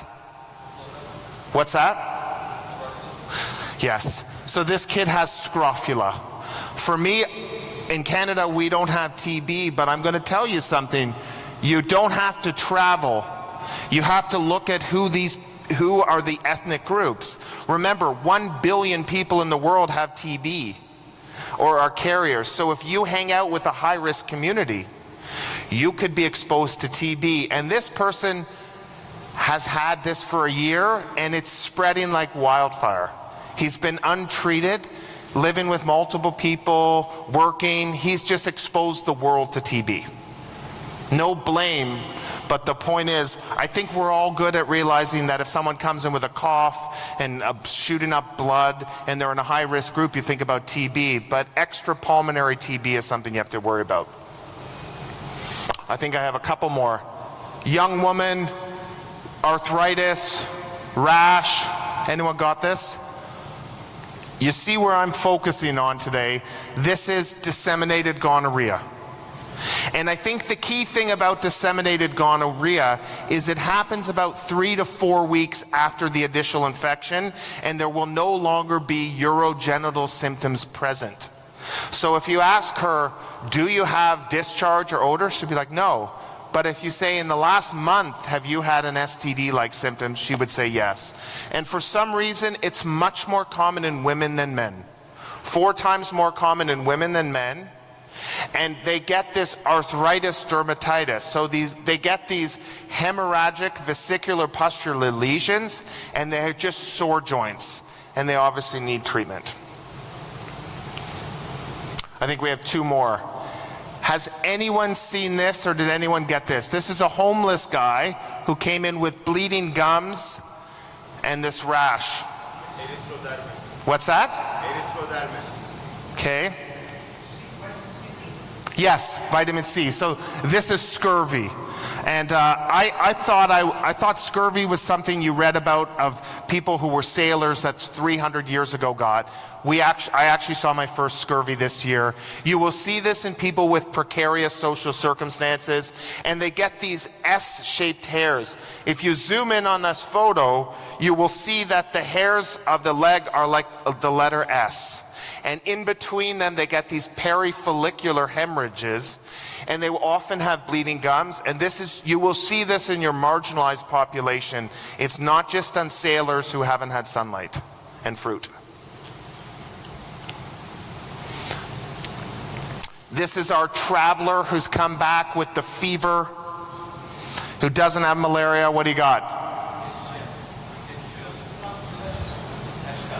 He has an eschar. There's not many things that cause an eschar. And if you Google search eschar after return from Africa, you find out that he has African tick bite fever. If you work in this part of the world, or you do global health, you're like, yeah, we see this all the time.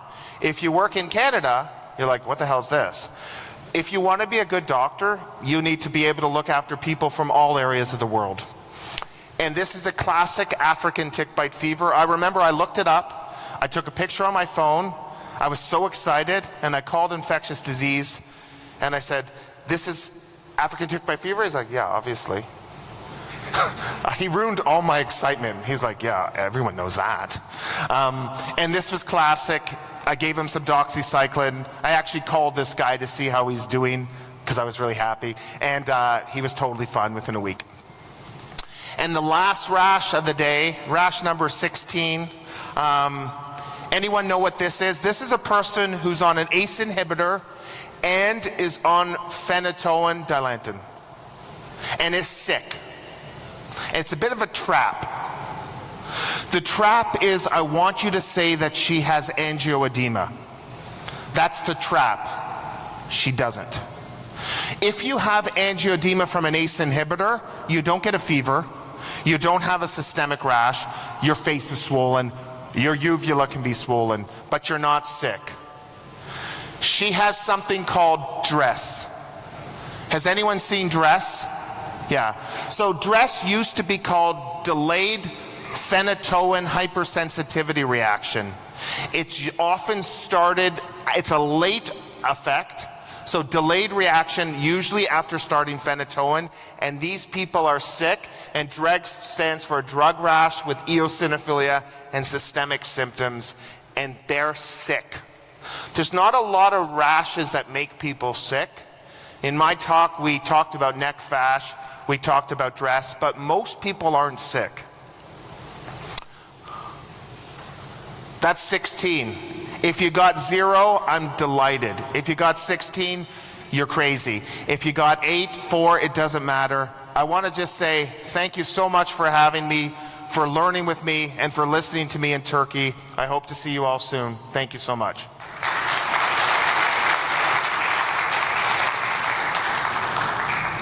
I'm happy to take any questions about sports, life, anything. Come up, chat with me, because I'm heading to go visit Antalya.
Ayman Al-Munir to present to the stage to start his topic. Thank you so much.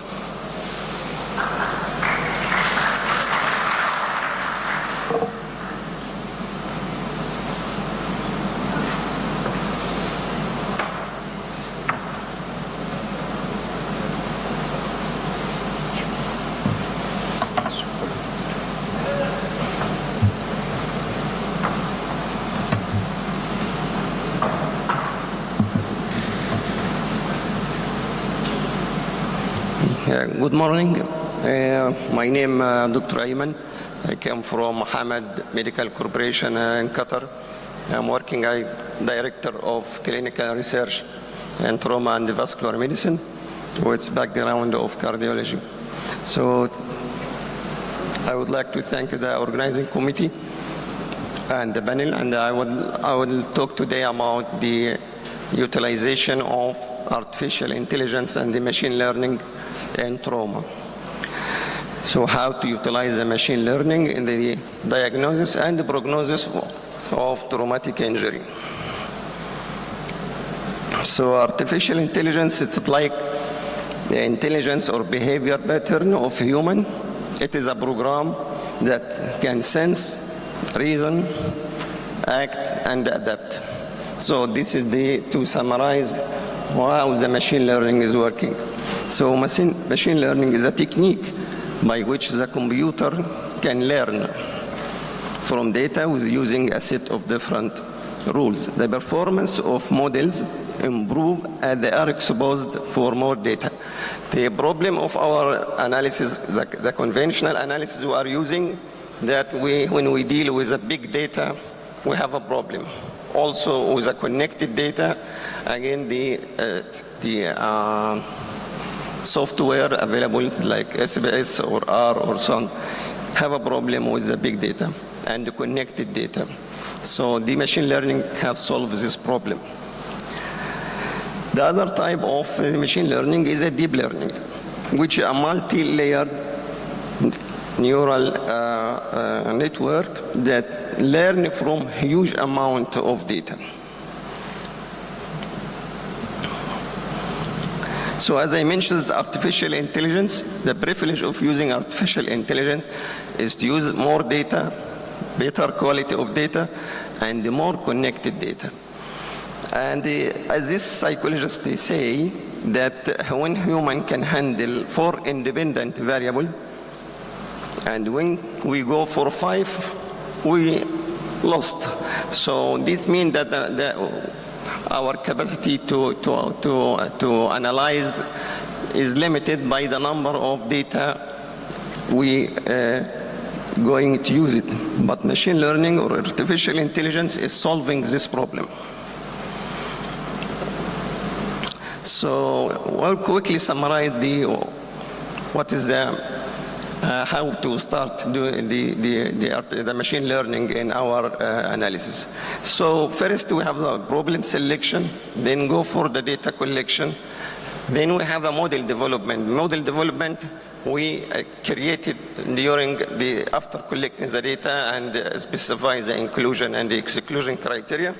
Then the system will be trained and validate the data you entered and give you a certain model.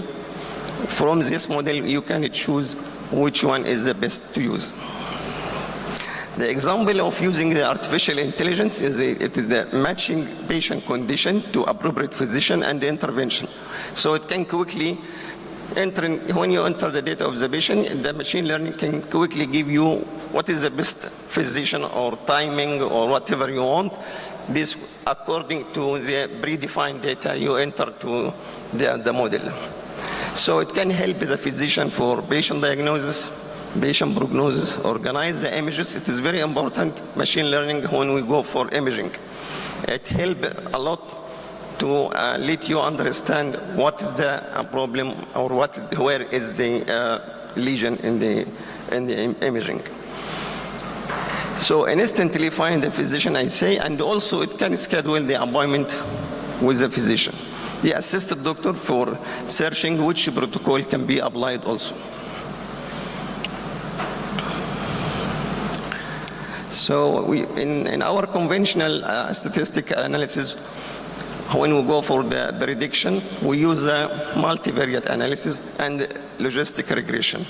Also, the machine learning can utilize the logistic regression and another model such as decision tree, random forest, and artificial neural network. Which model you can choose, it depends on your aim and the outcome you are looking for. So artificial intelligence in trauma surgery has a plenty of application and it proves to be efficient. It helps to shift away from the old screening method to start with utilizing a new decision tool. The artificial intelligence application in trauma can start even before the trauma happens. So you can use it in the pre-hospital event. You can start applying the artificial intelligence or machine learning from before the starting of the injury or before arriving to the hospital. Then when the patient arrives to the hospital, it can help you to triage the patient. It will guide you when to send the patient until the rehab, until the post-injury stage.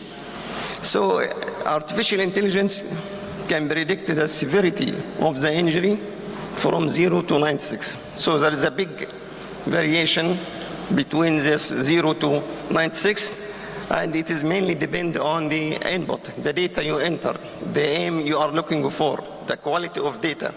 So the accuracy, it depends on what's the quality of your data. So once the injury happens, artificial intelligence help triage, as I said before, arriving to the hospital, and also to solve the problem with the trauma volume, the high number of patients. So it can predict what the expected volume every day. So you can the machine learning can tell the physician or the administrator how many or expected cases will come tomorrow, for example. So one of the model of artificial intelligence, it's called ANN, the artificial neural network, can predict the ICS, the total number of trauma, the number of penetrating trauma in every day. Once a patient reaches the hospital, the physician will use the predefined data, the vital signs, the initial lab, the imaging, all will be entered to the machine learning, and the machine learning will guide you for the best diagnosis or the best site for place for triaging, and also tell you what is the intervention can be used.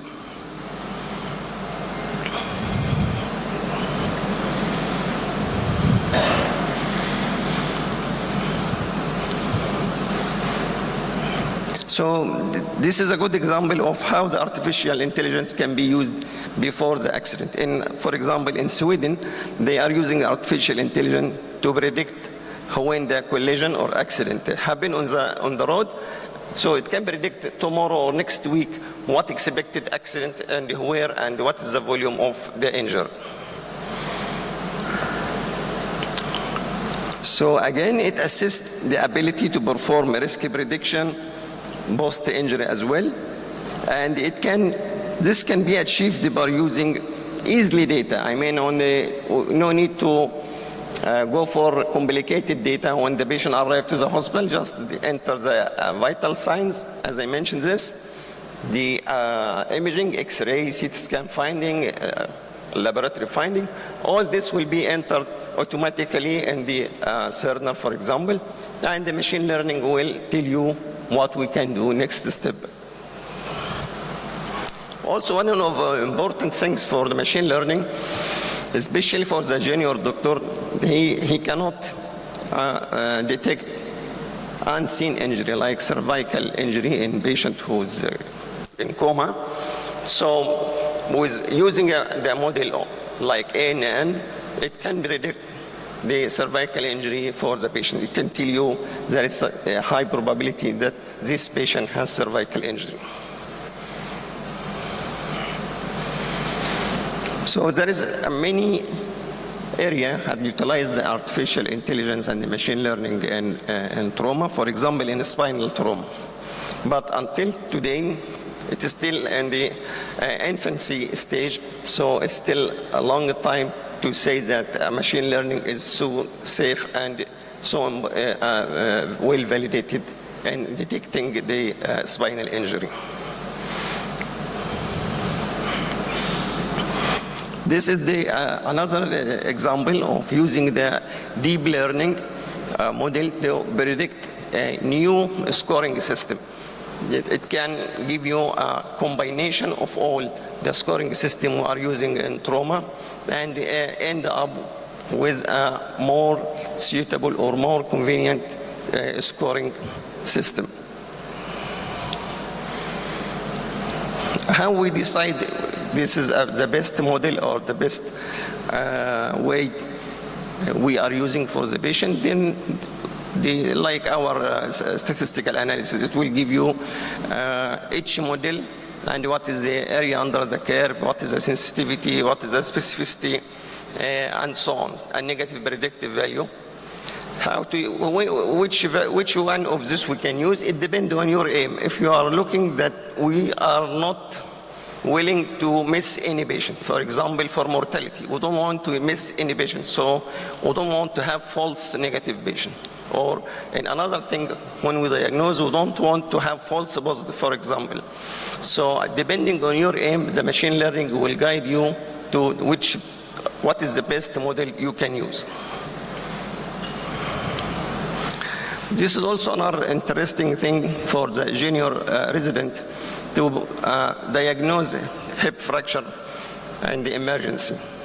And this study is a very nice study. They created this model and they give it to the resident, and through this imaging they found that inexperienced resident can predict perfectly the site of hip fracture after utilizing the machine learning. So machine learning actually help more for the junior people.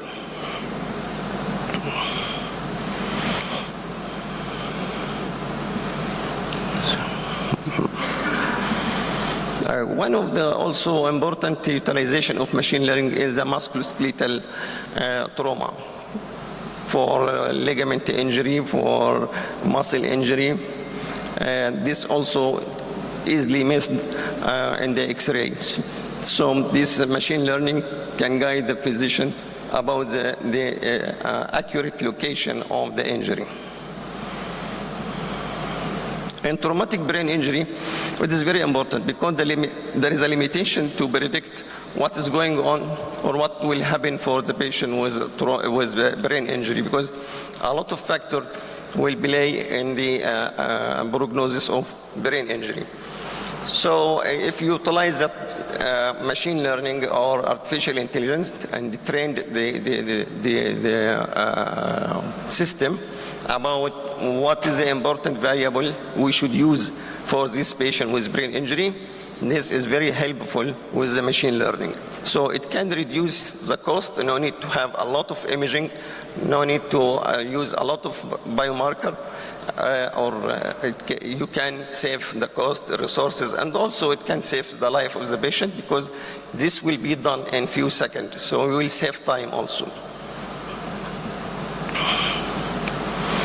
This is a study we have done in Hamad Medical Corporation in Qatar to predict the prolongation of the time the patient spent on the mechanical ventilation. First, we define what we mean by prolonged mechanical ventilation for the patient. Is it 7 days or 10 days or 2 weeks? The machine learning can use all these three and give you the best way to predict this patient will stay longer time on the mechanical ventilation.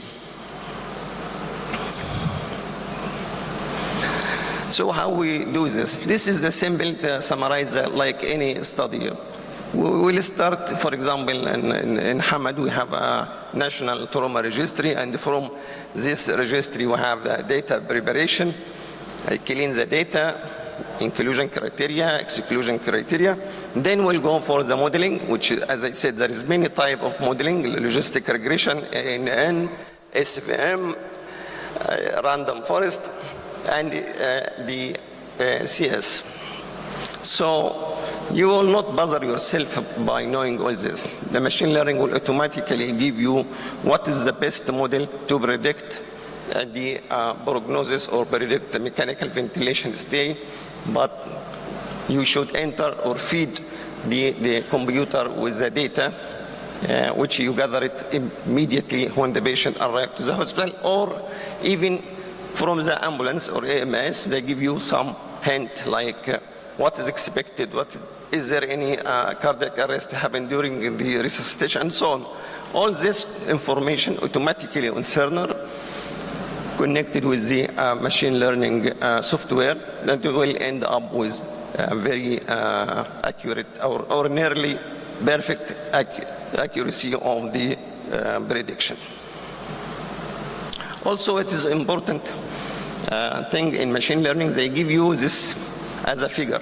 So you will not be bothered by numbers and so on. I will show you this. This is another example of how we can apply the machine learning. So if you have 1,000 patients, for example, the machine learning will do what is called a training. Use, for example, 30% and 70% versus 30%. This tested and the training. So this information, we should make it easy for any physician or healthcare provider to understand what is the data and what we mean by training and what we mean by testing data and so on.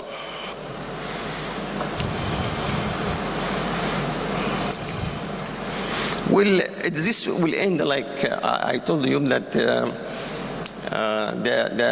the model will give you sensitivity, specificity, negative predictive value, positive predictive value, whatever, and this will be applied for example, 1 week stay on the ventilation, 10 days stay in the ventilation, 2 weeks stay in ventilation, or longer. So each group of this patient, the machine learning will be trained to give you the best model in each timing. If I want to say who will stay 1 week, then we summarize you what is the area under the curve, what is the sensitivity of this variable, and also give you how to predict the 10 days, how to predict the 2 weeks. Why we should know this? Because this is important to remove the ventilation early as possible. As you know, it can cause infection, VAP, for example. Also, to know when the patient have tracheostomy. This is also very important to relieve some stress from the ventilated patient. So it will guide you not to know this is stay 1 week or 10 days or 2 weeks. No, this will help you to decide what you should do. For example, if the model tell you that this patient will stay more than 2 weeks, then I will plan early tracheostomy because I know this patient will stay longer. So it's better to do something for him. It's not to wait just saying this is 2 weeks or 10 days. I have to do something. And this, what I said, it will give you a figure. For example, the one predicting the 7 days on ventilator, it will give you a figure showing you what is the important variable in these 7 days. We found that the blood transfusion and the ICS is the most important variable that can predict the patient will stay 1 week. If we look for more than 10 days, we found that if the patient develops VAB, this means the patient will stay more than 7 days. An artificial neural network model we used for prediction of more than 2 weeks, we found that ICS and blood transfusion and what is the lesion in the brain can predict the patient will stay more than 2 weeks on the ventilator. So, predicting patient at risk of prolonged mechanical ventilation can help you to personalize the care. What we should do for this specific patient. For example, tracheostomy, to plan a tracheostomy early. And this will improve the quality of life for the patient. But the most important or problem or challenge is to make this machine learning, as we said, user-friendly. How we can utilize this terminology or new technology without complication or complexity. This is also another study we've done in our hospital to predict the mortality on those who are on ventilation. And then you can just look to the figure, which is automatically come to you from the machine learning. You can see that, for example, the patient, if they developed thromboembolic event or had higher ICS, this means the mortality is higher in this patient. This another study also we have done about prediction of VAP, the ventilator-associated pneumonia. And you can see that the time the patient until arrive the emergency and stay in the emergency, it can predict who will develop pneumonia on the ventilation. Also, in the patient who require massive blood transfusion, what is the most important variable? Just you will look for the figure, the analysis or the output of the machine learning. As you can see, the team level, which is the activation of code. If it is code 1 or 2 or 3, and the patient GCS, systolic blood pressure, this is very important things to predict the patient will need massive blood transfusion. So you will not be bothered by a lot of number or so, just look for the output figure. Professor, you have 5 minutes to wind up your lecture. Thank you. So at the conclusion that as I said, the machine learning is very important in the diagnosis and the prognosis of trauma, but the challenge that how we can use it friendly without a complicated what's called terminology or sophisticated tools. So it will save the time and the cost and the life. And thank you very much. Thank you, Professor Ayman. For the interest of time, we'll take the questions at the end of the session. I'm pretty sure you all have multiple questions pent up. We'll take it at the end. Next, we have Lies, Damn Lies and Algorithms by Professor Prabhat Nanayakara. I wonder what this whole lies, damn lies and algorithms are about. Yes, thank you very much, Mr. Chairman. It's good to be here. And my name is Prabhat Nanayakara, and I'm the Professor of Acute Internal Medicine in Amsterdam University Medical Center. Our research in the last couple of years has concentrated especially on, we all talk about algorithms, but almost nobody uses it in the practice. Why is that? If you look at, this is my alter ego, you know,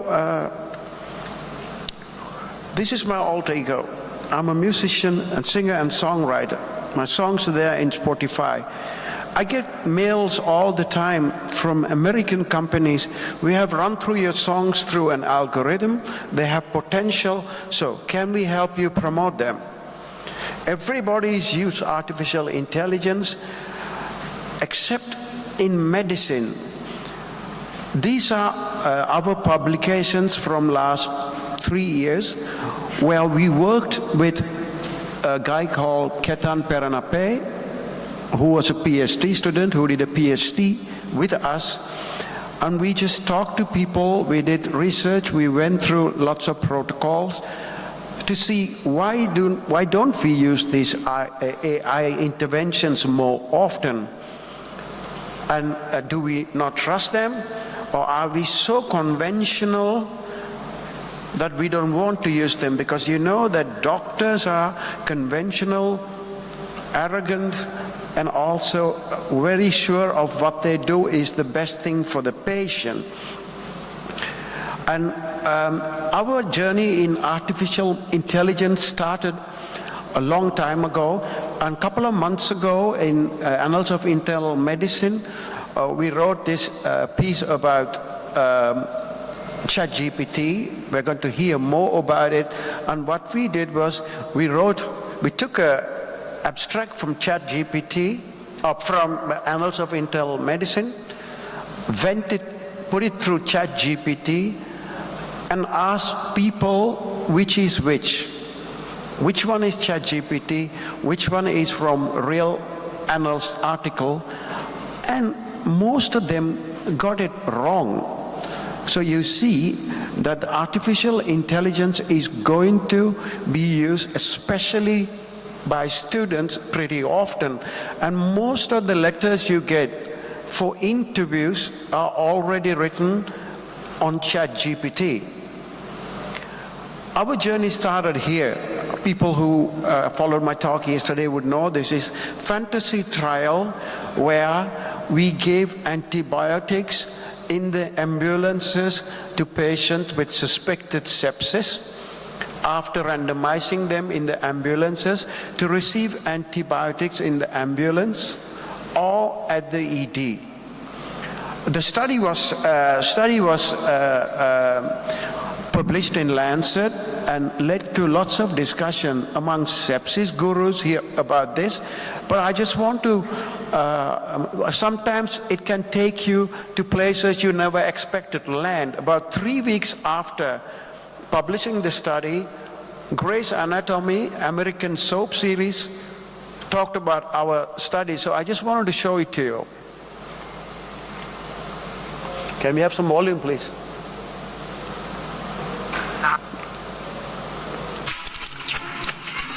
I'm a stockbroker. It's nice to date someone outside of the hospital, huh? It is refreshing, actually, talk to somebody about something other than the latest issue of the Lancet.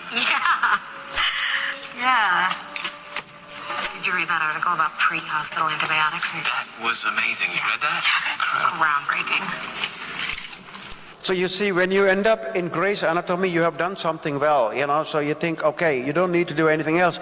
But what we saw in our patient population was we had a negative results. There was no difference in the two groups, but we could see that young patients probably, if we had more young patients, would have given us a positive result. I mean, every result is positive, but effective results.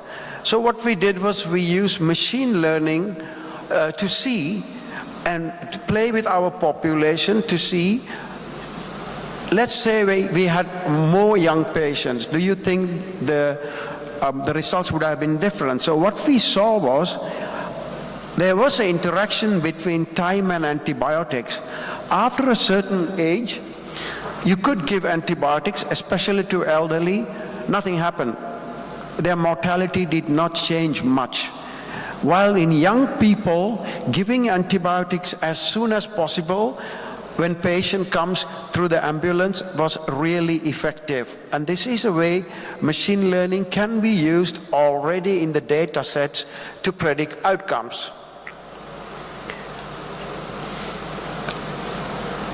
We did a study a long time ago about blood cultures. And what we saw, you all know that we do lots of blood cultures. And what we saw was about 85% of the blood cultures we do give us negative results. And from the positive blood cultures, 15%, almost 50% is contaminated. So, it's happened all over the world, so I'm sure in your departments also, the yield of blood cultures can be about 1.4% to 17% positive blood cultures. Contamination can be as high as 30 to 50%, especially in the emergency department. Because the blood culture outcomes are only known about 2-3 days later, their contribution to clinical decision making can be pretty low.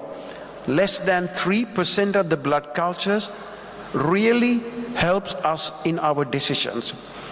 So we thought, we are going to, and also one of the biggest problem is we think that blood cultures are very harmless. So you can do blood cultures as often as possible, but the problem is contaminated blood cultures cause harm to patients. The patients with contaminated blood cultures have a long hospital length of stay, and their mortality is also high because we treat them, we do more tests on them. So the blood cultures on the one hand does not contribute much to our decision making, and also it can harm patients. So that's why we thought we have to develop an algorithm to predict blood culture positivity. And we took a sample of our patients in our hospital, about 6,000 patients, culture negative, culture positive, and developed an algorithm to predict the chance of positivity of blood cultures. We use extreme gradient boosting methods. You just heard about it, so I'm not going to go into them. We also published our results in Lancet eBiomedicine and also BMJ Open, so you can read it. This is about the development of blood culture model. This is the prospective validation we performed in our unit. What did we see? We developed the blood culture model. We validated it in our hospital, and thereafter we validated the model in 4 hospitals, in 3 hospitals in the Netherlands, and we also use a data set from US to validate the culture model. What we see was the AUC remained, this is our model in our own department, AUC almost remained the same in all 4 hospitals, which means we could use this model to predict blood cultures also in the units outside our hospital. The predictors, of course the model was developed by the computer, but if you look at the predictors, they are quite explainable. Temperature, creatinine, CRP, lymphocytes, blood pressure, bilirubin, which is also in lots of scores. Don't ask me why, but it's not a black box. Most of the predictive factors were explainable. And what we did was, we developed the model, tested it, validated in 4 other hospitals, retrospective validation of course, and then we'll build the model in our electronic health record, EPIC system, and did not tell anybody that the model was running behind, which means whenever somebody did a blood culture, we could see what the predictive is. By this patient, the chance of positive blood culture was 10%. I'm just taking through the journey of developing and integrating algorithm in a chart and then try to get it working in a department. So this is the third step, integration, and just running it behind their backs, and doctors don't know about it. What happens was, when we did the prospective evaluation in 1,000 patients, doctors didn't know that this was running. Still, the AUC was pretty good to predict blood culture positivity. You could read those in the publication by Lancet eBiomedicine about this. And also, we talked to people, nurses, doctors, did a qualitative research, had focus groups just to ask people, what do you want us to do? Why don't you use these models, AI models? And there were lots of ideas about it. They say, and how should we present the results of the model? People want absolute risk. People want binary outcomes. So we talked to everybody so we could take the healthcare workers with our development. I think that one of the biggest problems with the models is that we don't consider them. They are like drugs we use. You got to do randomized controlled trials to show that these models work, that these models improve the processes of patient outcomes. So we are busy preparing a randomized controlled trial now. We hope to start this on 1st of December. We got the ethics approval, we got our funding. There are 2 PhDs already working on the process, where what we are going to do is, if somebody decides to do a blood culture in a patient, we have some exclusion criteria, because you cannot use people with immune-compromised patients and also patients having catheters to predict blood cultures, because they can give sometimes false positive results. We have exclusion criteria. We're going to ask patients for their permission, and we're going to randomize the patients, and we will run the blood culture algorithm in half of the patient in the treatment group. And if the chance of getting a positive blood culture less than 5% is, we are not going to do the blood culture in these patients. And the control group would have the usual care. So this is what we are going to do.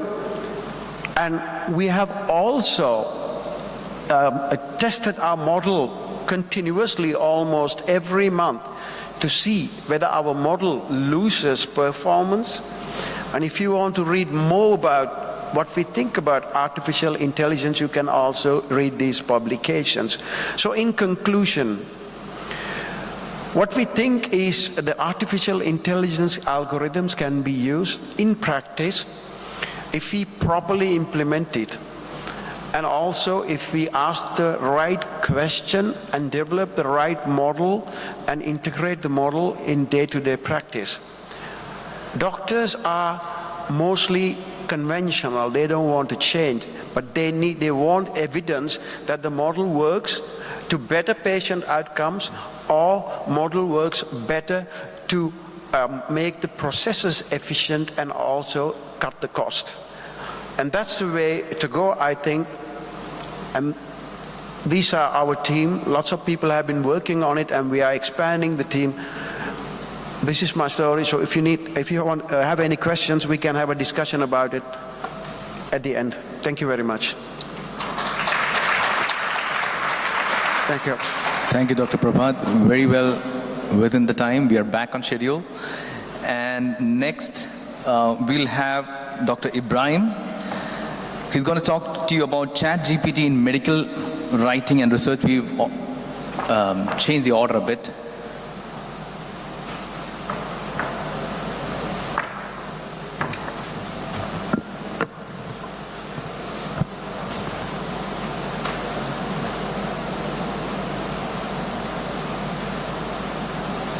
Next stop.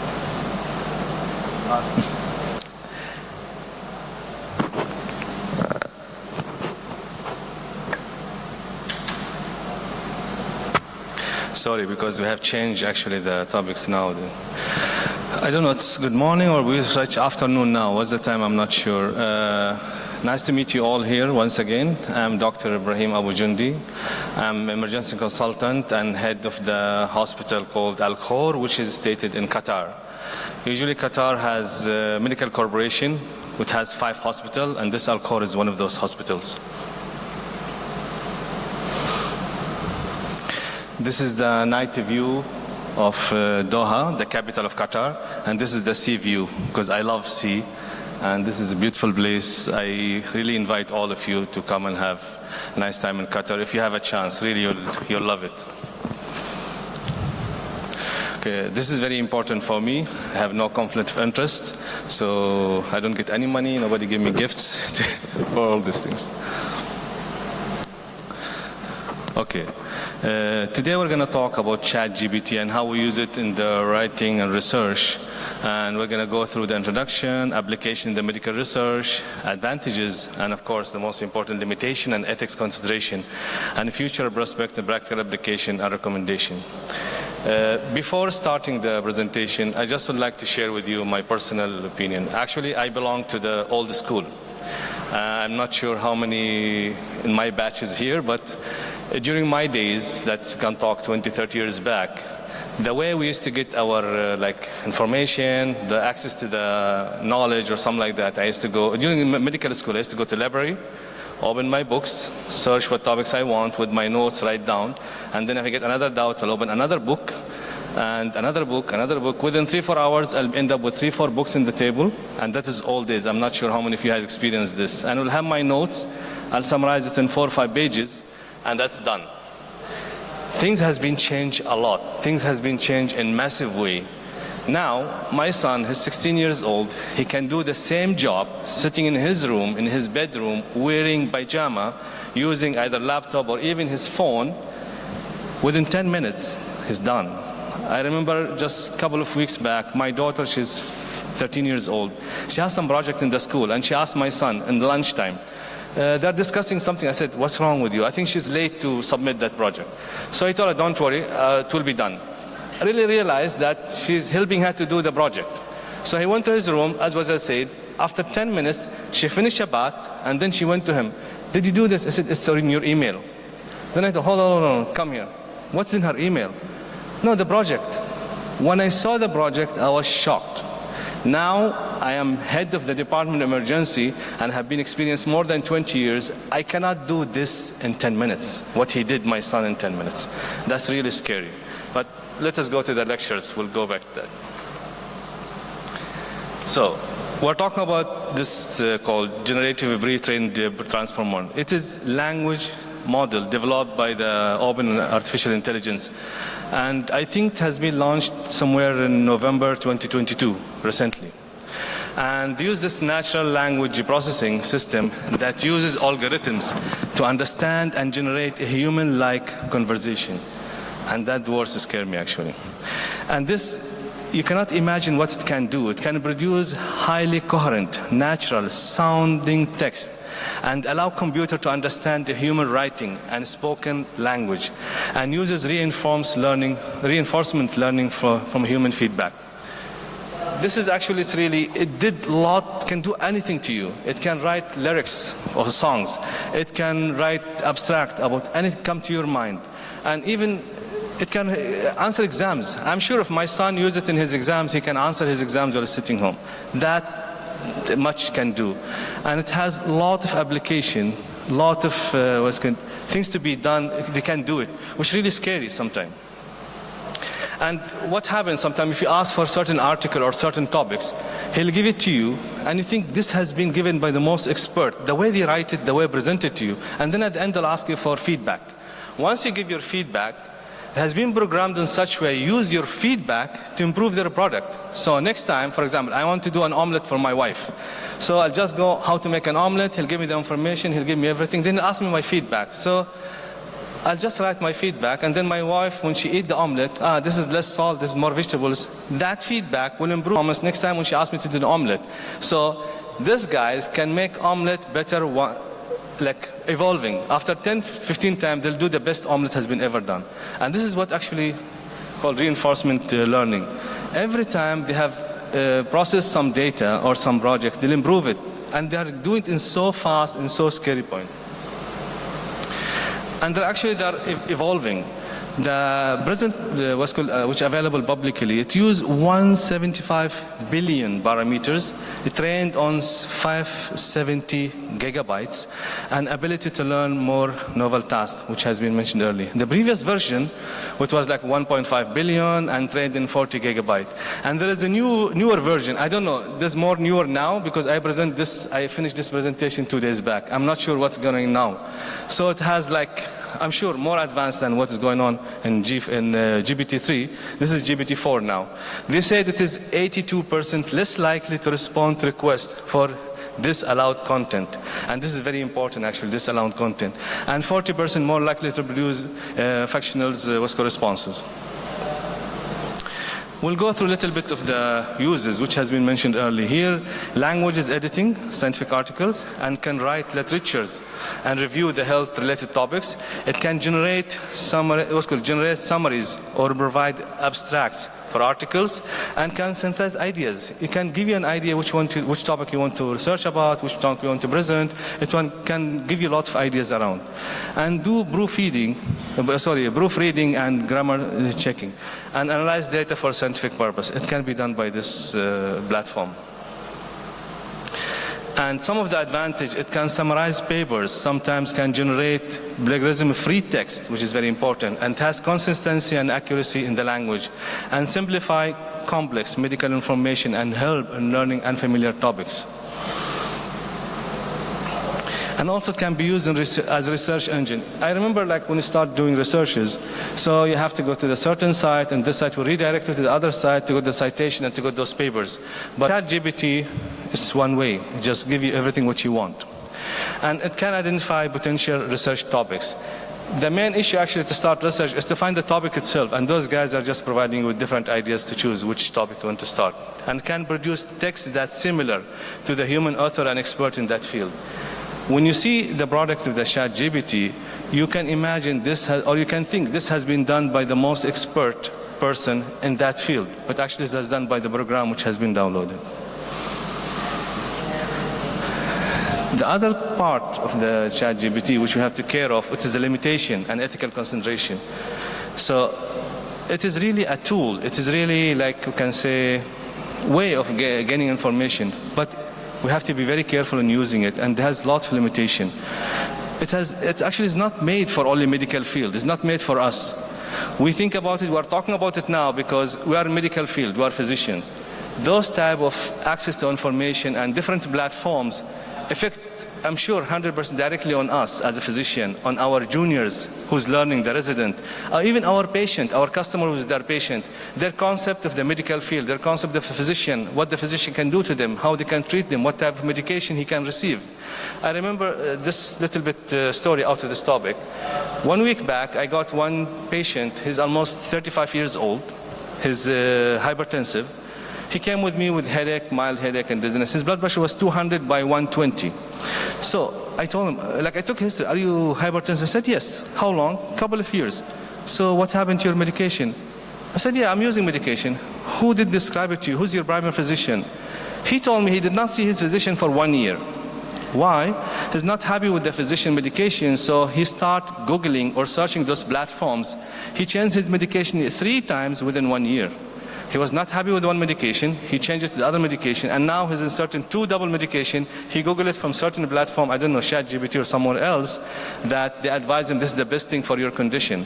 And doesn't work. His blood pressure is 200 by 120. Then I told him, those things you cannot Google it in the online. The online doesn't know that, for example, you are diabetic hypertensive, your family has high risk of cardiac workup, you are fat, you're obese, you are thin. It doesn't know what's your, your blood works, and also, you just cannot Google your medication. He said, doctor, it's not only me, everybody's doing the same. And don't think you'll not lose your job. But I said, it's not a question of losing my job. You're going to lose your life with this one. You cannot just Google medication over the line. And this is what actually, those information has been put in the platform from different sources. Some of them are not even medical, putting the information. Some, I've even seen some papers, some people talking about medical aspect. He's not even have medical background. And this is really scary. The other is it can spread disinformation that based on extraction from available online content. Now, anyone can upload any information belong to his belief, his ethics, his background, and this will be uploaded. And those type of platform, or like ChatGPT or other one, they'll just collect this information, and if you ask for it, they'll just give it to you. They'll just feed you whatever they know. You don't know what type of things are feeding you, but this is what's available to the public. And this information can generate and spread non-medical person in online platform. That's what I said. Like, even non-medical person can put some information related to medicine, and people who have no medical background can use this as really this medical advice, or this is from the expert medical advice, which is actually done by not even experienced person in medical field.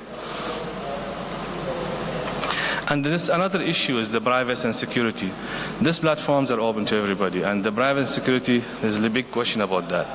And data collected may be stored. Whatever, for example, you requesting for certain data and you present something, this will all be stored. So all your data will be stored, and this also can be used, can be misused for the concern of plagiarism. I did some job, I did some research, I uploaded, then someone else come, take this one, just reframe it and present it as his own. This can be done on those platforms. And the main issue, which I said earlier, scared me, especially with my child. If you depend on this, even our resident, medical resident, will depend on this. The other day I was discussing with one of my colleagues. One resident presented with case presentation. When I saw that case presentation, I was so impressed. I am in the emergency field for more than 20 years. I cannot do this type of things. So I told him, how did you do this? Who helped you? Who's the, for example, other consultant or assistant professor? He said, no, I did it on my own. And we find out some ChatGPT. So people want to start using this, they'll switch this and use this. This is the dangerous. The institution, the what's called critical thinking skills, the communication skills, all will be lost. The humanity, this is my personal, I'm not sure, but please don't misunderstand me. The humanity will be lost. When I sit with you, I discuss with you, I talk to you, we can share information, we can learn. But if you are just sitting over the computer or whatever, getting this information from those platforms, I'm sure 100% has lots of advantage and has saved a lot of work, a lot of research. But we have to be very, very careful in this. It has other side, which people has to think about it. We are very happy if what can give us, but we have to be worried what can take from us. This is what I think myself. And also, sorry, I went back. The other limitation, lack of accountability. It is just information, it's on the platform, it's your responsibility to take and do whatever you want with it. And cannot differentiate between ethical resources and non-ethical content. This is also one of them. And does not provide a credible, credible citation, and it can provide false citation to prompt, if prompted, and that cannot be found in the medical database. And of course, risk of bias. It depends about who uploaded this information, from where this information came, racial, gender, religious, and also systematic inaccuracies and stereotypes in this language, in the language, influenced by trained data and reflects social and cultural prejudice and the existence of data. This can lead to misunderstanding and spread of harmful and false information. Other than medical field, in general, this can lead to spread of lot of ideas, lot of ideation, lot of stereotype, you can say. It depends about who uploaded those information. And also that artificial intelligence uses a human annotators to identify and remove offensive content. We said like this one, and this is actually one of the important points, hallucination phenomena.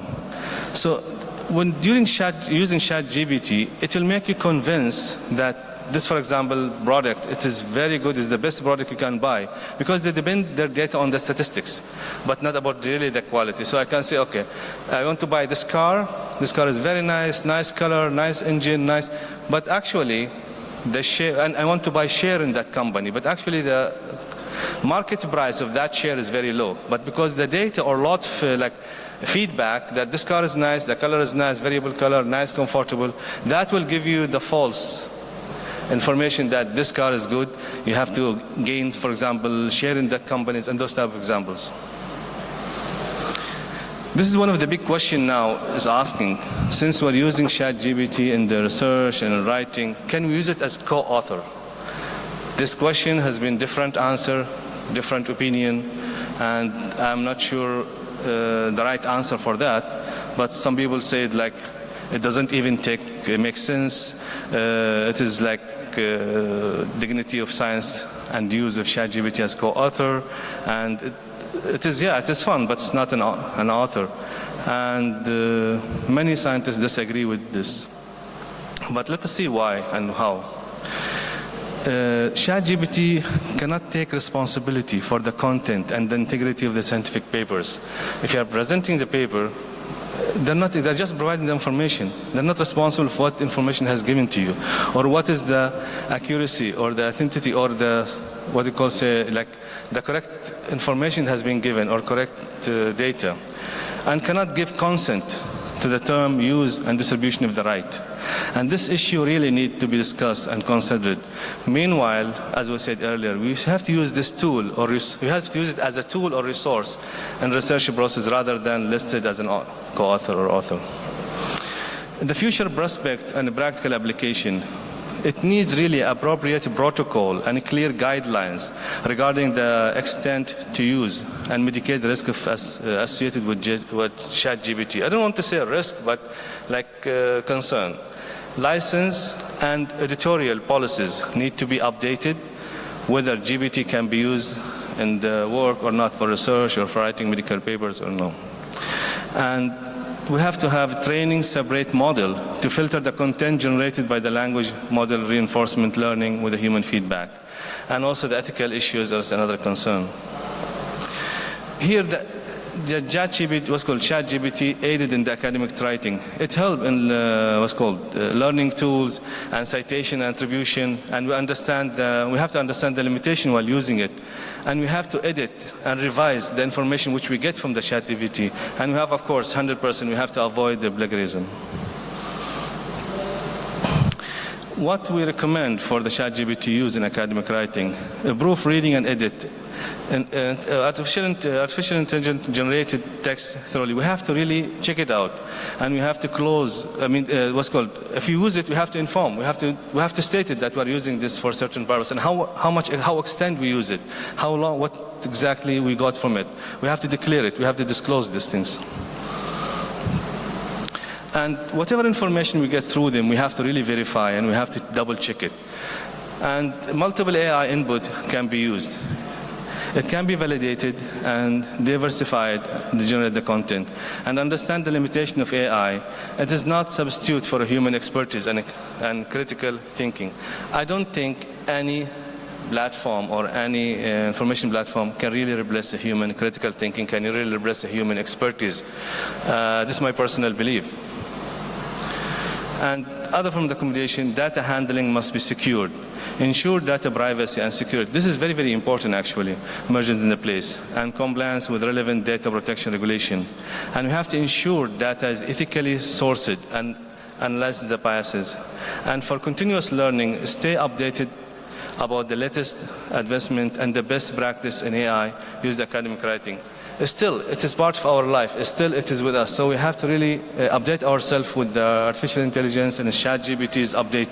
Of course, we're not ignoring it or sub-using it. It is a very useful tool, really very, very helpful tool to be used. And it should be used as adjunct rather than private sources, primary source for the writing process, and always use de-identified patient data to protect the privacy. Disclosure of the use of the ChatGPT is very, very important. We have to disclose that we're using this information, we got it from what source. And cite it when you use the tool or source with the assistance.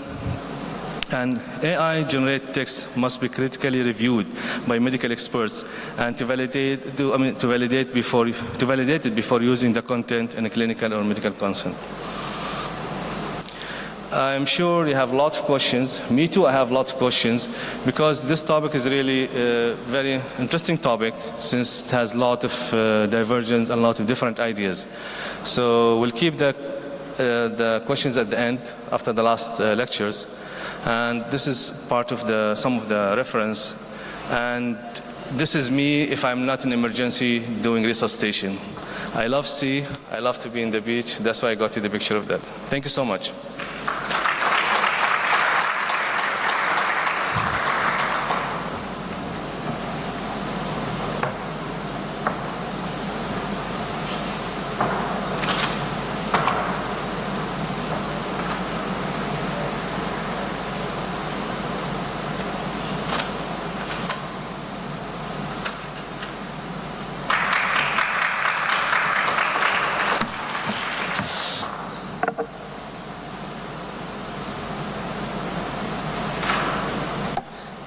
I think I did not, no need for me to introduce Dr. Seju. I think he has so many fans here and someone clapping for him. So please welcome Dr. Saju. He's associate professor in the Department of Emergency. And once he's ready, I think all those technical issues, but we'll put it in a few seconds. Thank you so much.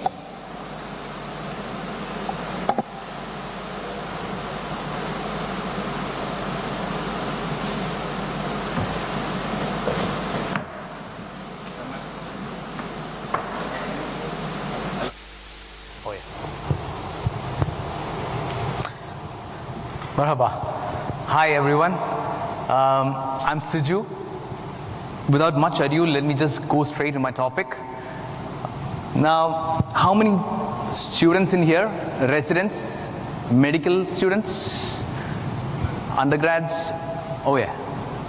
Quite a fair number. I'm going to actually see, when the topic was initially allotted, I was under the impression I was going to talk more about ChatGPT. But the moment I gave this lecture as a topic, I knew I was in trouble because the moment I gave this, that was maybe a couple of months back, 3 months back, everything has drastically changed. And now I'm actually modifying it every day, including yesterday evening. So without much further ado, let me just go straight to my topic. And I'm going to start by actually telling you what I'm going to talk to you about. I'm going to talk to you about the current landscape of artificial intelligence in scientific writing. I'm going to talk to you about the good, bad, and ugly of scientific writing using artificial intelligence. We'll go and maybe have some idea about the ethics behind the whole stuff. And Dr. Ibrahim actually made my life much more easier by actually handling all the nuances with regards to the biases. So these are my references, and I would want you to actually take a look at it because you have the UNESCO, you have the WHO actually coming up with guidelines. The Indian Council for Medical Research has come up with ethics of AI. So you can make use of these, and these has been my references for this session. And the last one is actually an inspirational talk which I would like you all to hear, the AI dilemma. Now, I'll propose one question to you, everyone who's sitting here, and I want you to think about it to yourself. What do you think artificial intelligence means? What is AI to you? What is AI? See, when you've been hearing about machine learning, you've been hearing about deep learning. See, we've been hearing lots of stuff. It all just boils down to artificial intelligence, machines, computers designed to make a system much more efficient in a way humans are thinking about, so many things. But what I want you to understand is, when someone says AI now, the car is still the same, but the engine has changed drastically. It's changed so drastically over the last couple of years that it's something which I want you to actually embrace or maybe have a look at, because whether you like it or not, it's going to be around you, it's going to be across the board, and you're going to be part of it. So when I say AI, and let me just put just one thing up there, I'm just going to put large language models. You're talking about ChatGPT, I'm going to put large language models. When I say large language models, you're thinking more about text inputs, right? Your text inputs, you put your ChatGPT, but that's not exactly what it is. Every single thing up there is a language. You have text inputs, you have audiovisual inputs, you have sensor data, your GPS data. These are all languages. Now these languages are learning how to talk to each other. Keep that in mind. Keep that in mind when you're actually looking at it. I'll give you 2 examples. So this is a study by Cheng et al. From Singapore. They, to see beyond the brain, conditional diffusion. Simply put, they put a few people together in a room. They showed them a few images. They gave them a visual stimulus. They did their functional MRI. And the functional MRI was given to an artificial intelligence model, and the artificial intelligence models reconstructed what the functional MRI was looking at. Can you see that? It's quite similar to what they were looking at. If you match it out, I'll give you another example. So this was in 2023 published in Nature Neurosciences. I couldn't get the video from their abstract, but look at the video. So they showed this video to a few people sitting in a room. They did their functional MRIs. They asked the artificial intelligence platform to look at the functional MRI and respond. So it said, I see a girl that looks just like me get hit on her back and get knocked off. So the mind reading machines are here now. So whether you like it or not, the mind reading machines are here. Now, is it a good thing or is it a bad thing? Now that's what we are here to discuss mostly. Is it all bad? How many of you say it's bad? How many of you say it's good? Oh yeah, nice. So let me put it this way. So you're all right. I mean, it's not necessarily bad. You've got all those problems coming up. And Dr. Ibrahim actually went through most of it. It's good in drafting editions. It's good in explaining to you with regards to what you do not know. It takes off the language barrier. In most of the non-English speaking countries from where I am from, I can't afford the Elsevier to actually do the drafting for me, but I can actually get ChatGPT to do it for me. I can correct my grammar.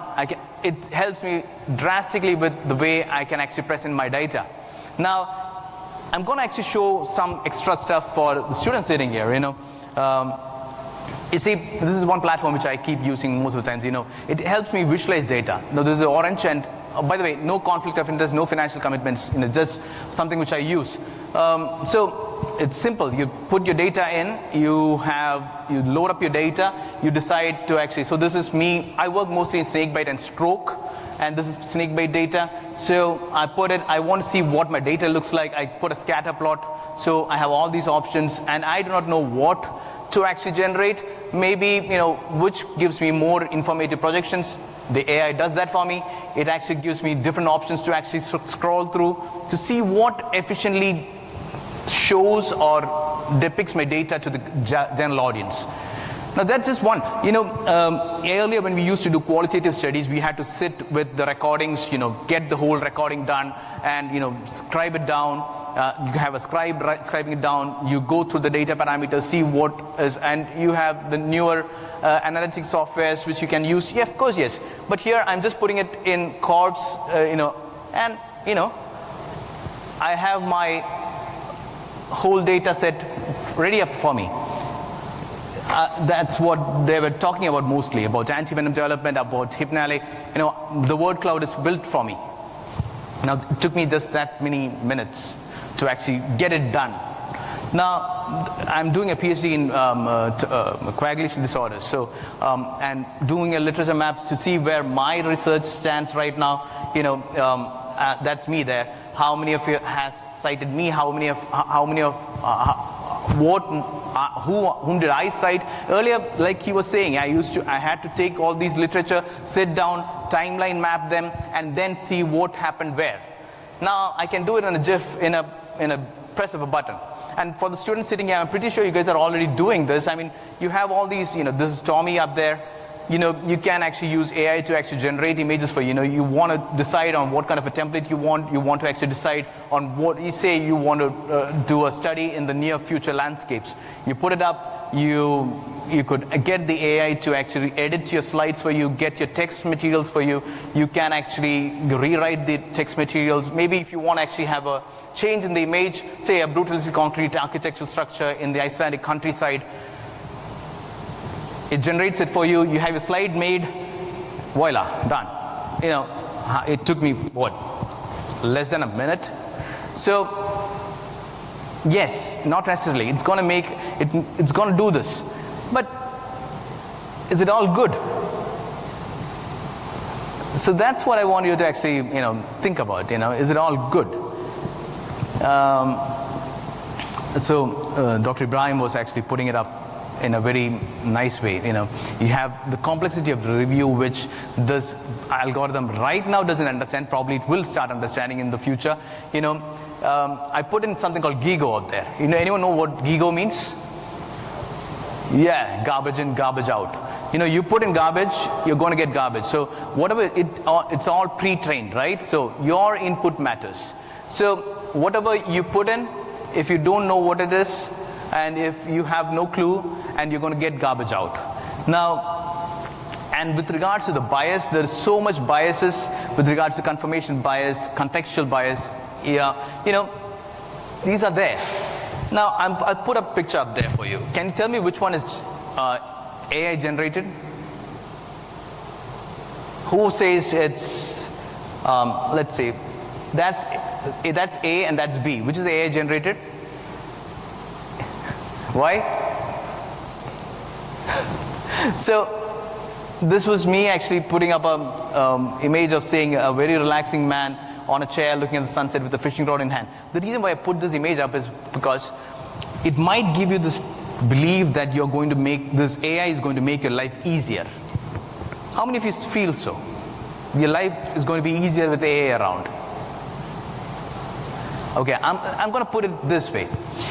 See, now when, say, we both were students, and he did the particular topic in last 3 minutes using AI, I've been working on it for the past 1 week, and he's giving out a better result. Like it or not, I'm not going to be the guy sitting with a fishing rod.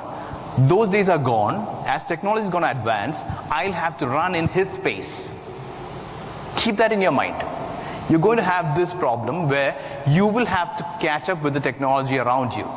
It's a choice. You can choose whether or not. You can be the Hemingway. You can be the guy sitting with the road. Relax, take it down your own pace. It's up to you, but this is a choice which you'll end up making. So, how do you use AI responsibly? Let me put that as the last question. See, this is one thing which I loved, with all new tech around you, all new tech which is coming around you, there's going to be new responsibilities. When the best example which I heard was, the camera phones. Data privacy issues, all this came across when you started having small microchipped camera phones around you.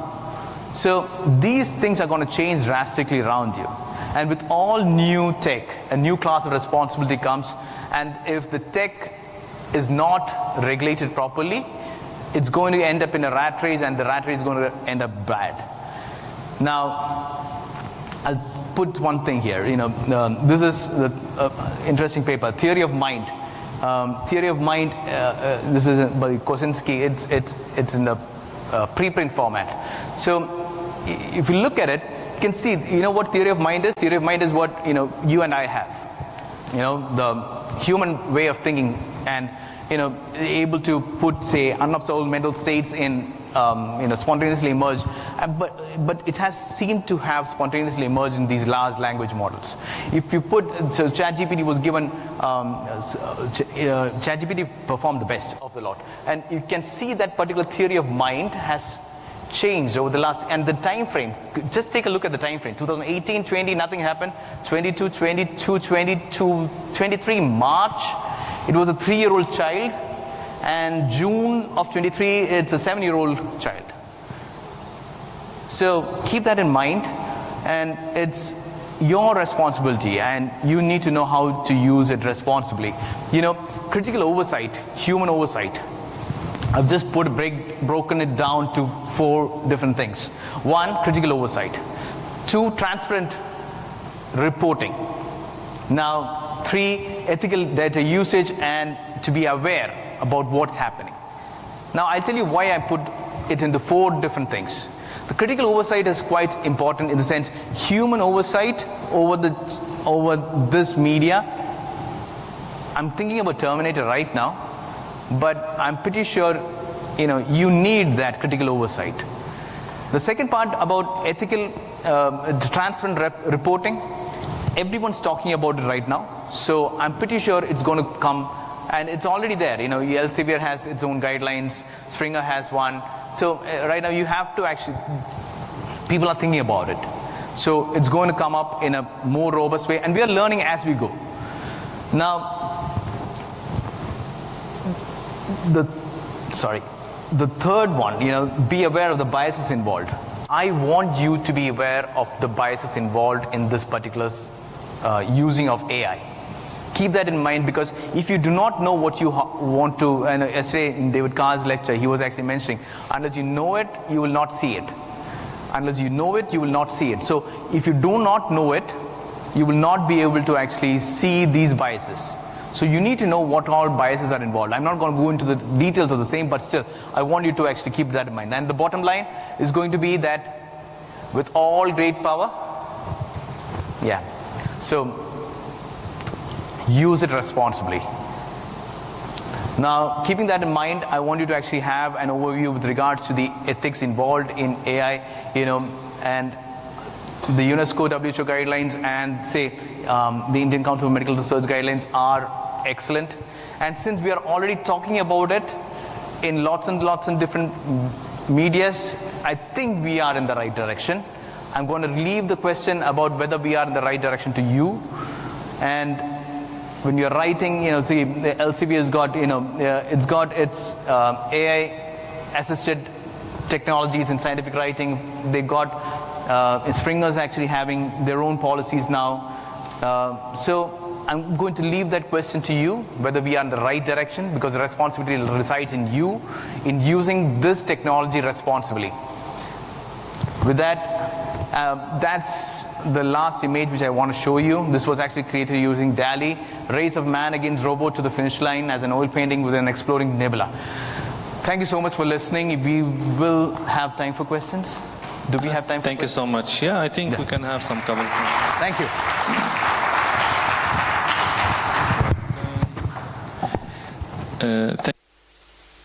Thank you so much, Dr. Siva. Actually, we have a couple of minutes because I'm sure you're more interested in lunch now. So any 1 or 2 questions we can take for the whole sessions, just raise your hand. Yeah, lady up there. So if you have mic, someone. Hello, and thank you for all your presentations. My question is for Dr. Ibrahim Cüneyt, for you. I'm just a beginner in AI, so my question could be a very beginner level. You have mentioned that ChatGPT is fed by so many sources. Do you think it's possible, or maybe it's done already, I'm not sure. Do you think it's possible to develop an app that we can use as doctors to upload all the medical papers that are written by us and use it to reply our questions in that regard? Thank you. Yeah. Just to confirm, your question is if there is any platform or app can be developed to...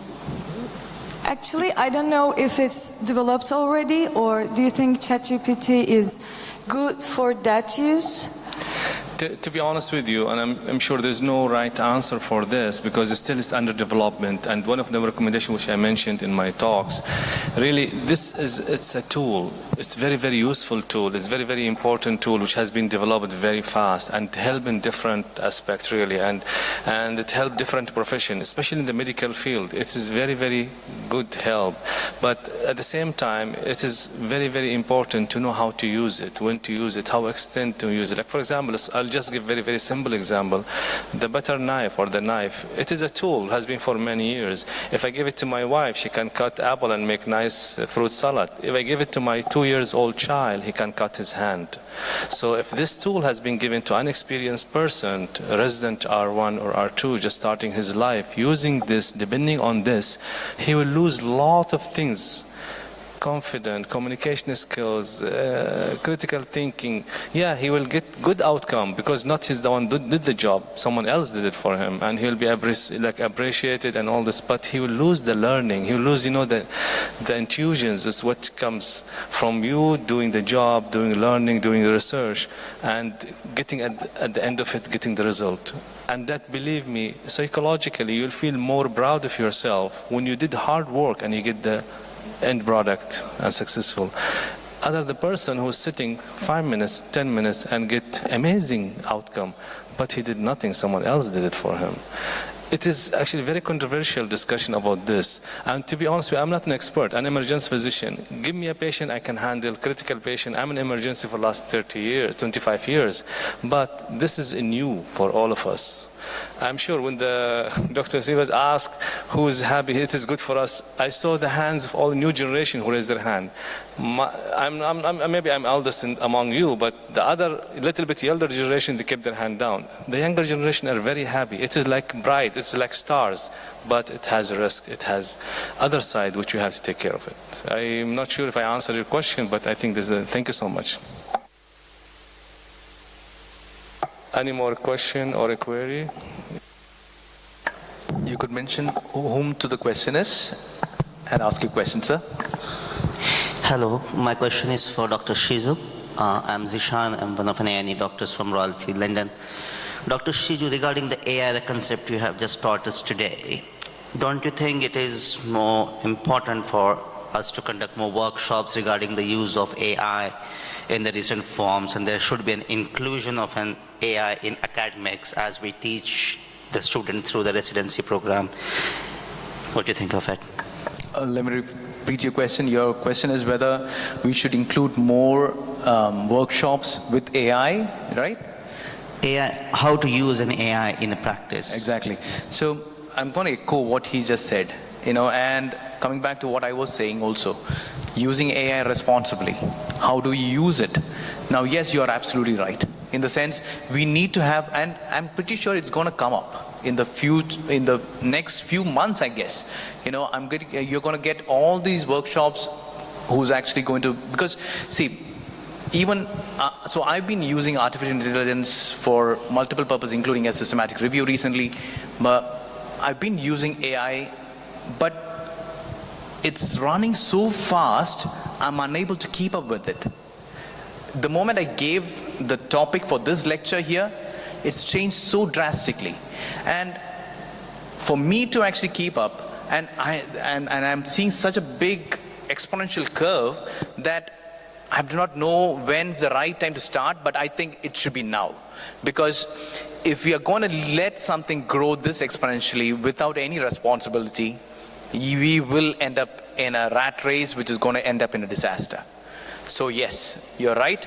We need those workshops now, and it is going to be an eye-opener for most of us.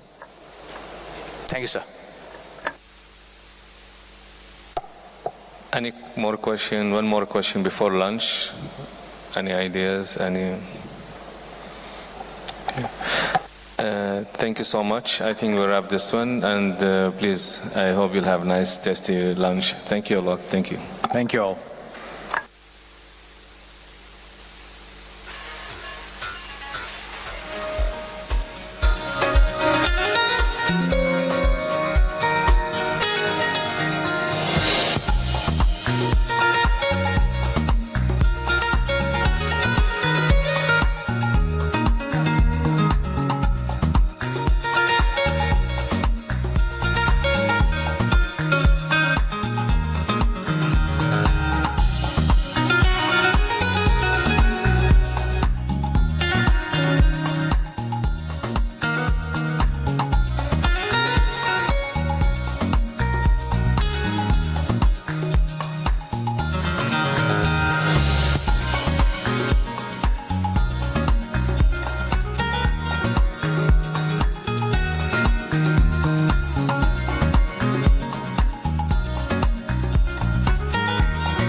primary survey has not revealed any identifiable major injury except a graze on a left thigh and a bruise on a forehead.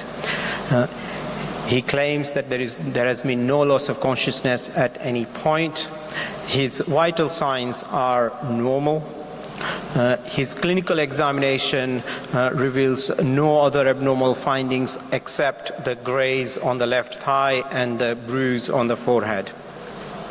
And there is evidence of alcohol consumption, but the patient has mental capacity and he's sober, and he refused immobilization by the paramedic crew and also in the ambulance triage area. So here we are with a patient with a low risk road traffic accident trauma, which is essentially a pedestrian versus car, where it is claimed that he has clipped the car and has fallen down onto the curb. And his all other examination is normal. And the question really is whether to do a whole body CT scan for him. So to answer this question, we're going to look at what the current literature tells us to do with regards to this patient. So in UK, we follow the NICE guidance, which is National Institute of Health and Care Excellence, which is an excellent body for us because it has regularly update on various conditions, and it will have already reviewed the literature and provided guidelines for most conditions. And there is a guideline on major trauma assessment and initial management, which states that for whole body CT scan should be done for multiple injuries and in patients with blunt major trauma and suspected multiple injuries. Patients should not be repositioned during the whole body CT scan, and use the clinical findings and the scanogram to direct CT of the limbs in the adults with limb trauma. So the question here is still, are we going to say that we suspect multiple injuries in this patient with low risk road traffic accident and only a graze and a bruise on a head? Second is a high energy head injury guideline gives a definition for a high energy blunt force trauma. Interestingly, high energy blunt force trauma is not defined within the major trauma guidelines, but it's defined within the high energy head injury guidelines. And it basically states an injury arising, for an example, from a pedestrian struck by a motor vehicle, an occupant being ejected from a motor vehicle, a fall from a height more than 1 meter or more than 5 stairs, a diving accident, a high-speed motor vehicle collision or rollover motor accident, an accident involving motorized recreational vehicles, a bicycle collision, and any other high-energy mechanism. So it specifically states a pedestrian being struck by a motor vehicle. However, in this case, the history given to us is that he was clipped by a motor vehicle and that he hasn't lost any consciousness. So the question remains whether we would do a whole body CT scan based on what we have read from the NICE guidance. Looking at further literature, there has been an attempt to answer this question by Richa Arora and Abhishek Arora, where they looked at a retrospective analysis of 150 cases of polytrauma who underwent a whole body CT scan in 2017. It was a single center tertiary care major trauma center in North England. And of those 150 patients, including in that study, the whole body CT scan was positive in 46 patients, that is in 104 patients, while 46 patients, the 30%, had normal scans with no trauma-related pathology. The 25 scan requests were made due to high-risk mechanism of injury with no obvious clinical concern and were found to be normal in 20 cases and showed very subtle injuries in the other 5. So the authors concluded that a good clinical examination can reduce the high number of unnecessary high dose of whole body CT scans. So the question still remains whether we would do a whole body CT scan on our patient or not. Looking further, there is a further analysis of whole body CT trauma based just on the mechanism of injury, or an analysis of more than 3,900 patients at a tertiary trauma center. And this is from a retrospective cohort analysis of over 10 years from a single center in Australia. And in these 3,920 patients who met the inclusion criteria, about 40% had a positive CT scan. This is an important confounding factor to consider when looking at the literature with regards to the trauma CT scans. It is the positive rate which determines what the thresholds has been used to actually conduct the CT scan in the first place. So in the first study, we had a positive rate of 70%. In the second study, we have a positive rate of 40%. So they already had a relatively low threshold to actually do CT scans. However, the authors concluded that in high energy trauma, they should consider the whole body CT scan based on the mechanism of injury alone, regardless of the clinical examination findings. So the question still remains whether we would do a whole body CT scan for our index patient. Looking further, we have an outcome of doing a selective CT scan versus pan-CT, which is a whole body CT scan in elderly trauma patients, a retrospective analysis of a level 1 trauma center in the United Kingdom. So these analyses looked at 481 patients who underwent the whole body CT scan or a selective CT scan in 2018, divided into multi-system injuries and single system injuries. So this is a retrospective analysis from a trauma audit which is done nationally in United Kingdom. So what they did was they looked at a whole 1 year's worth of patients, and they classified into multi-system injuries and single system injuries, and then they looked at how many of those patients had a whole body CT scan and how many of them had a selective CT scan. The whole body CT scan defined as pan-CT in this study. So it was a single center, tertiary care major trauma center in England.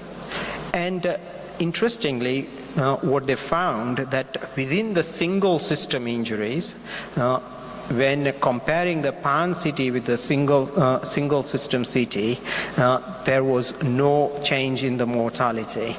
However, there was a significant change in the length of stay between the two groups. The ones who underwent a single system CT, there was a significant number of patients who had longer length of stay. So the question still remains whether to do a whole body CT scan or not for our index patient. So our own experience at North Manchester, a colleague of mine reviewed retrospectively the presence of injury in elderly patients who had undergone whole body trauma CT. 66 elderly patients underwent a whole body CT scan over a 12-month period, and of which 39%, again comparable to the Australian study, had injuries identified on the CT scan. 86% were due to ground level falls. The remaining cases were due to falling down the steps or a low-speed road traffic accident, similar to what we have. So the question still remains whether to do a whole body CT scan in our patient or not. At this stage, I would want to take a view from our audience. How many of you would want to do a whole body CT scan on this index patient? Please raise your hands. So we have 2, 3, 4. So we have got about 5 people in the room who would want to do a whole body CT scan on this patient.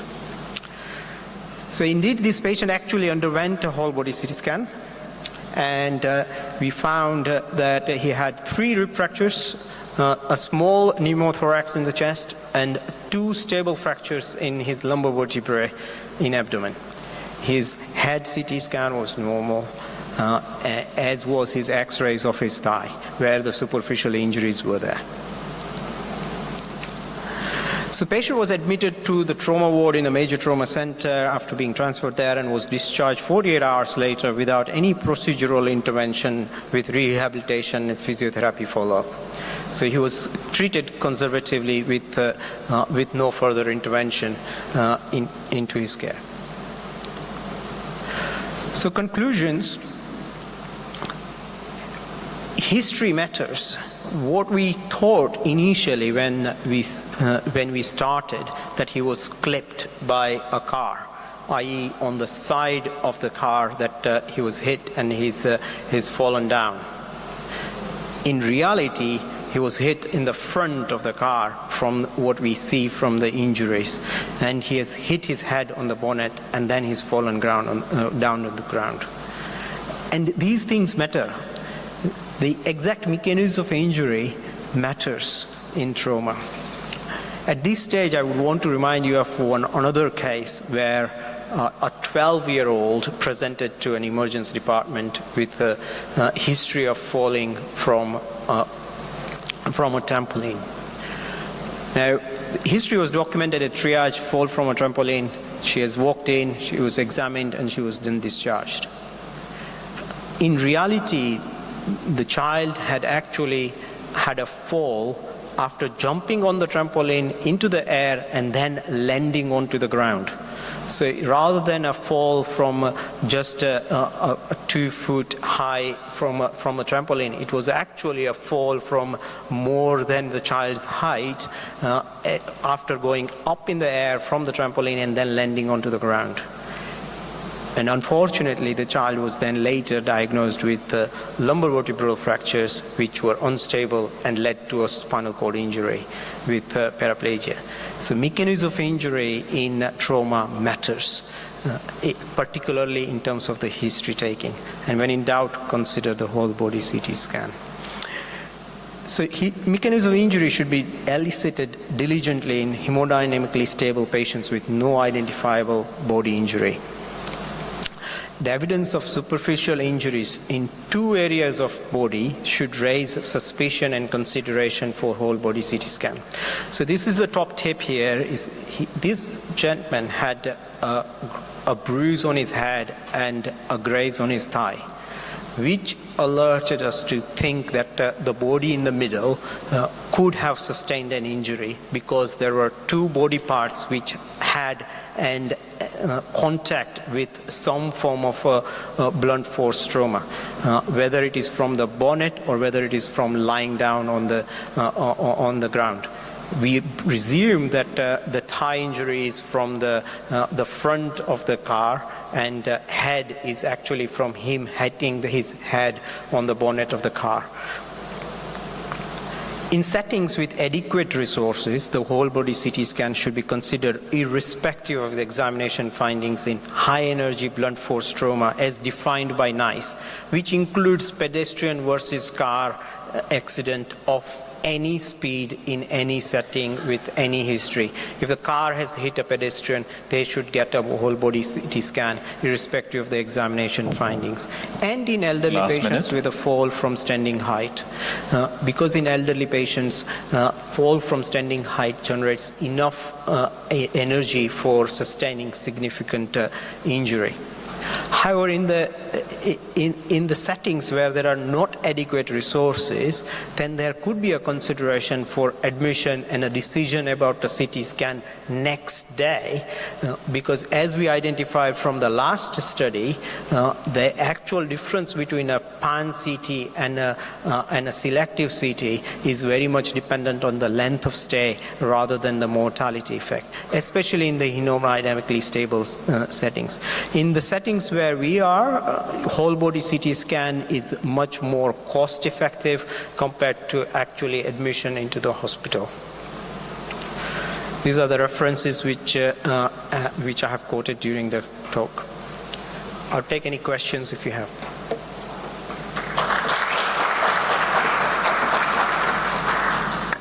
Any questions from the crowd? We have 2 minutes. If not, we'll move to the next session. Thank you very much.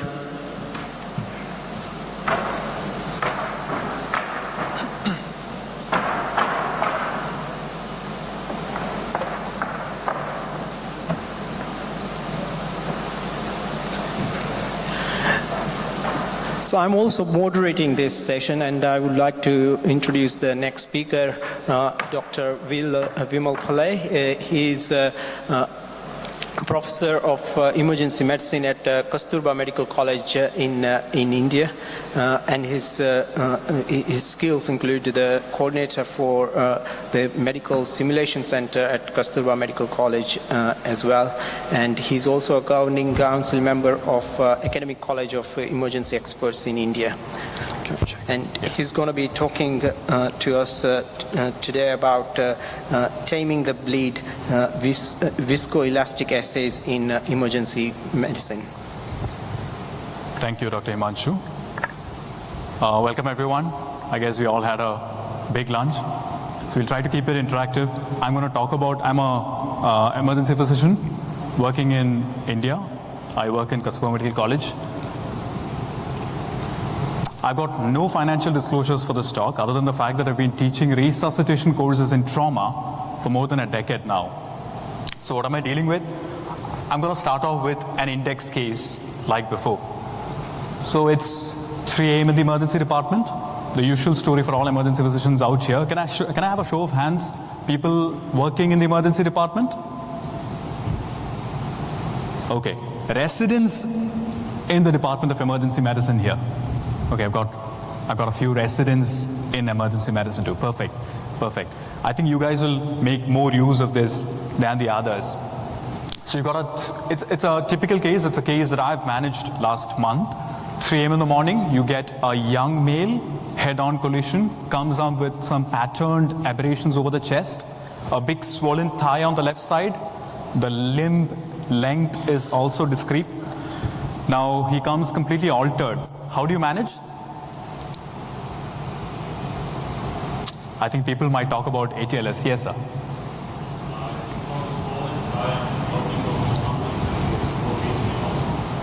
Perfect. Agreed, the musculoskeletal component.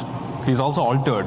So you're thinking a brain injury part, so you want a CT scan done. Excellent. So we went on with that. The challenge here, however, is that the triage nurse comes to me and tells me, so the patient is in shock despite giving fluids. We do give a lot of fluids in the emergency department. The patient's still in shock. Now that's going to ring a bell somewhere.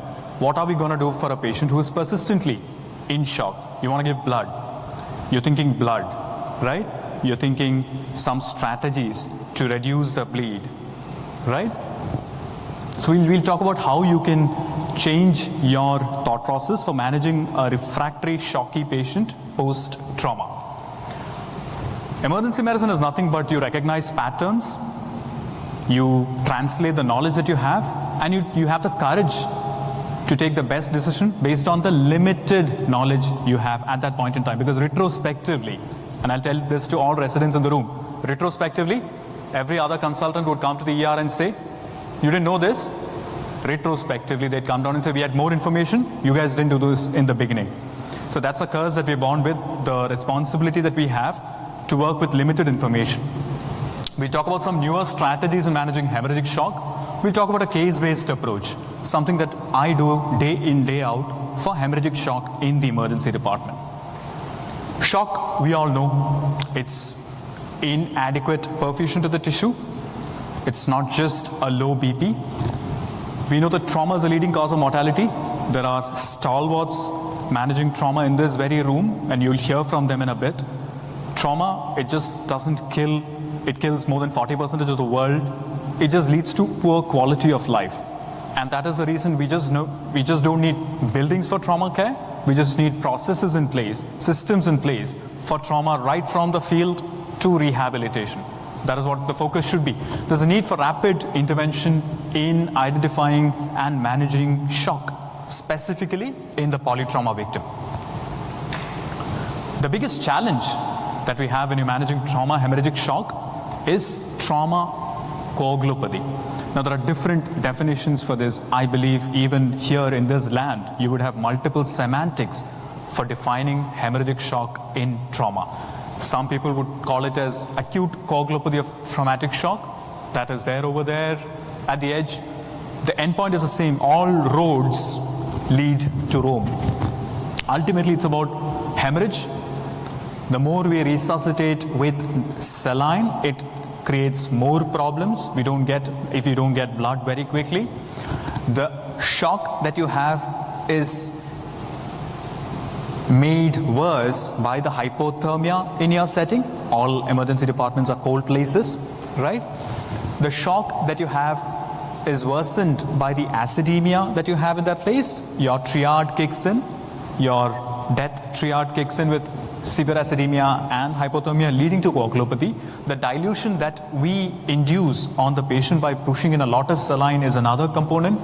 Not to forget the inflammation, the medications that the person's already on, and the genetics part. Now we are living in an era of longevity. We are living in an era where we are treating more and more elderly, older people. People who are on oral anticoagulants, newer oral anticoagulants, newer antiplatelets, newer drugs, which can lead to more bleeding, specifically in our part of the world. There is a huge focus. The focus earlier when we were doing residency a long while back was on products. You order for blood, you get pack A with a certain ratio of blood, plasma, platelet and cryo if required. You order pack B, you get a certain pack, and it's time delineated packages.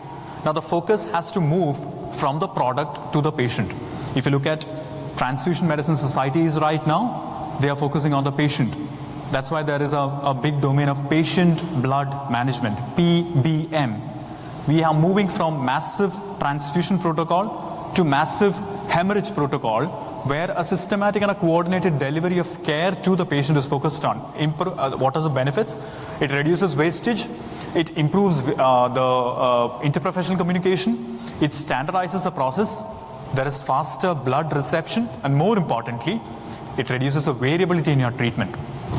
The biggest challenge that we have is how do you establish it? How do you make it work? The 7 T's, I call it the Magnificent 7 protocol, is the way forward. How do you do that? T, first, how do you trigger your massive hemorrhage protocol in your setting? You got to work on that. There are different stratification scores which have come in to trigger a massive hemorrhage protocol. There is an RABT score, there is an ABC score. Converge on a score that is accepted by your university, by your hospital, by your setting. Team prep and performance. It's important to sim again with all the stakeholders. You've got to get the transfusion medicine in. You've got to get the blood bank in. You've got to get the buy-in from the trauma surgeon. You've got to get the buy-in from the emergency physician. You've got to get the buy-in from the critical care physician. You've got to get the buy-in from the nurses. You've got to get a buy-in from the ancillary care lab guys. You got to get a buy-in from all these people together to run a system. So team prep and performance in advance. Tranexamic acid, I don't need to specify more about it. It's come into literature. It's proven its benefit again and again. We need to test early. We'll focus on testing. We'll focus on transfusion to target in a bit. We need to manage temperature. Hypothermia in itself, we know, aggravates the insult. It worsens the coagulopathy. And finally, how do you terminate a protocol? I remember days where I've started or initiated transfusion. I've given 130 units of blood in a lady who's come in with PPH in the emergency department. Finally lost her in the OR room. The challenge is who closes the protocol? Who closes the call for transfusion? Is it the emergency medicine person? Is it the trauma surgeon? Is it the gynecologist who comes in? Is it the interventional radiology team which comes in? We need to figure that out too. So the 70s protocol here, what I'm going to do is, I'm going to focus on 2 aspects here. The early testing and the transfusion time. We're going to refine the way in which we're going to transfuse blood, one of the most precious commodities. How are we going to do that? We're going to do a dynamic strategy. And what do I mean by dynamic strategy? Everybody here, show of hands, how many people are doing PT, INR, APTT in your setting? Platelets, PT, INR, APTT, and fibrinogen in your setting in the hospital for coagulopathy? I guess everyone in the room. Anybody who's doing any dynamic testing, ROTEM or TEG? I think that is going to be the point of care test for hemorrhagic shock. This is the ECG for hemorrhagic shock for your trauma patient, for your polytrauma patient. And I'll tell you why. If you look at viscoelastic hemostatic assays, they give you a dynamic opinion of where you are in the cascade, whether you've got a hypocoagulability, whether you're hypercoagulable, whether you need cryoprecipitate, whether you need platelet, or you just need fresh frozen plasma. It's as simple as that. Who decides on the product? It is a patient who decides on the product. It is not the protocol of your hospital that decides, I need to give this patient pack A or I need to give this patient pack B. It should be the patient's hemodynamic status. It should be the patient's coagulopathy status which tells you, you need to give him more cryo. For example, all our PPHs need cryo earlier because we know that pregnancy leads to that state where your fibrinogen levels could be a little low. So the way you manage a PPH could be entirely and starkly different from the way you manage a polytrauma shock. And that could be entirely different from the way you manage an upper GI bleed in a decompensated liver disease with portal hypertension in the emergency department. Again, 3 hemorrhagic shock, 3 different flavors, 3 different ways in which you're going to transfuse blood. That is the dynamic strategy. More importantly, I want you to focus on the last line here. The ratio-based transfusion that everyone in this room is doing will be replaced by periodic testing massive hemorrhagic protocols in this decade. Write it down.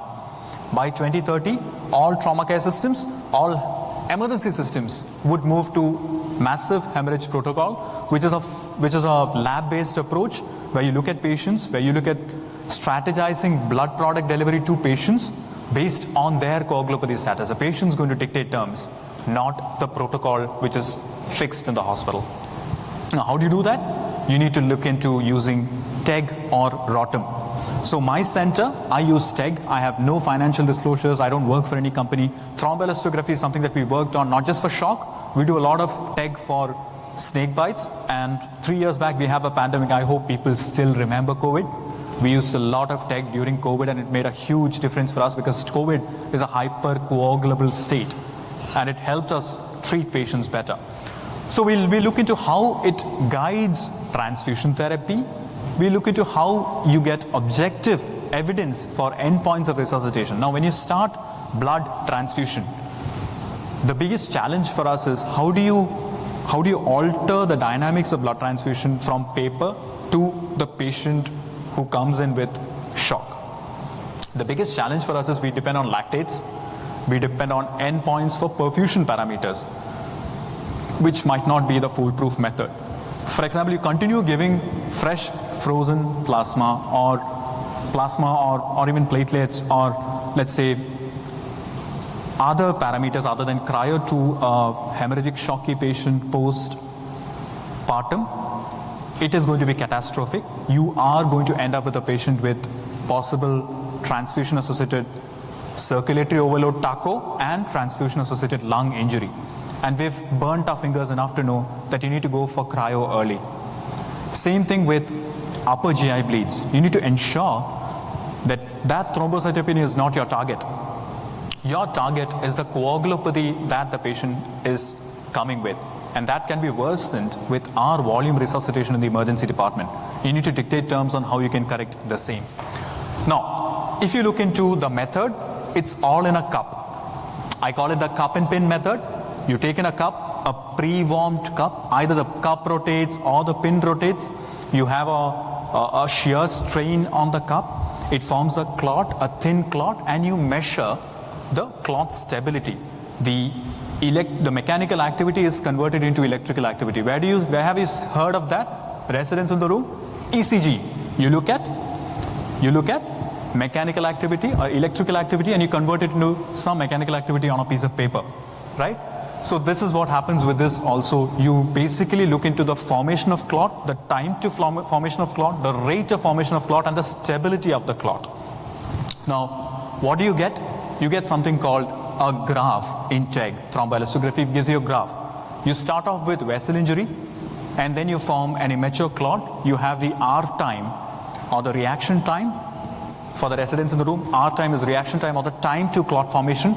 You have the K time, which is a pre-specified clot strength or the strength of the clot. You have the alpha angle, which is a rate of formation of the clot. You have the maximum amplitude or MA, which tells you that it's a very mature clot. The clot is strong on its own. And you have lysis at 30. Now it has implications not just in trauma, but we in our region, we've got a lot of hump nose pit viper bites, pit vipers. They do lead to a lot of coagulation problems with us. COVID has led to a lot of coagulation problems. Again, we could have a lot of solutions to how to manage patients using this. Now, if you look at the first half, that leads to the clot formation part. And if you look at the second part, that leads to the fibrinolysis part. Now, what we need to do is, we need to use these parameters to just check up where your patient is. Is he in the clot formation pathway, or is he in the fibrinolytic pathway? Where is he in that balance? I'm not talking about static parameters where you look at one fibrinogen level value and the fibrinogen is very low. But the time which is passed when you get that value in hand, the patient would have received more blood, more fluid, and would have passed that strategy long ago. So you need to think of dynamic strategies here. So just to look at normal parameters, your R time would be 5 to 10 minutes. You treat it with FFP if your R time has a problem. Your K time, your kinetics time, it is a fixed strength of the clot. Your problem is with fibrinogen, you need to give cryo. If you have the alpha angle which is deranged, you think of cryo again because it's a fibrinogen problem, stabilization, strengthening of the clot. Now the next two, the lysis at 30 minutes would be because of fibrinolysis. So if that is excess, you need to think of tranexamic acid or caprioic acid, epsilon aminocaprioic acid. Now, maximum amplitude, you need to think of platelet dysfunctions also. So we had reviewed this in dengue patients with hemorrhagic shock. That's another important entity that this thing would help with. Now, let's look at a rough estimate for the learners in the room. The R time, the K time, and the alpha angle, if it's increased, you have hypocoagulability. The maximum amplitude and the lysis, if it's increasing, you have hypercoagulability. Let's get this straight. Now we're going to move into two cases, just two simple cases. We're going to figure out how this is going to help us. Now the first case is the index case which I started with. It's 3 a.m. It's an emergency department which is quite busy even at 3. I have that patient coming in post-trauma, young male, 23-year-old male, belligerent, completely drunk, post-trauma. We're thinking head injury. We're thinking hemorrhagic shock. The nurse keeps telling me, sir, he is still in shock. What do you do next? I try to give blood. I give 1 pack of blood. At the same time, I send a TEG. What does a TEG tell me? TEG tells me this. If you look at the graph, it might appear a little alien to you because you're not seeing it on a regular basis. I want you to focus on the... 5 minutes warning. I wanted to focus on the table below. If you look at the table, your R time, your K time is a little deranged. Your alpha angle is normal. Your maximum amplitude has come down. Your lysis has gone up. That means it is lysing a lot. That means you are in a hypocoagulable state. That means you need, this is suggestive of early trauma-induced coagulopathy in trauma. Polytrauma patient with early trauma-induced coagulopathy. Mind you, giving blood alone will not help. You need to think of cryo early in this case, not just plasma. Now next case, elderly male, upper GI bleed, almost 300 ml of blood he vomits out. He's a known decompensated chronic liver disease. We're thinking shock, elderly male with a BP of 90-60, residents in the room, would definitely manage with fluids and then ask for blood. The moment I sent a check for him, I did the same. I did the initial resuscitation. He was bleeding too much. I did initiate the massive transfusion or hemorrhage protocol. In our setting, we gave PPIs, we gave octreotide. I asked for the SB tube so that I can place off the Sengstaken Blakemore tube to prevent more bleeding. And then I checked up on the values, severe shock, hemorrhagic, hypo, you've got platelets which are on the lower side too with an APTT more than 120, static value. I sent for the TEG, it turned out to be like this. If you look at the values, again, the lysis is happening at a high level, at an extremely high level, the lysis is happening, and then you have the MA on the lower side. Again, suggestive of hypocoagulability. Again, you need to think of adding platelets and cryo and not just blood. If you keep on giving FFP, fresh frozen plasma for him, it's not going to help him. So the 70s we reviewed, I focus on only 2 aspects because of the lack of time. And those 2 aspects are testing early and target to transfusion. But trauma is a different beast. It's just too difficult to manage trauma on a regular basis, day in, day out, if you don't have a well-oiled system. We'll talk about well-oiled systems in a bit. So what do? You need to get all the stakeholders to the table, bring in everyone, including interventional radiology, to the table, talk to them, get towards a protocol that you can implement in your department. Have a policy, have a protocol, and more importantly, you have to ensure that your policy is implemented and your protocol is implemented well. Ensure that the processes are in place. Create a simulation team where you can collaborate more and more with the whole team and avoid a one-size-fits-all. Me bleeding a lot might be very different from you bleeding. And us having an understanding of what differences are there for us to transfuse blood would lead to that life being saved. Ultimately, it's about periodic testing and accelerated diagnostic protocols incorporating viscoelastic hemostatic assays. That would make a huge difference in managing hemorrhagic shock in your trauma center, in your emergency department. And it's high time we move from static to dynamic protocols. Ultimately, it's about not being blind in resuscitation, not being blind in hemorrhagic shock, but being able to visualize what is dynamically happening with them. And that in itself will make a difference. And like what our father of our nation, Bapuji Gandhiji, says, it's about what differences you make. You need to make a change to create a change in the world. Thank you for your patient listening. You can have my references from this QR code. We have 2 minutes for any questions.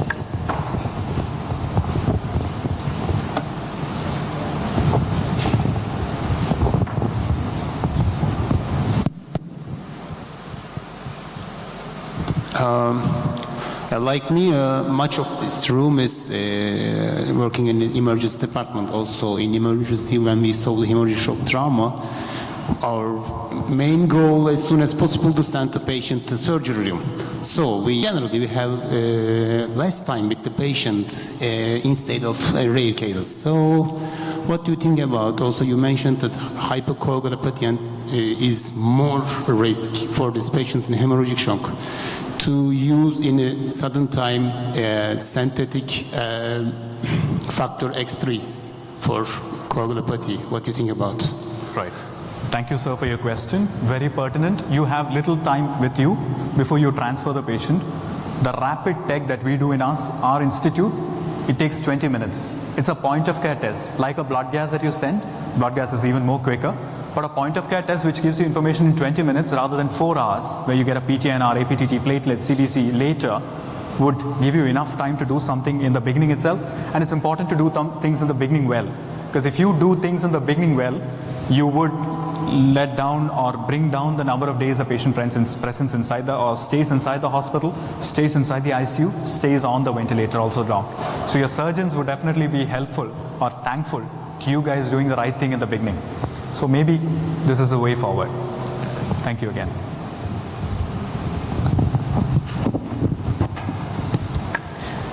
Thank you, Dr. Pillai. Thank you.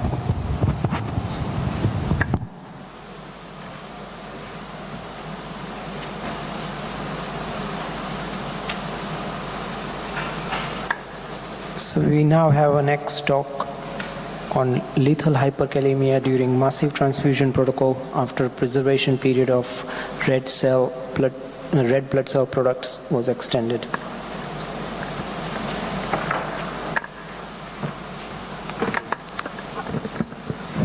Welcoming Professor Mizobata.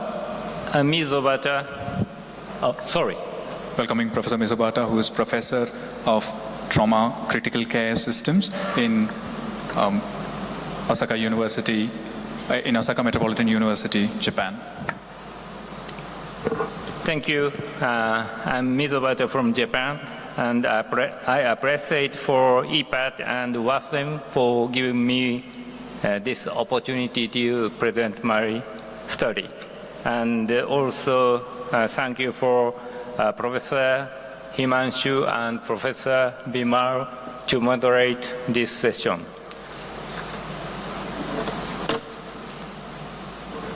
But first, I have no COI for today's presentation to be declared. Massive transfusion protocol is one of the effective procedures to improve survival rate in the severely hemorrhagic patients. There are several reports that the 1:2 ratio of transfusion of FFP, platelet, and RBC improves mortality of trauma patients in the studies using historical comparison design. In our institute, we implemented the MTP 10 years ago, and we enabled quick start of transfusion and keep 1:1 blood product ratio. In Japan, the Japanese Red Cross Society is working on the blood donation system and the supply of blood products to hospitals.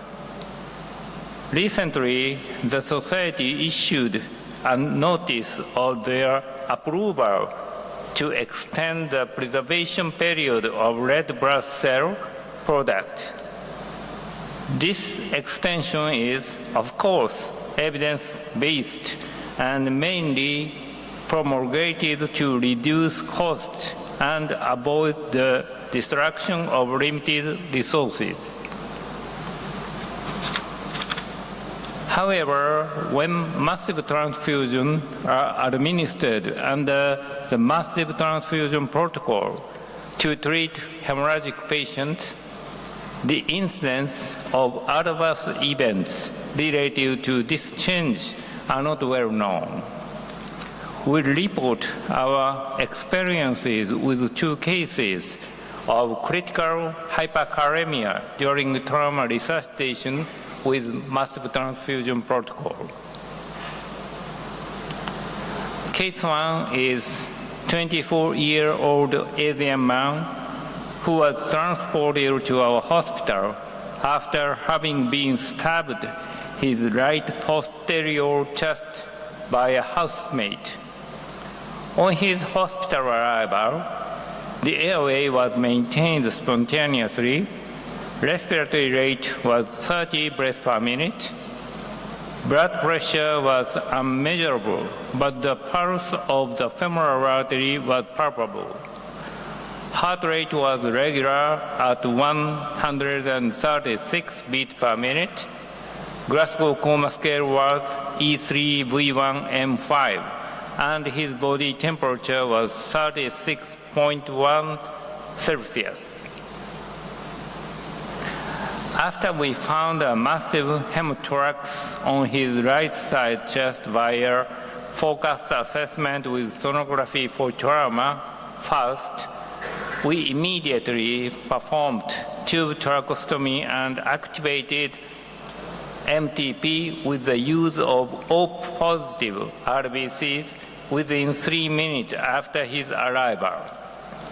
In our hospital, 20 units of O-positive RBC are stocked in the emergency room for the emergency requirement. The surgery started 17 minutes after his arrival. During the surgery, we found a penetrating injury in the proximal region of the inferior lobe of the lung and rapidly performed a non-segmental lobectomy under the use of a Hyla clamp. However, even though quick hemorrhage control has been obtained within 35 minutes after the patient's arrival, he went into ventricular fibrillation during the surgery. The arterial blood gas analysis were performed 8 minutes and 35 minutes after the arrival. This is 8 minutes after the ventricular fibrillation. Arterial pH decreased from 7.37 to 7.14 with the elevation of blood lactate level. The potassium concentration increased from 3.5 to 8.9 milliequivalent per liter. This elevation of the potassium concentration was supposed to be the cause of the lethal arrhythmia. The amount of blood products used at this time were 8 units of RBCs, 12 units of FFP, and 10 units of platelet concentrate. The calcium-ion products were not yet administered when ventricular fibrillation was observed. The patient could not be resuscitated even with the full use of considerable resuscitative options, including the calcium-ion product. Next case is a 44-year-old Asian man.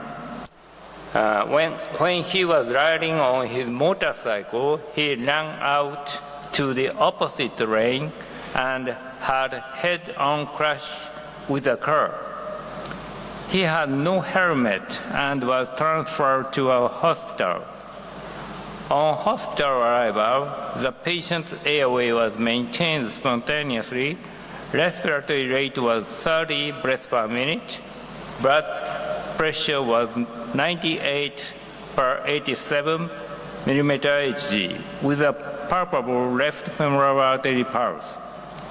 Heart rate was regular at 138 beats per minute. Glasgow Coma Scale was E1, V1, M2, and his body temperature was 36.1 Celsius. We found a left pneumothorax and fluid collection at the Morrison fossa as a perispring area in the first examination. Then we started blood transfusion with activation of the MTP. As the patient's hemodynamics completely collapsed, left tube tracheostomy was immediately performed, and we prepared to open the patient's abdomen in the resuscitation unit. During the preparation for surgery, as we also obtained radiological information about the concomitant severe pelvic fracture, we initiated resuscitative endovascular balloon occlusion of the aorta lever, but didn't inflate the balloon yet. The patient's abdomen was opened 35 minutes after arrival. The operative findings were minor liver laceration, intermesenteric hematoma, small bowel perforation, and minor splenic injury. Following the damage control strategy, we focused on hemorrhage control with hemostatic agent, Surgicel, and peripheral and perisplenic packing and ligation of the mesenteric vessels, and also we minimized contamination. We finished the operation with open abdomen management using Acil. However, although the patient's hemodynamics once appeared to stabilize, he suddenly went into ventricular fibrillation 2 minutes after the surgery. The blood gas analysis had been measured 1 minute before the arrhythmia.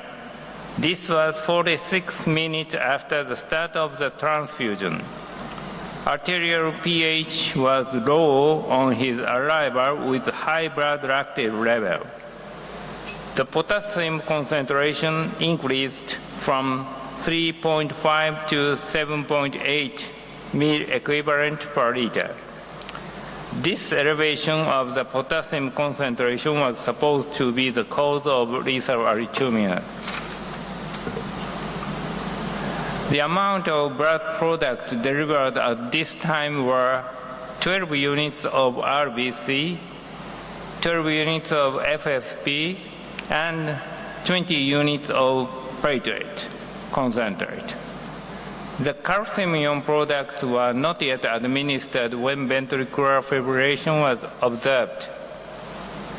Although the patient was returned to spontaneous circulation and subsequently underwent an interventional radiology procedure, he died from massive multifocal bleeding due to subsequent coagulopathy. The CT images after the IVR demonstrated the intrathoracic, intra-abdominal, and retroperitoneal hemorrhage after the surgery and IVR are not so obvious. MTP is already globally well-known one of the main procedures for achieving success in trauma resuscitation.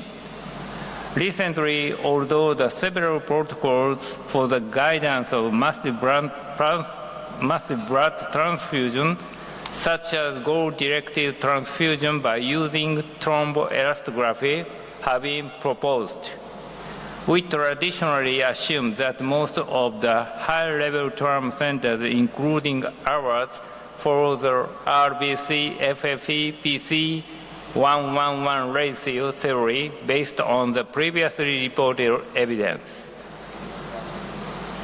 In our institute, blood product including cryoprecipitate is always available, and once MTP is activated, packages are constantly brought to the resuscitation unit to maintain the ratio of composition as shown on the slide.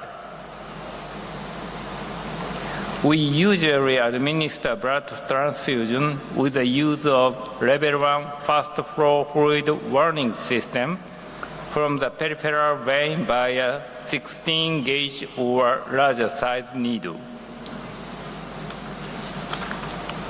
In 2023, the Japanese Red Cross Society issued a notice of their approval from the nation to extend the preservation period of RBC product. Since then, the validity period of RBC products have been prolonged from 21 days to 28 days after the blood has been drawn. Previously, the Japanese Red Cross Society had published in their guidelines that the potassium concentration in RBC products after the blood has been drawn is 4.8 milliequivalent per liter at 7 days, and that it increases to 60.3 in 28 days. To combat this problem, we currently can only check blood gas values constantly at approximately 15 to 30 minute intervals, use a calcium chloride preparation more frequently, and prepare washed RBC product if available. The option to use a potassium absorption filter is also available, but the filter needs to be exchanged at an interval of every 4 units delivered according to the manufacturer's documentation. In conclusion, we experienced 2 cases of critical hyperkalemia during MTP after the allowance of extend the preservation period of RBC products was granted. Although there might be several other factors involved in the increase of potassium in these patients, we consider it is important to pay attention to these unexpectedly rapid increase in potassium levels during MTP to those who perform MTP with the use of current RBC product. Thank you very much.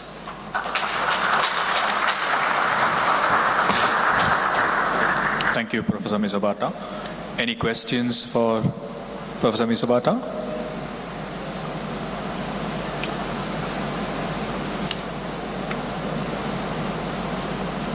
There are no questions? No. There's one. Yeah. How practical, thank you for the excellent presentation, but how practical changing the filter for the potassium during a perfusion every 4 hours, and the amount of blood transfusion in this patient is quite extensive. So how practical changing, potassium filter to capture all the excess potassium?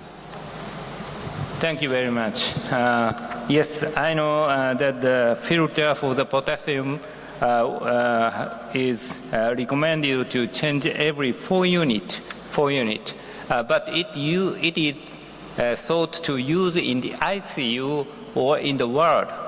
For the mass transfusion protocol, the 4 units of RBC is infused very rapidly. So it is not practical to change the filter.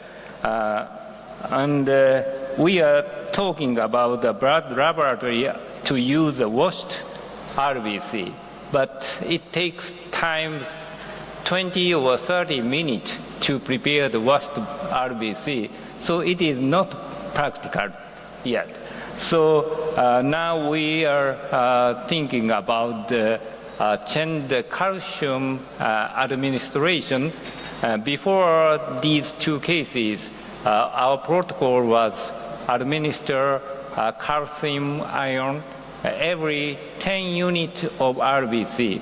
But now we change the protocol to check the potassium level and calcium level every 15 to 30 minutes and administer the calcium ion to prohibit the elevation of the potassium ion level.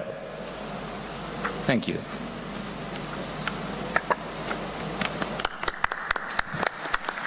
Thank you very much. Thank you, Professor Mizabata. For the last talk on the session in trauma, we have Professor Dr. Hassan Al-Thani, head of Trauma and Vascular Surgery Section at Hamad General Hospital, Qatar, who will be talking about acute kidney injury in trauma. What do we know? Over to you, sir. Thank you. I would like to take the opportunity to thank the organizing committee for the privilege of the podium and also for the kind invitation and the exciting program. As usual, they never fail me to see an exciting program.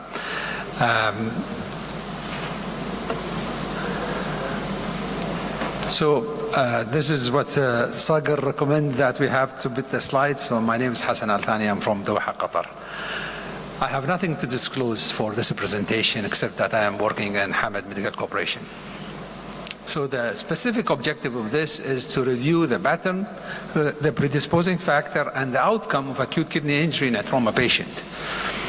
As we know, worldwide, the burden of kidney disease is rising, but the public awareness remains limited, and the public, including physicians, underscoring the need for effective communication by the stakeholder in the kidney health community. The incidence and the predisposing factor for acute kidney injury among patients sustaining a major trauma injury are not well studied.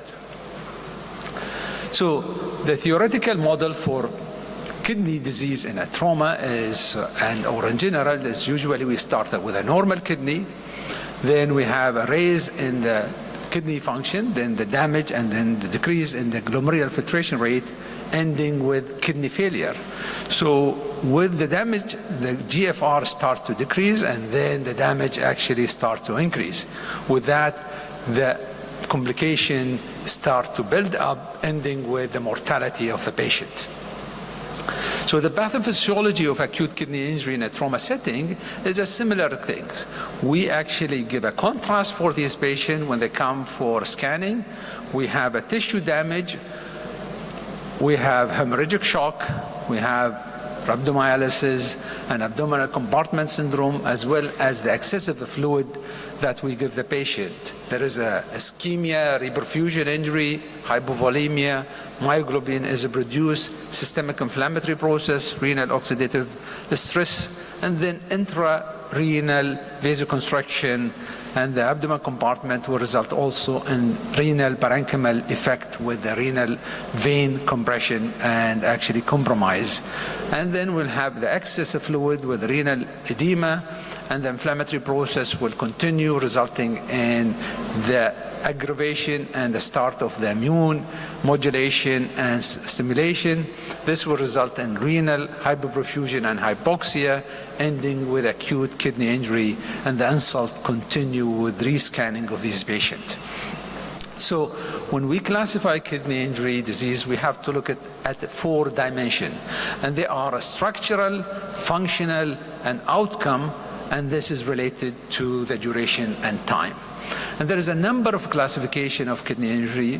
Whatever you use, just stick to it. The main definition of this, and I have a big list of this, there's 2 things. One, the rate of serum creatinine raise, and also the urine output. And this is very important to actually address in any of the renal injury classification that you utilize. So recently, we actually looked at the predisposing factor and outcome of acute kidney injury after blunt trauma in our center for 10 years. And the aim of the study is to look at the pattern, predisposing factor, and the outcome of acute kidney injury in our level 1 trauma center in Qatar. So it is a retrospective study for all the patients who were admitted at Hamad Medical Corporation from 2011 to 2021. We investigated acute kidney injury.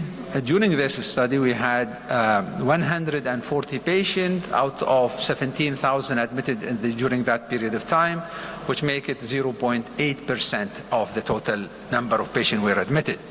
And the mean age of this patient is 40 plus or minus 20 years. When we look at the demography and clinical characteristic of patients who did not develop acute kidney injury to a patient who developed acute kidney injury, we can see that renal injury patients were older. The comorbidity is significantly high, including hypertension, diabetes, and the history of coronary artery disease. Also, associated injury were significantly high in a patient with acute kidney injury. Head injury, chest, abdomen, and pelvis all significantly high, as well as the extremities. And when we compare the amount of blood transfusion and the activation of massive transfusion protocol, we can see that acute kidney injury patients were receiving more blood and more activation of massive transfusion protocols. When we also looked at the complication, patients with acute kidney injury suffer from more ARDS, more ventilation-associated pneumonia, sepsis, and also central line and catheter-related sepsis. And the length of stay of the patient in the hospital with acute kidney injury were significantly higher in comparison to a patient did not develop acute kidney injury. Ventilation requirement is high, and hospital length of stay was also significantly high, with significant mortality. 65% of the patients who developed acute kidney injury died while they are in hospital. The mechanism of injury, majority of these patients were blunt injury. Road traffic accident was accounting for 41%, and then pedestrian is 25%, and the rest, whether it's a fall from height or a thud or others. The presentation of these patients to the trauma room, we had 32% of the patients with acute kidney injury presented with hypotension. 17% had cardiac arrest on the presentation.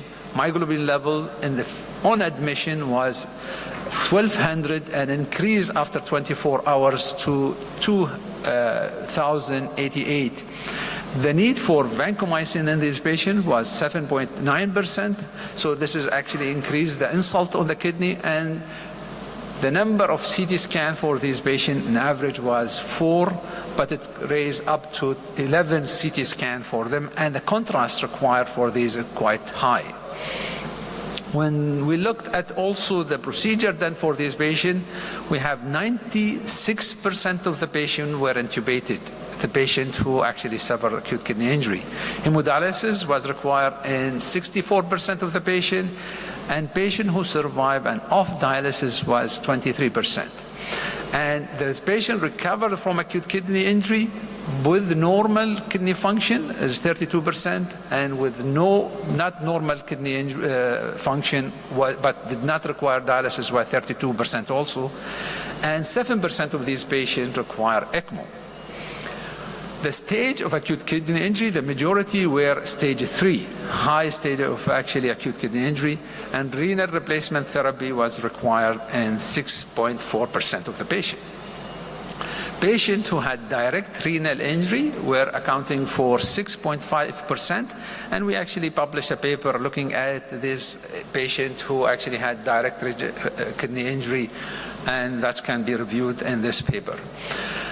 But when we also compare survivor versus non-survivor of these patients who had a kidney injury, we can see that the age of the one who did not survive were older, more hypotension, more cardiac arrest, and also shock index was high, and Glasgow Coma Scale was low for the patient who did not survive. Also, the associated injury was higher in terms of head injury and chest injury, whereas the pelvic and lower was also high. The other abdomen and the upper extremity were not statistically significant. Also, the severity of injury was much higher. ISS was 33.7 plus or minus 12 for non-survivor in comparison to 25%. 25.5 ISS. And as I said, all the patients who did not survive with acute kidney injury were intubated in the scene or in the emergency setting. And 30% of them underwent laparotomy and 6% had craniotomy. Complication was also significantly higher for the patient who who did not survive.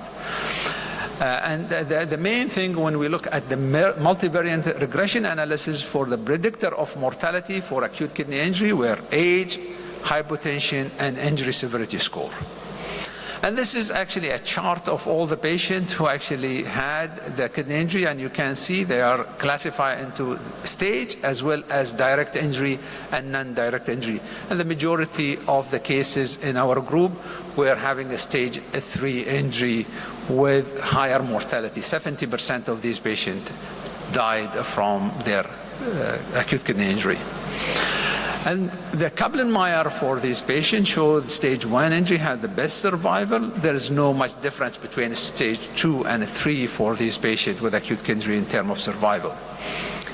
When we looked at what's been published in the literature, there is 10 papers published in the literature regarding acute kidney injury in a trauma setting.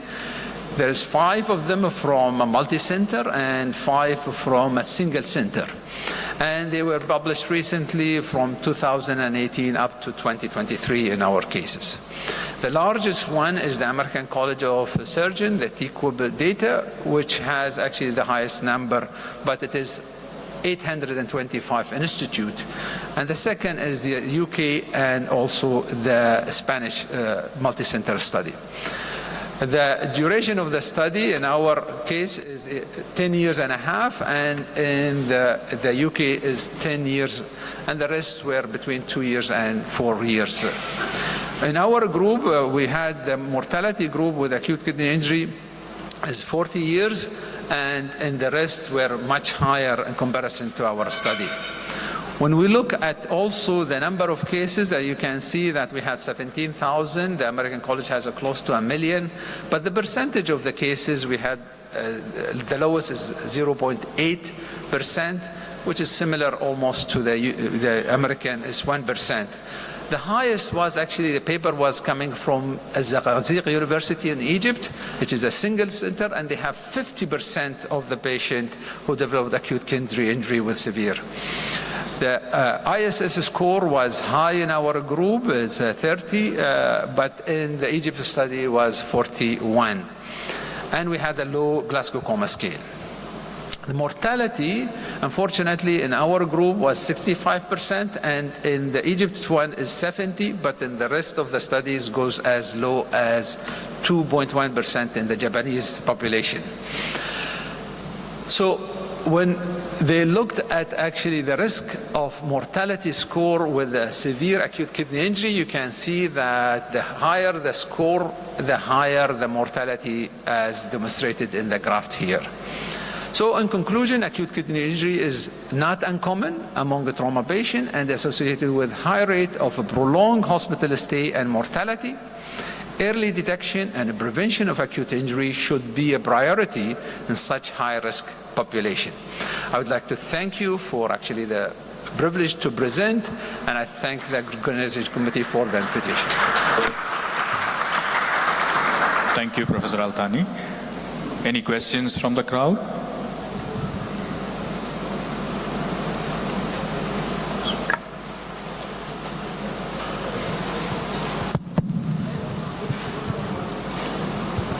Hi, Doctor. Thank you for this great presentation.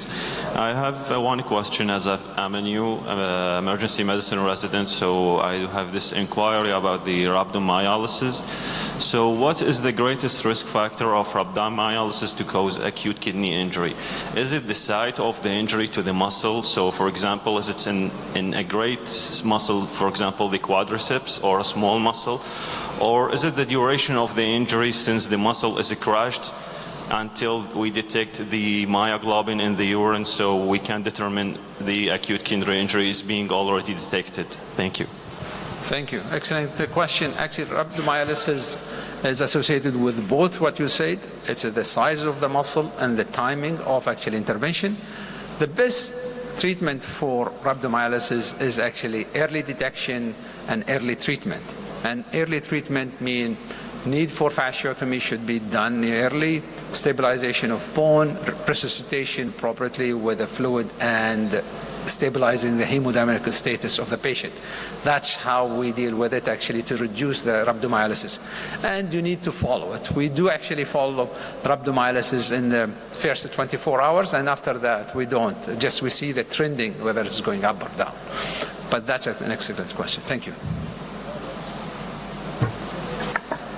Any other questions?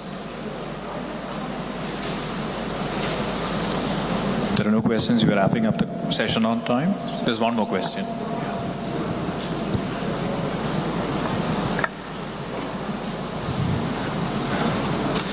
Hello, Dr. Altani.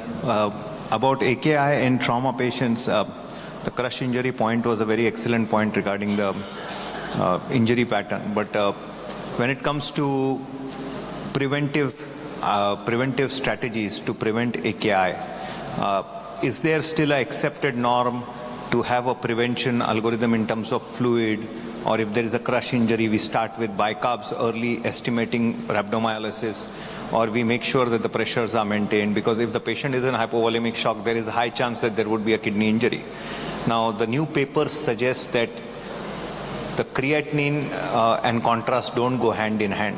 Right? So in trauma patients, we use a lot of contrast when it comes to CT angiography. So the angiography has now become prominent in all traumas. So technically, we know that if there is hypotension, there is a chance that we will have kidney injury or there could be a kidney damage. But we still go ahead and scan the patients beforehand without knowing whether there is kidney injury or not. So do we have renal protective strategies which are mentioned in hypovolemic patients to make sure that the three major factors, that is hypotension, rhabdomyolysis or crush injuries, prolonged hypotension and the use of contrast, when they come together, that could be, so is there a renal protective strategy which has been discussed or highlighted in literature? That's a good question. In a trauma setting, the best renal protection method is resuscitating the patient early.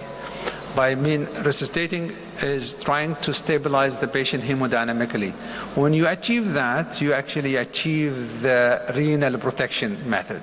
Adding medical treatment, we know that it is not working for a trauma patient, and therefore, in my management of these patients, we looked after the ABCs, and the amount of contrast is factors, we know that, but if the patient requires it, we better do it, because unfortunately when we miss injury, that will actually worsen the condition of the kidney and the patient, and therefore, the best treatment is manage the patient as ABC, and bring them to hemostasis very quickly. Thank you. Thank you, Professor Altani. Requesting all speakers to come on stage and Professor Dr. Bashar to come on stage along with Dr. Sagar for a photograph.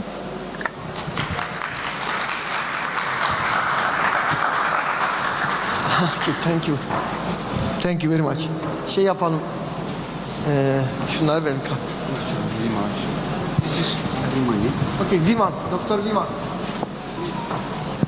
For you. Çekil karını. Onları da vereceğiz. Liman şunu. Liman şu. Bunu da aç.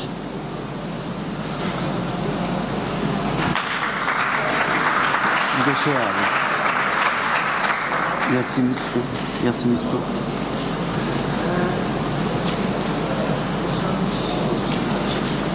Şimdi heybe vereceğiz abi.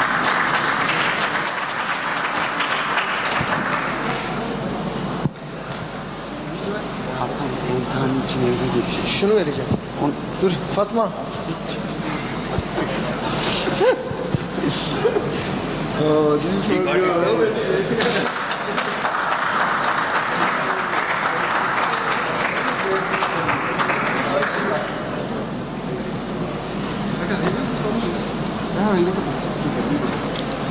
And I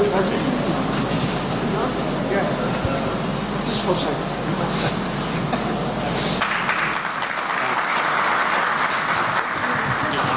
Tamam, in aşağıya.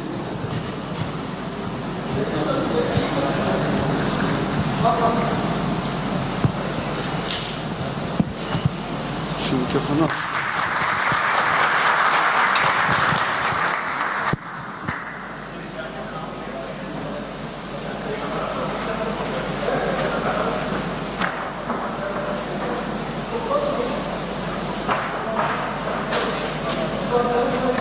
So we'll bring this session to a close now. We had excellent sessions about low-risk trauma decision-making, then a hemodynamically shocked patient using TEG-guided MHP protocol, and then 2 cases with unfortunate outcomes following major trauma.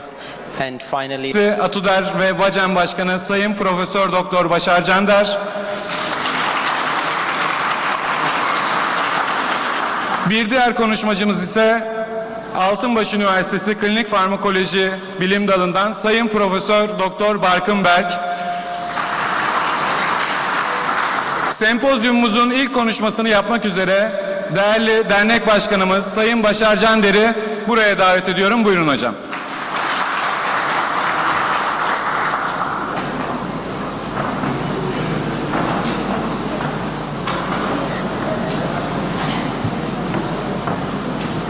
Evet arkadaşlar, hepiniz hoş geldiniz. Görüyorsunuz 3. gün ve hemen her salonda bir aktivasyon var. Salonlar yetmiyor. Özellikle burada arkadaşlarımız çok ciddi bir koşturma içindeler.